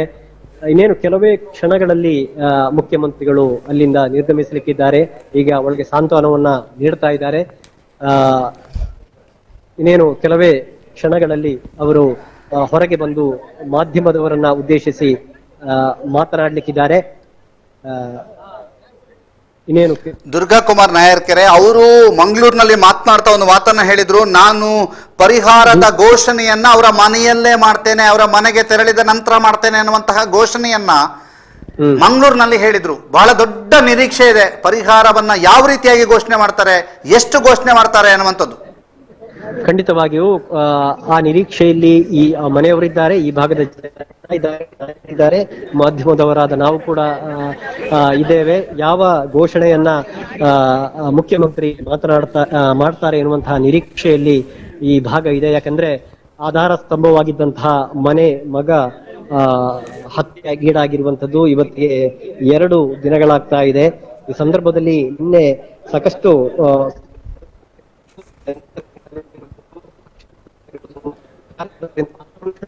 ದುರ್ಗಾ ಕುಮಾರ್ ನಾಯರ್ಕೆರೆ ಸಂಪರ್ಕ ಕಡಿತಗೊಂಡಿದೆ, ಅಲ್ಲಿ ಮಳೆ ಬರ್ತಾ ಇದೆ ಅನ್ನುವಂಥ ಮಾಹಿತಿಗಳನ್ನ ದುರ್ಗಾ ಕುಮಾರ್ ನಾಯರ್ಕೆರೆ ಕೊಟ್ಟಿದ್ದಾರೆ. ಜೊತೆಗೆ ಅಲ್ಲಿಯ ಪರಿಸ್ಥಿತಿ ಹೇಗಿದೆ ಅನ್ನುವಂಥದ್ದನ್ನ ಸಂಪೂರ್ಣವಾಗಿ ದುರ್ಗಾ ಕುಮಾರ್ ವಿವರಿಸಿದ್ದಾರೆ. ಯಾವ ರೀತಿಯಂತ ಪರಿಸ್ಥಿತಿ ಇದೆ, ಜೊತೆಗೆ ಈಗ ಸಿಎಂ ಆಗಮಿಸಿದ ವೇಳೆ ಯಾರೆಲ್ಲ ಬಂದ್ರು ಅವ್ರ ಜೊತೆಗೆ ಅನ್ನುವಂಥದ್ದು, ಜೊತೆಗೆ ಸ್ಥಳೀಯ ನಾಯಕರು ಕೂಡ ಜೊತೆಗೂಡಿದ್ದಾರೆ, ಇಲ್ಲಿಯ ಶಾಸಕರುಗಳು ಕೂಡ ಜೊತೆಗೂಡಿರುವಂಥದ್ದು, ಜೊತೆಗೆ ಇಲ್ಲಿಯ ಸಂಸದರು ಮತ್ತು ಸಚಿವರುಗಳು, ಉಸ್ತುವಾರಿ ಸಚಿವರು, ಜೊತೆಗೆ ರಾಷ್ಟ್ರೀಯ ಪ್ರಧಾನ ಕಾರ್ಯದರ್ಶಿಯಾಗಿರುವಂತಹ ಸಿಟಿ ರವಿ ಅವರು ಎಲ್ಲರೂ ಕೂಡ ಜೊತೆಗೂಡಿಕೊಂಡು ಈಗ ಪ್ರವೀಣ್ ನೆಟ್ಟಾರ್ ಅವರ ಮನೆಗೆ ಹೋಗಿರುವಂತದ್ದು, ಅವರ ಮನೆಯ ಕುಟುಂಬಸ್ಥರನ್ನ ಸಂತೈಸುವಂತ ಕೆಲಸವನ್ನ ಮಾಡಿರುವಂತದ್ದನ್ನ ನಾವು ನಿಮಗೆ ತೋರಿಸ್ತಾ ಇದ್ದೀವಿ. ಅವರ ಮನೆಯವರನ್ನ ಸಂತೈಸುವಂತ ಕೆಲಸವನ್ನ ಇನ್ನೇನು ಈಗ ಮಾಡ್ತಾ ಇದ್ದಾರೆ. ಜೊತೆಗೆ ಈಗ ಅವರ ಮನೆಯವರು ಯಾವ ರೀತಿಯಾಗಿ ಇವರಿಗೆ ಉತ್ತರಿಸ್ತಾರೆ ಅನ್ನುವಂಥದ್ದು ಕೂಡ ಬಹು ಮುಖ್ಯವಾದಂತಹ ಪ್ರಶ್ನೆ. ಯಾಕೆಂತಂದ್ರೆ ಪ್ರತಿ ಒಂದು ಸಂದರ್ಭದಲ್ಲಿಯೂ ಕೂಡ ಇವರು ಆ ಒಂದು ಕೆಲಸವನ್ನ ಮಾಡ್ತೇವೆ, ಇದನ್ನ ಕಠಿಣ ಕ್ರಮ ಕೈಗೊಳ್ತೇವೆ ಅನ್ನುವಂತಹ ಇವರ ಮಾತುಗಳು ದೊಡ್ಡ ಮಟ್ಟಿನಲ್ಲಿ ಸೋಷಿಯಲ್ ಮೀಡಿಯಾದಲ್ಲಿ ಚರ್ಚೆಗೆ ಗ್ರಾಸವಾಗಿವೆ. ಆದ್ರಿಂದ ಇದು ಅವರಿಗೆ ಒಂದು ರೀತಿಯಲ್ಲಿ ಮುಜುಗರವನ್ನ ಕೂಡ ಉಂಟು ಮಾಡುವಂತಹ ಪರಿಸ್ಥಿತಿ ನಿರ್ಮಾಣ ಆಗಿದೆ. ಈಗ ಏನ್ ಘೋಷಣೆ ಮಾಡ್ತಾರೆ ಸಿಎಂ ಬಸವರಾಜ ಬೊಮ್ಮಾಯಿ ಅವರು ಅನ್ನುವಂಥದ್ದನ್ನ ಕಾದು ನೋಡಬೇಕು. ಅಲ್ಲಿ ಆಗಮಿಸಿರುವಂತಹ ದೃಶ್ಯವನ್ನು ನಾವೀಗ ನಿಮಗೆ ತೋರಿಸ್ತಾ ಇದ್ವಿ. ಪೊಲೀಸ್ ಹದ್ದು ಬಸ್ತಿನಲ್ಲಿ ಅವರು ಆಗಮಿಸ್ತಾ ಇರುವಂಥದ್ದು. ಜೊತೆಗೆ ಅವರು ಈಗಾಗಲೇ ಮಂಗಳೂರಿನ ಏರ್ಪೋರ್ಟ್ನಲ್ಲಿ ಆಗಮಿಸಿ ಅಲ್ಲಿ ಒಂದು ಮಾತನ್ನ ಹೇಳಿದ್ರು, ನಾವು ಪರಿಹಾರದ ಘೋಷಣೆಯನ್ನ ಮನೆಯಲ್ಲೇ ಮಾಡ್ತೀವಿ ಅನ್ನುವಂಥದ್ದನ್ನ ಹೇಳಿದ್ದಾರೆ. ಆದ್ರಿಂದ ಪರಿಹಾರದ ಘೋಷಣೆಯನ್ನ ಮನೆಯಲ್ಲೇ ಮಾಡ್ತೀವಿ ಅಂದಾಗ ಅವರು ಬಹುದೊಡ್ಡ ಪರಿಹಾರದ ನಿರೀಕ್ಷೆಯಲ್ಲಿ ಜನರು ಕೂಡ ಇದ್ದಾರೆ. ಏನ್ ಘೋಷಣೆ ಮಾಡ್ತಾರೆ ಅನ್ನುವಂಥದ್ದನ್ನ ಕಾದು ನೋಡಬೇಕಾಗಿದೆ.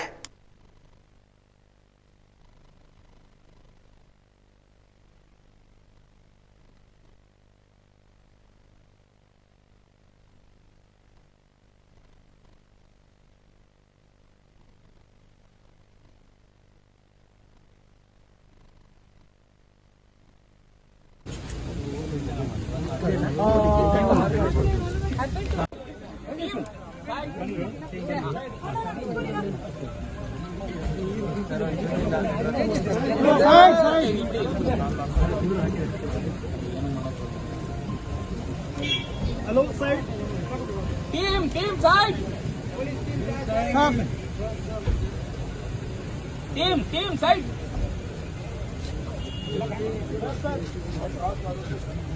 ಈಗ ಬರ್ತಾ ಇರುವಂತಹ ಮಾಹಿತಿಯ ಪ್ರಕಾರ ಸಿಎಂ ಬಸವರಾಜ ಬೊಮ್ಮಾಯಿ ಅವರು ಮಾತನಾಡ್ತಾ ಇದ್ದಾರೆ. ಅದು ಕೂಡ ಪ್ರಮುಖವಾಗಿ ಪ್ರವೀಣ್ ನೆಟ್ಟಾರ್ ಅವರ ತಾಯಿ ಮತ್ತು ಅವರ ಮಡದಿ ಮತ್ತು ಅವರ ತಂದೆಯೊಂದಿಗೆ ಮಾತನಾಡ್ತಾ ಇದ್ದಾರೆ. ಅವರು ಕೂಡ ತಮ್ಮ ದುಃಖವನ್ನು ಹೊರಹಾಕ್ತಾ ಇದ್ದಾರೆ ಅನ್ನುವಂತಹ ಮಾಹಿತಿಗಳು ಲಭ್ಯವಾಗ್ತಾ ಇದೆ. ಮನೆಯ ಒಳಭಾಗದಲ್ಲಿ ಹೆಚ್ಚಿನ ಮಾಧ್ಯಮಗಳಿಗೆ ಪ್ರವೇಶವನ್ನು ನಿರಾಕರಿಸಲಾಗಿದೆ. ಅಲ್ಲಿ ಸ್ಥಳಾವಕಾಶದ ಕೊರತೆ ಇರೋದ್ರಿಂದ ಒಳಭಾಗದ ದೃಶ್ಯಗಳನ್ನ ಸೆರೆ ಹಿಡಿಯೋದಕ್ಕೆ ಕಷ್ಟವಾಗ್ತಾ ಇದೆ.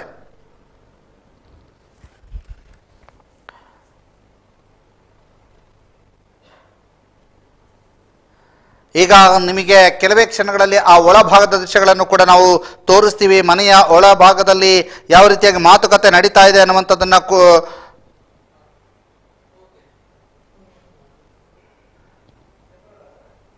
ಇದೀಗ ನೀವು ನೋಡ್ತಾ ಇದ್ದೀರಿ ದೃಶ್ಯಗಳಲ್ಲಿ ಸಿಎಂ ಬಸವರಾಜ ಬೊಮ್ಮಾಯಿ ಅವರು ನೆಟ್ಟಾರಿನ ಪ್ರವೀಣ್ ನೆಟ್ಟಾರ್ ಅವರ ಮನೆಗೆ ಆಗಮಿಸುವಂತ ದೃಶ್ಯಗಳನ್ನ ನೋಡ್ತಾ ಇದ್ದೀರಿ. ಈಗಲೇ ಮಾತುಕತೆಯನ್ನು ನಡೆಸ್ತಾ ಇದ್ದಾರೆ. ಈ ಬಗ್ಗೆ ನಮಗೆ ಹೆಚ್ಚಿನ ಮಾಹಿತಿಯನ್ನ ನೀಡ್ತಾರೆ.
ಬೇತೆ ಕಾಲ್ಡ್ ಗೊತ್ತೇ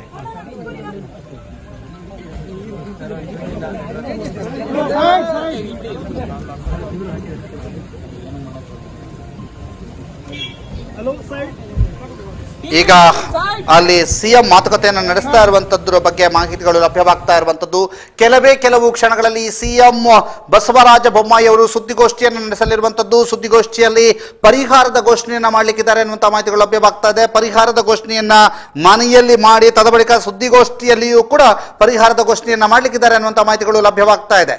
ಅದರ ಜೊತೆಗೆ ಆರೋಪಿಗಳನ್ನ ಕೋರ್ಟಿಗೆ ಹಾಜರುಪಡಿಸಲಾಗಿರುವಂತಹ ಮಾಹಿತಿಗಳು ಕೂಡ ಲಭ್ಯವಾಗ್ತಾ ಇದೆ. ಮತ್ತೊಂದು ಕಡೆಯಿಂದ ಈ ಪ್ರಕರಣದ ಆರೋಪಿಗಳು, ಶಂಕಿತ ಆರೋಪಿಗಳು ಅಥವಾ ಈ ಹತ್ಯೆಯನ್ನ ಮಾಡಿರ್ತಕ್ಕಂಥ ಆರೋಪಿಗಳಿಗೆ ಅಥವಾ ಹತ್ಯೆಯನ್ನ ಮಾಡಿರುವವರಿಗೆ ನೆರವಾದವರು ಅನ್ನುವಂತಹ ಅನುಮಾನದಲ್ಲಿ ಬಂಧಿಸಲ್ಪಟ್ಟಿರುವಂತಹ ಇಬ್ಬರನ್ನು ಕೂಡ ಕೋರ್ಟಿಗೆ ಹಾಜರುಪಡಿಸಲಾಗಿದೆ.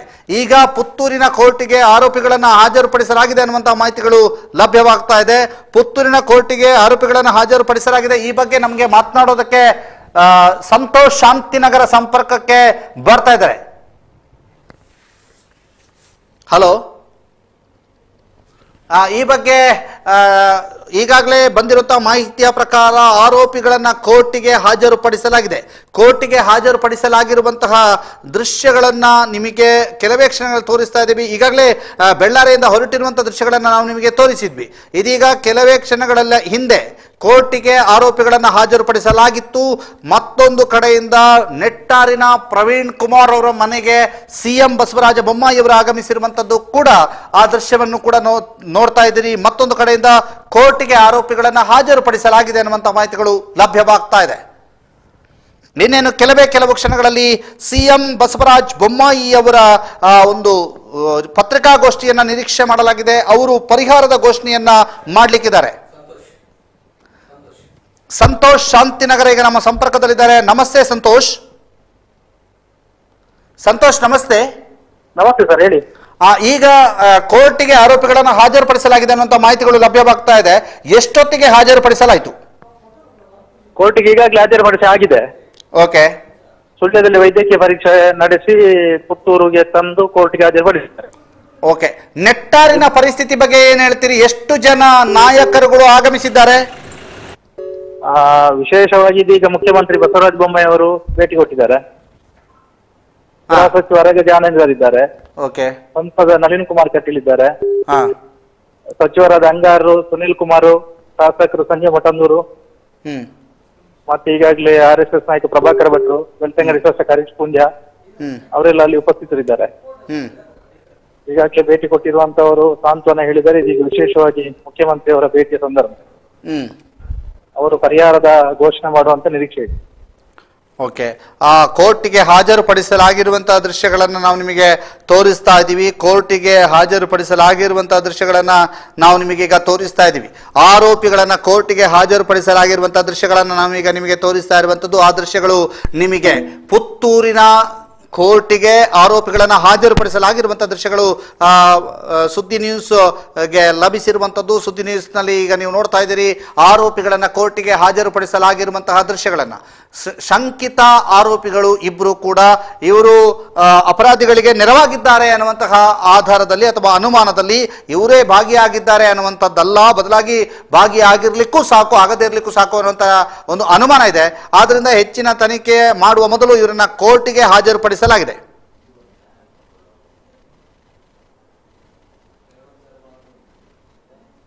ಮತ್ತೊಂದು ಕಡೆಯಿಂದ ಬಸವರಾಜ ಬೊಮ್ಮಾಯಿ ಅವರು ಪ್ರವೀಣ್ ನೆಟ್ಟಾರ್ ಅವರ ಮನೆಗೆ ಬಂದಿರುವಂಥದ್ದು. ಪ್ರವೀಣ್ ನೆಟ್ಟಾರ್ ಅವರ ಮನೆಗೆ ಬಂದು ಅಲ್ಲಿ ಅವರ ಕುಟುಂಬಸ್ಥರನ್ನ ಸಂತೈಸ್ತಾ ಇರುವಂತದ್ದನ್ನ ನಾವು ನಿಮಗೆ ತಿಳಿಸ್ತಾ ಇದ್ದೀವಿ. ಬಹಳ ಪ್ರವೀಣ್ ನೆಟ್ಟಾರ್ ಅವರ ಮನೆಯಿಂದಲೂ ಕೂಡ ನಮಗೆ ದೃಶ್ಯಗಳು ಬರ್ತಾ ಇದ್ದಾವೆ. ಇನ್ನೇನು ಕೆಲವು ಕ್ಷಣಗಳಲ್ಲಿ ಪ್ರವೀಣ್ ನೆಟ್ಟಾರ್ ಅವರ ಮನೆಯಿಂದ ಒಂದಷ್ಟು ಮಾಹಿತಿಗಳು ಹೊರಬರಲಿಕ್ಕಿದೆ. ಅವರು ಮುಖ್ಯಮಂತ್ರಿ ಬಸವರಾಜ ಬೊಮ್ಮಾಯಿ ಅವರು ಈಗ ಪರಿಹಾರದ ಘೋಷಣೆಯನ್ನ ಮಾಡಲಿಕ್ಕಿದ್ದಾರೆ.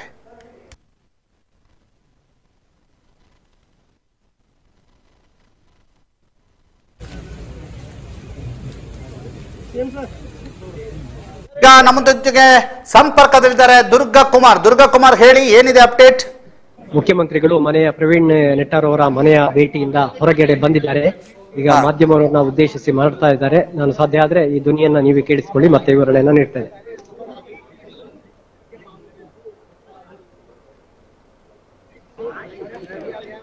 ಈಗ ಮಾಧ್ಯಮಗಳನ್ನ ಉದ್ದೇಶಿಸಿ ಮುಖ್ಯಮಂತ್ರಿಗಳು ಮಾತನಾಡ್ಲಿಕ್ಕಿದ್ದಾರೆ. ಏನ್ ಮಾತನಾಡ್ತಾರೆ ಕೇಳುವ.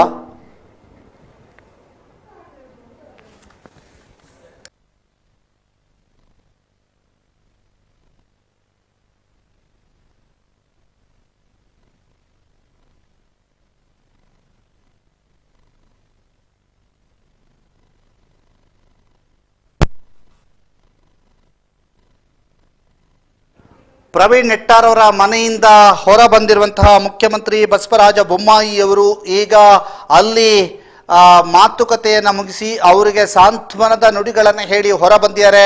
ಹೊರ ಬಂದು ಈಗ ಮಾಧ್ಯಮಗಳ ಜೊತೆಗೆ ಮಾತುಕತೆಯನ್ನು ನಡೆಸ್ತಾರೆ.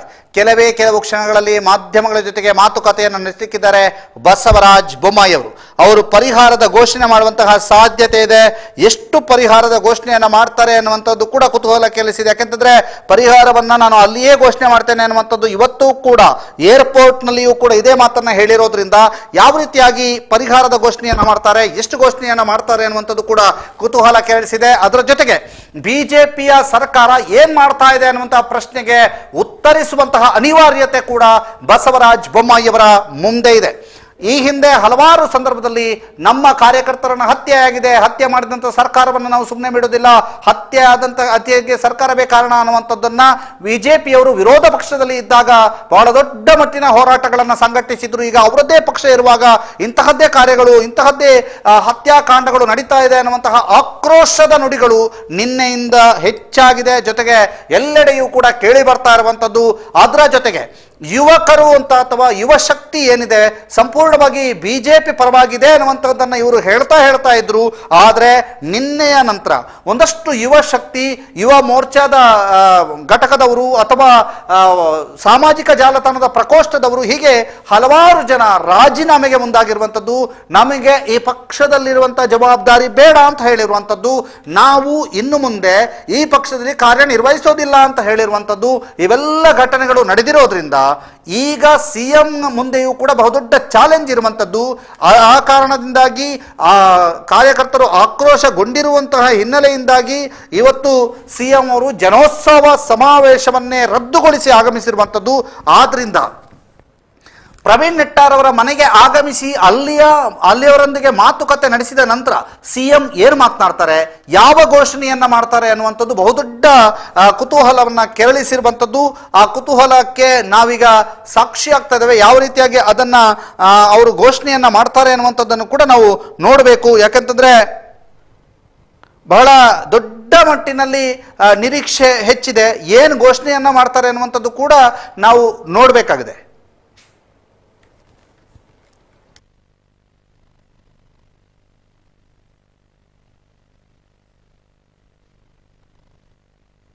ಸಿಎಂ ಬಸವರಾಜ ಬೊಮ್ಮಾಯಿ ಅವರು ಪ್ರವೀಣ್ ನೆಟ್ಟಾರ್ ಅವರ ಮನೆಗೆ ಆಗಮಿಸಿರುವಂಥದ್ದು, ಅವರ ಮನೆಯವರೊಂದಿಗೆ ಮಾತುಕತೆಯನ್ನು ಆಡಿರುವಂಥದ್ದು, ಅವರಿಗೆ ಸಾಂತ್ವನದ ನುಡಿಗಳನ್ನು ಹೇಳಿರುವಂಥದ್ದು, ಸರ್ಕಾರ ನಿಮ್ಮ ಜೊತೆಗೆ ಸದಾ ಇರುತ್ತೆ ಅನ್ನುವಂತಹ ಮಾತುಗಳನ್ನು ಹೇಳಿರುವಂತಹ ಮಾಹಿತಿಗಳು ಲಭ್ಯವಾಗಿದೆ. ಜೊತೆಗೆ ಸರ್ಕಾರ ನಿಮ್ಮ ಜೊತೆಗೆ ಇರುತ್ತೆ ಅನ್ನುವಂಥದ್ದನ್ನು ಕೂಡ ಹೇಳಿದ್ದಾರೆ. ಇದೇ ಸಂದರ್ಭದಲ್ಲಿ ಪ್ರವೀಣ್ ನೆಟ್ಟಾರ್ ಅವರ ಪತ್ನಿ ಸಿಎಂ ಅವರನ್ನು ಕೂಡ ಪ್ರಶ್ನಿಸಿದ್ದಾರೆ ಅನ್ನುವಂತಹ ಮಾಹಿತಿಗಳು ಲಭ್ಯವಾಗ್ತಾ ಇದೆ. ಈಗ ಪ್ರವೀಣ್ ನೆಟ್ಟಾರ್ ಅವರ ಮನೆಯಿಂದ ಹೊರ ಬಂದಿರುವಂತಹ ಸಿಎಂ ಬಸವರಾಜ ಬೊಮ್ಮಾಯಿ ಅವರು ಪತ್ರಕರ್ತರನ್ನ ಉದ್ದೇಶಿಸಿ ಪತ್ರಿಕಾಗೋಷ್ಠಿಯನ್ನ ನಡೆಸಲಿಕ್ಕಿದ್ದಾರೆ ಅನ್ನುವಂತಹ ಮಾಹಿತಿಗಳು ಕೂಡ ಲಭ್ಯವಾಗ್ತಾ ಇರುವಂಥದ್ದು. ಪತ್ರಿಕಾಗೋಷ್ಠಿಯಲ್ಲಿ ಸಿಎಂ ಬಸವರಾಜ ಬೊಮ್ಮಾಯಿ ಅವರು ಏನು ಹೇಳಿದ್ದಾರೆ ಅನ್ನುವಂಥದ್ದನ್ನು ಕೂಡ ನಾವು ನಿಮಗೆ ತಿಳಿಸ್ತೀವಿ. ಇನ್ನೇನು ಕೆಲವು ಕ್ಷಣಗಳಲ್ಲಿ ಪತ್ರಿಕಾಗೋಷ್ಠಿಯಲ್ಲಿ ಏನು ಬಸವರಾಜ ಬೊಮ್ಮಾಯಿ ಅವರು ಹೇಳ್ತಾರೆ ಅನ್ನುವಂಥದ್ದು ಕೂಡ ನಿಮಗೆ ತಿಳಿಸ್ತಿದ್ದೀವಿ. ಮತ್ತೊಂದು ಕಡೆಯಿಂದ ಆರೋಪಿಗಳನ್ನ ಕರೆತರುವಂತಹ ದೃಶ್ಯ, ಇದು ಪತ್ರಿಕಾಗೋಷ್ಠಿಯ ದೃಶ್ಯ.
ಬಸವರಾಜ ಬೊಮ್ಮಾಯಿ ಅವರು ಅವರ ಕುಟುಂಬಸ್ಥರೊಂದಿಗೆ ಮಾತನಾಡಿರುವಂತಹ ದೃಶ್ಯಗಳನ್ನ ನಿಮಗೆ ತೋರಿಸ್ತಾ ಇದ್ದೀವಿ. ಇನ್ನೇನು ಕೆಲವೇ ಕ್ಷಣಗಳಲ್ಲಿ ಅವರ ಕುಟುಂಬಸ್ಥರೊಂದಿಗೆ ಮಾತನಾಡಿರುವಂತಹ ದೃಶ್ಯಗಳನ್ನು ನಾವು ನಿಮಗೆ ತೋರಿಸ್ತಾ ಇದ್ದೀವಿ.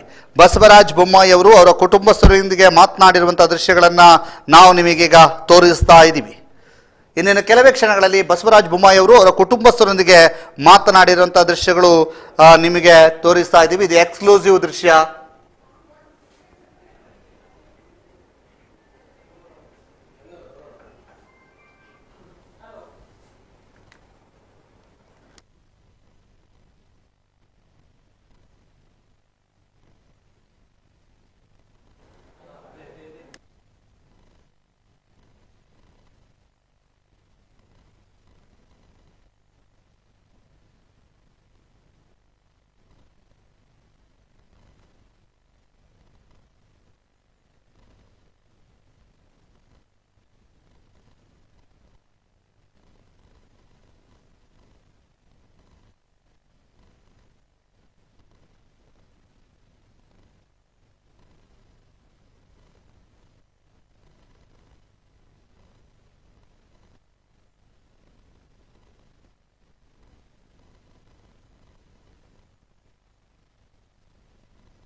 ಮನೆಯ ಒಳಭಾಗದ ದೃಶ್ಯ.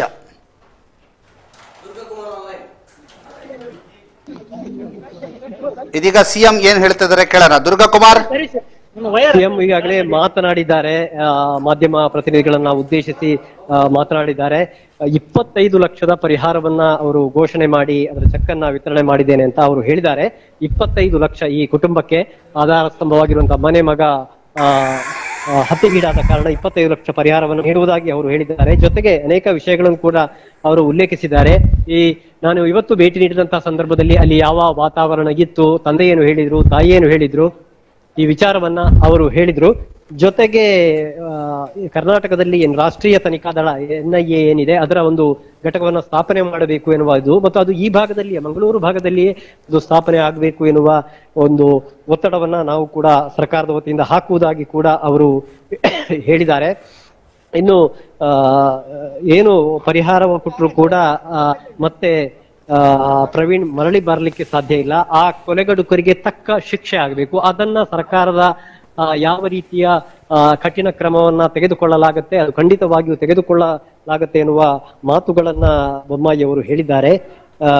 ಈಗಾಗಲೇ ಉಲ್ಲೇಖಿಸಿದ ಹಾಗೆ ಒಂದು 25 ಲಕ್ಷದ ಪರಿಹಾರ, ಇನ್ನೊಂದು ಕರ್ನಾಟಕದಲ್ಲಿ NIA ಸ್ಥಾಪನೆಯ ಕುರಿತು ಮತ್ತು ಅದು ಈ ಮಂಗಳೂರು ಭಾಗದಲ್ಲಿ ಅದು ಆಗಬೇಕು ಎನ್ನುವ ಒಂದು ಒತ್ತಡವನ್ನ ಹೇರ್ತೇವೆ ಎನ್ನುವಂತಹ ಮಾತುಗಳನ್ನ ರಾಜ್ಯದ ಮುಖ್ಯಮಂತ್ರಿ ಹೇಳಿರುವಂತದ್ದು. ವಿಶೇಷವಾಗಿ ನಾನು ಕುಟುಂಬದ ಅಂದ್ರೆ ಪ್ರವೀಣ್ ಅವರ ತಂದೆಯಲ್ಲಿ, ತಾಯಿಯಲ್ಲಿ ಮತ್ತು ಪತ್ನಿಯಲ್ಲಿ ಮಾತನಾಡಿದ್ದೇನೆ. ಅವರೆಲ್ಲ ದುಃಖ ನನಗೆ ಅರ್ಥ ಆಗತ್ತೆ. ಇದು ಒಂದು ಕಡೆ ಆದ್ರೆ ಇನ್ನು ಈ ಘಟನೆ ಏನು ನಡೆದಿದೆ ಅದರ ಬಗ್ಗೆ ಸಮಗ್ರವಾದ ತನಿಖೆಯನ್ನ ಕೈಗೊಳ್ತೀವಿ. ಯಾವುದೇ ಹಂತದಲ್ಲೂ ಕೂಡ ಯಾವುದೇ ವೈಫಲ್ಯ ಕಾಣದ ಹಾಗೆ ಈ ತನಿಖೆಯನ್ನ ನಡೆಸ್ತೇವೆ. ಈ ತನಿಖೆಯನ್ನ ನಡೆಸಿ ಆರೋಪಿಗಳ ಬಗ್ಗೆ ಮತ್ತು ಈಗಾಗಲೇ 2 ಆರೋಪಿಗಳ ಬಂಧನ ಆಗಿದೆ. ಇನ್ನಷ್ಟು ಮಂದಿ ಇದರಲ್ಲಿ ಭಾಗವಹಿಸಿದ್ರೆ ಅವರ ಬಂಧನ ಕೂಡ ಮಾಡ್ತೇವೆ ಮತ್ತು ಒಟ್ಟು ಈ ಜಾಲ ಏನಿದೆ ಆ ಜಾಲದ ಬಗ್ಗೆ ಕೂಡ ತನಿಖೆಯನ್ನ ಮಾಡ್ತೇವೆ ಅನ್ನುವಂತಹ ಮಾತುಗಳನ್ನ ಹೇಳಿದ್ದಾರೆ. ಮತ್ತು PFI ನಿಷೇಧದ ಬಗ್ಗೆ ಕೂಡ ಮಾಧ್ಯಮದವರು ಪ್ರಶ್ನೆ ಮಾಡುವಂತಹ ಸಂದರ್ಭದಲ್ಲಿ ಇದನ್ನ ಪರಿಶೀಲಿಸಲಾಗುವುದು. ಇಂಥ ಅನೇಕ ದೂರುಗಳು ನಮ್ಮಲ್ಲೂ ಕೂಡ ನಮಗೆ ಬಂದಿದೆ.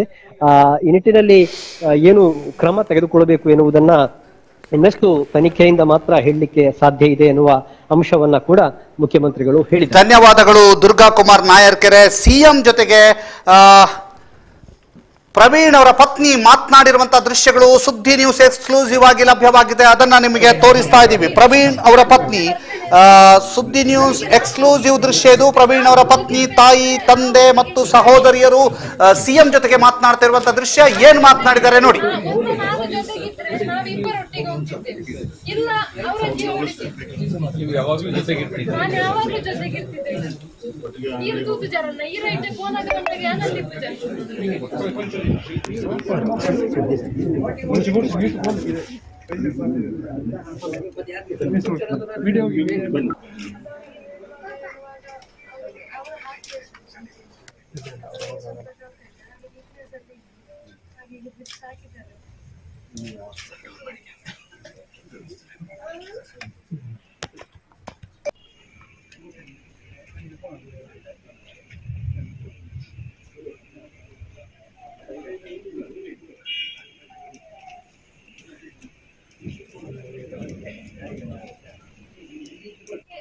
ಹತ್ಯೆ ಮಾಡಿದ್ರು. ಅವರಿಗೆ ಸಪೋರ್ಟ್ ಆಗಿ ಯಾವ ಸಂಘಟನೆ ಯಾರಿದ್ದಾರೋ ಅವರಿಗೆ ಗಲ್ಲು ಶಿಕ್ಷೆ ಆಗ್ಬೇಕು. ಅದಲ್ಲದೆ ನೀವು ಎನ್ಕೌಂಟರ್ ಮಾಡಿದ್ರು ನನಗೂ ತೃಪ್ತಿ, ನನ್ನ ಗಂಡನಿಗೂ ತೃಪ್ತಿ. ಯಾಕೆಂದ್ರೆ ಇನ್ಯಾರಿಗೂ ಹಾಗೆ ಆಗ್ಬಾರ್ದು ಸರ್. ಎಷ್ಟೋ ಕಾರ್ಯಕರ್ತರಿದ್ದಾರೆ, ಅಂದ್ರೆ ಎಷ್ಟೋ ಇದ್ದಾರೆ. ನಿನ್ನ ನೀವು ನೋಡಿರ್ಬೋದು, ನನ್ನ ಗಂಡನ ಸಾವಿನ ಹಿಂದೆ ಎಷ್ಟು ಜನ ಯುವಕರು ಬಂದು ಹತ್ರು, ಹೋರಾಡಿದ್ರು. ಅಷ್ಟೇ ಯುವಕರವರು ಪ್ರತಿ ಸಲ ಇದ್ದಾರೆ. ಆದ್ರೆ ಅವರಿಗೆ ರಕ್ಷಣೆ ಇಲ್ಲ. ಅವರಿಗೆ ರಕ್ಷಣೆ ಇದ್ರೆ ಅವ್ರು ಇನ್ನು ಮುಂದೆ ಹೋಗ್ತಾರೆ. ಯಾಕೆಂದ್ರೆ ಅಷ್ಟು ಹೋರಾಡಿದವರು ಅವರು.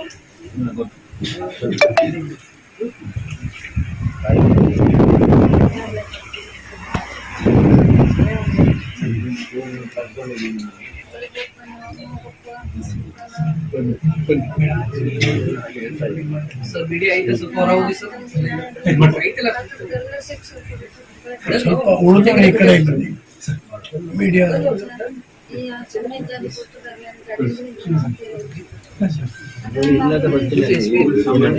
ಪ್ರತಿದಿನ ಅವರೊಟ್ಟಿಗೆ ಇರ್ತಿದ್ದೆ ಸರ್. ಅದೇ ನಾನು ಪ್ರತಿದಿನ ಅವರೊಟ್ಟಿಗೆ ಇರ್ತಿದ್ದೆ. ಅವರು ಶಾಪಿಂಗ್ ನಾನು ಅವರೊಟ್ಟಿಗೆ ಬರುದು. ಆದ್ರೆ ಕೊಲೆ ಆಗಲಿಲ್ಲ, ನಾನು ಇರ್ಲಿಲ್ಲ. ನಾನು ನಮ್ಮನ ಮನೆಗೆ ಹೋಗಿದ್ದೆ.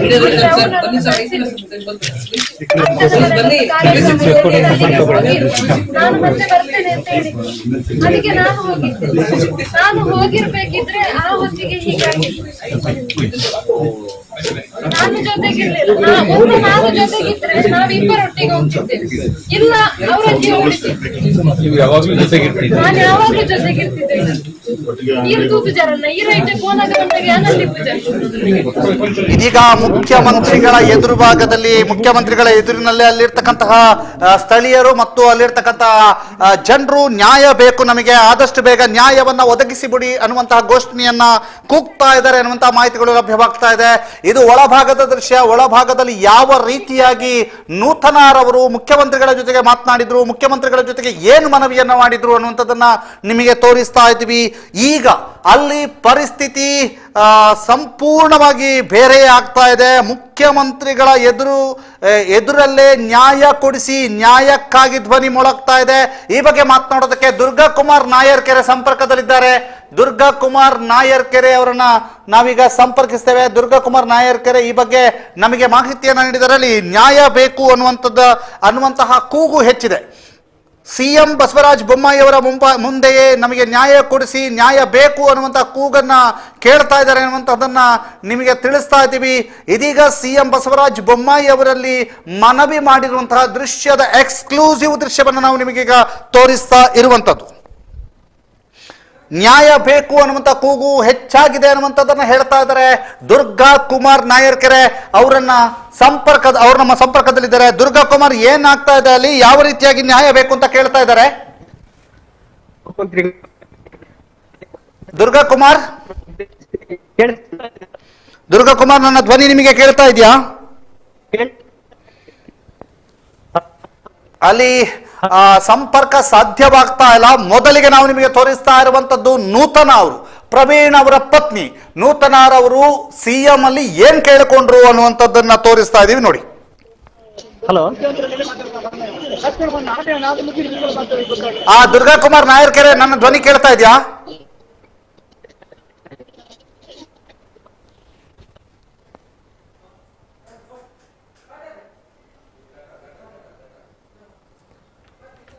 ದುರ್ಗಾ ಕುಮಾರ್ ನಾಯರ್ಕೆರೆ, ಧ್ವನಿ ಕೇಳ್ತಾ ಇದೆಯಾ? ಇದು ಈಗ ನಾವು ಒಳಭಾಗದ ದೃಶ್ಯವನ್ನ ತೋರಿಸ್ತಾ ಇರುವಂತದ್ದು. ಪ್ರವೀಣ್ ಮನೆಯವರಿಗೆ ಸಿಎಂ ಸಾಂತ್ವನ ಹೇಳಿರುವಂತಹ ದೃಶ್ಯ.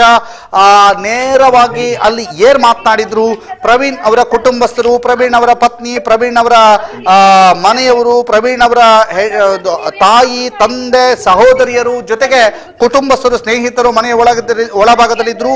ಅವರೆಲ್ಲರೂ ಕೂಡ ಮನವಿಯನ್ನ ಸಲ್ಲಿಸಿರುವಂತದ್ದು. ಮುಖ್ಯವಾಗಿ ಪ್ರವೀಣ್ ಅವರ ಪತ್ನಿ ಕೈ ಮುಗಿದು ಮುಖ್ಯಮಂತ್ರಿಗಳಿಗೆ ಕೇಳ್ತಾ ಇದ್ದಾರೆ, ಕೈ ಮುಗಿದು ಮುಖ್ಯಮಂತ್ರಿಗಳಲ್ಲಿ ಮನವಿಯನ್ನ ಮಾಡ್ತಾ ಇದ್ದಾರೆ. ಆ ದೃಶ್ಯವನ್ನ ಮತ್ತೊಮ್ಮೆ ನಿಮಗೆ ತೋರಿಸ್ತಾ ಇದೀವಿ. ಸಾವಿನ ಹಿಂದೆ ಎಷ್ಟು ಜನ ಯುವಕರು ಬಂದು ಹತ್ರು ಹೋರಾಡಿದ್ರು. ಅಷ್ಟೇ ಯುವಕರು ಅವರು ಪ್ರತಿ ಸಲ ಇದ್ದಾರೆ, ಆದ್ರೆ ಅವರಿಗೆ ರಕ್ಷಣೆ ಇಲ್ಲ ಸರ್. ಅವರಿಗೆ ರಕ್ಷಣೆ ಇದ್ರೆ ಅವರಿಗೆ. ನಮ್ಮ ಜೊತೆಗೆ ದುರ್ಗಾ ಕುಮಾರ್ ನಾಯರ್ಕೆರೆ ಸಂಪರ್ಕದಲ್ಲಿ. ದುರ್ಗಾ, ಏನಾಗ್ತಾ ಇದೆ? ಹಲೋ ದಾಮೋದರ್ ಅವರೇ, ಹೇಳಿ. ಕೇಳಿಸ್ತದೆ, ಹೇಳಿ. ಮುಖ್ಯಮಂತ್ರಿಗಳು ಮಾಧ್ಯಮ ಪ್ರತಿನಿಧಿಗಳನ್ನ ಉದ್ದೇಶಿಸಿ ಬಳಿಕ ಅವರ ಕಾರ್ನತ್ತ ತೆರಳುವ ವೇಳೆಗೆ ಪ್ರವೀಣ್ ಅವರ ತಂದೆಯವರಾಗಿರುವಂತಹ ಶೇಖರ್ ಪೂಜಾರಿ ಅವರನ್ನ ಮತ್ತೆ ಅಲ್ಲಿಗೆ ಕರ್ಕೊಂಡ್ ಬಂದಿದ್ರು. ಅವರೊಂದಿಗೆ ಮತ್ತೆ ಮಾತನಾಡಿದ ಬಳಿಕ ಒಂದಷ್ಟು ಮಂದಿಯಿಂದ ಬೇಕೇ ಬೇಕು, ನ್ಯಾಯ ಬೇಕು ಎನ್ನುವಂತಹ ಘೋಷಣೆಗಳು ಮೊಳಗಿತು. ಒಂದೆರಡು ಕಡೆಗಳಿಂದ ಮೊಳಗಿದಂತಹ ಘೋಷಣೆಗಳು. ಆ ಬಳಿಕ ಸೇರಿದಂತಹ ಕಾರ್ಯಕರ್ತರಲ್ಲಿ ಒಂದಷ್ಟು ಕಾರ್ಯಕರ್ತರಲ್ಲೂ ಸಾಮೂಹಿಕವಾಗಿ ಈ ಘೋಷಣೆ ಕೇಳಿ ಬಂತು. ಆಗ ಕಟೀಲ್ ಮತ್ತು ನಳಿನ್ ಕುಮಾರ್ ಕಟೀಲ್ ಮತ್ತು ಬೊಮ್ಮಾಯಿ ಅವರು ಹತ್ರ ಮಾತನಾಡ್ತಾ ಇದ್ರು. ಈ ಹಂತದಲ್ಲಿ ಪ್ರವೀಣ್ ಅವರ ಕೆಲವು ಬಂಧುಗಳು ಮತ್ತು ಹಿತೈಷಿಗಳು ನೇರ ಮುಖ್ಯಮಂತ್ರಿಗಳ ಮುಂದೆ ಬಂದು ಒಂದಷ್ಟು ತಮ್ಮ ಬೇಡಿಕೆಯನ್ನ ಮುಂದಿಟ್ಟು ಉತ್ತರ ಪ್ರದೇಶ ಮಾದರಿಯಲ್ಲಿ ಇಲ್ಲೂ ಕೂಡ ಕರ್ನಾಟಕ ಕಾನೂನನ್ನ ಜಾರಿಗೆ ತರಬೇಕು, ಕಠಿಣ ಕ್ರಮ ತೆಗೆದುಕೊಳ್ಳಬೇಕು ಎನ್ನುವಂತಹ ಮಾಹಿತಿಯನ್ನ ಅವರು ಹೇಳಿದ್ರು. ಈ ಸಂದರ್ಭದಲ್ಲಿ ಮುಖ್ಯಮಂತ್ರಿಗಳ ಎದುರು ಅವರ ಕಾರಣಕ್ಕೆ ಇನ್ಸ್ಪೆಕ್ಟರ್ ಅವರು ಅವರನ್ನ ತಡೆಯುವಂತಹ ಸನ್ನಿವೇಶ ನಿರ್ಮಾಣ ಆಯಿತು. ಇದು ಅವರನ್ನ ಆಕ್ರೋಶ ವ್ಯಕ್ತವಾದಂತಹ ಘಟನೆ ಕೂಡ ನಡೆಯಿತು. ಅವರನ್ನ ದೂರಕ್ಕೆ ತೆಗೆಯಲಾಯಿತು. ಇಂಥ ಒಂದು ಘಟನೆಗೆ ಈ ಸಂದರ್ಭ ಸಾಕ್ಷಿಯಾಯಿತು. ಈಗ ಮುಖ್ಯಮಂತ್ರಿ ಮತ್ತು ಎಲ್ಲ ಗಣ್ಯರು ನಾಯಕರು ಈ ಸ್ಥಳದಿಂದ ತೆರಳಿದ್ದಾರೆ. ಆದರೆ ಕಾರ್ಯಕರ್ತರು ಒಂದಷ್ಟು ಜನ ಇಲ್ಲಿ ಕೂಡ ಸೇರಿದ್ದಾರೆ. ರಾಮಚಂದ್ರ. ಓಕೆ, ಧನ್ಯವಾದ ದುರ್ಗಾ ಕುಮಾರ್ ನಾಯರ್ಕೆರೆ. ಈಗ ನಾವು ನಿಮಗೆ CM ಬಸವರಾಜ ಬೊಮ್ಮಾಯಿ ಅವರು ನೂತನ ಅವ್ರ ಜೊತೆಗೆ ಮಾತುಕತೆ ಆಡ್ತಾ ಇರುವಂಥದ್ದು ಮತ್ತು ನೂತನರವರು ಕೈ ಮುಗಿದು ಅವ್ರ ಹತ್ರ ಮಾತನಾಡ್ತಾ ಇರುವಂಥ ದೃಶ್ಯವನ್ನ ಮತ್ತೊಮ್ಮೆ ತೋರಿಸ್ತಾ ಇದ್ದೀವಿ. ಅವ್ರಿಗೆ ಗಲ್ಲು ಶಿಕ್ಷೆ ಆಗ್ಬೇಕು. ಅದಲ್ಲದೆ ನೀವು ಎನ್ಕೌಂಟರ್ ಮಾಡಿದ್ರು ನನಗೂ ತೃಪ್ತಿ, ನನ್ನ ಗಂಡನಿಗೂ ತೃಪ್ತಿ. ಯಾಕೆಂದ್ರೆ ಇಲ್ಲಿ ಯಾರಿಗೂ ಹಾಗೆ ಆಗ್ಬಾರ್ದು ಸರ್. ಎಷ್ಟೋ ಕಾರ್ಯಕರ್ತರಿದ್ದಾರೆ, ಎಷ್ಟೋ ಕಾರ್ಯಕರ್ತರಂದ್ರೆ ಎಷ್ಟೋ ಇದ್ದಾರೆ. ನಿನ್ನ ನೀವು ನೋಡಿರ್ಬೋದು, ನನ್ನ ಗಂಡನ ಸಾವಿನ ಹಿಂದೆ ಎಷ್ಟು ಜನ ಯುವಕರು ಬಂದು ಹತ್ರು ಹೋರಾಡಿದ್ರು. ಅಷ್ಟೇ ಯುವಕರವರು ಪ್ರತಿ ಸಲ ಇದ್ದಾರೆ. ಆದ್ರೆ ಅವರಿಗೆ ರಕ್ಷಣೆ ಇಲ್ಲ ಸರ್. ಅವರಿಗೆ ರಕ್ಷಣೆ ಇದ್ರೆ ಅವ್ರು ಇನ್ನು ಮುಂದೆ ಹೋಗ್ತಾರೆ. ಯಾಕೆಂದ್ರೆ ಅಷ್ಟು ಹೋರಾಡಿದವರು ಅವರು.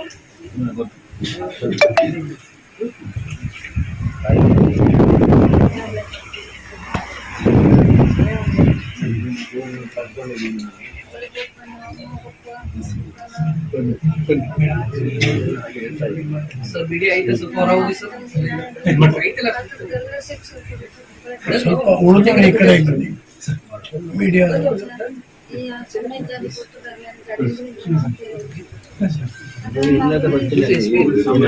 ಪ್ರತಿದಿನ ಅವರೊಟ್ಟಿಗೆ ಇರ್ತಿದ್ದೆ ಸರ್. ಅದೇ ನಾನು ಪ್ರತಿದಿನ ಅವರೊಟ್ಟಿಗೆ ಇರ್ತಿದ್ದೆ. ಅವರು ಶಾಪಿಂದ ನಾನು ಅವರೊಟ್ಟಿಗೆ ಬರುದು. ಆದ್ರೆ ಕೊಲೆ ಆಗಲಿಲ್ಲ, ನಾನು ಇರ್ಲಿಲ್ಲ. ನಾನು ನಮ್ಮನ ಮನೆಗೆ ಹೋಗಿದ್ದೆ.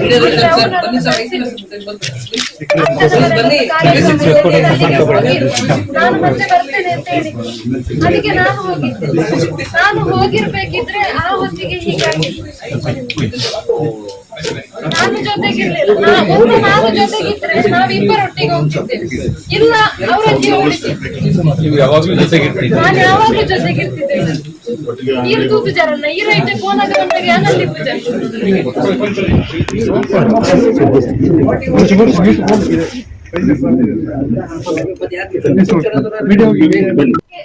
ಹತ್ಯೆ ಮಾಡಿದ್ರು. ಅವರಿಗೆ ಸಪೋರ್ಟ್ ಆಗಿ ಯಾವ ಸಂಘಟನೆ ಯಾರಿದ್ದಾರೋ ಅವರಿಗೆ ಗಲ್ಲು ಶಿಕ್ಷೆ ಆಗ್ಬೇಕು. ಅದಲ್ಲದೆ ನೀವು ಎನ್ಕೌಂಟರ್ ಮಾಡಿದ್ರು ನನಗೂ ತೃಪ್ತಿ, ನನ್ನ ಗಂಡನಿಗೂ ತೃಪ್ತಿ. ಯಾಕೆಂದ್ರೆ ಇಲ್ಲಿ ಯಾರಿಗೂ ಹಾಗೆ ಆಗ್ಬಾರ್ದು ಸರ್. ಎಷ್ಟೋ ಕಾರ್ಯಕರ್ತರಿದ್ದಾರೆ, ಎಷ್ಟೋ ಕಾರ್ಯಕರ್ತರಂದ್ರೆ ಎಷ್ಟೋ ಇದ್ದಾರೆ. ನಿನ್ನ ನೀವು ನೋಡಿರ್ಬೋದು, ನನ್ನ ಗಂಡನ ಸಾವಿನ ಹಿಂದೆ ಎಷ್ಟು ಜನ ಯುವಕರು ಬಂದು ಹತ್ರು ಹೋರಾಡಿದ್ರು. ಅಷ್ಟೇ ಯುವಕರವರು ಪ್ರತಿ ಸಲ ಇದ್ದಾರೆ. ಆದ್ರೆ ಅವರಿಗೆ ರಕ್ಷಣೆ ಇಲ್ಲ ಸರ್. ಅವರಿಗೆ ರಕ್ಷಣೆ ಇದ್ರೆ ಅವ್ರು ಇನ್ನು ಮುಂದೆ ಹೋಗ್ತಾರೆ. ಯಾಕೆಂದ್ರೆ ಅಷ್ಟು ಹೋರಾಡಿದವರು ಅವರು.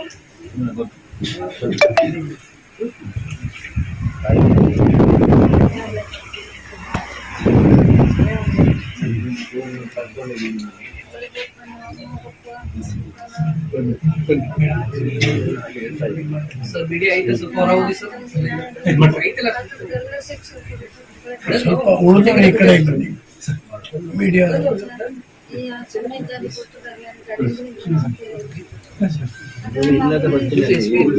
ನಾನು ಪ್ರತಿದಿನ ಅವರೊಟ್ಟಿಗೆ ಇರ್ತಿದ್ದೆ ಸರ್. ಅದೇ ನಾನು ಪ್ರತಿದಿನ ಅವರೊಟ್ಟಿಗೆ ಇರ್ತಿದ್ದೆ. ಅವರು ಶಾಪಿಂದ ನಾನು ಅವರೊಟ್ಟಿಗೆ ಬರುದು. ಆದ್ರೆ ಕೊಲೆ ಆಗಲಿಲ್ಲ, ನಾನು ಇರ್ಲಿಲ್ಲ. ನಾನು ನಮ್ಮನ ಮನೆಗೆ ಹೋಗಿದ್ದೆ.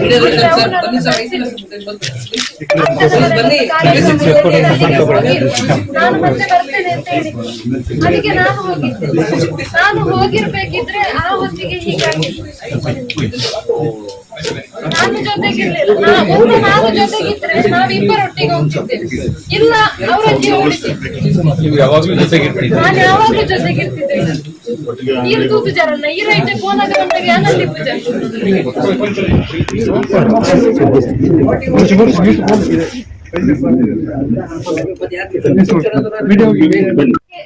ಹತ್ಯೆ ಮಾಡಿದ್ರು. ಅವರಿಗೆ ಸಪೋರ್ಟ್ ಆಗಿ ಯಾವ ಸಂಘಟನೆ ಯಾರಿದ್ದಾರೋ ಅವರಿಗೆ ಗಲ್ಲು ಶಿಕ್ಷೆ ಆಗ್ಬೇಕು. ಅದಲ್ಲದೆ ನೀವು ಎನ್ಕೌಂಟರ್ ಮಾಡಿದ್ರು ನನಗೂ ತೃಪ್ತಿ, ನನ್ನ ಗಂಡನಿಗೂ ತೃಪ್ತಿ. ಯಾಕೆಂದ್ರೆ ಇಲ್ಲಿ ಯಾರಿಗೂ ಹಾಗೆ ಆಗ್ಬಾರ್ದು ಸರ್. ಎಷ್ಟೋ ಕಾರ್ಯಕರ್ತರಿದ್ದಾರೆ,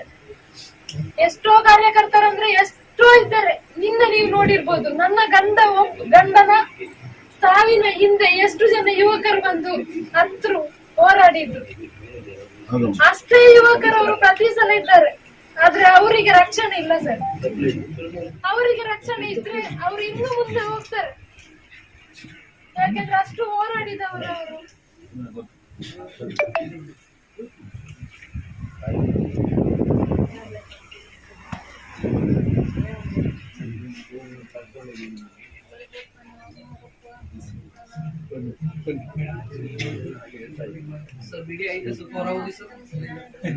ಈಗ ಬಂದಿರುವಂತಹ ಮಾಹಿತಿಯ ಪ್ರಕಾರ ಸಿಎಂ ಪ್ರವೀಣ್ ಅವರ ಮನೆಯವರಿಗೆ ಸಾಂತ್ವನ ಹೇಳಿ ಅಲ್ಲಿರ್ತಕ್ಕಂಥ ಕಾರ್ಯಕರ್ತರನ್ನ ಸಮಾಧಾನ ಪಡಿಸಲಿಂದ ಹೊರಟಿರುವಂತಹದ್ದು. ಜೊತೆಗೆ ಮತ್ತೊಂದು ಕಡೆಯಿಂದ ಕೋರ್ಟಿಗೆ ಹಾಜರುಪಡಿಸಿದಂತಹ ಆರೋಪಿಗಳನ್ನ ವಾಪಸ್ ಕರೆದುಕೊಂಡು ಹೋಗಲಾಗ್ತಾ ಇದೆ ಅನ್ನುವಂತಹ ಮಾಹಿತಿಗಳು ಲಭ್ಯವಾಗ್ತಾ ಇದೆ.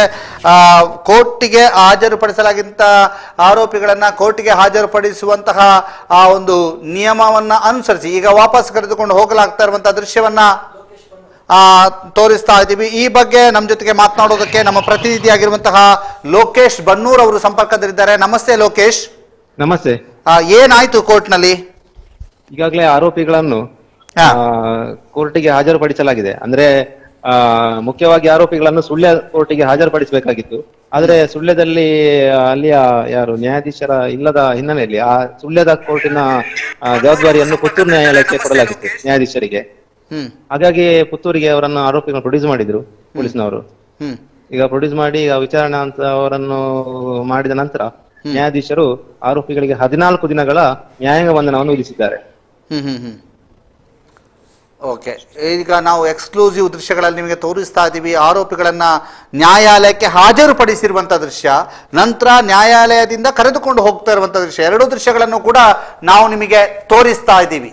ಇದೀಗ ಲೋಕೇಶ್, ಹೇಗಿದೆ ಅಲ್ಲಿ ಭದ್ರತೆ? ಹೇಗಿತ್ತು ಭದ್ರತೆ ಅಂತ ಹೇಳಿದ್ರೆ ಇಲ್ಲೊಂದು ರಾಜ್ಯ ಸಶಸ್ತ್ರ ರಾಜ್ಯ ಮೀಸಲು ಪಡೆ ಒಂದು ಬಸ್, ಅಂದ್ರೆ ಒಟ್ಟು ಪೊಲೀಸ್ನವರೆಲ್ಲ ಸುಳ್ಳು ಬಂದೋಬಸ್ತ್ ಒದಗಿಸಿದ್ರು. ಯಾವ್ದಾದ್ರು ಅಹಿತಕರ ಘಟನೆ ನಡೆಯಬಹುದ ಸಾಧ್ಯತೆ ಇರಬಹುದು ಎಂಬ ಹಿನ್ನೆಲೆಯಲ್ಲಿ ಈಗ ವ್ಯವಸ್ಥೆ ಮಾಡಲಾಗಿತ್ತು. ಆದ್ರೆ ಅಂತ ಯಾವುದೇ ಒಂದು ಜನ ಆದ್ರೂ ಅಂತ ಸೇರುವಂತ ಸಂಭವ ಬರ್ಲಿಲ್ಲ. ಅಂದ್ರೆ ಪೊಲೀಸರು ಕೂಡ ಅಲ್ಲಿ ಸುಳ್ಯದಿಂದಲೇ ಬರುವಾಗ ಇದ್ದ ಅಂದ್ರೆ ಬೇರೆ ಬೇರೆ ದಾರಿಯನ್ನು ತಪ್ಪಿಸಿ ಅಂದ್ರೆ ಆರೋಪಿಗಳನ್ನು ನ್ಯಾಯಾಲಯಕ್ಕೆ ನಾವು ಹಾಜರುಪಡಿಸ್ತೇವೆ ಎಂಬ ಮಾಹಿತಿ ನೀಡದೆ ಅಂದ್ರೆ ಜನರಿಗೆ ಗೊತ್ತಾಗದಾಗೆ, ಅಂದ್ರೆ ಈ ಕಾರ್ಯಕರ್ತರಿಗೆ ಇರ್ಬೋದು ಆ ರೀತಿಯಲ್ಲಿ ತಂದಿದ್ದಾರೆ. ತಕ್ಷಣ ವೇಗವಾಗಿ ಬಂದ ಜೀಪು ನ್ಯಾಯಾಲಯದ ಆವರಣದ ಒಳಗೆ ಬಂದಿತ್ತು. ಆನಂತರ ಅಲ್ಲಿ ತಕ್ಷಣ ಅವರನ್ನು ಕೋರ್ಟಿಗೆ ಒಳಗೆ ನ್ಯಾಯಾಲಯದ ಆವರಣದ ಒಳಗೆ ಕರ್ಕೊಂಡು ಹೋಗಿ ಅಲ್ಲಿ ನ್ಯಾಯಾಧೀಶರ ಮುಂದೆ ಅವರನ್ನು ಹಾಜರುಪಡಿಸಿದರು. ಓಕೆ, ಧನ್ಯವಾದಗಳು ಲೋಕೇಶ್ ಬನ್ನೂರು ಮಾಹಿತಿಗಾಗಿ. ಇದೀಗ ಆರೋಪಿಗಳನ್ನ ಕೋರ್ಟಿಗೆ ಹಾಜರುಪಡಿಸಲಾಗಿರುವಂಥದ್ದು, ಜೊತೆಗೆ ಅಲ್ಲಿಂದ ಅವರನ್ನ ಕೋರ್ಟಿನಿಂದ ಕರೆದುಕೊಂಡು ಹೋಗ್ತಾ ಇರುವಂತಹದ್ದು ಕೂಡ ನಿಮಗೆ ಆ ದೃಶ್ಯಗಳನ್ನ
ಈ ನ್ಯಾಯಾಂಗ ಬಂಧನಕ್ಕೆ ಅವರನ್ನ ಒಪ್ಪಿಸಲಾಗಿದೆ ಅನ್ನುವಂಥದ್ದು, ಈ ಬಗ್ಗೆ ನಮಗೆ ಮಾಹಿತಿಯನ್ನ ಒದಗಿಸಿ ಕೊಡ್ತಾರೆ ಸಂತೋಷ್ ಶಾಂತಿನಗರ. ನಮಸ್ತೆ ಸಂತೋಷ್. ಆರೋಪಿಗಳನ್ನ ಕೋರ್ಟ್ಗೆ ಹಾಜರುಪಡಿಸಲಾಗಿರುವಂಥದ್ದು, ಆರೋಪಿಗಳನ್ನ ಕೋರ್ಟ್ನಿಂದ ವಾಪಸ್ ಕರೆದುಕೊಂಡು ಹೋಗಲಾಗ್ತಾ ಇರುವಂಥದ್ದನ್ನು ಕೂಡ ಈಗ ನಾವು ನಿಮಗೆ ತೋರಿಸ್ತಾ ಇದ್ದೀವಿ. ನ್ಯಾಯಾಂಗ ಬಂಧನಕ್ಕೆ ಒಪ್ಪಿಸಲು ಕಾರಣ ಏನು, ಪೊಲೀಸ್ ಕಸ್ಟಡಿಗೆ ಯಾಕೆ ಕೇಳಲಿಲ್ಲ ಅನ್ನುವಂಥದ್ದು ಕೂಡ ಪ್ರಶ್ನೆಯಾಗಿ ಬರ್ತಾ ಇದೆ. ನೋಡಬೇಕು. ಈ ಬಗ್ಗೆ ನಮಗೆ ಹೆಚ್ಚಿನ ಮಾಹಿತಿಯನ್ನ ಸಂತೋಷ್ ಶಾಂತಿನಗರ ಅವರು ನೀಡಲಿಕ್ಕಿದ್ದಾರೆ. ಸಂತೋಷ್ ಶಾಂತಿನಗರ, ನಮಸ್ತೆ. ಸಂತೋಷ್ ಶಾಂತಿನಗರ, ನಮಸ್ತೆ.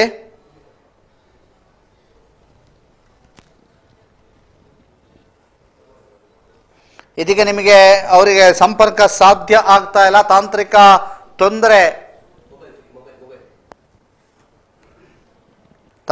ತೊಂದರೆ ಒಳಗಾಗ್ತಾ ಇದೆ. ನೋಡಬೇಕು. ಅಲ್ಲಿ ಸಂತೋಷ್ ಶಾಂತಿನಗರ ಈಗ ಸಂಪರ್ಕದಲ್ಲಿ ಇದ್ದಾರೆ.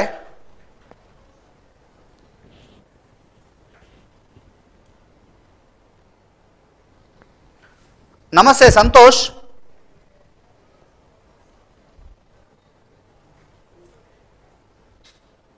ಹದಿನಾಲ್ಕು ದಿನದ ನ್ಯಾಯಾಂಗ ಬಂಧನ ಅನ್ನುವಂತಹ ಮಾಹಿತಿಗಳು ಲಭ್ಯವಾಗ್ತಾ ಇದೆ. ಆರೋಪಿಗಳಿಗೆ 14 ದಿನಗಳ ನ್ಯಾಯಾಂಗ ಬಂಧನದ ಒಂದು ಮಾಹಿತಿಗಳು ಲಭ್ಯವಾಗ್ತಾ ಇರುವಂಥದ್ದು. ಬಿಜೆಪಿ ಯುವ ನಾಯಕ ಪ್ರವೀಣ್ ನೆಟ್ಟಾರು ಹತ್ಯೆ ಮಾಡಿದವರ ಪೈಕಿ ಬಂಧಿತ ಆರೋಪಿಗಳ ವಿರುದ್ಧ ಬೆಳ್ಳಾರೆ ಪೊಲೀಸರು ಇವತ್ತು 6 ಗಂಟೆಗೆ ಪುತ್ತೂರು ನ್ಯಾಯಾಲಯಕ್ಕೆ ಹಾಜರುಪಡಿಸಿದ್ದು, ನ್ಯಾಯಾಧೀಶರಾದ ಗೌಡ RP ಅವರು ಆರೋಪಿಗಳಿಗೆ 14 ದಿನಗಳ ನ್ಯಾಯಾಂಗ ಬಂಧನವನ್ನ ವಿಧಿಸಿದ್ದಾರೆ.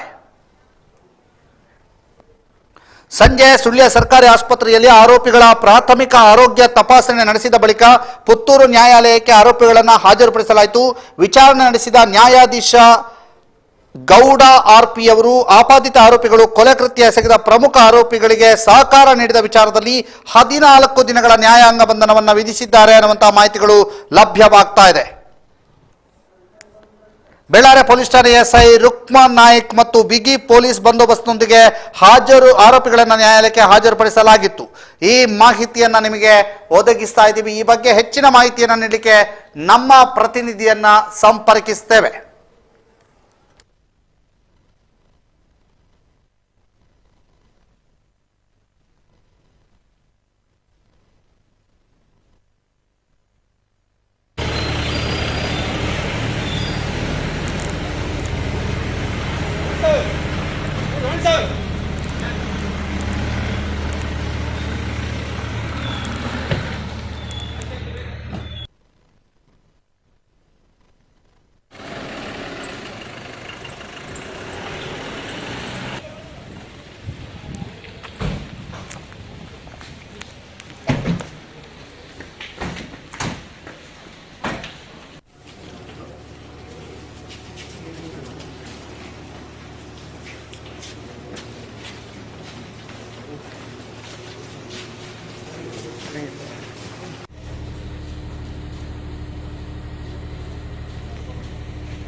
ಕೊಡಲಾಗಿದೆ ಅನ್ನುವಂತಹ ಮಾಹಿತಿಗಳು ಲಭ್ಯವಾಗ್ತಾ ಇದೆ. ಈ ಕುರಿತು ನಮ್ಮ ಪ್ರತಿನಿಧಿ ಸಂತೋಷ್ ಶಾಂತಿನಗರ ನಮಗೆ ಮಾಹಿತಿಯನ್ನ ನೀಡಲಿಕ್ಕಿದ್ದಾರೆ.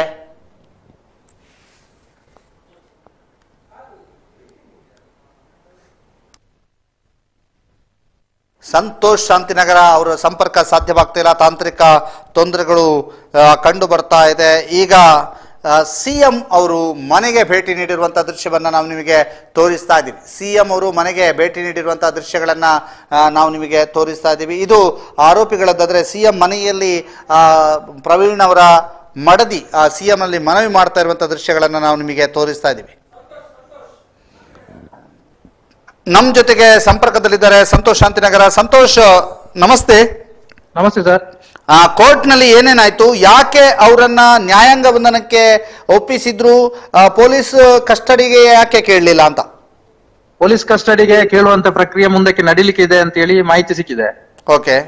ಈಗ ತಕ್ಷಣಕ್ಕೆ ಅವರಿಗೆ ನ್ಯಾಯಾಂಗ ಬಂಧನ, ಯಾವುದೇ ನ್ಯಾಯಾಂಗ ಬಂಧನದ ಪ್ರಕ್ರಿಯೆಯಲ್ಲಿ 15 ದಿನ ವಿಧಿಸ್ತಾರೆ ಅಂತ ಹೇಳುವಂತದ್ದು ನಿಯಮ. ಆದ್ರೆ ಅದರ ಮೊದಲು ವಾಪಸ್ ಪೊಲೀಸ್ನವರು ಅರ್ಜಿ ಸಲ್ಲಿಸಿ ನಮ್ಗೆ ವಿಚಾರಣೆಗೆ ಬೇಕು ಆರೋಪಿಗಳು ಅಂತ ಹೇಳಿ ತಗೊಳ್ತಾರೆ ಅಂತ ಹೇಳಿ ಅಲ್ಲಿಯ ನ್ಯಾಯಾಂಗದ ಸಿಬ್ಬಂದಿಗಳ ಮೂಲಕ ಮಾಹಿತಿ ಸಿಕ್ಕಿದೆ. ಈಗ ಅವರ ಮೇಲೆ ಆರೋಪ ಇರುವುದು ಅಷ್ಟೇ, ಕೊಲೆಗೆ ಸಹಕರಿಸಿದ್ದಾರೆ ಮತ್ತು ಆರೋಪಿಗಳು ಪರಾರಿ ಆಗ್ಲಿಕ್ಕೆ ಸಹಕಾರ ನೀಡಿದ್ದಾರೆ ಅಂತ ಹೇಳಿ. ಪ್ರಮುಖ ಆರೋಪಿಗಳ ಮಾಹಿತಿ ಈಗಾಗಲೇ ಸಾಕಷ್ಟು ಪೊಲೀಸರಿಗೆ ಲಭ್ಯ ಆಗಿದೆ. ಅವರನ್ನ ಶೋಧ ಮಾಡುವಂತದ್ದು, ಅವರ ಮನೆ ವಿಳಾಸ ದೃಢಪಡಿಸುವಂತದ್ದು ಎಲ್ಲ ಪ್ರಕ್ರಿಯೆಗಳು ನಡೆದಿದೆ. ಅದರ ಮಧ್ಯದಲ್ಲಿ ಮತ್ತೊಮ್ಮೆ ಪೊಲೀಸ್ ಕಸ್ಟಡಿಗೆ ತಗೊಳ್ಳುವಂತ ಪ್ರಕ್ರಿಯೆ ನಡೀತದೆ ಅಂತೇಳಿ ಮಾಹಿತಿ ಸಿಕ್ಕಿದೆ. ಮತ್ತೆ ಈಗಾಗಲೇ ನ್ಯಾಯಾಲಯದ ಪ್ರಕ್ರಿಯೆ ಮುಗ್ದ ಕಾರಣ ಅಧಿಕೃತ ಮಾಹಿತಿ ಕೊಡುವಂತ ವ್ಯವಸ್ಥೆ ಇನ್ನೂ ಕೂಡ ಪೊಲೀಸರು ಮಾಡ್ಲಿಲ್ಲ, ಮಾಡ್ತಾರೆ ಅಂತ ಹೇಳುವ ನಿರೀಕ್ಷೆಯಲ್ಲಿ ಇದೆ. ಓಕೆ, ಧನ್ಯವಾದಗಳು ಸಂತೋಷ್ ಶಾಂತಿನಗರ. ನ್ಯಾಯಾಂಗ ಬಂಧನಕ್ಕೆ ಅವರನ್ನ ಒಳಪಡಿಸಲಾಗಿದೆ, ಅವರನ್ನು ಮತ್ತೆ ಕಸ್ಟಡಿಗೆ ತೆಗೆದುಕೊಳ್ಳುವಂತಹ ಚಾನ್ಸಸ್ ಇದೆ ಅನ್ನುವಂಥದ್ದನ್ನ ಸಂತೋಷ್ ಅವರು ತಿಳಿಸಿದ್ರು. ಇದೀಗ ನೀವು ಆ ದೃಶ್ಯವನ್ನು ನೋಡ್ತಿದ್ರಿ. ಈಗ CM ಅವರು ಮನೆಯಲ್ಲಿ ನೂತನ ಅವ್ರ ಜೊತೆಗೆ ಮಾತನಾಡಿದಂಥ ದೃಶ್ಯವನ್ನ ನೋಡುವ. ಸಪೋರ್ಟ್ ಆಗಿ ಯಾವ ಸಂಘಟನೆ ಯಾರಿದ್ದಾರೋ ಅವರಿಗೆ ಗಲ್ಲು ಶಿಕ್ಷೆ ಆಗ್ಬೇಕು. ಅದಲ್ಲದೆ ನೀವು ಎನ್ಕೌಂಟರ್ ಮಾಡಿದ್ರು ನನಗೂ ತೃಪ್ತಿ, ನನ್ನ ಗಂಡನಿಗೂ ತೃಪ್ತಿ. ಯಾಕೆಂದ್ರೆ ಇಲ್ಲಿ ಯಾರಿಗೂ ಹಾಗೆ ಆಗ್ಬಾರ್ದು ಸರ್. ಎಷ್ಟೋ ಕಾರ್ಯಕರ್ತರಿದ್ದಾರೆ, ಅಂದ್ರೆ ಎಷ್ಟೋ ಇದ್ದಾರೆ. ನಿನ್ನ ನೀವು ನೋಡಿರ್ಬೋದು, ನನ್ನ ಗಂಡನ ಸಾವಿನ ಹಿಂದೆ ಎಷ್ಟು ಜನ ಯುವಕರು ಬಂದು ಹತ್ರು, ಹೋರಾಡಿದ್ರು. ಅಷ್ಟೇ ಯುವಕರು ಅವರು ಪ್ರತಿ ಸಲ ಇದ್ದಾರೆ. ಆದ್ರೆ ಅವರಿಗೆ ರಕ್ಷಣೆ ಇಲ್ಲ ಸರ್. ಅವರಿಗೆ ರಕ್ಷಣೆ ಇದ್ರೆ ಅವರು ಇನ್ನು ಮುಂದೆ ಹೋಗ್ತಾರೆ. ಯಾಕೆಂದ್ರೆ ಅಷ್ಟು ಹೋರಾಡಿದವರು ಅವರು.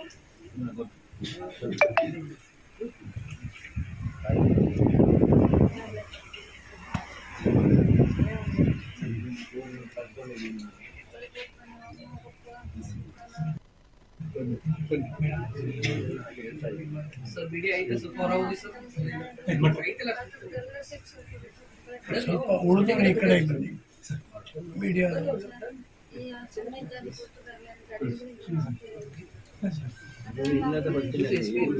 ನಾನು ಪ್ರತಿದಿನ ಅವರೊಟ್ಟಿಗಿರ್ತಿದ್ದೆ ಸರ್. ಅದೇ ನಾನು ಪ್ರತಿದಿನ ಅವರೊಟ್ಟಿಗೆ ಇರ್ತಿದ್ದೆ.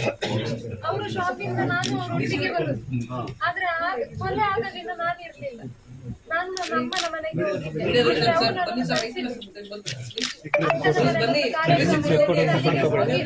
ನಾನು ಮತ್ತೆ ಬರ್ತೇನೆ ಅಂತ ಹೇಳಿದ್ದೆ. ಅದಕ್ಕೆ ನಾನು ಹೋಗಿದ್ದೆ. ನಾನು ಹೋಗಿರ್ಬೇಕಿದ್ರೆ ಆ ಹೊತ್ತಿಗೆ ಹೀಗಾಗಿ. ಪ್ರವೀಣ್ ನೆಟ್ಟಾರು ಹತ್ಯೆಯ ಬಳಿಕ ದಕ್ಷಿಣ ಕನ್ನಡ ಜಿಲ್ಲೆಯ ಪ್ರವೇಶಕ್ಕೆ ಶ್ರೀರಾಮ ಸೇನೆಯ ಮುಖ್ಯಸ್ಥ ಪ್ರಮೋದ್ ಮುತಾಲಿಕ್ಗೆ ನಿಷೇಧ ವಿಧಿಸಿರುವಂತಹ ಸುದ್ದಿ ಬರ್ತಾ ಇರುವಂತದ್ದು. ನಿಷೇಧ ವಿಧಿಸಲಾಗಿದೆ ಅನ್ನುವಂತಹ ಸುದ್ದಿ ಲಭಿಸ್ತಾ ಇದೆ. ಪ್ರಮೋದ್ ಮುತಾಲಿಕ್ ಅವರಿಗೆ ದಕ್ಷಿಣ ಕನ್ನಡ ಪ್ರವೇಶಕ್ಕೆ ನಿಷೇಧ ವಿಧಿಸಲಾಗಿದೆ, ನಿರ್ಬಂಧ ಹೇರಲಾಗಿದೆ ಅನ್ನುವಂತಹ ಮಾಹಿತಿಗಳು ಲಭ್ಯವಾಗಿರುವಂತದ್ದು. ಜುಲೈ 28ರಿಂದ ಮುಂದಿನ ಆದೇಶದವರೆಗೆ ಈ ನಿರ್ಬಂಧ ಜಾರಿಯಲ್ಲಿರ್ತದೆ ಅನ್ನುವಂತಹ ಮಾಹಿತಿಗಳನ್ನು ಒಳಗೊಂಡಂತಹ ಜಾರಿಯಲ್ಲಿರ್ತದೆ ಅನ್ನುವಂತಹ ಆದೇಶ ಹೊರಬಿದ್ದಿದೆ ಅನ್ನುವಂಥ ಮಾಹಿತಿಗಳು ಲಭ್ಯವಾಗ್ತಾ ಇದೆ.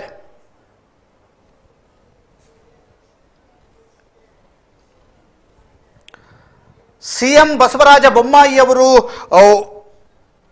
ಪ್ರವೀಣ್ ನೆಟ್ಟಾರ್ ಅವರ ಫೋಟೋಗೆ ನಮಸ್ಕರಿಸಿ ಅವರಿಗೆ ಅಂತಿಮ ನಮನವನ್ನ ಸಲ್ಲಿಸಿದ್ದಾರೆ, ಪುಷ್ಪ ನಮನವನ್ನ ಕೂಡ ಸಲ್ಲಿಸಿದ್ದಾರೆ.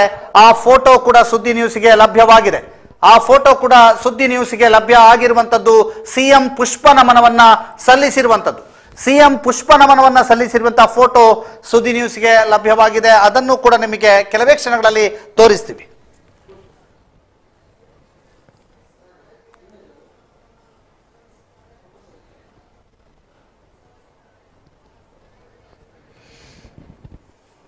CM ಪ್ರವೀಣ್ ನೆಟ್ಟಾರ್ ಅವರ ಫೋಟೋಗೆ ಪುಷ್ಪ ನಮನವನ್ನ ಸಲ್ಲಿಸಿ ನಮಸ್ಕರಿಸಿರುವಂಥದ್ದು, ಅವರ ಆತ್ಮಕ್ಕೆ ಶಾಂತಿಯನ್ನ ಕೋರಿರುವಂತಹ ಫೋಟೋ ಕೂಡ ಸುದ್ದಿ ನ್ಯೂಸ್ಗೆ ಲಭ್ಯವಾಗಿರುವಂಥದ್ದು. ಆ ಒಂದು ಫೋಟೋವನ್ನು ನೀವು ನೋಡ್ತಾ ಇದ್ದೀರಿ, ಎಕ್ಸ್ಕ್ಲೂಸಿವ್ ಫೋಟೋ.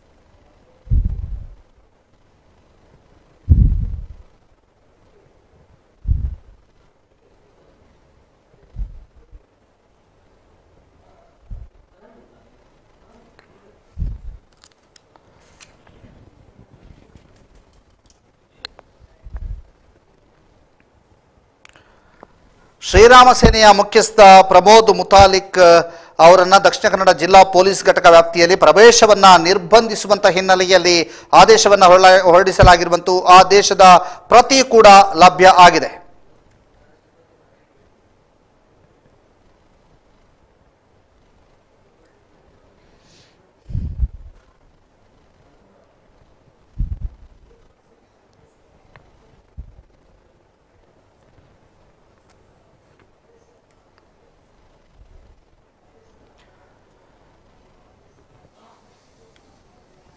ಇದೀಗ ಆದೇಶ ಪ್ರತಿಯನ್ನು ನಿಮಗೆ ತೋರಿಸ್ತಾ ಇದ್ದೀವಿ. ಆದೇಶದ ಪ್ರತಿಯ ಪ್ರಕಾರ ಬೆಳ್ಳಾರೆ ಪೊಲೀಸ್ ಠಾಣಾ ವ್ಯಾಪ್ತಿಯ ಬೆಳ್ಳಾರೆ ಗ್ರಾಮದ ಮಾಸ್ತಿಕಟ್ಟೆಯಲ್ಲಿ ರಾತ್ರಿ ವ್ಯಾಪಾರ ಮುಗಿಸಿ 8:30ಕ್ಕೆ ಅಂಗಡಿ ಬಾಗಿಲು ಮುಚ್ಚಿ ಪ್ರವೀಣ್ ನಿಟ್ಟಾರ್ ಅವರನ್ನ 3 ಜನ ಅಪರಿಚಿತ ವ್ಯಕ್ತಿಗಳು ಮಾರಕಾಸ್ತ್ರದಿಂದ ಹಲ್ಲೆ ಮಾಡಿ ಕೊಲೆ ಮಾಡಿರುತ್ತಾರೆ ಅನ್ನುವಂತಹ ಮಾಹಿತಿಯನ್ನು ಒಳಗೊಂಡಿದೆ. ಈ ಉದ್ವಿಗ್ನ ಪರಿಸ್ಥಿತಿಯಲ್ಲಿ ಶ್ರೀ ಪ್ರಮೋದ್ ಮುತಾಲಿಕ್ ರಾಷ್ಟ್ರೀಯ ಅಧ್ಯಕ್ಷ ಶ್ರೀರಾಮ ಸೇನಾ ಅವರು ಈಗಾಗಲೇ ಪ್ರಕ್ಷುಬ್ಧ ವಾತಾವರಣ ಇರುವ ಬೆಳ್ಳಾರೆ ಮತ್ತು ಮೃತ ಪ್ರವೀಣರ ಮನೆಗೆ ಅಥವಾ ಇತರ ಕಡೆಗಳಲ್ಲಿ ಭೇಟಿ ನೀಡುವುದಾಗಿ ಮಾಹಿತಿ ತಿಳಿದು ಬಂದಿರುತ್ತದೆ. ಪ್ರಮೋದ್ ಮುತಾಲಿಕ್ ಈ ಹಿಂದೆ ಭೇಟಿ ಮಾಡಿದ ಸ್ಥಳಗಳಲ್ಲಿ ಉದ್ರೇಕಕಾರಿ ಭಾಷಣ ಮಾಡಿ ಹಿಂದೂ ಸಮುದಾಯದ ಜನರ ಕೋಮು ಭಾವನೆಯನ್ನು ಕೆರಳಿಸುತ್ತಾ ಬಂದಿರುತ್ತಾರೆ ಮತ್ತು ಕೋಮು ಸೌಹಾರ್ದತೆ ಹದಗೆಡಿಸಿದ ಪ್ರಕರಣಗಳಾಗಿರ್ತದೆ. ಸದ್ರಿಯವರು ದಕ್ಷಿಣ ಕನ್ನಡ ಜಿಲ್ಲಾ ಪೊಲೀಸ್ ಘಟಕ ವ್ಯಾಪ್ತಿಗೆ ಪ್ರವೇಶಿಸಿದ್ದಲ್ಲಿ ಉದ್ರೇಕಕಾರಿ ಪ್ರಚೋದನಕಾರಿ ಹೇಳಿಕೆಯನ್ನು ನೀಡಿ ದಕ್ಷಿಣ ಕನ್ನಡ ಜಿಲ್ಲಾ ಪೊಲೀಸ್ ಘಟಕ ವ್ಯಾಪ್ತಿಯು ಮತ್ತಷ್ಟು ಪ್ರಕ್ಷುಬ್ಧ ವಾತಾವರಣದಿಂದ ಕೂಡಿ 2 ಕೋಮುಗಳ ನಡುವೆ ಸಂಘರ್ಷ ಉಂಟಾಗಿ ಕೋಮು ಸೌಹಾರ್ದತೆ ಹದಗೆಟ್ಟು ಕಾನೂನು ಸುವ್ಯವಸ್ಥೆಗೆ ಧಕ್ಕೆ ಉಂಟಾಗುವ ಸಾಧ್ಯತೆಗಳಿರುವುದರಿಂದ ದಕ್ಷಿಣ ಕನ್ನಡ ಜಿಲ್ಲಾ ಪೊಲೀಸ್ ಘಟಕ ವ್ಯಾಪ್ತಿಯೊಳಗೆ ಪ್ರವೇಶಿಸದಂತೆ ದಂಡ ಪ್ರಕ್ರಿಯೆ ಸಂಹಿತೆ 1973 ಕಲಂ 144 ಅನ್ವಯ ಆದೇಶ ಹೊರಡಿಸುವಂತೆ ಪೊಲೀಸ್ ಅಧೀಕ್ಷಕರು ದಕ್ಷಿಣ ಕನ್ನಡ ಜಿಲ್ಲಾ ಪೊಲೀಸ್ ದಕ್ಷಿಣ ಕನ್ನಡ ಜಿಲ್ಲೆ ಮಂಗಳೂರು ಇವರು ಕೋರಿರುತ್ತಾರೆ ಅನ್ನುವಂತಹ ಆದೇಶ ಪ್ರತಿ ಈಗ ಎಲ್ಲೆಡೆ ವೈರಲ್ ಆಗ್ತಾ ಇದೆ. ಶ್ರೀರಾಮ ಸೇನೆಯ ಮುಖ್ಯಸ್ಥ ಪ್ರಮೋದ್ ಮುತಾಲಿಕ್ ಅವರಿಗೆ ದಕ್ಷಿಣ ಕನ್ನಡ ಜಿಲ್ಲೆಗೆ ಪ್ರವೇಶಕ್ಕೆ ನಿಷೇಧವನ್ನ ಹೇರಿರುವಂಥ ಈ ಒಂದು ಆದೇಶ ಪ್ರತಿ ಎಲ್ಲೆಡೆಯೂ ಕೂಡ ವೈರಲ್ ಆಗ್ತಾ ಇದೆ.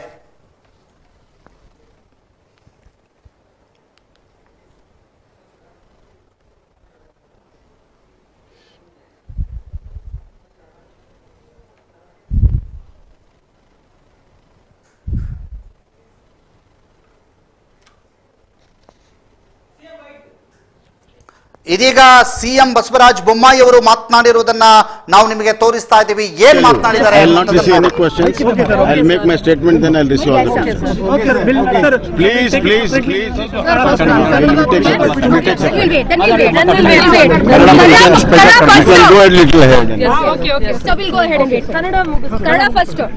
ಕನ್ನಡಕ್ಕೆ ಮೊದಲು ಹೇಳ್ತೀನಿ. ಎಲ್ಲ ಆತ್ಮೀಯ ಮಾಧ್ಯಮ ಸ್ನೇಹಿತರೆ, ಮೊನ್ನೆ ನಡೆದಂಥ ನನ್ನ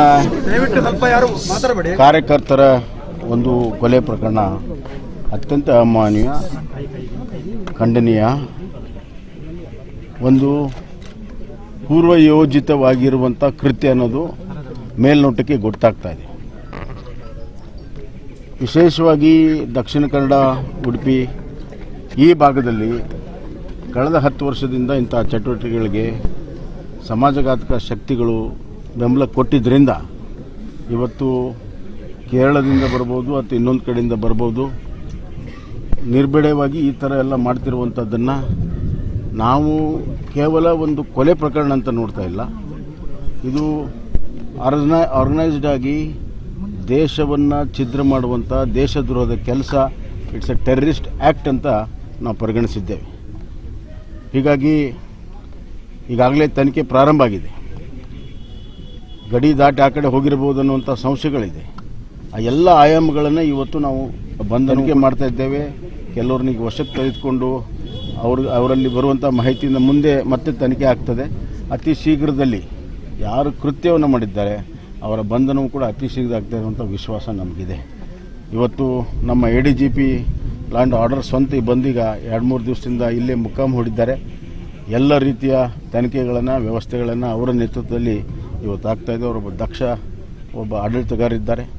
ಅದರ ಜೊತೆಗೆ ಇದೇನು ಕಳೆದ ಹಲವಾರು ವರ್ಷಗಳಿಂದಿರುವಂಥದ್ದನ್ನು ನಾವು ಇದರ ಹಿನ್ನೆಲೆಯನ್ನು, ಅದರ ಜಾಡು ಹಿಡಿದು ಇವತ್ತು ಆ ಆ್ಯಂಗಲಲ್ಲೂ ಕೂಡ ನಾವು ತನಿಖೆಯನ್ನು ಮಾಡ್ತೇವೆ ಮತ್ತು ಕ್ರಮಗಳನ್ನು ತೆಗೆದುಕೊಳ್ತೇವೆ. ಇದು ಒಂದು ಕೊಲೆಯ ಪ್ರಕರಣ ಸೀಮಿತವಾಗಿ ನೋಡಿದ್ರೆ ಅದರ ಹಿಂದಿರುವಂಥ ಆರ್ಗನೈಸೇಷನ್ನು, ಇರುವಂಥದ್ದನ್ನೆಲ್ಲ ನಾವು ಗಮನಿಸ್ತಾ ಇದ್ದೇವೆ. ಎರಡನೇದಾಗಿ ನಾವು ಈಗಾಗಲೇ ಕರ್ನಾಟಕಕ್ಕೆ ಒಂದು NIA ಕೇಳಿದ್ದೇವೆ. ಆದಷ್ಟು ಬೇಗನೆ ಕರ್ನಾಟಕಕ್ಕೆ NIA ಆಗಬೇಕು ಮತ್ತು ವಿಶೇಷವಾಗಿ ಮಂಗಳೂರು ಭಾಗಕ್ಕೆ ಆಗಬೇಕನ್ನುವಂಥದ್ದು ನಮ್ಮ ಬೇಡಿಕೆ ಇದೆ. ಅದನ್ನು ಆದಷ್ಟು ಬೇಗನೆ ತರುವಂಥ ಕೆಲಸ ಮಾಡ್ತೀವಿ. ಈ ತನಿಖೆಯಲ್ಲಿ ಏನು ಬರ್ತದೆ, ಪ್ರಾಥಮಿಕ ತನಿಖೆಯಿಂದ ಬಂದಂಥ ವಿಚಾರಗಳನ್ನು ಒಂದು ಆಧಾರ. I will not receive any questions. I will make my statement, then I will receive all the questions. Please please please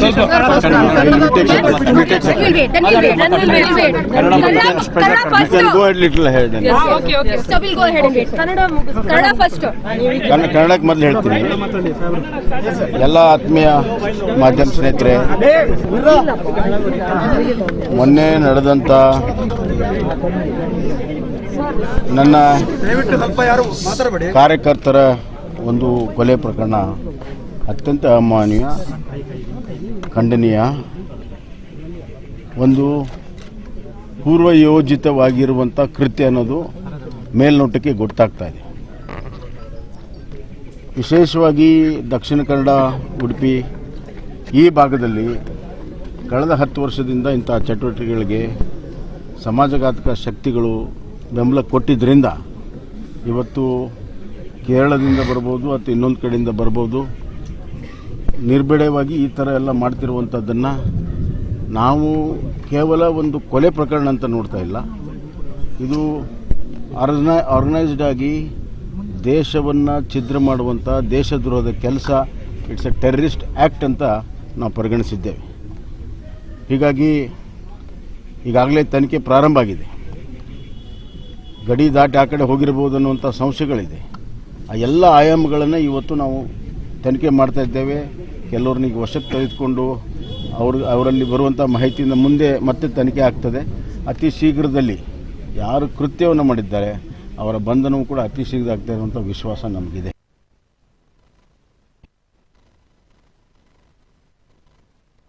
ಅನ್ನುವಂಥದ್ದು ನಮ್ಮ ಬೇಡಿಕೆ ಇದೆ. ಅದನ್ನು ಆದಷ್ಟು ಬೇಗನೆ ತರುವಂಥ ಕೆಲಸ ಮಾಡ್ತೀವಿ. ಈ ತನಿಖೆಯಲ್ಲಿ ಏನು ಬರ್ತದೆ, ಪ್ರಾಥಮಿಕ ತನಿಖೆಯಿಂದ ಬಂದಂಥ ವಿಚಾರಗಳನ್ನು ಒಂದು ಆಧಾರವಾಗಿ ಇದರ ಹೆಚ್ಚುವರಿ ತನಿಖೆ, ಅಂದರೆ ಯಾವ ಆರ್ಗನೈಸೇಷನ್ಸ್ ಎಲ್ಲ ಹಿಂದಿದೆ ಅಂತ ಆಗಲೇ ಹೇಳಿದ್ನಲ್ಲ, ಅದರ ತನಿಖೆ ಮಾಡುವಂಥ ಅವಶ್ಯಕತೆ ಇದ್ದಾಗ ಅದನ್ನ NIAಗೂ ಕೂಡ ನಾವು ಕೊಡುವಂಥ ಚಿಂತನೆಯನ್ನು ಕೂಡ ಇವತ್ತು ನಾವು ಮಾಡ್ತಾ ಇದ್ದೇವೆ. ಮತ್ತು ಈ ತನಿಖೆಗೆ ಬೆಂಬಲ ಯಾರು ಕೊಟ್ಟಿದ್ದಾರೆ, ಲಾಜಿಸ್ಟಿಕ್ ಸಪೋರ್ಟ್ ಇರ್ಬೋದು, ಇನ್ನೊಂದು ಸಪೋರ್ಟ್ ಇರ್ಬೋದು, ಆ ಎಲ್ಲ ಜಾಲವನ್ನು ಕೂಡ ಭೇದಿಸ್ತೇವೆ. ಯಾಕಂದರೆ ದೊಡ್ಡ ಪ್ರಮಾಣದ ಜಾಲ ಇಲ್ಲದೆ ಕೆಲ ಕೃತ್ಯ ಮಾಡೋಕ್ಕೆ ಸಾಧ್ಯ ಇಲ್ಲ.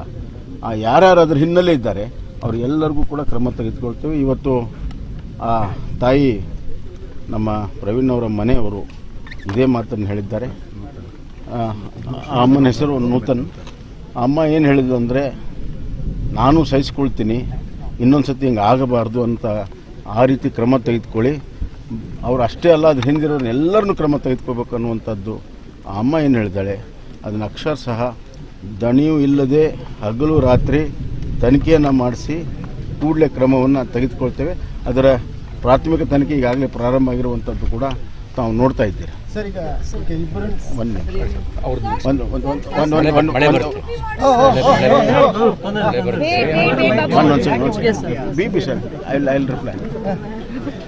ಎರಡನೇದಾಗಿ ಆ ಕುಟುಂಬಕ್ಕೆ ಒಂದು ಆಧಾರ ಕೊಡಬೇಕು. ಇವತ್ತು ದುಡಿಯುವ ಒಬ್ಬನೇ, ಆ ಕುಟುಂಬದಲ್ಲಿ ದುಡಿಯುವ ಒಬ್ಬನೇ ಇದ್ದ, ಸಣ್ಣ ಒಂದು ಅಂಗಡಿ ಮಾಡ್ಕೊಂಡಿದ್ದ, ಗಂಡ ಹೆಂಡತಿಯಲ್ಲಿ ಕೆಲಸ ಮಾಡ್ತಾಯಿದ್ರು. ಆ ಅಮ್ಮ ಅವತ್ತು ಇಲ್ಲಿಲ್ಲ, ಇದ್ದಿದ್ರೆ ಏನೋ ಒಂದು ಉಳಿಸ್ಬೋದಾಗಿತ್ತು, ಏನೋ ಆಗ್ಬೋದಾಗಿತ್ತು.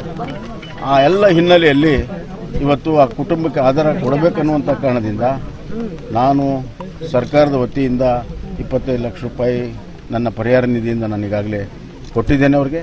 ಮತ್ತು ನಮ್ಮ ಪಕ್ಷದಿಂದನೂ ಕೂಡ ನಾವು 25 ಲಕ್ಷವನ್ನು ನಾವು ಈಗಾಗಲೇ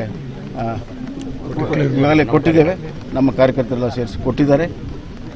ಎಲ್ಲ ರೀತಿಯ ಸಪೋರ್ಟಾಗಿ ನಮ್ಮ ಪಕ್ಷ ಮತ್ತು ಸರ್ಕಾರ ಆ ಒಂದು ಕುಟುಂಬಕ್ಕೆ ನಿಲ್ತದೆ. ಅವರ ಜೀವನ ಆಧಾರ ಮತ್ತು ಅವರ ಮಕ್ಕಳ ಮುಂದಿನ ಭವಿಷ್ಯಕ್ಕೆ ಎಲ್ಲ ರೀತಿಯ ಸಹಾಯ ಸಹಕಾರವನ್ನು ನಾವು ಕೊಡ್ತೇವೆ. ಆದರೆ ಅವರ ಆ ಪ್ರವೀಣನ ಆತ್ಮಕ್ಕೆ ಶಾಂತಿ ಸಿಗುವಂಥದ್ದು ಆ ಕಟುಕರ ಶಿಕ್ಷೆ ಆದಾಗ ಮಾತ್ರ ಅದನ್ನು ಕಟ್ಟುನಿಟ್ಟಾಗಿ ನಾವು ಮಾಡ್ತೀವಿ. ಸರ್ ಈಗ ಇಬ್ಬರು ಯಾರು ಅರೆಸ್ಟ್ ಆಗಿದ್ದಾರೆ ಅದರಲ್ಲಿ PFI ಲಿಂಕ್ ಇದೆ ಅಂತ ಹೇಳಲಾಗ್ತದೆ. ಈಗ PFI ಲಿಂಕ್ ಇದೆ ಅಂತ ಹೇಳ್ತಾರೆ.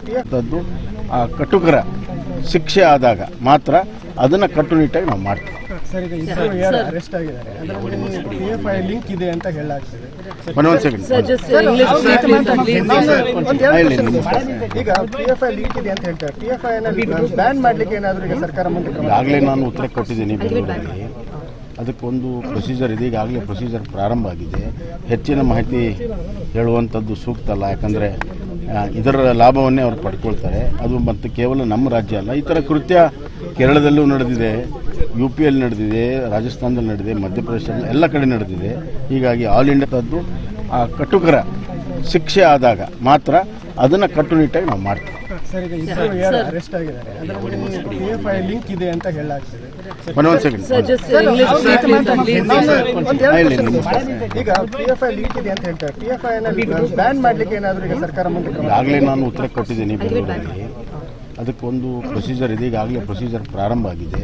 ಹೆಚ್ಚಿನ ಮಾಹಿತಿ ಹೇಳುವಂಥದ್ದು ಸೂಕ್ತ ಅಲ್ಲ, ಯಾಕಂದರೆ ಇದರ ಲಾಭವನ್ನೇ ಅವರು ಪಡ್ಕೊಳ್ತಾರೆ. ಅದು ಮತ್ತು ಕೇವಲ ನಮ್ಮ ರಾಜ್ಯ ಅಲ್ಲ, ಈ ಥರ ಕೃತ್ಯ ಕೇರಳದಲ್ಲೂ ನಡೆದಿದೆ, UPಯಲ್ಲಿ ನಡೆದಿದೆ, ರಾಜಸ್ಥಾನದಲ್ಲಿ ನಡೆದಿದೆ, ಮಧ್ಯಪ್ರದೇಶದಲ್ಲಿ ಎಲ್ಲ ಕಡೆ ನಡೆದಿದೆ. ಹೀಗಾಗಿ ಆಲ್ ಇಂಡಿಯಾ ಲೆವೆಲ್ದಲ್ಲಿ ಇದರ ಬಗ್ಗೆ ಸಂಪೂರ್ಣ ಮಾಹಿತಿಯನ್ನು ತೆಗೆದುಕೊಂಡು ಸರಿಯಾದ ಕ್ರಮವಾಗಿ ಆ ಕ್ರಮ ಆಗುತ್ತೆ ಅನ್ನೋಂಥ ವಿಶ್ವಾಸ. ಸರ್ ಈಗ ಈ ಘಟನೆ ನಡೆಕ್ಕಿಂತ ಮೊದಲು ಮಸೂದ್ ಏನು ಹತ್ಯೆ ಆಗಿದೆ ಆ ಸಂದರ್ಭದಲ್ಲಿಯೇ ಇಂಟೆಲಿಜೆನ್ಸ್ ರಿಪೋರ್ಟ್ ಇತ್ತು, ಈ ಕಡೆ ಒಂದು ರಿವೆಂಜ್ ಆಗುತ್ತೆ ಅನ್ನೋದು. ಅದನ್ನು ಪೊಲೀಸ್ ಇಲಾಖೆ ಅದನ್ನು ನಿರ್ಲಕ್ಷ್ಯ ಮಾಡ್ತಾ, ಯಾಕಂತ ಹೇಳಿದ್ರೆ ಇದರಲ್ಲಿ ಆಯಾಮಗಳು ಹಾಗಿದೆ. ಯಾಕಂದರೆ ಇದೆಲ್ಲವೂ ಯು ರೈಟ್ ಆ ಕೊಲೆಗೂ ಈ ಕೊಲೆಗೂ ಸಂಬಂಧ ಇದೆ ಅಂತ ತನಿಖೆಯಲ್ಲೇ ಗೊತ್ತಾಗಬೇಕು.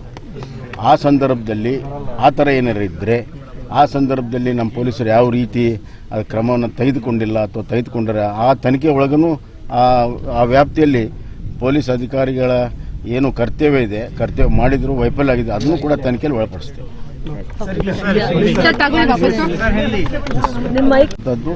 ಆ ಕಟುಕರ ಶಿಕ್ಷೆ ಆದಾಗ ಮಾತ್ರ ಅದನ್ನು ಕಟ್ಟುನಿಟ್ಟಾಗಿ ನಾವು ಮಾಡ್ತೀವಿ. ಸರ್ ಈಗ ಇಬ್ಬರು ಯಾರು ಅರೆಸ್ಟ್ ಆಗಿದ್ದಾರೆ ಅದರಲ್ಲಿ PFI ಲಿಂಕ್ ಇದೆ ಅಂತ ಹೇಳಲಾಗ್ತದೆ. ಈಗ PFI ಲಿಂಕ್ ಇದೆ ಅಂತ ಹೇಳ್ತಾರೆ. PFI ಬ್ಯಾನ್ ಮಾಡ್ಲಿಕ್ಕೆ ಏನಾದರೂ ಈಗ ಸರ್ಕಾರ ಮುಂದೆ ಈಗಾಗಲೇ ನಾನು ಉತ್ತರ ಕೊಟ್ಟಿದ್ದೀನಿ ಬೆಂಗಳೂರಲ್ಲಿ. ಅದಕ್ಕೊಂದು ಪ್ರೊಸೀಜರ್ ಇದೆ, ಈಗಾಗಲೇ ಪ್ರೊಸೀಜರ್ ಪ್ರಾರಂಭ ಆಗಿದೆ. ಹೆಚ್ಚಿನ ಮಾಹಿತಿ ಹೇಳುವಂಥದ್ದು ಸೂಕ್ತ ಅಲ್ಲ, ಯಾಕಂದರೆ ಇದರ ಲಾಭವನ್ನೇ ಅವರು ಪಡ್ಕೊಳ್ತಾರೆ. ಅದು ಮತ್ತು ಕೇವಲ ನಮ್ಮ ರಾಜ್ಯ ಅಲ್ಲ, ಈ ಥರ ಕೃತ್ಯ ಕೇರಳದಲ್ಲೂ ನಡೆದಿದೆ, UPಯಲ್ಲಿ ನಡೆದಿದೆ, ರಾಜಸ್ಥಾನದಲ್ಲಿ ನಡೆದಿದೆ, ಮಧ್ಯಪ್ರದೇಶದಲ್ಲಿ ಎಲ್ಲ ಕಡೆ ನಡೆದಿದೆ.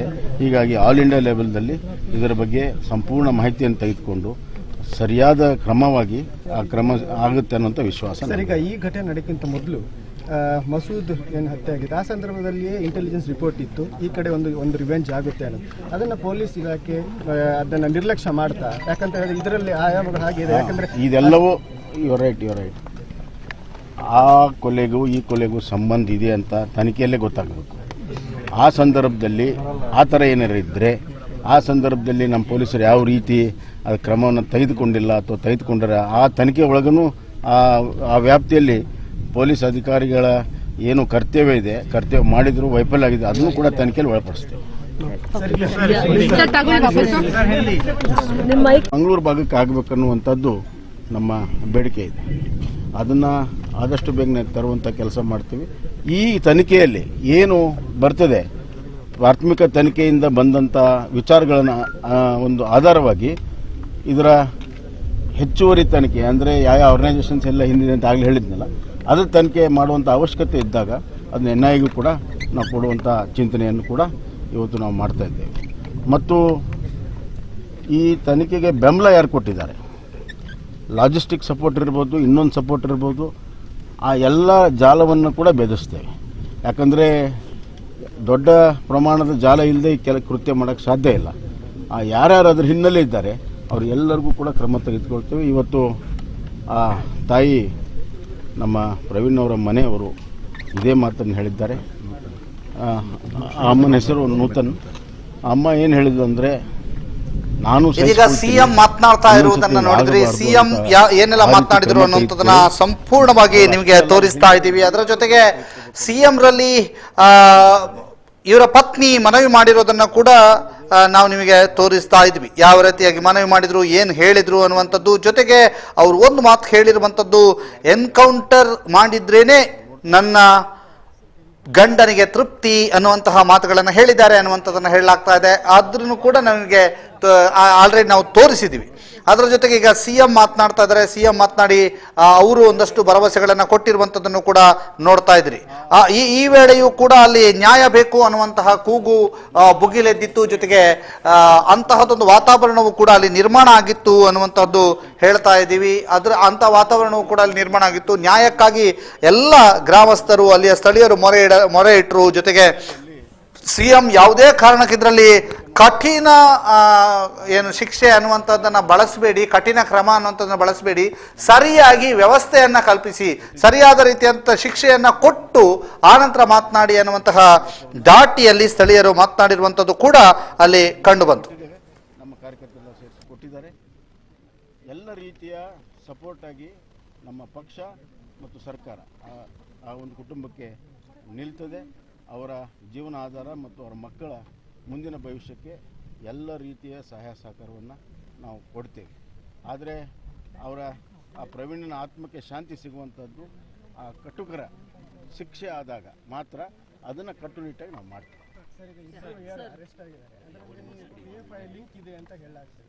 One second. Let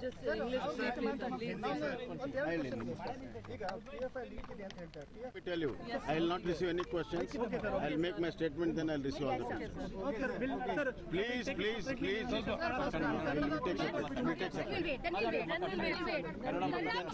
You can go a little ahead. Okay. So we'll go ahead and wait. Kannada first. ಕನ್ನಡಕ್ಕೆ ಮೊದಲು ಹೇಳ್ತೀನಿ. ಎಲ್ಲ ಆತ್ಮೀಯ ಮಾಧ್ಯಮ ಸ್ನೇಹಿತರೆ, ಮೊನ್ನೆ ನಡೆದಂಥ ನನ್ನ ಕಾರ್ಯಕರ್ತರ ಒಂದು ಕೊಲೆ ಪ್ರಕರಣ ಅತ್ಯಂತ ಅಮಾನವೀಯ, ಖಂಡನೀಯ,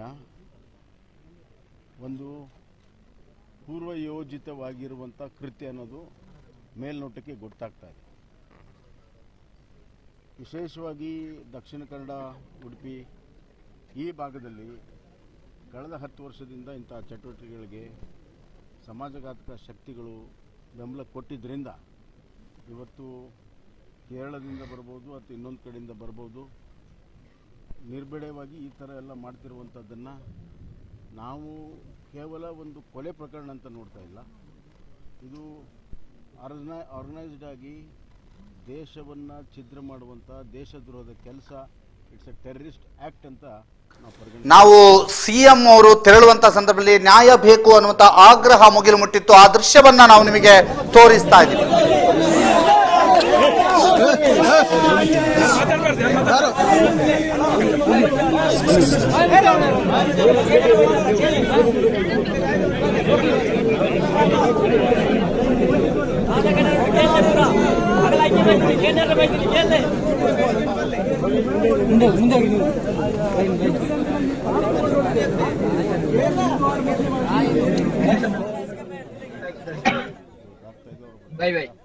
ಒಬ್ಬ ಆಡಳಿತಗಾರಿದ್ದಾರೆ. ಅದರ ಜೊತೆಗೆ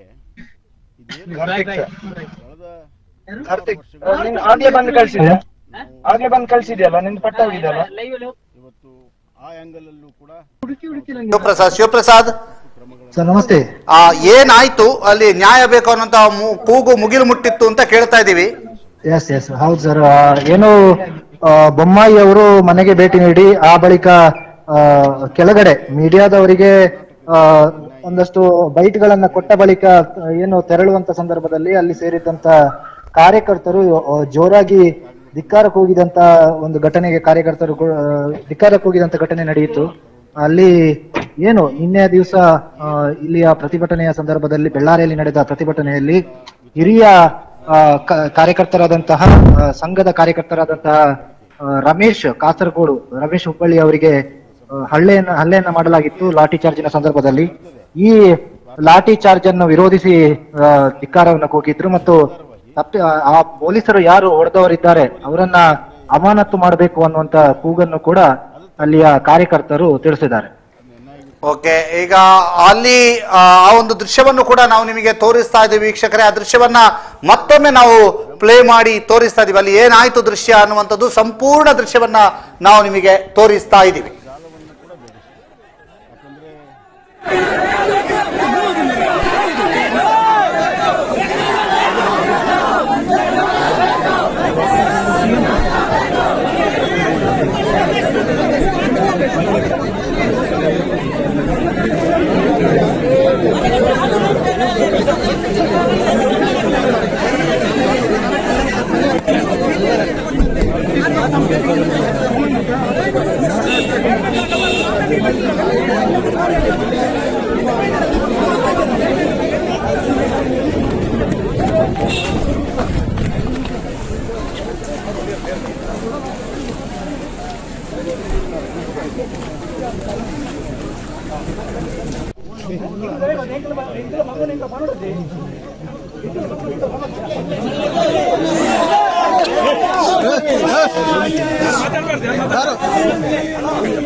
ನಾಯಿಗೆ ಏ ಅನ್ನ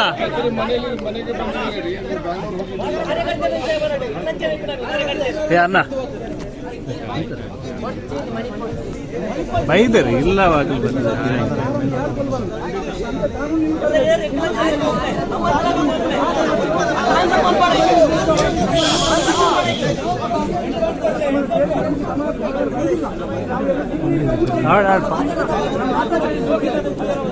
ದರ್ಶನ ಮೇಲೆ ಅಂಚೆ ಅಂಚೆ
ನಾಯಿಗೆ ಏ ಅನ್ನ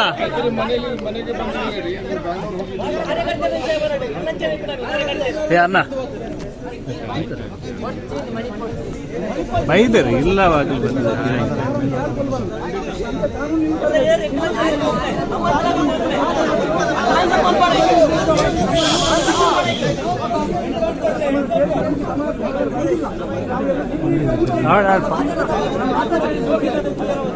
ದರ್ಶನ ಮೇಲೆ ಅಂಚೆ ಅಂಚೆ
ಎರಡನೇದಾಗಿ ಆ ಕುಟುಂಬಕ್ಕೆ ಒಂದು ಆಧಾರ ಕೊಡಬೇಕು. ಇವತ್ತು ದುಡಿಯುವ ಒಬ್ಬನೇ, ಆ ಕುಟುಂಬದಲ್ಲಿ ದುಡಿಯುವ ಒಬ್ಬನೇ ಇದ್ದ, ಸಣ್ಣ ಒಂದು ಅಂಗಡಿ ಮಾಡ್ಕೊಂಡಿದ್ದ.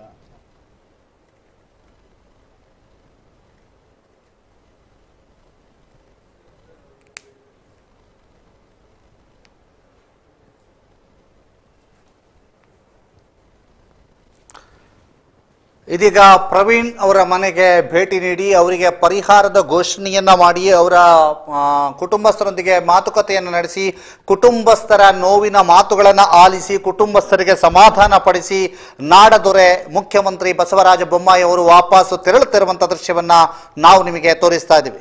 ವಾಪಸ್ಸು ಅವರು ಬೆಳ್ಳಾರಿಯಿಂದ ಈಗ ಹೊರಟು ನೇರವಾಗಿ ಮಂಗಳೂರಿನ ಏರ್ಪೋರ್ಟಿಗೆ ತಲುಪಿ ಅಲ್ಲಿಂದ ನೇರವಾಗಿ ಬೆಂಗಳೂರಿಗೆ ತಲುಪಲಿಕ್ಕಿದ್ದಾರೆ.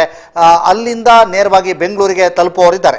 ಅವರು ರಾತ್ರಿ 11 ಗಂಟೆಯ ಸುಮಾರಿಗೆ ಬೆಂಗಳೂರು ತಲುಪುವುದಾಗಿ ಅವರ TP ಅಂದರೆ ಅವರ ಈ ದಿನಚರಿಯಲ್ಲಿ ಇರುವಂಥದ್ದು. ಅದರಿಂದ ಈಗ ಅವರು ನೇರವಾಗಿ ಮಂಗಳೂರಿಗೆ ಹೋಗ್ಲಿಕ್ಕಿದ್ದಾರೆ. ಈ ಮಾಹಿತಿ ಈಗ ಲಭ್ಯ ಆಗಿರುವಂಥದ್ದು. ಈಗ ಬೆಳ್ಳಾರಿಯಿಂದ ಹೊರಟಿದ್ದು, ಬೆಳ್ಳಾರಿಯಿಂದ ಸುಮಾರು 4 ಕಿಲೋಮೀಟರ್ ಅವರು ಹೊರಟು ಮುಂದೆ ಸಾಗಿ ಆಗಿದೆ ಅನ್ನುವಂತಹ ಮಾಹಿತಿಗಳು ಲಭ್ಯವಾಗಿದೆ.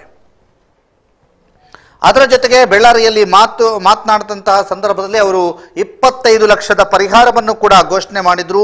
ಆದಷ್ಟು ಬೇಗ ತಪ್ಪಿತಸ್ಥರಿಗೆ ಶಿಕ್ಷೆಯನ್ನು ಒದಗಿಸ್ತೇವೆ, ಸೂಕ್ತ ರೀತಿಯಲ್ಲಿ ತನಿಖೆಯನ್ನ ಮಾಡ್ತೇವೆ, ಇಂತಹ ಪ್ರಕರಣಗಳು ಮರುಕಳಿಸದಂತೆ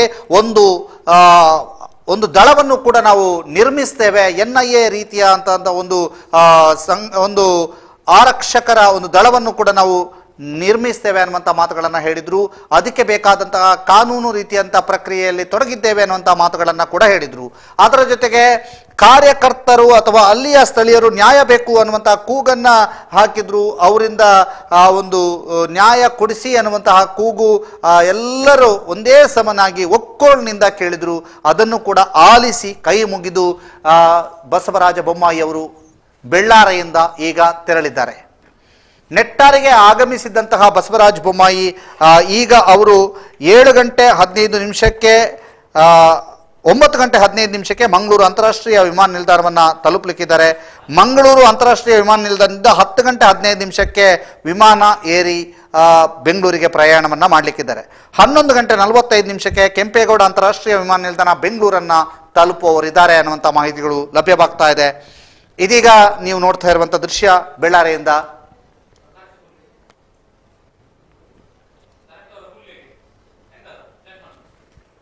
ಬೆಳ್ಳಾರಿಯಿಂದ ನಾವು ನಿಮಗೆ ಈ ದೃಶ್ಯವನ್ನು ತೋರಿಸ್ತಾ ಇದ್ದೇವೆ. ಇದು ಈವರೆಗಿನ ಇವತ್ತಿನ ಸುದ್ದಿಯ ಅಪ್ಡೇಟ್. ಪ್ರವೀಣ್ ನೆಟ್ಟಾರು ಅವರ ಹತ್ಯೆ ಆದ ಬಳಿಕ ಈಗ ಸಿಎಂ ಅವರು ನೆಟ್ಟಾರಿಗೆ ಆಗಮಿಸಿದ್ದು, ಸಿಎಂ ಜೊತೆಗೆ ಅವರ ಸ್ಥಳೀಯ ನಾಯಕರು ಕೂಡ ಆಗಮಿಸಿರುವಂಥದ್ದು, ಆ ನಾಯಕರು ಆಗಮಿಸಿ ಇಲ್ಲಿ ಮಾತನ್ನ ಆಡಿರುವಂಥದ್ದು, ಜೊತೆಗೆ ಅವರು ಒಂದು ಸಾಂತ್ವನದ ನುಡಿಗಳನ್ನು ಹೇಳಿರುವಂಥದ್ದು ಎಲ್ಲವನ್ನೂ ಕೂಡ ಕೇಳಿದ್ವಿ. ಮುಂದೆ ಯಾವ ರೀತಿಯಾಗಿ ತನಿಖೆ ಪ್ರಗತಿಯಾಗುತ್ತೆ, ಈಗಾಗಲೇ 2 ಆರೋಪಿಗಳನ್ನು ಬಂಧಿಸಲಾಗಿದೆ, ಮತ್ತಷ್ಟು ಆರೋಪಿಗಳ ಜಾಡನ್ನು ಹಿಡಿದು ಪೊಲೀಸರು ಕೂಡ ಹೊರಟಿದ್ದಾರೆ. 2 ಆರೋಪಿಗಳು ಕೊಟ್ಟಂತ ಸುಳಿವುಗಳೇನು, ಅವರಿಗೆ 14 ದಿನಗಳ ನ್ಯಾಯಾಂಗ ಬಂಧನ ವಿಧಿಸಲಾಗಿದೆ. ಈ 2 ಆರೋಪಿಗಳು ಕೊಟ್ಟ ಸುಳಿವಿನ ಪ್ರಕಾರ ಯಾವ ರೀತಿಯಾಗಿ ತನಿಖೆ ಮುಂದುವರಿಯುತ್ತದೆ, ಯಾವೆಲ್ಲ ರೀತಿಯಲ್ಲಿ ಮಜಲುಗಳನ್ನು ಬದಲಾಯಿಸುತ್ತೆ ಅನ್ನುವಂಥದ್ದನ್ನ ಕಾದು ನೋಡಬೇಕು. ಪ್ರವೀಣ್ ನೆಟ್ಟಾರ್ ಅವರ ಮನೆಗೆ ಸಿಎಂ ಭೇಟಿಯಾಗಿರುವಂತಹ ಈ ಸಂದರ್ಭದಲ್ಲಿ ಸಿಎಂ ಅವರು ಪರಿಹಾರವನ್ನ ಘೋಷಣೆ ಮಾಡಿದ್ದಾರೆ. ಅದರ ಜೊತೆಗೆ ತಪ್ಪಿತಸ್ಥರಿಗೆ ತಕ್ಕ ಶಿಕ್ಷೆ ಆಗುತ್ತೆ, ಅದನ್ನ ಮಾಡೇ ಮಾಡ್ತೇವೆ ಅನ್ನುವಂತಹ ಭರವಸೆಯನ್ನು ಕೂಡ ನೀಡಿದ್ದಾರೆ. ಆದಷ್ಟು ಬೇಗ ತಪ್ಪಿತಸ್ಥರಿಗೆ ಶಿಕ್ಷೆಯಾಗಲಿ, ಅದು ಮಸೂದ್ ಕೊಲೆ ಪ್ರಕರಣಕ್ಕೂ ಇರ್ಬೋದು ಅಥವಾ ಈ ಪ್ರವೀಣ್ ನೆಟ್ಟಾರ್ ಕೊಲೆ ಪ್ರಕರಣಕ್ಕೂ ಇರ್ಬೋದು. ತಪ್ಪಿತಸ್ಥರಿಗೆ ಸರಿಯಾದ ಶಿಕ್ಷೆ ಆದಷ್ಟು ಬೇಗ ಆಗಲಿ ಅನ್ನುವಂತಹ ಆಶಯ ನಮ್ಮದು, ನಿಲುವು ನಮ್ಮದು. ಜೊತೆಗೆ ಇಂತಹ ಪ್ರಕರಣಗಳು ಮುಂದುವರಿಯದೇ ಇರಲಿ ಅನ್ನುವಂತಹ ಆಶಯ ಕೂಡ ನಮ್ಮದು. ಯಾಕೆಂತಂದ್ರೆ ನೆತ್ತರಿಗೆ ನೆತ್ತರು, ದ್ವೇಷ ಇವನ್ನೆಲ್ಲ ನಾವು ಸಾಧಿಸುವುದರಲ್ಲಿ ಯಾವುದೇ ರೀತಿಯಂಥ ಅರ್ಥ ಇಲ್ಲ ಅನ್ನುವಂಥ ಮಾತುಗಳನ್ನು ಹೇಳ್ತಾ ಈ ಕಾರ್ಯಕ್ರಮವನ್ನು ಈಗ ಕೊನೆಗೊಳಿಸ್ತಾ ಇದ್ದೇನೆ.